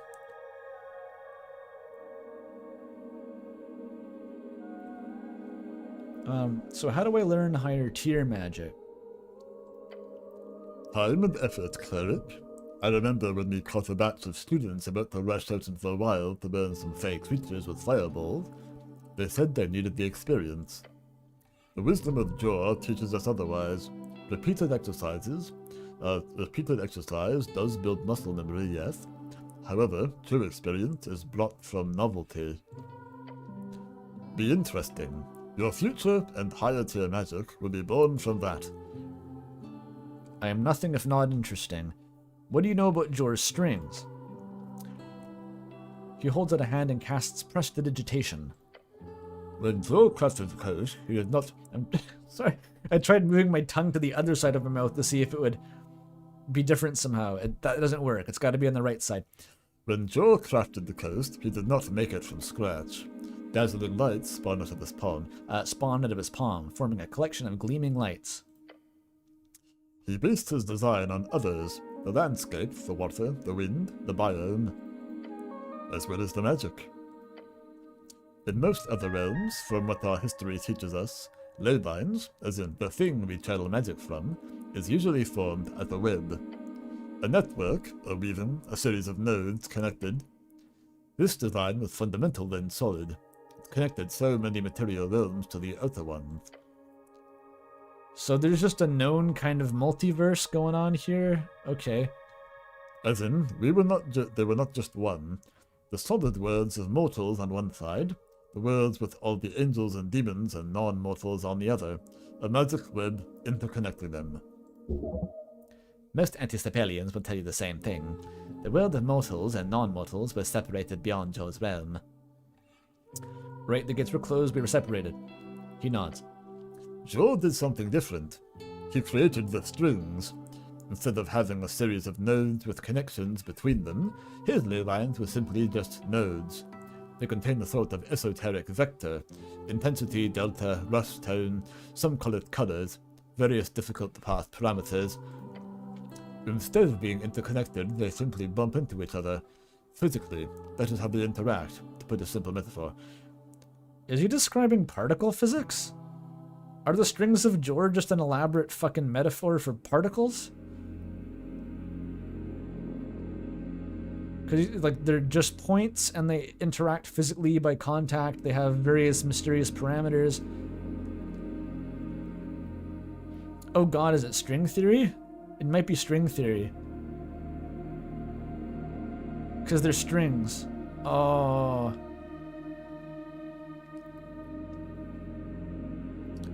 It's string theory.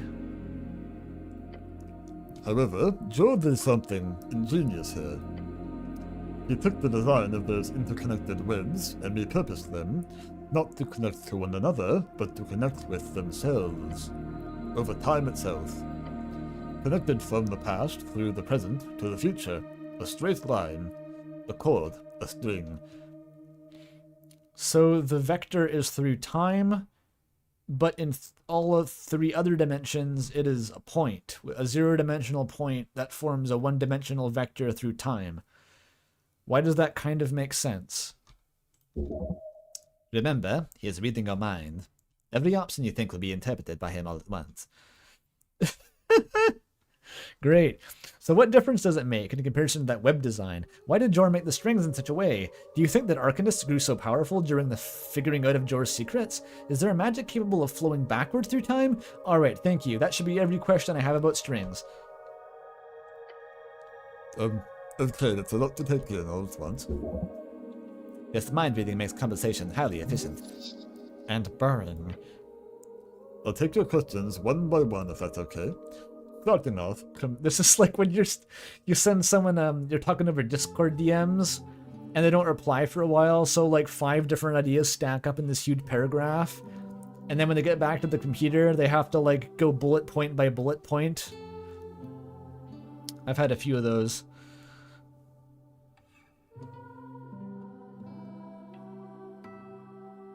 Oh boy, oh boy. Starting off, compared to the original web design, which I have sadly not been able to investigate myself, I am basing all of my findings off of data retrieved from my forebears. There seems to be almost no real difference. On the surface level, channeling magic from a practical art works fundamentally the same, drawing powers from networks using verbal, somatic, and components to steer his power in a certain direction. Snell is just like desiccating into a skeleton while we have this fucking conversation. Just the turbo nerd communication happening here. Etchir is of course immortal and timeless and is just dissociated. However, this change, making the network into strings, changes how that magic flows. Instead of being focused on that one point in time, it is constantly connected to the past and present. Part of that power is leaked in each direction. Now, this does happen in some degree in a normal web-based node system. Yes, this is ridiculously specific.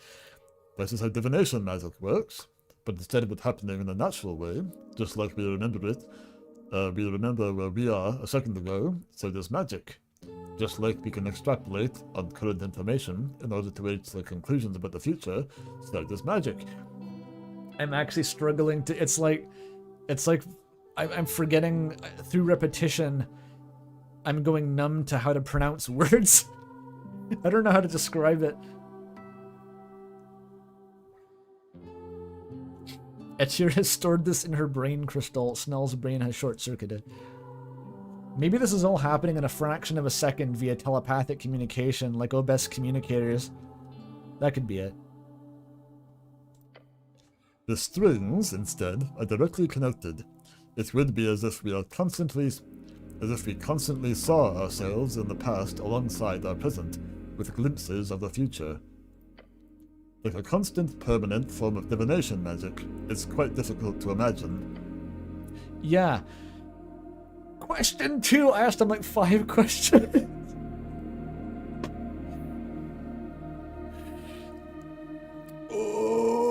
Okay, this is fine.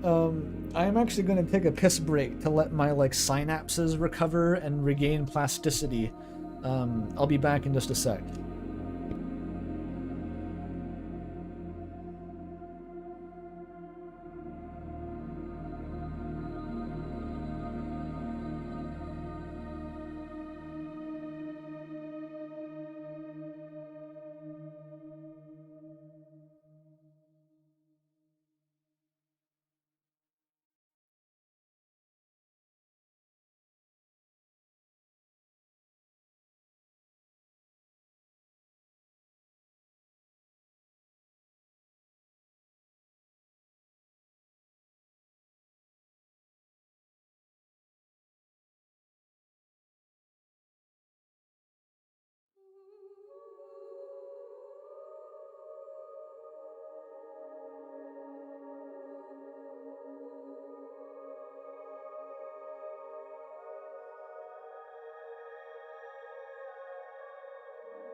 Oog. I feel like the lore dumpiness of this snail rivals Snooty.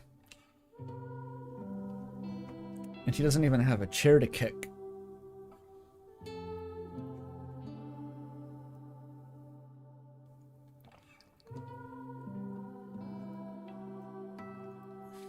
Hey. Give me a minute, give me a minute.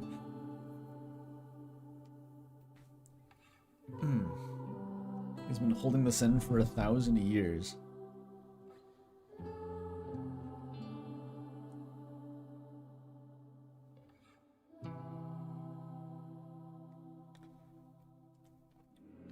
I wonder if we can get the snail to talk about the Shoggoth in the other room.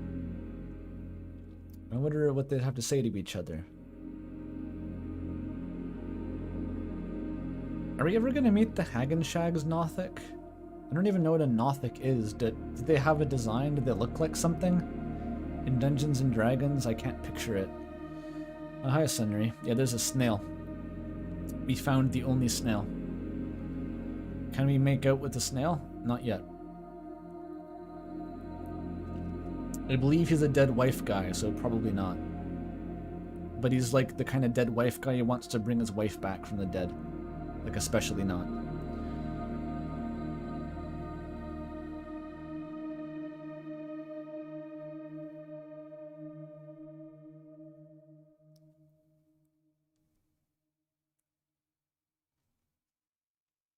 Okay. Are we ready to press on? The big lore dump. To answer your second question, I do not know why Joe made the strings this way.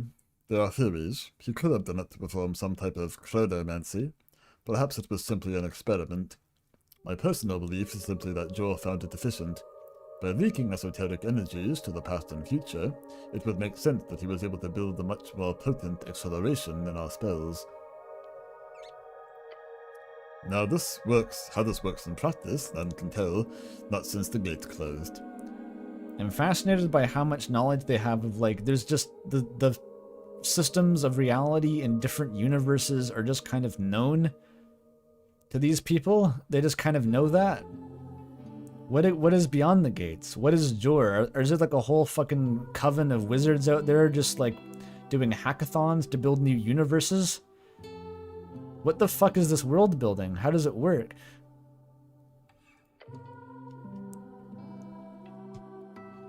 Ooh. This is very high level D&D stuff. Are we talking about like Jor making different homebrew settings or what is this? Like, we've kind of known some of that, but it's really just snapping into focus now. Like, what the fuck are they doing out there in the Outer Realms? What are all the weird wizard gods doing out there?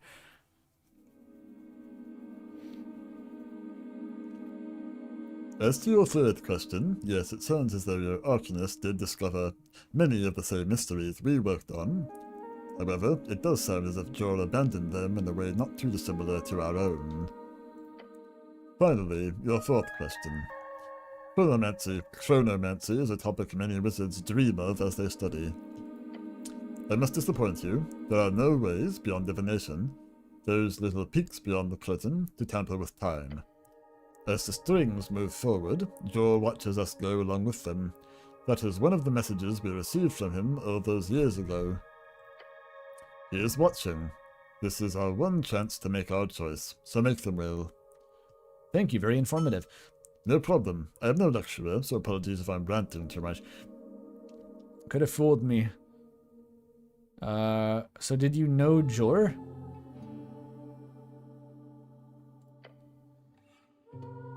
High-level characters, dimension hopping, and making pocket dimensions and shit. Oh, that's just how it works. Okay.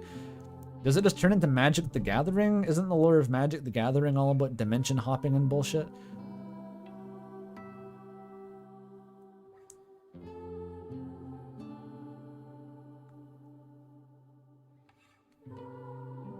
Okay. What about Jor? Oh, just about everything and nothing. An enigma of a wizard, Jor is. First, I'd like to ask you, what do you know about Jor? Old wizard made the coast, brought the beasts of Jor, a mythical figure who died in the Gate War of yours. That Gate War of yours. The one who created this place and invented... Oh, invited people. Invented people would be crazy. The great wizard who defied the gods. What gods? Nothing. I know nothing. Tell me everything you know. All of these, he's gonna answer all of them no matter what. The snail man listens to your thoughts intensely. Then he asks, Beasts of Jor? Is that what you call us? it's the term that stuck. The only followers of Jor who survive to this day are usually quite feared, as you can imagine. We also have anti-Sepalian, that's a better word. It's a good term for you Jor worshippers. All of the above. We just select every option now. I see. The recent Arcanist trouble humans caused must have not helped the issue of Jor. That is true. The term anti-Sepalian appears good. It is draconic, yes. Before the clothing, very good. His eyes close up slightly. In the old world, Termin cattle we worshipped oppressive gods. Oppressive in the sense of absolute power. My forebears left willingly at the invitation of Jor, to never again serve. So it's important to remember our love for Jor was not subjugation. It was a partnership in the purest sense of the word. So in the outer world, they have super gods, real gods, absolute beings of power who control everything. Jor was a wizard who made a pocket dimension to be free of the influence of the outer gods, but he became the new god of the pocket dimension and invited his snail friends in, and the sphinxes and the fucking demons or whatever. He was like the original free strider in a way. That should have been a dexterity thought, but I just had it myself.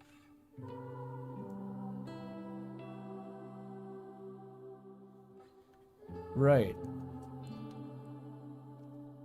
In the purest sense of the word. Let me be clear, I am not a numinist. I have no religion. I do not worship Jor. That's good, because I don't even know what numinist means. My people were raised into self-idealization by Jor, given power, esoterical forces. When he failed after the Great War and no longer was as directly involved, well, we all had some hope he was alive, just hiding, or having gone into some other state of being to shut out the gods. Logically speaking, he has to be alive.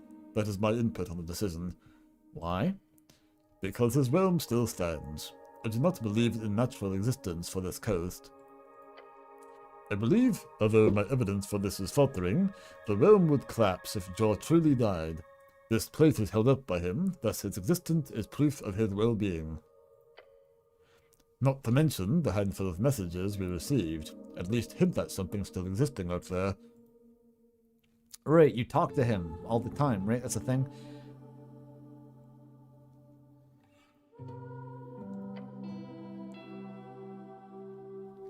This guy probably enters pillars for fucking breakfast. I'm not even going to bother asking him that yet. It's a good thing you can't read the thoughts at this top level.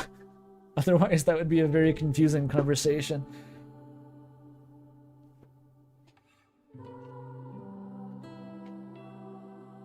Can I ask the snail for romance advice?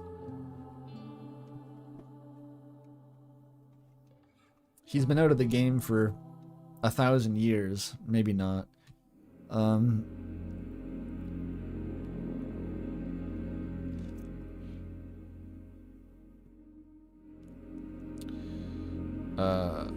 What do you know about Eomestra? I don't even know anything about Eomestra. What the fuck is that? Eomestra? Where did you hear that name? I haven't. His eyes stretch out toward you. The living library in the city below. From an inanimate talking thing? Think about general things. Don't think of anything. The living library. Oh, yeah, the Tulin cattle made that. Right, and I desecrated it, but fuck, he doesn't care. He won't give a shit. Yeah, I stole from that. His eyes slowly retract. I suppose I should tell you a story about Jor then. Please do. He slides around the floor as he speaks. What we know of Jor, some is derived from early witnesses. Most, however, is recalled directly from his secret original apprentices. Jor's apprentices, hid in the shadows, as to not become targets during the invasions. So I imagine it comes as quite a shock to you that... Oh no, we know about those. What? They're not secret, not anymore. Huh, but there are 8 of them. Did you know that? It's common knowledge, one for each band. Think about what you know about the apprentices. It's because it became common knowledge during the Arcane era. The Arcanists even used one of them as a battery for their floating city. Wait, what? How does that work? Right. Why did you ask then? Eometra, she is one of the apprentices. I'm aware of that. Most people are not, though. Be very intelligent. Oh. In that case, let me tell you, Eomestra was the apprentice of Goodland. She was the first cord puller of Tulin cattle, speaker of Jor. Goodland? Goodland. On the, oh, right, the translation must be confusing. That is the native term we use for this here slice, or band. It is what you call it. You call it, a scunny. Oh yeah. You knew this apprentice. She was my friend. Eom would travel from tower to tower whenever she visited the city. Yet she was old and frail by the time I was born, yet she travelled like no other. I was taught Oh my god. How do I pronounce this? I was taught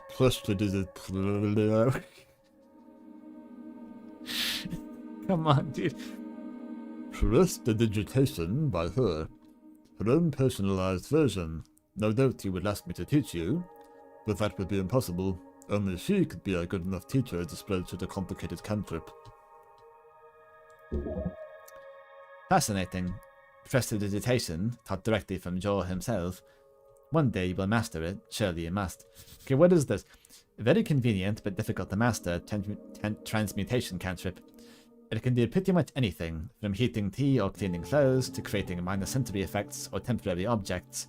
It's extremely versatile, and a talented user is able to wield it into even greater forms of usefulness. He lets out a pained groan. Her disappearance was one of the first great omens of our people. My wife, Tot, was even closer to her. We miss her dearly. 2 degrees of separation, dude. I'm actually losing the ability to say words. I don't know.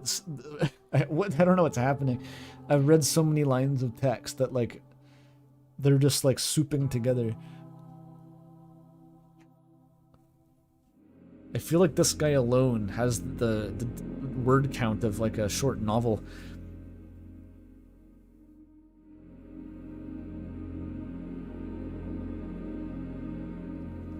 Ask Jor who he'll vote for at the end of the game. Fuck, I hope so. So he spoke with someone who spoke directly to Jor. Oh, I should have read the options. The options are what actually matters in this conversation. Shit. Yes, many times. Oh no, I'm asking one by one now for some reason. She could never tell us much about her master, of course. However, it was clear he, too, was an interesting figure. A personality, if you will, just like all the tales painted. What was she like? Kind. He nods. They used to call her the neutral good apprentice. I tended to agree. Is there one for each? Well, there's 9 alignment types. Maybe all but true neutral?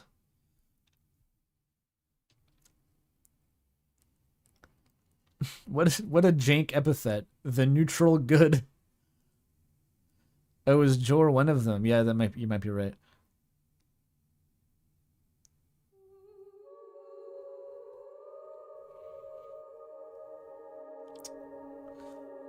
Did he speak with any other ones? I'm afraid not.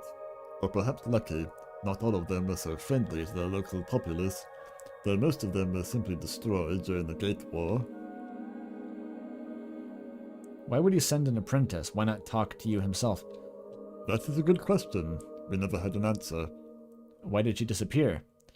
That is a very good question. One day she was here, the other she was not. If I was the last of our kind to meet her, I found her acting peculiar, stressed. She asked me, "Isk, how much will you wager on a shell slip?" and waited for my answer. She was quoting No Country for Old Men? Something like that? Cormac McCarthy rises again? I told her I'd wager nothing important on such bad odds. What the fuck is a shell flip? It's it's when you toss a flat shell into the air to see what side it lands on. A 50-50 fair game. He shakes his head. Your Mestra, she accepted my answer, and then I left.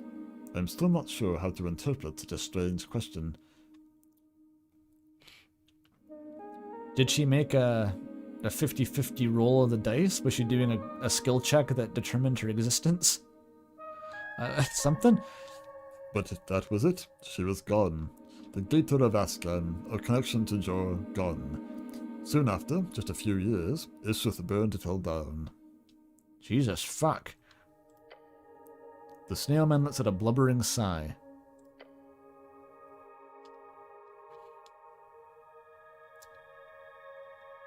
Do you have any spell scrolls I can have? Oh, only a dozen or so. They're deep in my shell. Any you're interested in? I can dig it and get one for you. He retracts one of his arms into his shell. Ew. Astral projection? Why do I need that? How about Aura of Vitality? I used to have that one written down. Astral projection sounds fun. Sure. You have particular tastes. That is not a spell you were even able to cast, not without a great unreliability. Is that a no? Of course not. Enjoy. What the fuck does it do? Okay. He hands you the tingling paper with a casual nod, and the intense power rushing through your arm as you grab it. It will tear a hole into you. Grasp it with your life. That was Constitution, not the snail. Considering the state of the world, it would not have the intended effect even if you did know how to cast it. So it's useless to me anyhow. But I suggest studying it. How about Aura of Vitality? That is an oldie. I was never too good at it myself, but it saved my life a number of times. Anything else? The snailman stares at you for a few seconds. No, you seem to have thought of all I'm able to hand you. Except what? Don't leave me hanging. I'm actually acting really greedy, aren't I? Maybe I shouldn't. Isk shrugs while slowly retracting his entire head. Slowly. Just watch. I just saved him from the time prison, okay? He can give me a few fucking scrolls.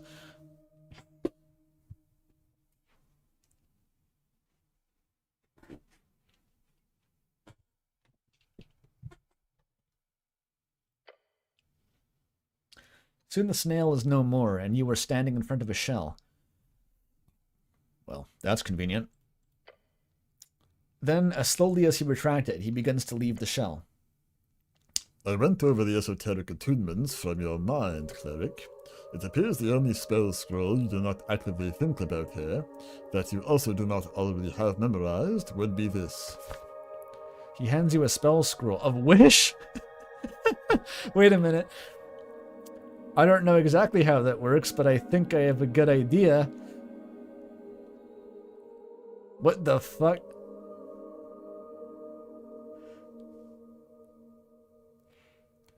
There's even a, I think, a magic card for that.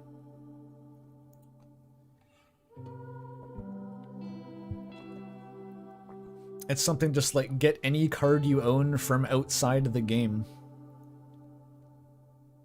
I love stupid shit like that.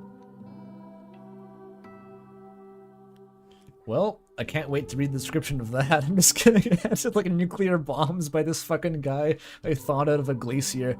Awesome. By Joe and his disciples, what are you holding in your hands? Wish? I'm sorry, what? Iskorum, that is a very dangerous item. That's not like the wish, is it? That is wish. However, you cannot memorize it at your current level of attunement.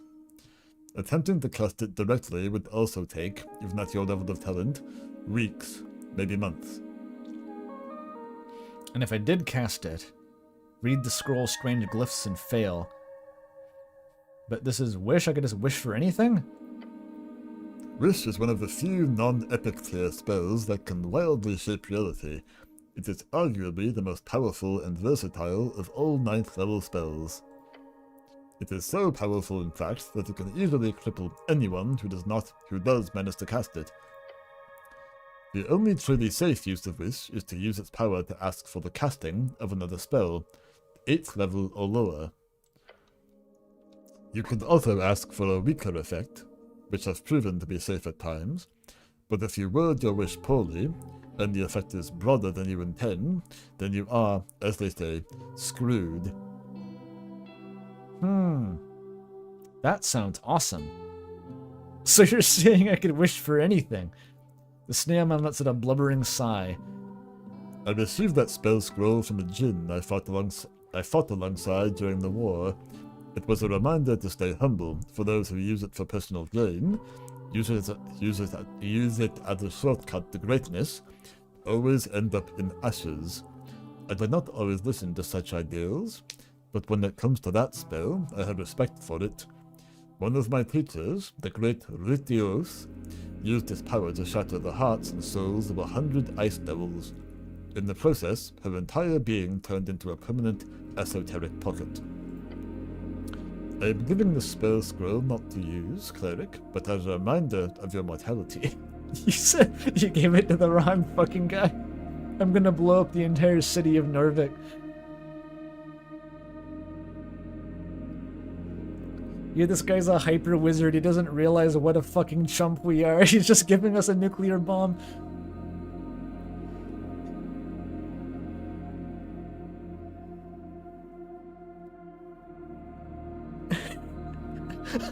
I'm gonna use this the next time I get rejected on a date.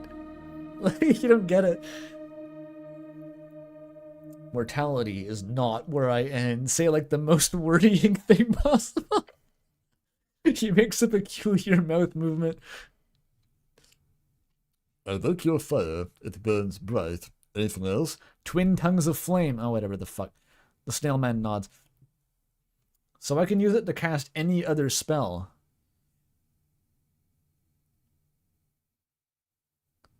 I wish to know who everyone is voting for in the upcoming election.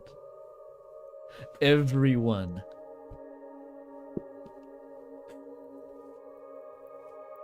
Little did Ragan know, the spell actually gave him the knowledge of everyone, including the ones who weren't voting. And so every single, like, ant, beast, fish, plant, amoeboid life form in the entire universe, across all planes, all of their intent to not vote in the election formed into a single 4 trillion zettabyte zip bomb, which emailed itself to his brain, causing his head to collapse into a black hole instantaneously.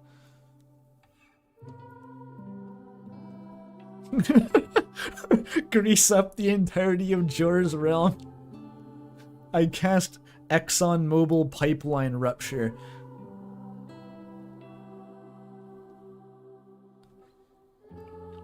Yeah, that's right. He blew his eyeballs out just trying to read power words. I like how there's all these competing schools of like world-destroying magic. That's fun.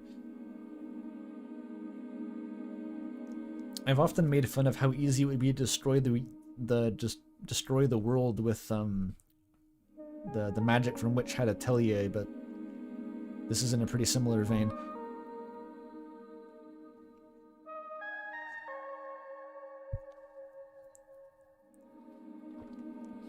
Give hydraulic press channel the demon core. Hello and welcome to Hydraulic Press Channel. This demon core is very dangerous and we have to deal with it. By destroying the nation of Finland. Do you think we should crush it, Annie? I think we should crush it, Lori. We will capture the nuclear detonation with a ring of high-speed camera. We will capture 2 nanoseconds of footage before the nuclear firestorm annihilates the CPU. We will be standing 200 feet away behind this concrete wall. I don't know where I'm going with this.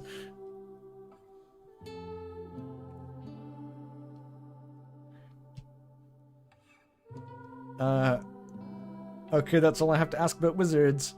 Yes, I can see that. Wonderful to share. Yeah, any repetition spell. That's what I mean in Witch Hat. I think it was the Snakeback Cave chapter I realized, like, oh shit, you could just make a spell that generates an infinite number of objects and just would never stop. And furthermore, you could... It seemed to imply that you could replicate other spells. So you could just have, like, an exponential growth gray goo that would immediately destroy the world. And, like, anyone could just do that whenever they wanted to. No forbidden magic necessary. I found that very funny.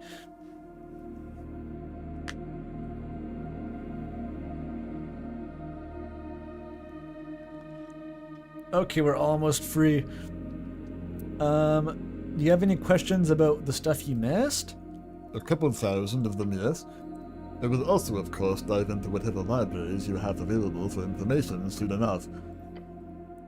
You do still have libraries, I hope. You have the Derowian library just south of here. I can get you access if I put in an application. There's a living library hidden in the tunnels under the city. You could check that out. Did it not disintegrate? I've seen books all over the place. You always just ask around and check them out. There's a living library. Hold on. Here? You don't mean the living library of Tulin Cattle? Yes. Then it survived. Oh, how wonderful. The great living library is one of the greatest creations of our empire, or at the very least, the most practical. You made that thing? Not me. It was made by the great Hiklesh. Never heard of him. I probably shouldn't mention that I really pissed off the living library, right? You moron. Lady. A lady she was, before my time. A great wizard of... sorry, what did you say? I didn't say that out loud. You pissed it off? Did you not go through with an equivalent exchange? Oh boy. I, think about your encounter. I see. Well, that is unfortunate. No matter, I'm just happy it still exists. And I know where it is hiding. I will be investigating soonish. We have the Derovian library. Oh, grand, please do. Is that your local government, Darrow? Technically speaking. I see. Also, I need to ask, what is, south? South? Yes. South is south. Ah. This must be some common knowledge. Please elaborate. It's a direction, you know, like downwards on the map. Interesting. You do not use inwards and outwards, with and against, widdershins and spinwise and so on. The scholarly version is seaward and inland. Which one's forward in your case? With is when you move along the coast, with the movement of the sun. Against is against the sun's movement. Ah, we use west for with and east for against. I see. Do you know the etymological origin of those words? I found your use of them quite fascinating, especially the fact that my tongue spell does not localize them. Of course you do. I don't even know this in real life. The cardinal directions are based on some early human tongue, way before we arrived in this world. We simply applied our world's term, our old world's term on Jor's realm. Is this Witcher? Is this the Witcher lore? Is the outer world literally just... No, they have, like, tangible gods out there, so it's not like our world. What the fuck? Realistically, they all have something to do with the sun, just like yours do. Imagine a map. Interesting. But you base your directions on a map is very different from our way of navigation. Later, I will very much love to pore over your findings and documents, especially those maps. There's just kind of books lying around, I don't know. Interesting. So your people are very open-minded then. Sometimes. Imagine the snail talking to Viskin. It's like, I could see it. Yes, Viskin is very open-minded. That pale man looks like an interesting spellcaster. Well, we'll see how they react. Is your people anti-snail? I suppose they haven't been given the chance to be anti-snail. I don't think anyone will actively hate the snail folk. You'll just be an oddity. Something for people to gawk at. I suppose. Think about what Norvik looks like these days. I don't think anyone will notice. You'll probably just be an oddity.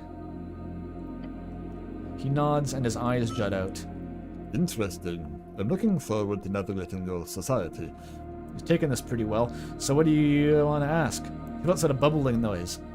Timeline. I can see images of your current world in your mind. Your city called Norvik.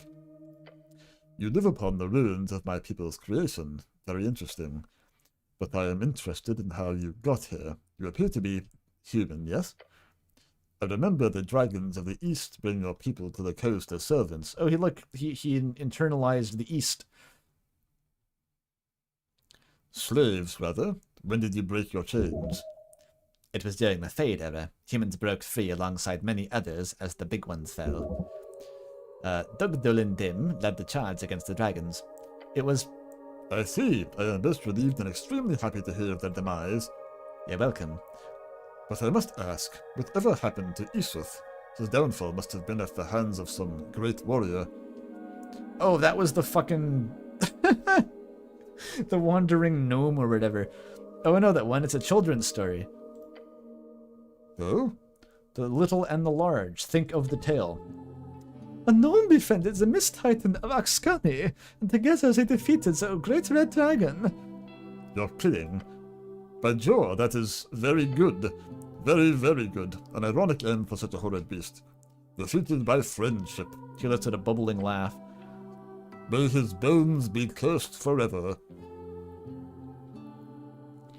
We stole magic from the dragons, taught ourselves. Hold on, let's see. The snail retracts his eyes and goes quiet for a while as he listens to your thoughts. You go on. The Fade era, after the Gate era, lasted about 1,000 years. The Divine era then lasted a bit less than 400 years. Then the Arcane era began. It lasted for half a millennia until only 27 years ago. Ah, you are at the start of a new era then. What do you call it? The post-war era. Oh, the Arcane era brought with it a most foul war then. I can only imagine. Myself, I too was born at the time after the war, the Great War, but my father saw the end of it in his youth. I will make sure to read about it more, but what caused the Great War? Options. Humans. We became great wizards, arcanists, and destroyed each other, as well as almost the entire coast. Numenists? A cabal of hedonistic far realm worshippers pitted the great arcanists against each other. That's what a numinist is? An imp, he assassinated an elvish priestess and sent the whole thing in motion. The answer is all of the above regardless. It was those fucking numinists, though. Yes, I see that. I can similarly not in any way tell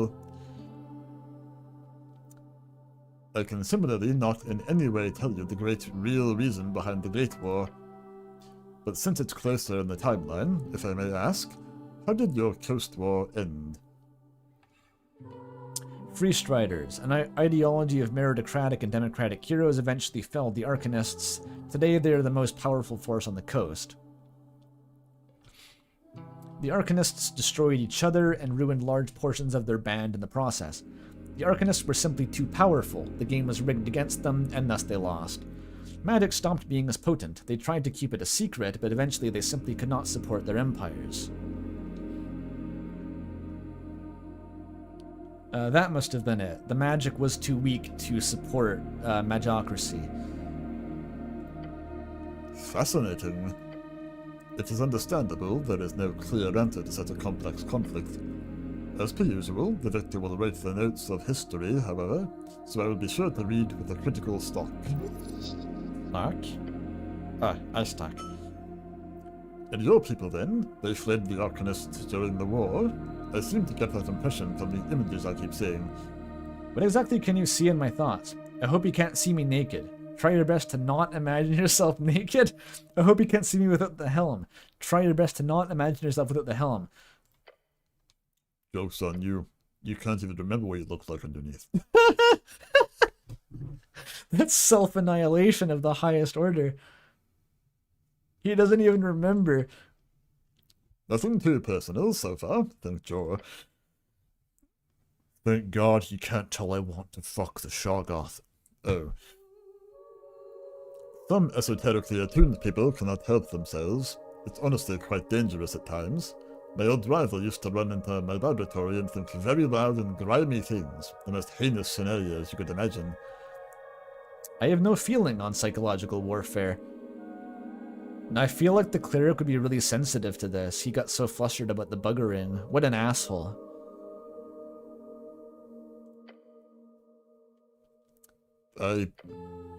You are quite the frayed fellow, aren't you? I am? No, I'm not. You're forked. What would be too personal? Like, me naked? Imagine fucking the Shoggoth. Let your mind drift. His eye stalks glare at you in silence. Case in point. Well...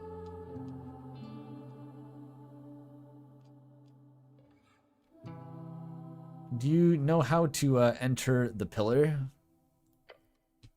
Oh, you wish to enter a closed gate. That is bold. I need to follow a rogue spellcaster inside, a suspected rogue spellcaster. I should probably not mention the rogue spellcaster, right? Wait, damn, he's hearing this right now, isn't he? Shit. Snail stares at you. I heard nothing. But if you indeed need to enter a closed gate, that is no small feat, of course. But possible? Very much so. What lies beyond is not so much a mystery, as it is a question of shape. Of shape. Tunnels, paths, cracks in the veil around Jor's realm. To enter is as simple as either having a key, a blessed passing, or forcing your way in with a powerful spell. Gate, astral projection, wish. You gave me 2 of those.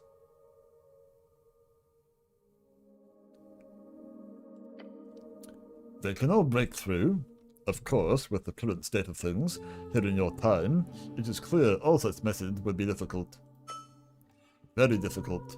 You require assistance from creatures who have studied or understand its current shape. So not you? He lowers his head. Tut was a genius on planar travel. She could have helped you. Alright, Tut was your dead one. He glares at you with one eye as the other falls upon his staff. You have made a great friend in me, cleric. That will be rewarded. Oh. I didn't ask for that, actually, but sweet.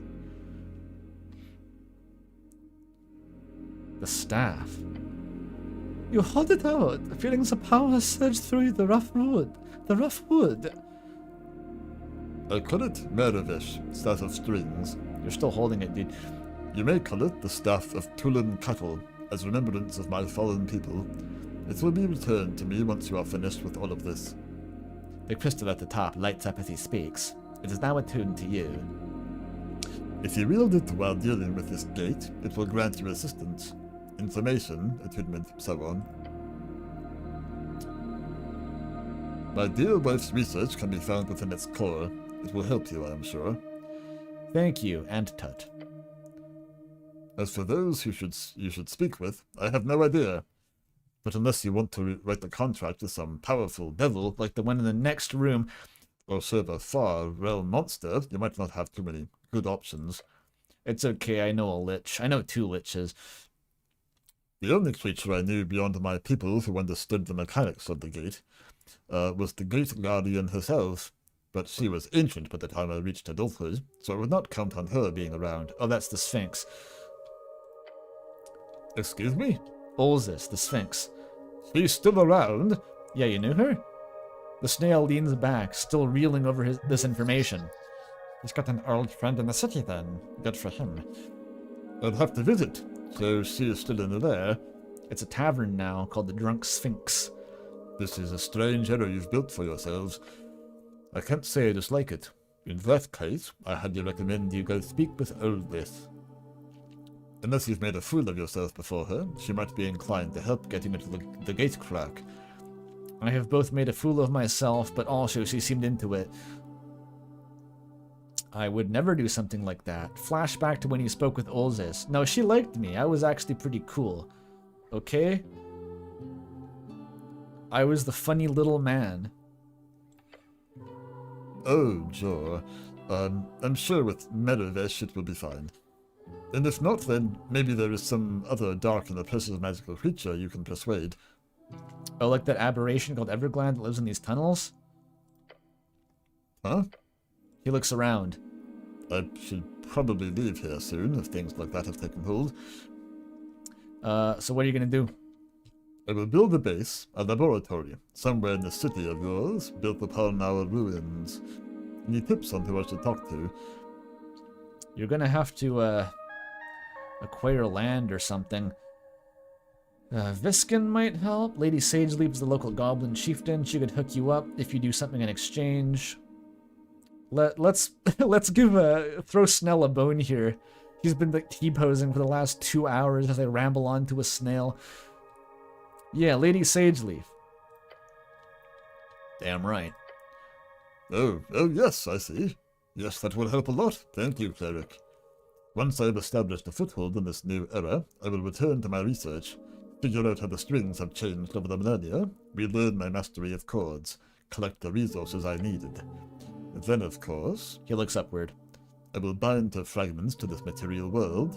I will return her to the flesh, bring life into her once again. My dear sweet Tut Irma will be given her life once more. Then, if she will have me, I will build a life for us here, a life of peace. True, fair peace. Are these guys just implicitly immortal? I guess they're beasts of Jor. Wish me luck. Good luck. He nods.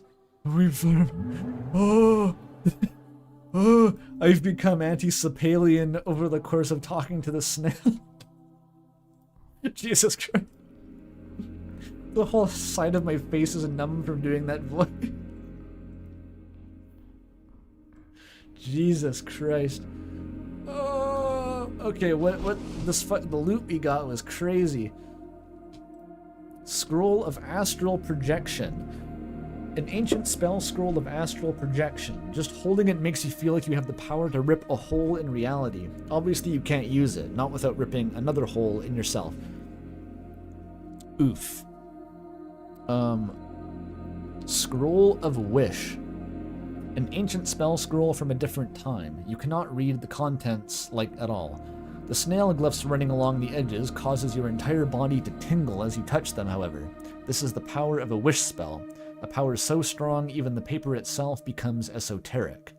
Just keeping it near causes your nerves to tingle. So they're just debuffs. What the fuck are they?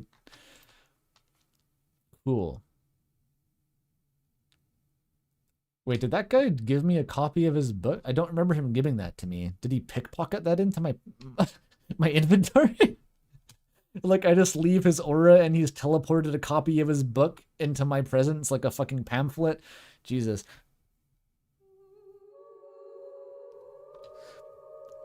I am just walking around with a wish scroll, yes.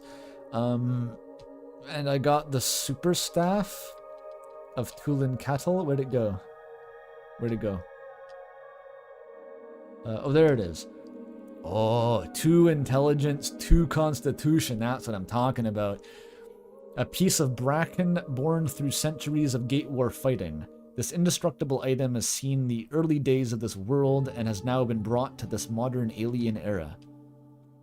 Grasping it gives you chills, so there's nothing obviously wrong with it. I could use it as a weapon. Look at me go. My brain is throbbing. Surely I never unequip this, right? Oh, well, until I need to pass a charisma check.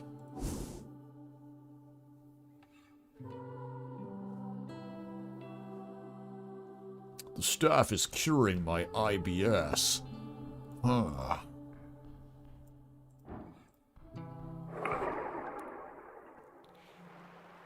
I should make Snurra talk to the snail and see how fucking long they go. Even the angel will get bored.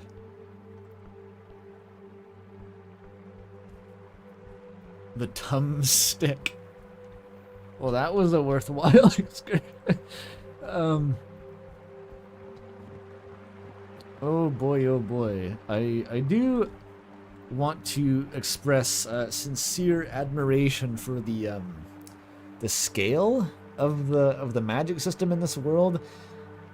It's at once extremely hard and extremely soft as far as magic systems go. Like, it boils down to like string theory, but it also like it works in a very abstracted way practically. But there's a sense of like immensity to it. Like, it goes arbitrarily large. If you knew enough magic, you could just control the entire world, it seems. But there's practical limitations to that. I don't know, it's quite tantalizing.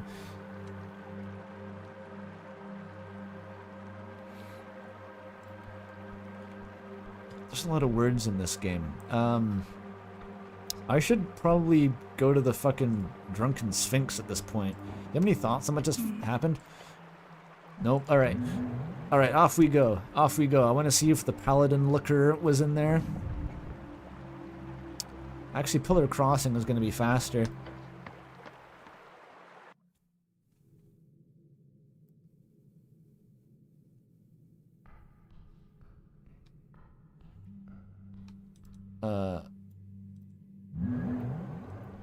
Oh boy, okay, we ditched Et here. I have a feeling that she'll show up in the bar for some reason. At least the vibes are nice. There's Rick's Bitter. Ooh, lobster. I'm gonna get it. Fuck yeah. It doesn't fear me because of my druidic aura. Can I interact with the lobster? No. Wait, I can. It says I can. But I can't? Actually, I can't. Hey, Snell, look at this! I'm kidding. I wouldn't jump down the wall. Oh, wait, this guy's back. Oh, wait, that's part of him. That's his rust monster. Cleric of no effect. The dwarf's glowing, smoldering eyes glitter as he bows before you. Bow back. Do I bow? Lovely to see you. Me and Romulus here are taking a little break before we head back to Dvargby. Hey, Axel. He laughs. Oh, and I hope the pickaxe has been treating you well. It turned out to be required to progress the main story, so actually it's been very good. And also, why do you have a new pickaxe? Try to pet Romulus. The rust monster snaps at your fingers and Axel gently pushes your hand away. I suggest staying at a distance. You're essentially draped in his favourite meal, cleric. Like you said, the pickaxe didn't really work properly, but I got the spell out of it. Great to hear. I mainly used it as a regular pickaxe, to be honest. But good to hear it's gotten a bit of actual esoteric use.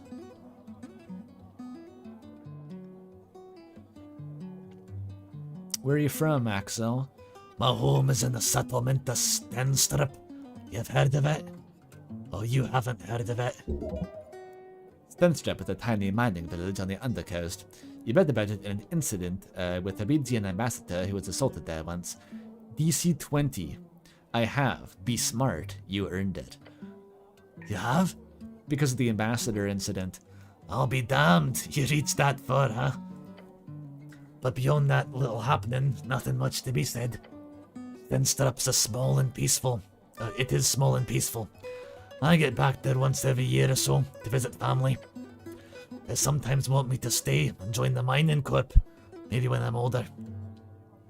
You retire to be a miner? Okay. So you're an adventurer. Ah, that'd be a decent term for it. Though some veterans would give me crap if I tried to label myself that way. I've only been around a few laps. Like where? Oh, mostly the city below. It's less interesting than it was in my father's time, back there in the real dungeoneering, back when they'd go venturing all the way to Tolstad. All to the Forge of the Furies. The what?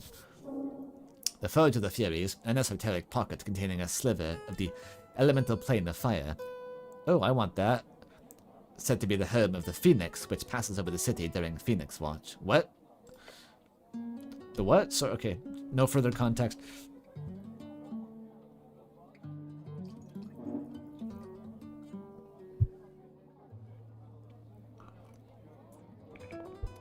But there's still a few crevices to crack open right here in the city. I'm sure you've noticed yourself down there. Even in a top level area like Tolstad's below, there's quite a few secrets to uncover and monsters to run into. He's a classic delver. Novik's a bit of a dry spot at the moment, but some areas inland get various adventuring investment parties from time to time. He laughs. Though I did join the venture to Burned Coast one time, just to the outskirts of course, to some kobold-held ruins. Can't talk more about it, I signed a hefty NDA. I know what that is. The Burned Coast is filled with all kinds of ancient ruins. You could uncover many esoteric wonders there. How'd you end up here? In Norvik? He scratches his beard. It was a business trip, originally. I joined one of my uncles on a delve. That got me hooked. Ended up just sticking around for a third trip. Typical immigrant story. Do I have opinions on immigration? I don't really think I do. So when are you leaving? He laughs. Depends who wins the election. He shakes his head and mutters. But really, I'm a bit of a lost soul. At least until I find the lost mines. Then I'll be set for life. Romulus lets out a screech. Thank you, Romulus. What kind of dwarf are you? Didn't he tell me this already? I feel like it would be rude to ask twice. Immigrants are good because more labor for the Witch King. That is how the dexterity stat usually sounds. The Witch King is good.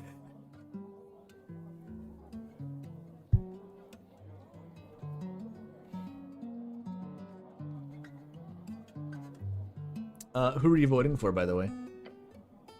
Bit of a sensitive subject. I try not to be too vocal about my thoughts. Apolitical, fucking centrist, kill him immediately, throw him down the well. But I'm leaning Asgal. Might go Freestrider, since I've got one hell of a program planned for privatised adventuring, delving across Ascani. But then again, I don't exactly believe myself to be much of a winner in a golden hard world. If you catch my drift. The rust monster makes a screeching noise. You're too broke to be a capitalist.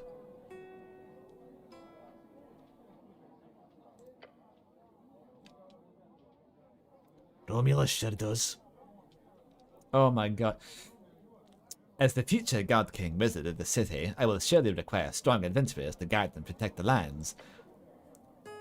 His mind is now crunching the numbers. He's like, oh, he's fucking crazy. Oh, okay. The dwarf does not respond to your campaign speech at first. Instead, he just scratches his beard. I don't think I've ever heard anyone propose themselves as dictator that brazenly. It's almost refreshing. Huh. Is this how fascism's born? How interesting. He waves away the thought. But we'll see. There's still time until. Romulus and I have some thinking to do. The rust monster touches his hand with its sprouts. That's cool. See ya. Maybe it's the tavern setting. That was a surprisingly normal human conversation. Well, human and dwarven conversation. Should I have a wish spell like a bomb? Sprint into the nearest airship port and scream, I have a wish spell. Get tackled by 50 wizards.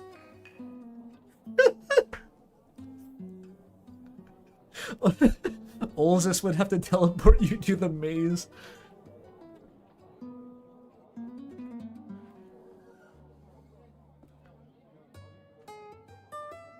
That's gotta be a controlled substance. That's like walking around with weapons-grade plutonium or something. That's like, you get the feds sicked on you for that. I don't even know what that means.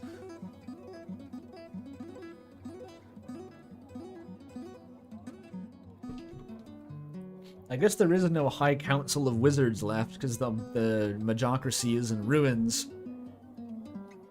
I'm thinking like in Discworld they would have the Unseen University, and like if someone caught wind of like, oh, there's a wish spell floating around, they would send Rincewind to fix it or something. None of the senior wizards would actually leave the university, of course, because they were too busy eating lunch.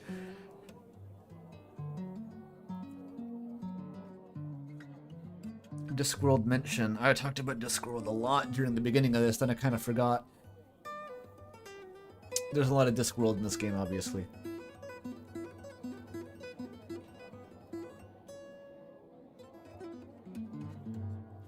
Wasn't that the plot of Sorcery, kind of?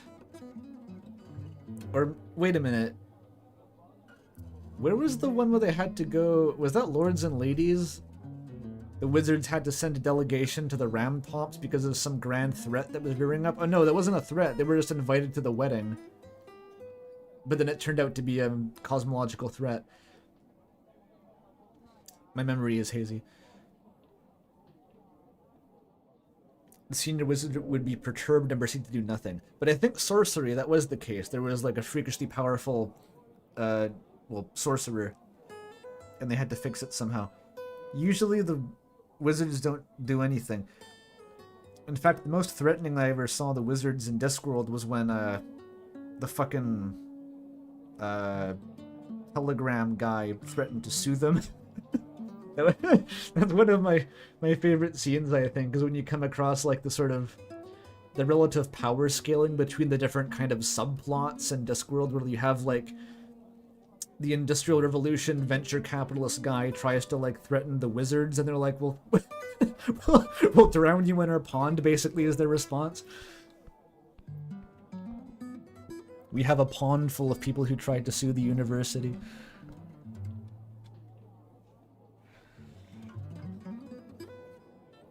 They do not help. Yeah, what even happens? Doesn't Ridcully just like try to woo Granny Weatherwax and like teleports her away where she can't do anything and they have to walk back?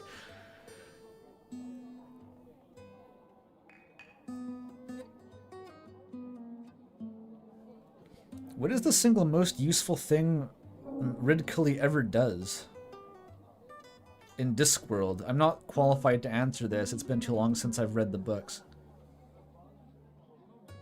It seems like he basically never does anything helpful.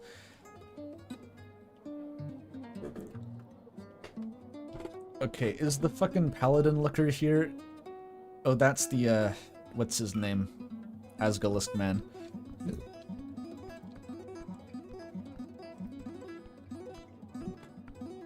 Who are these dipshits? Are these like the teens?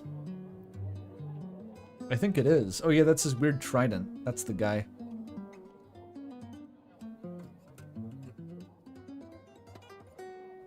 I don't really want to talk to these guys. These guys suck. I've kind of figured out at this point what subplots I'm interested enough in to bother going through all the dialogue. It's the goblins. I can't talk to the goblins. The guy with the tiny head. Oh yeah. Why is this? Or no, this guy's even smaller. Why the fuck is his head like that? Did they just look tiny next to the dwarves? You have to remember this game has it's an orthographic perspective, so it fucks you up sometimes. Like the guys in the back look huge because they're not shrinking due to perspective. But no, this guy is still tiny. The dwarves just have huge heads. They're like not even smaller than humans. That's fucked up.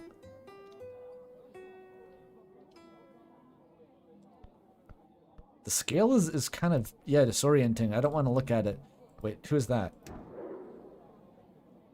Oh, it's Simi and the boys.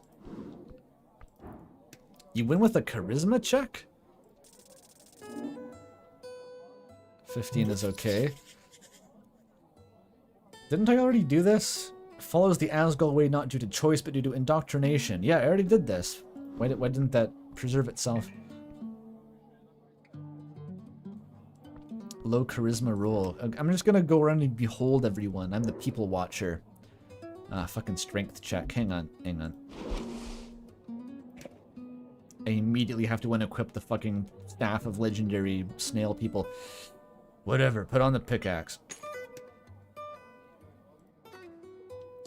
Minus strength. No, bad. Bucket head. Ogre gauntlet.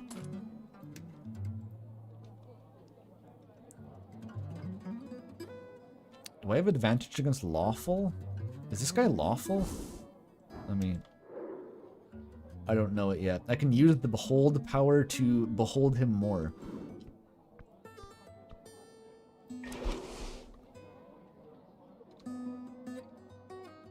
I have many strength enhancing artifacts.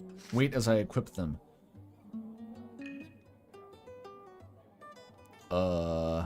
Meeks helps.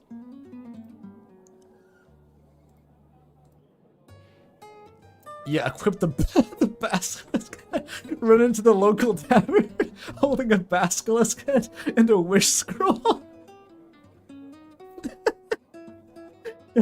Speed running, getting mazed by the Sphinx. Alright, I guess this'll help. I'm carrying a severed basilisk head to better look at you. Okay, that'll do. I still don't get the last one, and I still don't know his fucking alignment without a 20.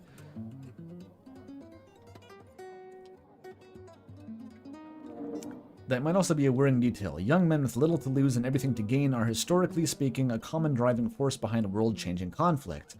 If the old guard nationalists do not represent them, if freestriderism does not support them, if Asgalism is way too progressive and gay probably for them, then what phrase will these rumblings lead us along?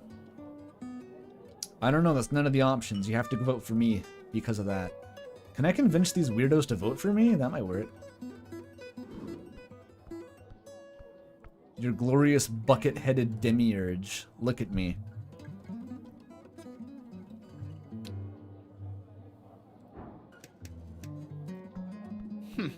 He glares at you. Can I look at you?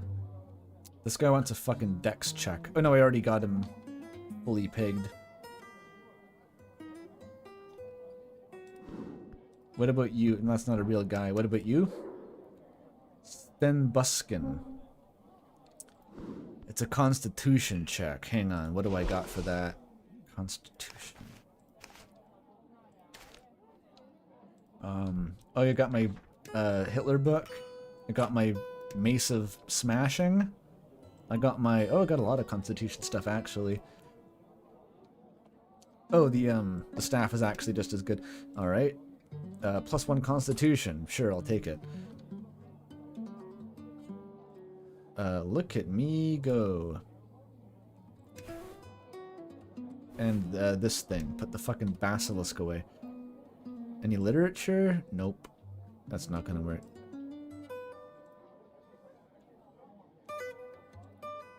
Why does this come up under oh no, because I unequipped it. Alright, I'm gonna look at you next. One by one, I'm gonna divide and conquer with my looking power. 14, not even that good. He likes his friends.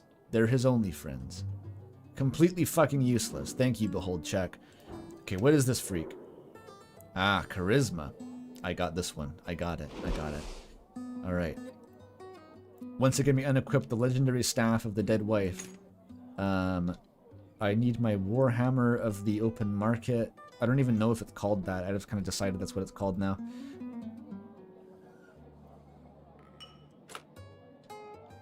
Boop. No one charismaxes like Rag and Helmlin. Elf advantage, go. Charisma, go. Advantage against aberrations, just in case. Get rid of the fucking Hitler book, Jesus Christ. There we go. Behold. Scanning. 29. I know your dad's personality, kid. Chaotic, neutral, unemployed. The silent type. He thinks before he speaks. He also thinks he's very cool because of this behavior. There's an air of superiority in his body language, in his speech, in his tone. He thinks he's above it all, even his friends. Hopefully he'll stop thinking such things before it bites him in the ass. No he won't. In the direst of times, this kid will be the first one to lean upon his brothers. He's learned to eat that ego of his when he has to. That's good. A man is made by the toil of his peers, nothing more, nothing less. Alright. What about you, Olzus? Can I behold you? It's a wisdom check. I don't think I'm beating that. Although I did get some pretty powerful wisdom artifacts. Hang on. Give me another shot. I got my super socialism enhancing seed, empathy replacement seed. Just give me the fucking menu, okay? Wisdom. I have the bag, I guess, helps. That's a magical beast of Jor. That's not an aberration, not an elf, not a bureaucrat, not even a man. She is immune. That's minus wisdom. What the fuck do I have that? Get rid of it. Do I have like a wise mace? That works, that works. Do I have a wisdom hat? I need a wisdom hat. That's what I need. Fuck.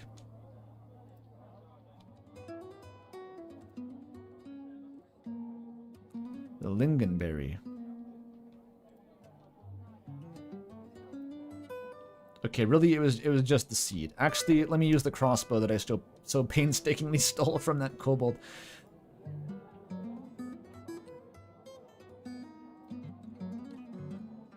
Yeah, nothing else works. All right. Wisdom, nat 20, yes. Finally, resentment. Anyone sane, even with a sliver of mortal understanding, would feel resentment after being stuck in one spot for millennia. Olzus, this oh-so-powerful creature, feels a hint of resentment towards her masters. Perhaps this is why she entertains this fleeting moment. And she's lawful good? She is lawful! I can get an advantage over her. Hang on. With the Blade of Misfortune, or whatever the fuck it was called. I feel like this has turned into solving like a Sudoku. This is the meta-ist of metagaming. Alright, I equip that. She respects what? Like intelligence and fucking charisma? I have lots of those. Put on your God King helmet. It can't go wrong. God King, God King, God King. Where is it? Intelligence and dexterity. She loves that. Not wisdom. We don't need that. Equip the fucking, this thing. That thing. Oh, that regenerates HP. I didn't even check this. Dress up as your least favorite part of Disco Elysium. It is a weird way of handling it. I will I'll say it is kind of weird. It's its own strange brand of gameplay. Milk is -5 constitution. Wait a minute. If I equip this, do I just die? What if it hits 0 constitution? I'm kind of afraid. Hang on. I don't know if it'll just kill me. I finally caught a Ragan Helmlin stream. He equipped a bottle of milk and died live on the air. Great entertainer he is. Do it. Achieve 0 constitution. Become a dead man walking. Look at that.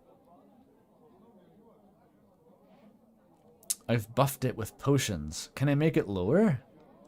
What if it goes negative? I'm just on my own fucking tangent at this point.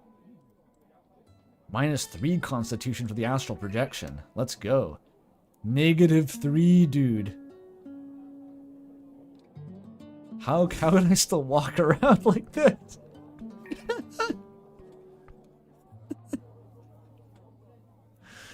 That is horrifying. Okay, what was I doing again? Shit. No, re-equip your cool spellbook and your cool, whatever that used to be. Fucking charisma? No, I don't want that. Something good.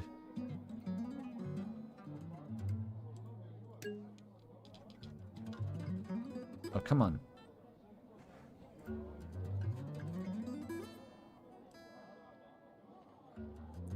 Where the fuck did it go?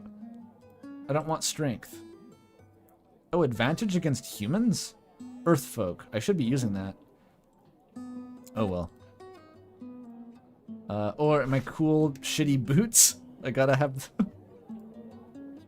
And where's the fuck is my dictator gone? Whatever, just use the Tulin cattle ring. Yo, it's me. Wait a minute. What am my literature? Charisma? That's fine. Okay. Now, talk to the Sphinx. The Sphinx sips from her barrel of wine.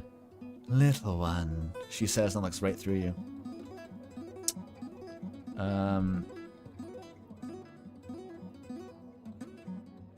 I need help entering the pillar. Now that was not a request I expected today. Might I ask why? You may not. It's a secret. Lean forward and whisper.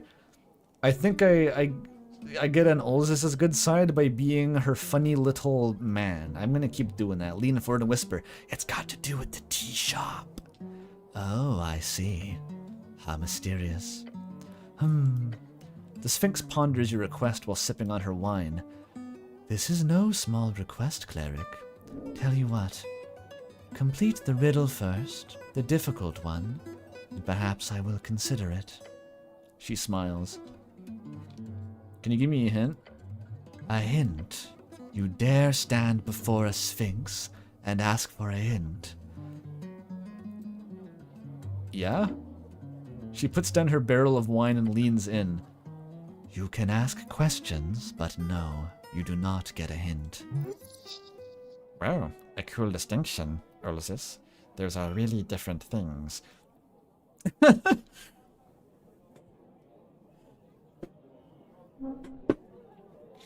I think this is the trick. The cleric is too socially inept to be intimidated by her obvious threats, and so just T-poses through them, and she finds this endearing.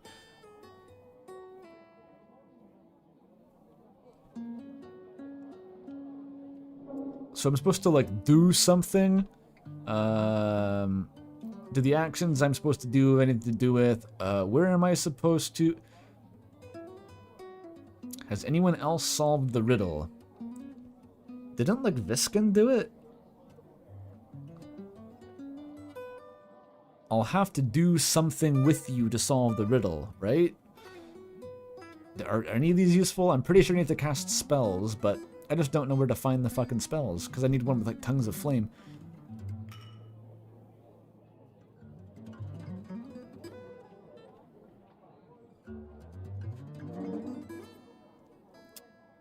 Where am I supposed to... No location-based questions. So I'm supposed to... Has anyone else solved it? Her smile fades. Only a handful of folk have been proven worthy to enter the vault. During the eons I've watched over it. I will only tell you more if you prove yourself worthy, of course. I've forgotten the distinction between her voice and the Shoggoths. I think there was one at some point. I have to do something with you. No. She winces. Damn it, that was a hint. New rule, you get one hint. And she can make new rules? Man, she's drunk. That was your one hint. It's not something to do directly with me. So you can just change. It's not like in a dialogue option. Something like that. She sips her wine, looking regretful. She said she's not drunk, but... So do the actions I'm supposed to do have anything to do with... That would be a hint. No such questions, please. What are the actual fucking rules here? Am I supposed to do something? Correct. Okay, I guess gotta try some stuff. Trial and error. Not the most silly tactic I've seen over the years. She shrugs again, her cat shoulders sliding smoothly up and down. Which looks surprisingly funny with her whole feline body thing going on. The more ancient Antisapalian creatures act like this. How disappointing. She must be corrupted by these modern times. we need to return, but like not too much. Not to what the past was actually like, only to the idealized past that I made up, which is better. And you know, a big barrel of wine. Now get back at it, little one. I don't think I want to admit that I asked for help. She'll think that I'm lame. Okay, bye.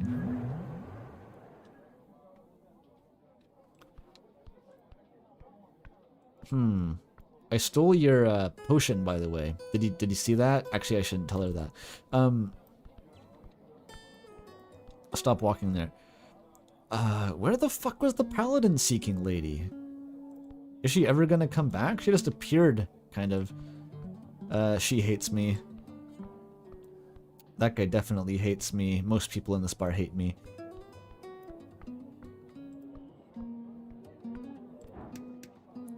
Let's talk. Hey. Cleric, lovely to see you again. Anything I can help you with? Enter the AEFA. I don't have to do this because I broke in. Do you know anything about an elf on Tolstad? An elf? On Tolstad? You go up the hill and you might find some, near the Elysian Embassy, obviously, in the Palace District. But not here. Elves don't congregate with cattle. I found a dead elf in a tea shop. Why should I tell her that? Don't get elves here often? In 3 years, we've never had an elf in here. Like, actually none, to my knowledge at least. I don't think I should tell her that. Alright, another topic. Sure. I'm looking for... I found the hag. Okay, she's not actually very useful here. Unless I want to tell her that I found a dead elf. Which, I mean, she's the fucking tavern keeper. The whole town is going to know if I tell her that.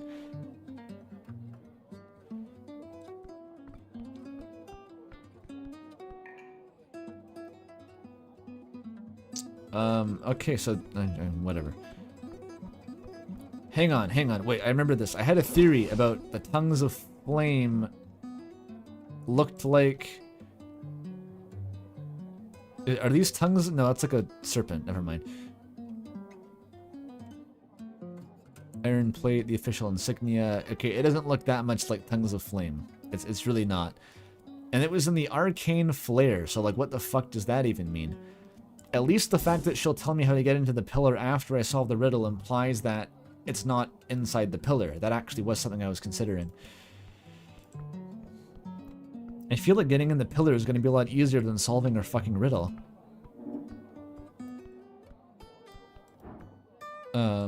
No, don't leave that way. What is an arcane flare? I have not the faintest idea what that could mean. Like an esoteric pocket, but we've seen those and they're not flare-like. What is arcane? We freed a fucking ancient snail wizard from a time prison and he didn't have any ideas about it.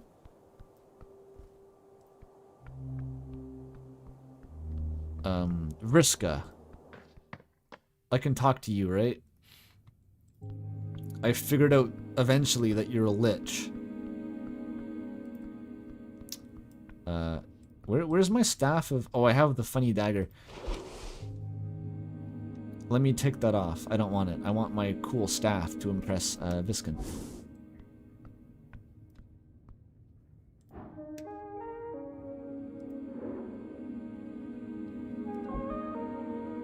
He's neutral evil. Level 17 Ancient Lich. Trifle with him, obviously. What you got? Oh, he has a mind expansion. I can take that. Hang on, hang on. I do love me a good mind expansion. Take your smart boosters. Let me just suit up. The kobold surely won't see me doing this. Don't bother. I need the funny gauntlets, and I need my smart boosting gear. Advantage against bureaucrats maybe would help. Like double advantage? I don't fucking know. I need God King helmet is solid. That is solid. I have intelligence boosting literature. Massive plus 12 intelligence bonus. We love that. And now I just pop on my mage hand. I whistle innocently and go for the kill. DC 15 intelligence check. I have plus 12. I need to roll like more than 3. There we go. And drink it right in front of the kobold. Glug glug. Plus 13, baby. I hit 30. Yeah, the kobold doesn't have his crossbow. It looks so much more awkward without it. Hey, Viskin. How would you enter the Gate of Jor, hypothetically?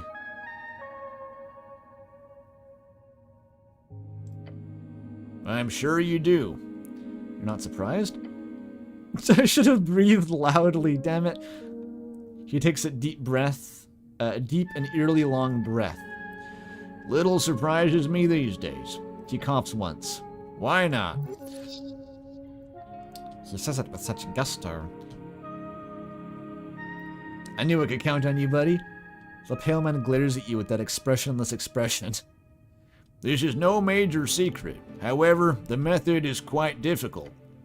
To enter the Pillar of Jor through the crack left in the gate, you will need astral projection. Oh, I have that. The 9th level spell? Indeed. You would only need a spell scroll. That is the only reasonable manner to solve this. How about a spell scroll? He nods. Precisely, cleric. A spell scroll of astral projection. An extremely powerful item, no doubt.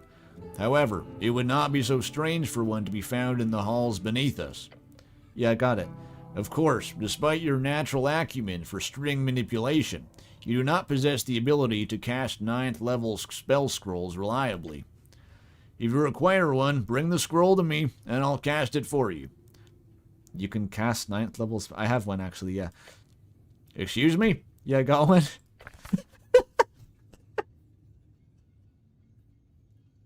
What a wonderful conversation. He grabs the scroll with deliberate movement and reverence. Yeah, I got a wish in here too. I think Viskin is maybe I think Viskin is maybe the equivalent of like the airport security guard who would have to tackle me. He's like the only one competent enough to realize how fucking terrifying it is that I have this. Like he would be forced to act. Yeah, I resurrected the last Tulin cattle and he gave me his entire stock of spell scrolls. He's like, what the fuck?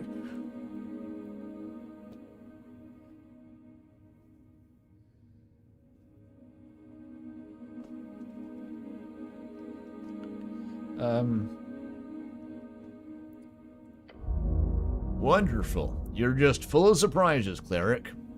The pale man opens it, taking a few glances over the ancient text. A scroll of Tulin cattle. Yeah, this'll do fine. He puts it away and gives you a slight smile. There is an illusory wall in here, over by my book collection, he says and gestures toward the shelves on the western wall. Of course, you already know that. I didn't.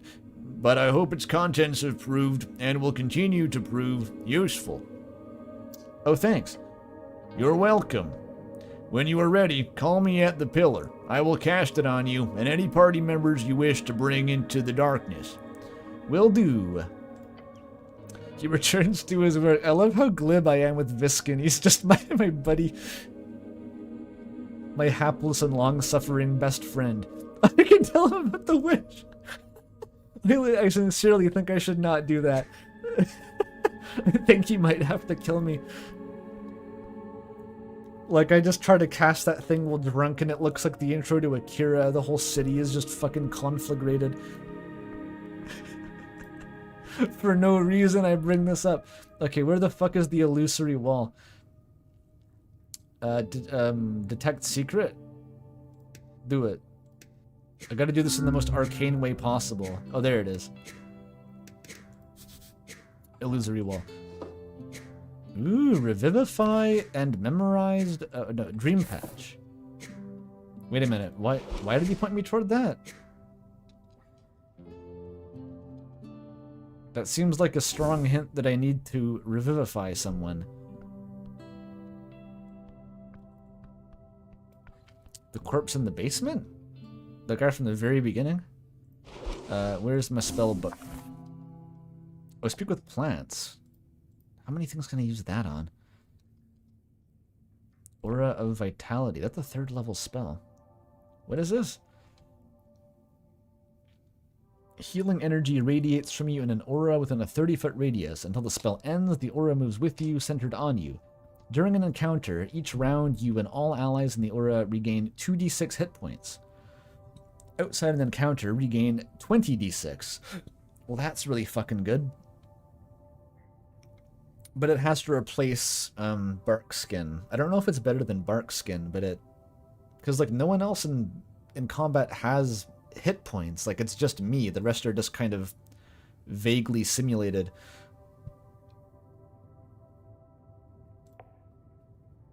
Oh, there it is. Revivify.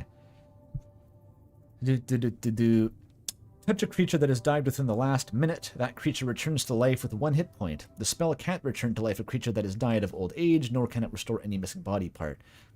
A note on the spell says, in case of emergency. Is he telling me that if I go in there, I'm going to fucking die? Alright, well, I might as well equip it. It's not a single use, is it? Like, I can just attune that and spam it. Like on this guy. Let's see.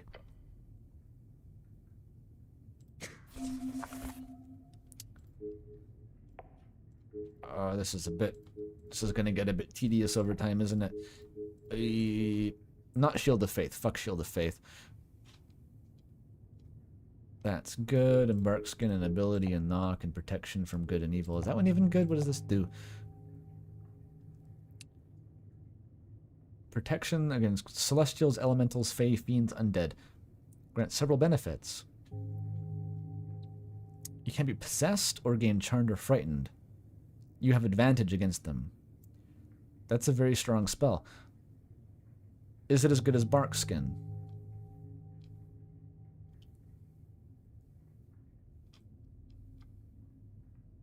Well, it's a 2nd level one, but oh, it's concentration, yeah. Will I have enough? Oh, yep. Fuck it. I have so many spell slots. Finish. My brain is bulging. It's like covered in the screen. I can't even see anymore. I have so many spells. Speak with plants is 3rd level. Imbue plants within 30 feet of you with limited sentience and animation, giving them the ability to communicate with you and follow your simple commands. You can question plants about events in the spell's area within the past day, gaining information about creatures that have passed, weather, and any other circumstances. If a plant... How do they perceive that? If a plant creature is in the area, you can communicate with it as if you shared a common language, but you gain no magical ability to influence it. Jesus. So I can talk to the tree and tell them that Nesson is leading it on? Revivify. Which one is that? Vitality. Oh, is that a spell scroll? Like I don't get to learn it? Where the fuck is it? Or is it just in here somewhere? Oh no, there it is. Revivify. Sure, why not? Use it. Just in case this helps. Alright. Bonk. A hand over his eyes. Place your hand over his eyes. Oh, you're actually rezzing. I mean, sure, it's a bit of a lottery doing it to a random like this.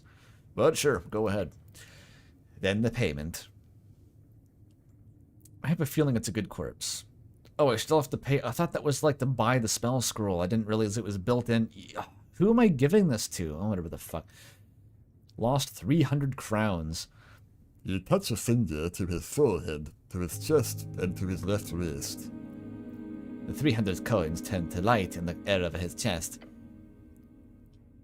Corpus totum mens perdita. Not the easiest to revivify. Gentle repose keeps the body from decomposing, but it's still cold, and the soul is far gone. Feels like a waste of money. The outline of an esoteric visage appears around the corpse. Cast Revivify. He breathes. Where am I? He mutters to himself, and then looks at you. Cleric? No budget. Oh well. You were alright now, citizen. I revived you. The man slowly gets up from the cold block. I feel fucking awful. What did you do to me, you cunt? Ungrateful. If only this guy could be given the Kuno voice without my mic exploding. This is why I did not spend third-level spell slots and 300 crowns on old random men. What? I said, what did you... Oh. He groans and steps away, dropping the tarp. Look away. You are naked, citizen. Yeah, I can fucking tell. Ah. He groans again and holds his head. Where's Rolo? That fucking boy. She knows I've got insurance. I paid to be brought back with clothes, damn it. I revived his dad? Oh no. What have I done? Rolo? Oh. I think that's probably bad, actually.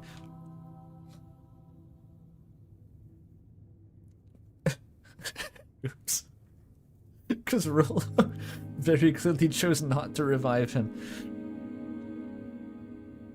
The old nude man points in your face. Well, have you fired, you idiot? How long have I been out? I told him before I went out to use the emergency fund. He yells, clearly disoriented, spittle landing on your helm. Can you put him back? Sir, you need to calm down. You've been dead for quite a while. You need to... A goblin? Don't tell me shit, greenskin. Fuck off. Jesus Christ. You revived the worst guy. Don't say that to Snell, you piece of shit. Fuck this. He grabs the tarp and wraps it around himself. I have to pray they didn't replace me already. Gods be damned. The now almost naked old man leaves the lich house in a hurry. Snell takes a deep breath. Well, that was intense. Guess you got unlucky with your lottery corpse. He was a frightening man. I don't think I'm gonna do that again. Yeah, fair. I understand that. If we ever get resurrected, I can promise you I'll be more polite. Let's hope. Who would want to kill you? You'd be surprised. Is Viscon going to comment on the shambling naked corpse who just walked through his establishment and avoided eye contact and left?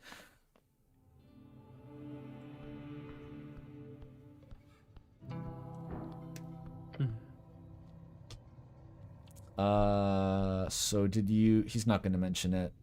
He's not going to... That's fine. Thanks. Bye. Did he just trick me into spending $300 to revive the corpse in his basement for him? I don't fucking care. I haven't stolen this pot yet? I know I have. Looking inside, you find this pot to be empty. Most contain strange herbs or ashes. This one does not. Cozy spot. There is fear. You must grow sturdier. You hedonistic fool. Pray the stomach dies and lets the mind work without its poisonous influence. This feels like very early game dialogue. Don't touch the pot. I should have sprayed the old man with grease before he left. Just on principle. Just vomit grease on him like a spitting lizard.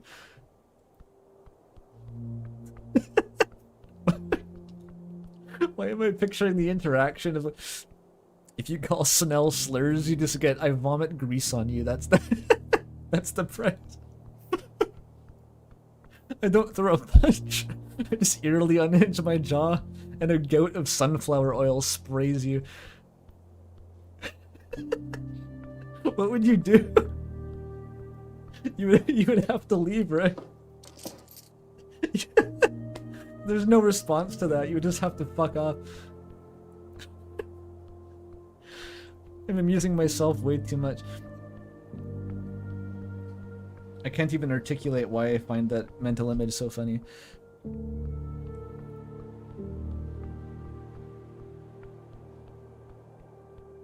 Doopy-doo. Hey, you got any good weed in stock? It's you. It is. Beware of this one. She's good at getting what she wants. Who are you? I don't care, actually. I changed my mind.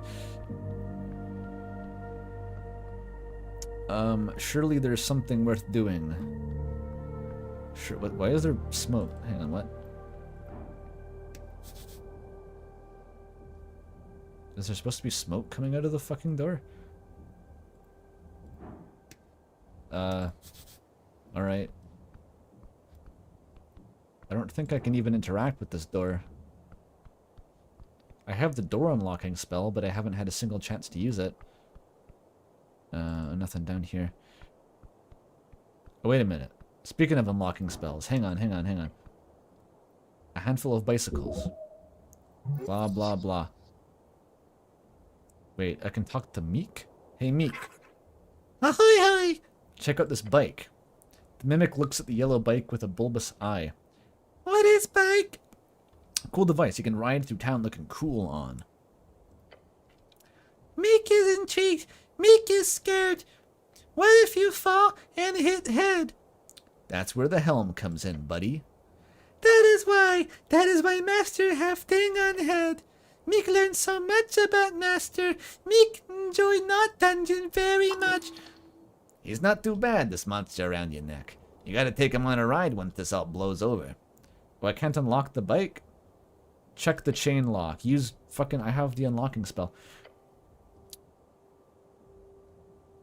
Where is it? Knock. Dude, fucking... Use... It's right there.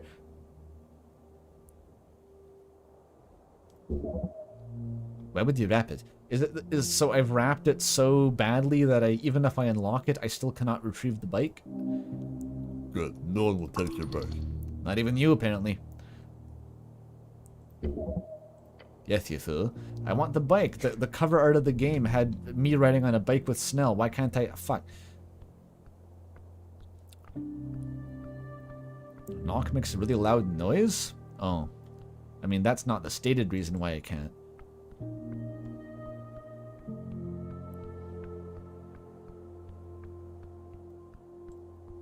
I'm just kind of wandering aimlessly. Okay, let me think. Where do I have to go? I don't have any leads on the Sphinx riddle. A holy man alone howls his words. The primal one could be Barkskin, but unless it's that fucking Tongues of Flame one that is completely elusive, I don't have anything even remotely similar. Or maybe it's Talk to Plants, actually, because that was even deeper.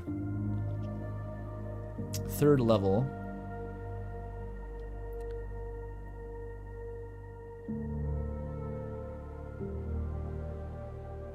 I feel like they'll be, like, high-level spells.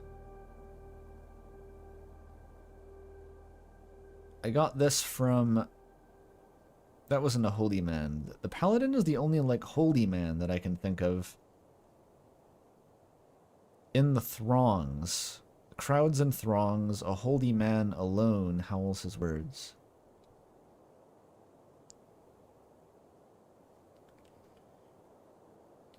I don't know where to get a single fire spell. I don't generally know, like, Viskin is a spell teacher guy, but I don't think he actually offers to teach me any magic. I could talk to, maybe the Demi-Lich would teach me a fucking fire spell? I guess it's not worth, or it's worth checking. I'm losing all the viewers because it's too late now. Good night, chillin'. But, I'm not tired yet, so we keep going.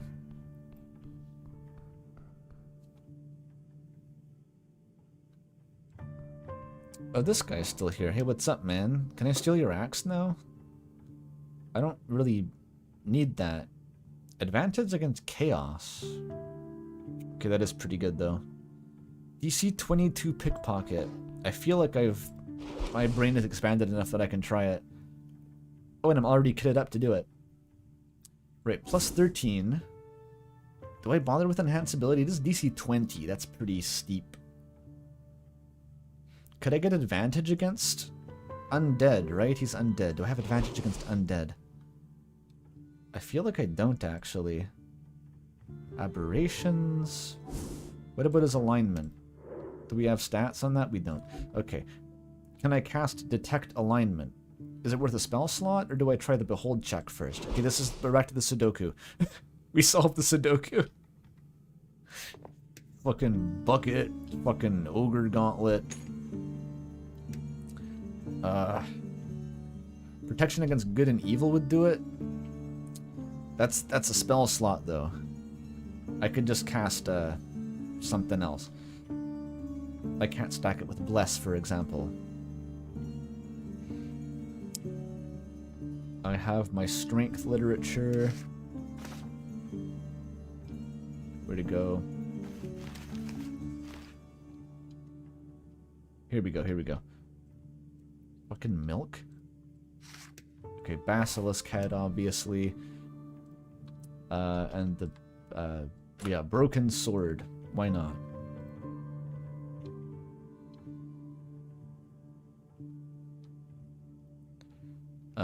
As this'll do. Okay.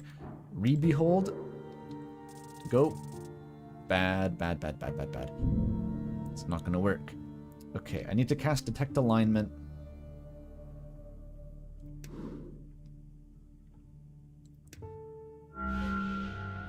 This is finally as a practical use. Lawful evil. Okay, lawful means that I can use the dagger. Where the fuck is my dagger? For advantage. Alright, now we re-equip all the intelligence boosters. It's a very convenient process. Okay, I want this shit. We want the funny gauntlets. Where's the funny gauntlets? Yeah, we want the staff of Tulin Cattle. Where'd it go? It's somewhere. I have too many fucking items. Here it is. Okay, we want intelligence boosting literature. Nerd magazine. Equip. Okay, I think no, we need the God King helmet. Okay, now we're good. Now we're good. Now Mage Hand. All right, let me think here. Oh, it's DC 22. Why is it still Dexterity? There we go. So I'm probably at like plus 13. That brings it down to 50-50. It's not really good, but with advantage, it's 75. And enhance ability is always good. I should just reapply that. Do it. Alright. Super Pickpocket. Activate. I can't use Mage Hand. I just arbitrarily can't. Oh my fucking god. God damn it. Respect. Okay, we need to Dexterity max, which is going to be way worse. But I got boots. I have some pretty good Dexterity books, actually. Whatever the fuck this thing is. No, Meeks helps. Does, Does this work? Oh, it does. I got weirdly good dexterity items. Oh, and that's advantage again.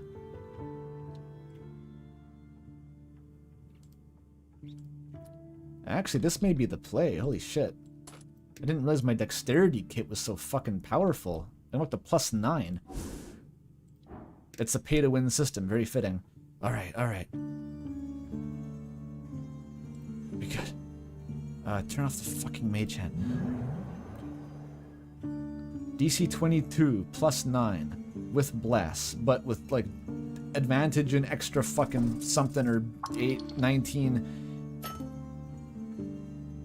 It worked? Oh, I think it lowered the DC. With nimble fingers, you grip the heavy axe.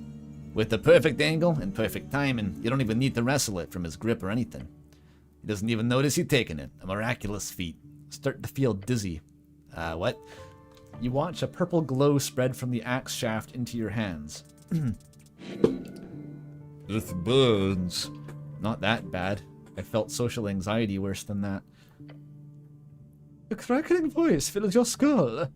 It speaks to you, horrible things, in a tongue you do not understand. This thing is actually pretty fucking weak. But you know it's mocking you. Scream. Your body That was 10. Oh my fuck. Why was it weak sauce first? The body falters. I don't want to override my buff though. I can take it. But life remains. Out of the inky darkness, you see an iron hand. It snatches the axe away from you. The caretaker does not serve you, soldier. It never will. Groan loudly and mutter incoherent noises. But I passed a really impressive dexterity check. Hey, I took this key from you. Where does it lead? The crypts. It doesn't seem too mad about you taking the key. Strange. Fuck. I wonder if that at least gives me a bonus to Viskin's wisdom check that I already passed. Well, that was pointless. Why did I come in here? I wanted to go somewhere in the crypt? Why did I Oh, the lich! The fucking lich! I got very distracted. Lich.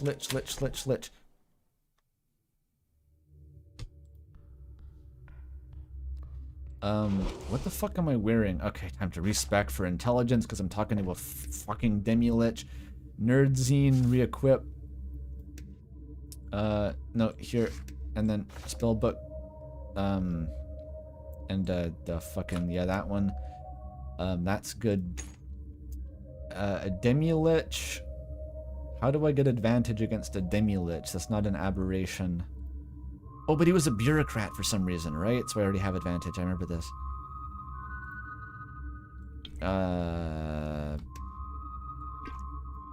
Perfect.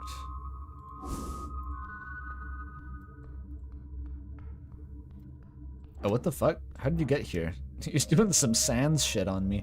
Steal the axe again. Wait, it's different this time. Thaumaturgy? Or is this a different guy? Who the fuck are you? No, it is the duck. The Dark Knight stands in the crypt. He does not face you. You're no threat to him. Good night. I must... His armor creaks. His body moves. A voice. Soldier, well fought. Oh, the skeleton. He holds out a gauntlet toward the open tomb. Divinity holds ground. Feel it. This guy scares the shit out of me. Snell whispers to you. Such an edgelord. An edgelord, the name of a famous death knight in service of the Shadow Lord. Also a term used for people who dress up in dark armor and brood a lot. Hold out a hand toward the tomb. The string, one of utmost importance. It cradles here, within this point. This is the tomb of your god. Grip the string. Nice. You do so with great decisiveness. There's no question of the sanctity of this place. But you have never understood it so well. Something has changed within you. It reminds you that the cantrip you used to cast all the time. Thaumaturgy. Oh, I could have just pickpocketed that. Whatever. Cast it. The power smells, it doesn't fuck, the power swells within you. Use thaumaturgy to unveil sacred locations. They're still unveiling new fucking mechanics. That game goes on forever. The Dark Knight says nothing more. He simply picks up his axe and leaves. You hear him take the stairs up to the Temple of Earth, leaving you alone in the crypts. Alright. Welp. He's really determined to distract me. What did I get? Manifest a minor harmless wonder, a sign of supernatural power that follows you within range. The effects allow you to commune with sacred entities and locations. Cool. You feel his presence. Ooh. Thanks, dude. I kind of needed that. I touched that guy's cursed axe and it hurt real bad. I just manifest constant lightning aura around myself. Ebb yourself now.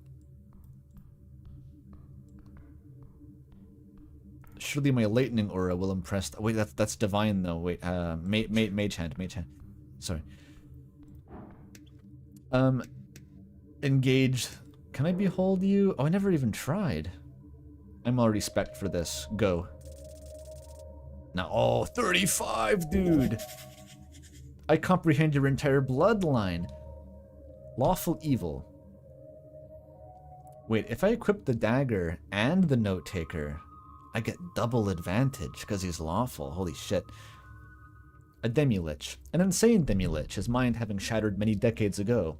However, his behavior, along with the simple fact that he exists down here in a relatively stable condition, suggests his madness has either not entirely set in, or that he is being shepherded, perhaps by the pale man upstairs. You understand how to please him. His ego is almost as big as his physical body is tiny, and he craves the feeling of superiority. In effect, he is exactly the same as you. In effect, he is a fairly good teacher, if you can stand the belittlement. The skull has seen more esoteric events, historical battles, and shifts in global power than even the grandest of dragons of the Fade era. Keep on his good side, and you'll have a great repository of knowledge in the future, like how to cast fire spells, right? Hang on. Equipping this dagger is like turbo useful. Where is it?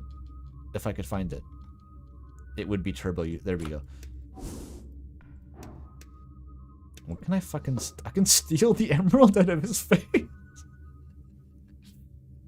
You walk onto the set of Game Clam 2, and you pluck the giant sapphire out of Mr. White's forehead without him noticing. Legendary thief. It's a wisdom? Why do you have a wisdom gem? I'm losing respect for you. You'd be better off without this. Alright, fuck it, let's talk to you. The skull floats in front of you with a permanent smirk and wide jeweled eyes. Cleric! So loud. Yeah, that. Oh, nothing about the fucking... No, can you teach me spells? Could you help me enter the Pillar of Jor?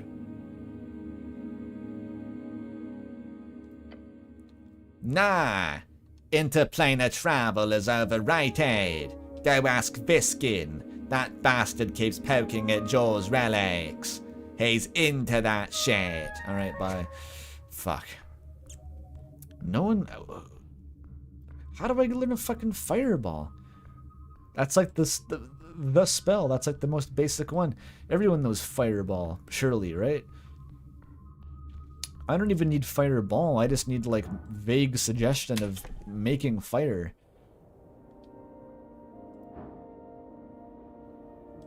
Actually, there was... Where's the other path lead?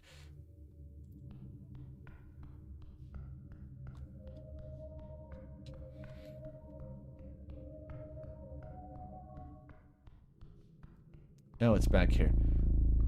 Who else even knows magic? The Arcane Flare.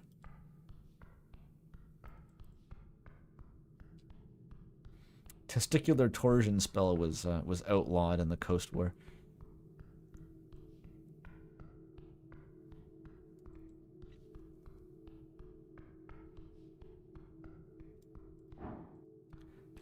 We continue.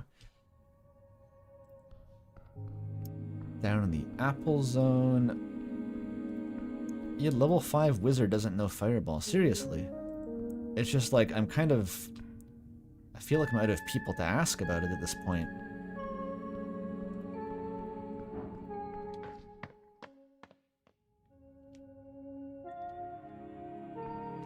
Yeah, the testicular torsion is real.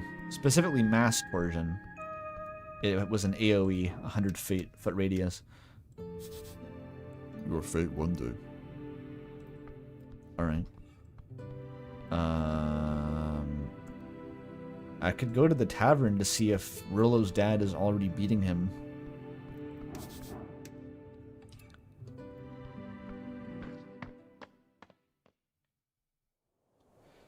Use wish just to cast testicular torsion. I feel like God would kill you for that.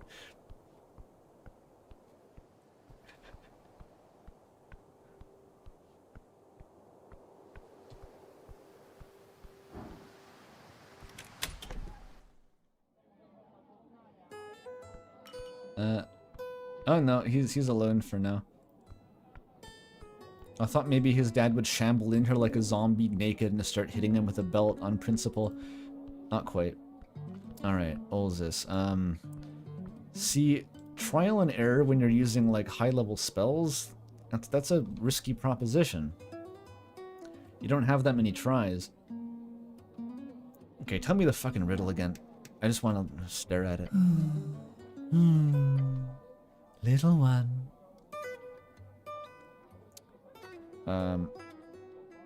Tell me the riddle again.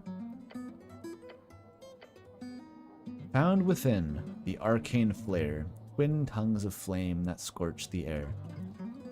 Am I thinking too literally? Twin tongues of flame.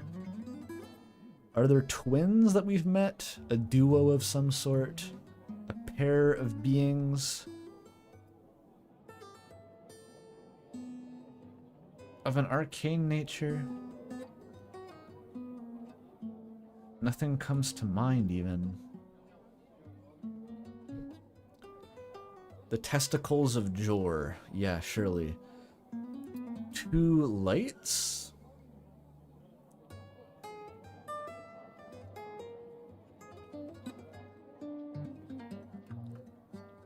Two languages, maybe.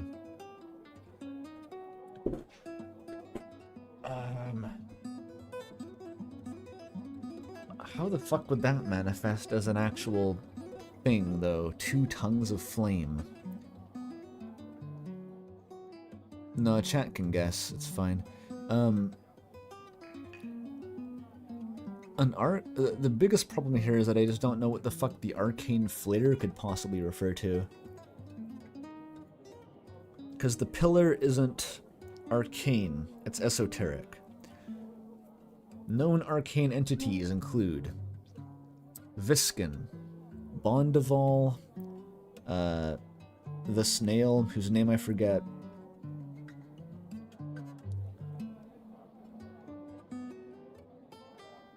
But what is the flare? That word doesn't really even have many double meanings. A flare is... it's either style or it's a bright light. And I don't think it's the first one.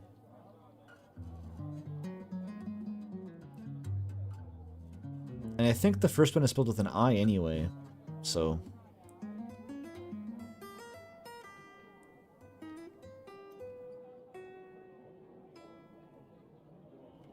Your light bulb thing.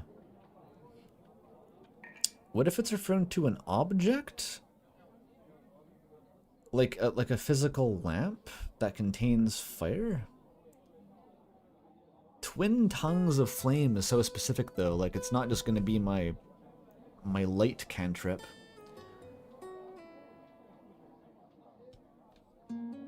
twin tongues, like the language double meaning is an interesting lead, but like comprehend languages is all languages. There's nothing, I can't think of anything that's like two languages specifically.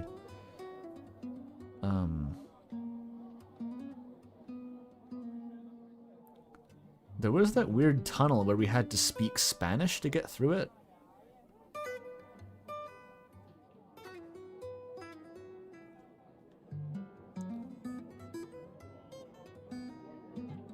Okay, what if it is just comprehend language and it's like non-specific?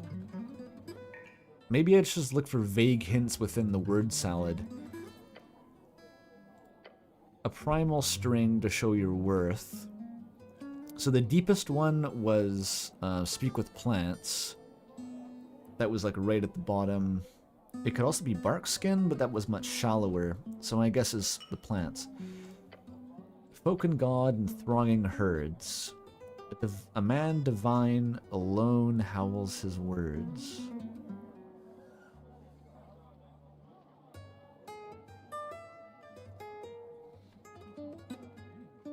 And my best guess for that is Crusader's Mantle.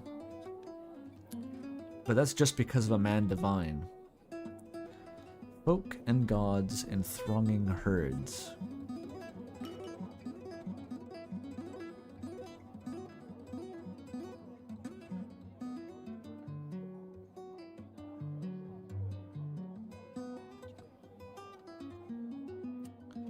I could save scum the spells. I could.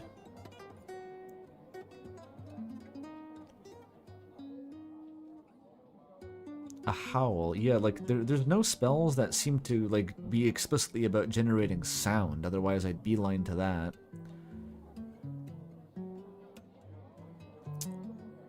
I don't think there is. I have them all equipped here. Knock, enhance ability, bark skin. Most of them have pretty general effects. They don't really, they're like self-targeting spells. Speak with dead. But they're not howling, they speak rather quietly, in fact. And this isn't a divine spell at all. It's like a fucking necromantic spell.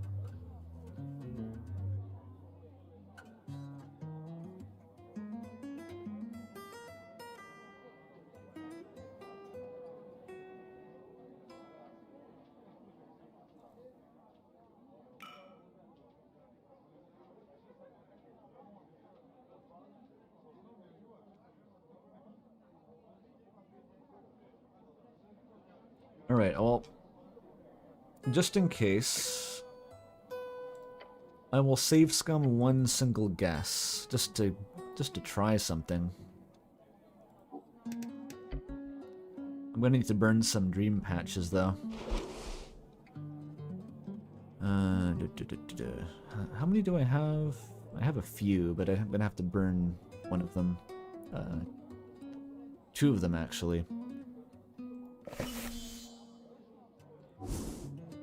Alright. Let's see. She said I didn't have to do it to her, is the thing, but I don't know where else to do it. So first, twin tongues, comprehend language. Oh. Oh, I literally can't cast it. Okay, well that simplifies matters. I cannot even cast it out of context. Nor can I cast this, nor can I cast... Oh. Alright, well that changes a lot. Fuck.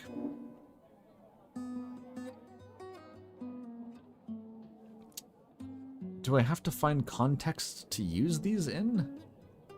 In her dialogue window? She said specifically that I didn't have to do it, like, with her.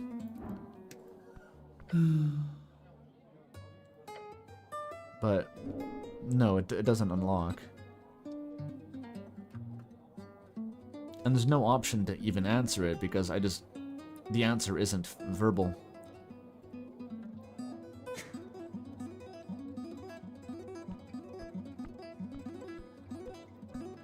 I can't approach the vault.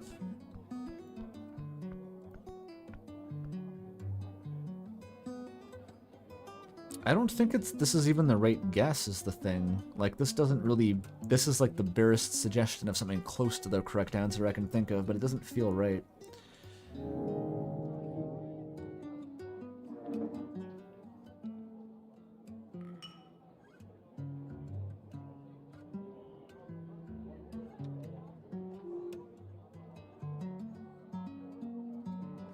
The missing paladin. Fucking milk. Oh, I got a quest. Well, what does that do?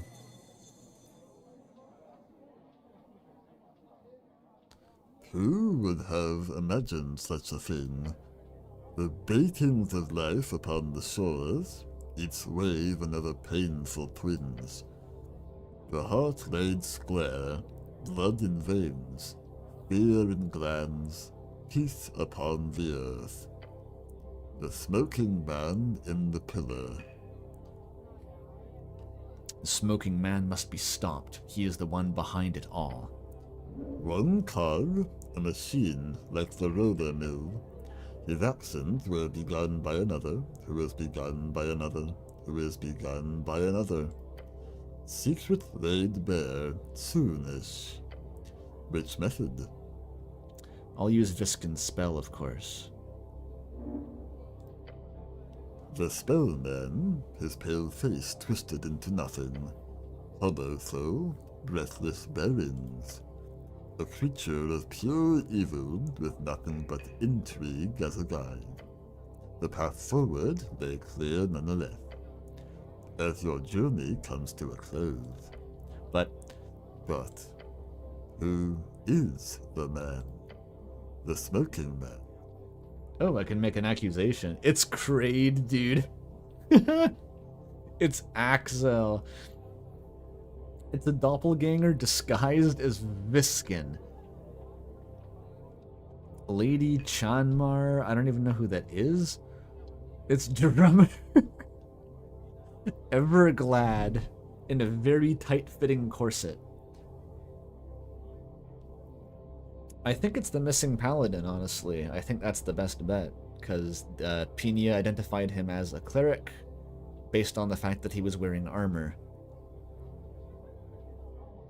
And then, Burr is on the list also. And then Everglad mentioned cryptically that I would not find him on this material plane, which is basically like just an elbow to the ribs saying to check in the pillar. Your gut rumbles. You do not know anything. There is no clear proof. But you know, deep inside, yes, Lord Gorm is the one. Your invisible smoking man. That's what I thought. Nevertheless, you need facts. You need tangibles. Your gut is telling you, no. That is untrue. Not the case. False. But I thought my gut told me it was true.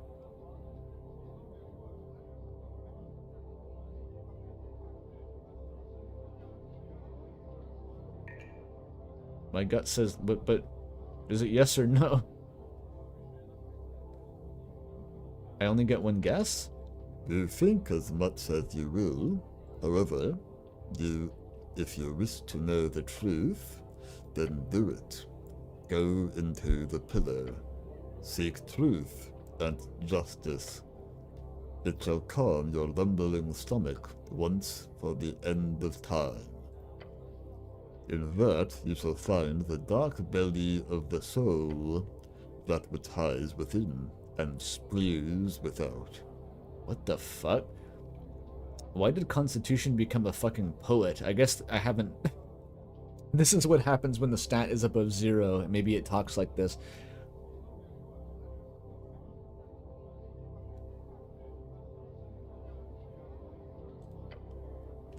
As will you, the heart, that beating thing which dreams of a world without strife. One of love and community, of friends. One friend, dear, oh dear, your taught meet. This is a A new name from my deep past. Hjartat Mit. Is this the great secret that I could have told Everglad? If I passed the DC 28 check, I wonder. Yeah, the constitution checks are just like, You shiver, tummy hurts. it seems like if you pass them, it's like, You still shiver, your tummy hurts, in an insightful way. It's very close now. Almost makes you think of what you'll find in a different light. A question of broader implications. In effect, why did this happen? And why is this burning stake of a quest drawn into your flesh? What is it actually about? Is it so simple of a question that thought causes your muscles to tense up and cramp? A question you've been asking yourself since you were 5 years old. What is a good man? oh, okay. And it does seem they're all dead and buried. And does it seem they're all dead and buried long before your time? Tell me more about the dark belly of the soul. Facing the end to see the light. Resistance to all damage when below 50% HP. How much resistance? how much resistance? That's kind of important. Okay, what about the Hjartat Mit? Hold everyone and everything in your heart. There is no space. If there is no space, fix it or die. Quoting David Lynch at me won't make you a strong stat, Wisdom. Each level of exhaustion grants +1 to each d20 roll instead of -1. What? That could be fucking busted. Wait, what? You could farm that. You could put yourself into like a Dwarf Fortress meat grinder and just like sleep deprivation build. That's crazy. Yeah, if I just don't sleep tonight and I wake up with like fucking 4 exhaustion, just permanent +4 to all rolls? What the fuck?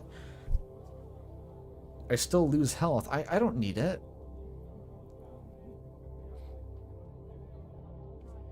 And what is this bullshit? A good man. It drives you. It fuels you. The dream of becoming exactly what you were meant to be. A good man. Whenever you survive a death saving throw, you get back up with 1d20 HP. Mid. Keep fighting. Hjartat Mit. I thought when this came up in the previous dialogue, I still don't know what this is actually. This might just be some quote in a different language. I thought it was referencing a friend I used to have. Like that was the one friend, like some sort of figure from my past who's never come up. Maybe that's just a hallucination.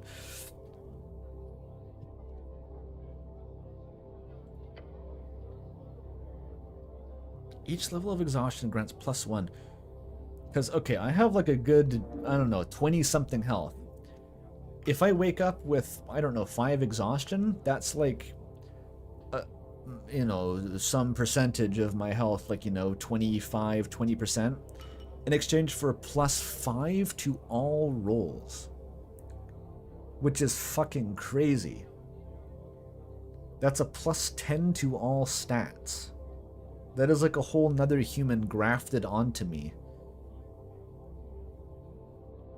It sounds so busted, but none of the perks have like worked as I thought they did so far.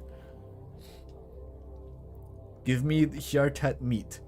Battling the storm. Carpe tenebris. Seize the shadows. What the fuck are you on about? Hjartat Mit. For once, wisdom is correct. Love. There is love for all in your chest. Feel like the end is near. Leave.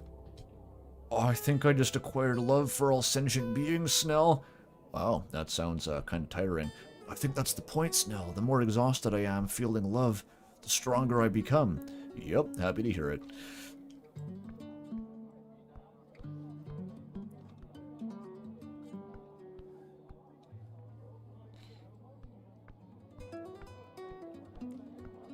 to unfairly compare Snell to the great Kin Kutsuragi, I feel like his greatest weakness is he doesn't spend quite as much time mucking around in the depths of his partner's psyche as Kim does. I feel like Kim has to play more of a... It's like a... What do you call it? Like, Harry just kind of tells him shit. He'll just start ranting about some ideology. Then Kim has to go, Harry, that is fascist, and I don't like the way you were talking about. That sounded vaguely Spanish. Pretend I did it in his correct accent. I just became... Oh my god, I became ass. You're fucking right. I found the one way to become more of a disaster of a human being. I have acquired Assia logic. The infinite universe is infinitely cute. I must acquire this crushing burden and let it just compact me into fucking raw slag. Beautiful. I need to equip this immediately. Hang on. Or maybe after I've acquired exhaustion levels makes more sense. Love wins! Should I just go? No, I can't go to sleep. I need to become exhausted for the power of love to manifest within me. What the fuck? I'm like some sort of psychological berserker. I don't even know what the fuck this is. I need to get hopped up on white monster energy drinks and just absolutely mog the rest of the adventure. I need to tap into the sanity beyond madness, i.e. lots and lots of Adderall, and 30 consecutive hours spent cramming for exams. The embodiment of the T-pose. Maybe this is how to truly become the power bottom. Can I pickpocket from... Oh, he does have good weed. Hang on. I need that. I want that. I did still waste that dream patch. Who the fuck cares? Weed. Weed. I need that, I need that, I need that. Yeah, I'm already spec'd. Alright. God King Helmet. Love to see it. Mage Hand is already active. My buff. Rifle. DC 18 intelligence. I think I can do it. Fucking 32. Look at me go. I stole the goblin supremacists' dank weed. Haha. I defeated racism.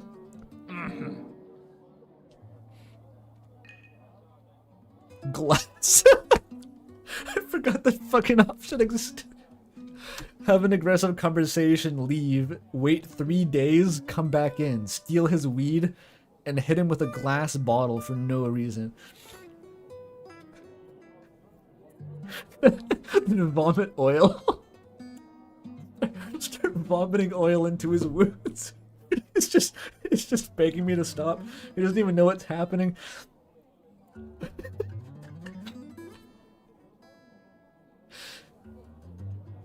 I can't get over the sheer social incomprehensibility of someone vomiting oil on you. There is no response to that. There's no good response, there's no bad response, there is no response to that. Okay. Oh, is this how you solve the riddle?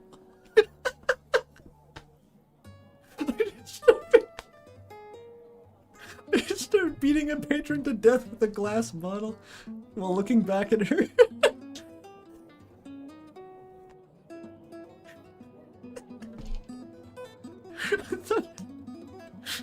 I have reached the conclusion. The correct answer to the riddle is to bomb the Vatican with antimatter. She's just like, what? Okay, fucking recover. Who are you voting for? None of your fucking business, human. It is my business. He blows at a big, foul-smelling smoke cloud. It's some kind of vogue in the bush in his pipe. Awful. Now, what do you know about the tea shop?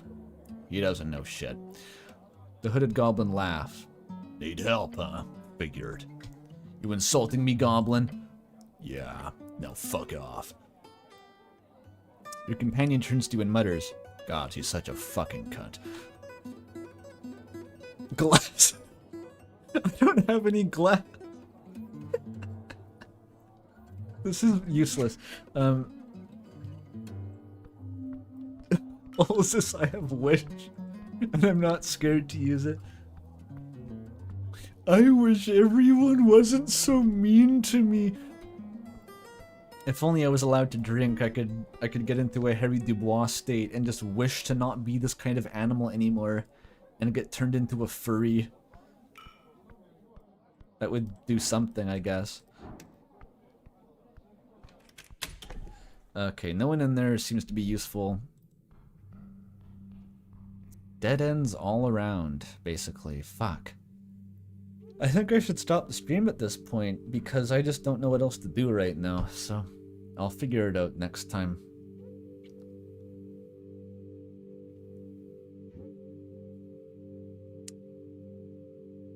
Oh, I forgot that short rests existed to recover spell slots. Oh, I probably should have been doing that. Oh well, I guess I just did a restless challenge. We don't need rest, we smoke weed.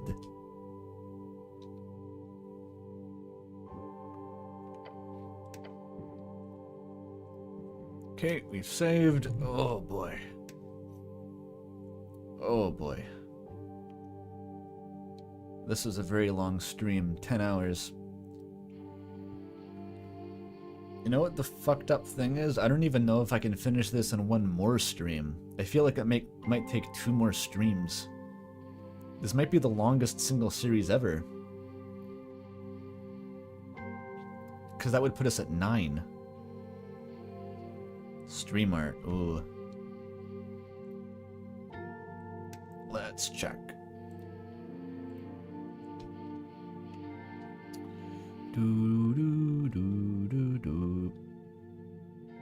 Oh shit, I'm seeing pings from every channel on my server. That probably means there was a fucking spam bot. It's only ever a spam bot. I'm sure the mods dealt with it. Okay. Let's see. Oh hell yeah, we drew the blunt rotation. I feel like I've entertained myself this stream more than perhaps anyone in chat. I was really taken by some of my own bits.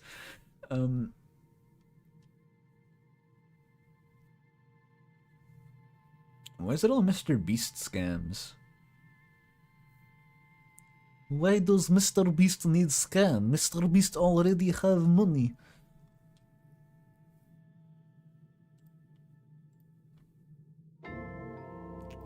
Where is the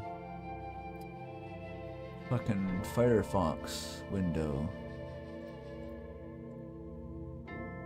Oh, there it is. Got it. Alright, check this shit out. This is by Archangel, a new user on the server. Stream art again. Go, my dream blunt rotation. Ignore the fact that it took me 2 hours to make something that looks this bad, okay? It's excellent. Why does the cleric have a mustache? I guess it's because it's Tesla. That's the good shit. Etchir is greening out. She doesn't know where she is anymore. Oh, every eye is red on the halo. That's so good. The snail. That snail's connected directly to Nessan's like cardiovascular system. And Snell throws up, then Nessan's like, dude, how do you throw up from weed, man? And the cleric starts like gnawing on Etchir's dog. I don't know. I don't think any of them have a dog. If one of them did, the cleric would start biting it and have to be like kicked out of the room.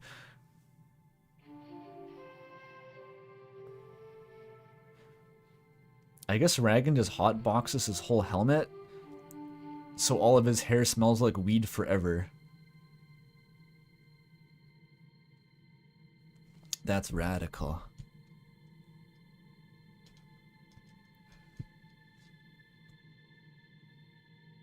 Is that stream art? No, it's Deltarune of some sort. Okay, that's okay.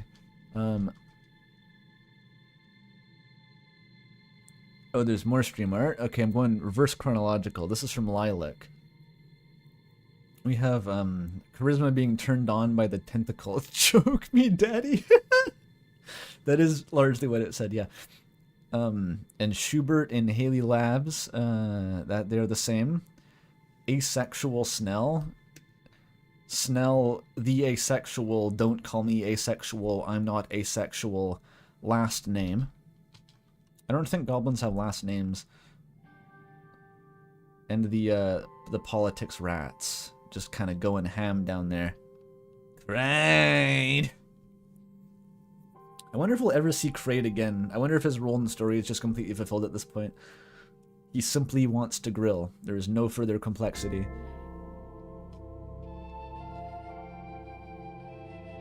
Oh, Archangel did even more of this shit. He's gay just like you. The trial and error approach. This mushroom tells me he's demi-romantic, just like you are, Snell. This mushroom tells me he is a plural Therian, just like you, Snell. We can figure him out. We play Battleship with his fucking pronouns.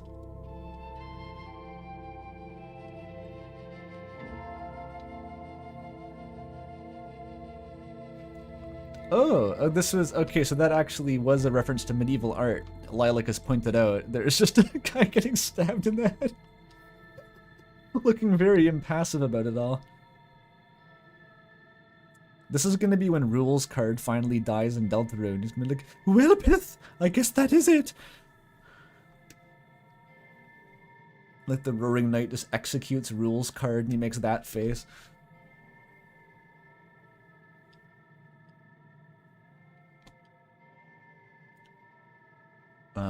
No, there's even more stream art. There's a lot of it. I guess the stream went on for a long time. No Guard 78. Lobotomized Wisdom Run. I like saying things. I just want to be helpful. It appears the man you are talking to is reacting to the information.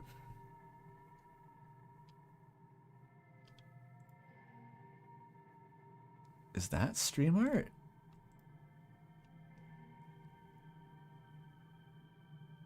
Oh yeah, it is. It's crazy looking. This is by Prime Grave. There's two of them. I think that's the strength stat, just looking crazy. And what the fuck is... Is this all of the skills combined into like a Megazord? That's sick. That's awesome. It looks like a Doom enemy or like a heavy metal album cart creature. It's like the brain exploding out of the skull and shit. Awesome. There's a second one too. 5 minutes without Snell. Just jump off a fucking cliff.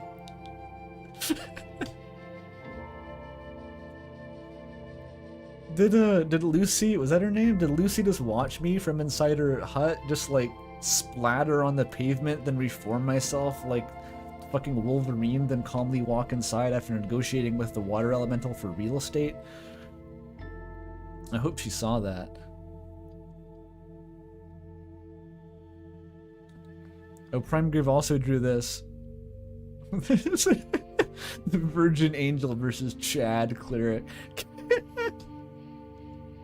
With the bucket. She's getting flustered.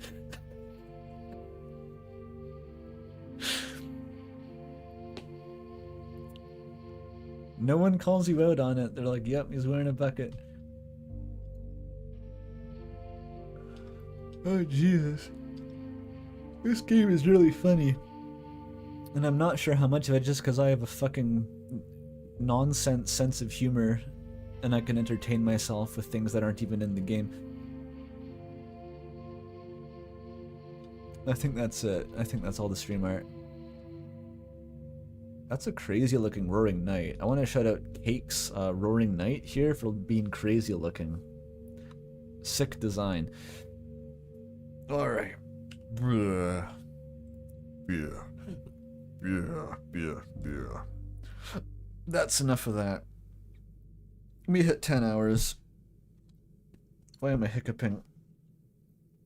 I'm gonna be so fucking tired after this. I didn't lose energy in that stream for some reason. Like, I usually get tired before this point, but I don't know, I guess the vibes were good today.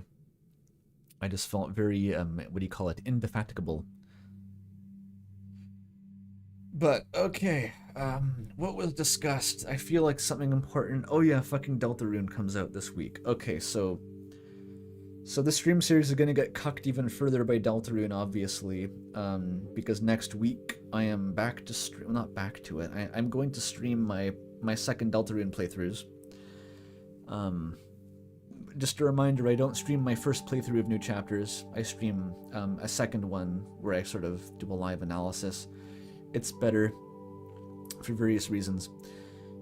And also I don't want my first playthrough to be on stream. So next week is that. Maybe the week after that, depending on how... or honestly, if it's fucking Deltarune, I'm probably going to stream that like multiple days. But I think within 2 weeks from now, we should be back to this.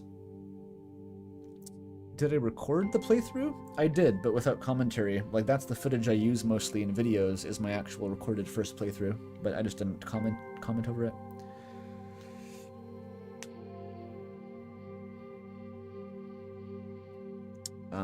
Which is, it's kind of annoying to use as footage actually, because so much of it is like spent staring at things or just like leaving to take a piss, and it's just like 20 minutes of static footage. Honestly, this game was ridiculously long, so the fact that it's getting spread out over like multiple interludes is probably fine. I think it's it lends itself to being a slower burn. Kind of like well, I don't think I ever took intermissions for Rain World as much, but it was kind of that vibe. But yeah, this game has only grown on me over time, honestly. It's I guess a bit like Disco Elysium that way, where like it starts off and the appeal kind of just gradually emerges over time. I feel like a lot of the shock and awe of interacting with this world, just the amount of overt, ridiculous politics it was throwing at you, once you become desensitized to that, it almost becomes funnier. Honestly, when I started this game, I was kind of rolling my eyes, being like, alright, we're doing this, but it's like when it starts to open up a little bit more, some more genuine commentary, I guess, and the political rambling is receded into like a comfy background noise. I think the appeal is a lot stronger at this point. Which is kind of like how Discworld worked a lot of the time. Well, not a one-to-one, like Discworld was never this overtly political. I don't think anything is this overtly political. Like Discworld was pretty political, but not fucking this. This is like a fucking socialist forum shitpost thread kind of game, but or not even socialist, like Marxist, with Mao Zedong thought, probably. But usually as you get into the meat of a Discworld book, it kind of opens up the gooey center very slowly. You get a little bit more kind of lyricism, some more genuine kind of sentimentality. It sneaks in there, and it ends up being quite strong by the end because most of the time it's been comedic. Kind of like Undertale, you know? It's the same contrast with like just absurd comedy, and then it kind of hits you with some more genuine emotional payload, and you are sort of it hits harder, I guess, because of the contrast in the surroundings, which is something like it's not always easy to pull it off. Like I've often complained about games that are too flippant about thrashing between different tones, but I think this does it pretty well.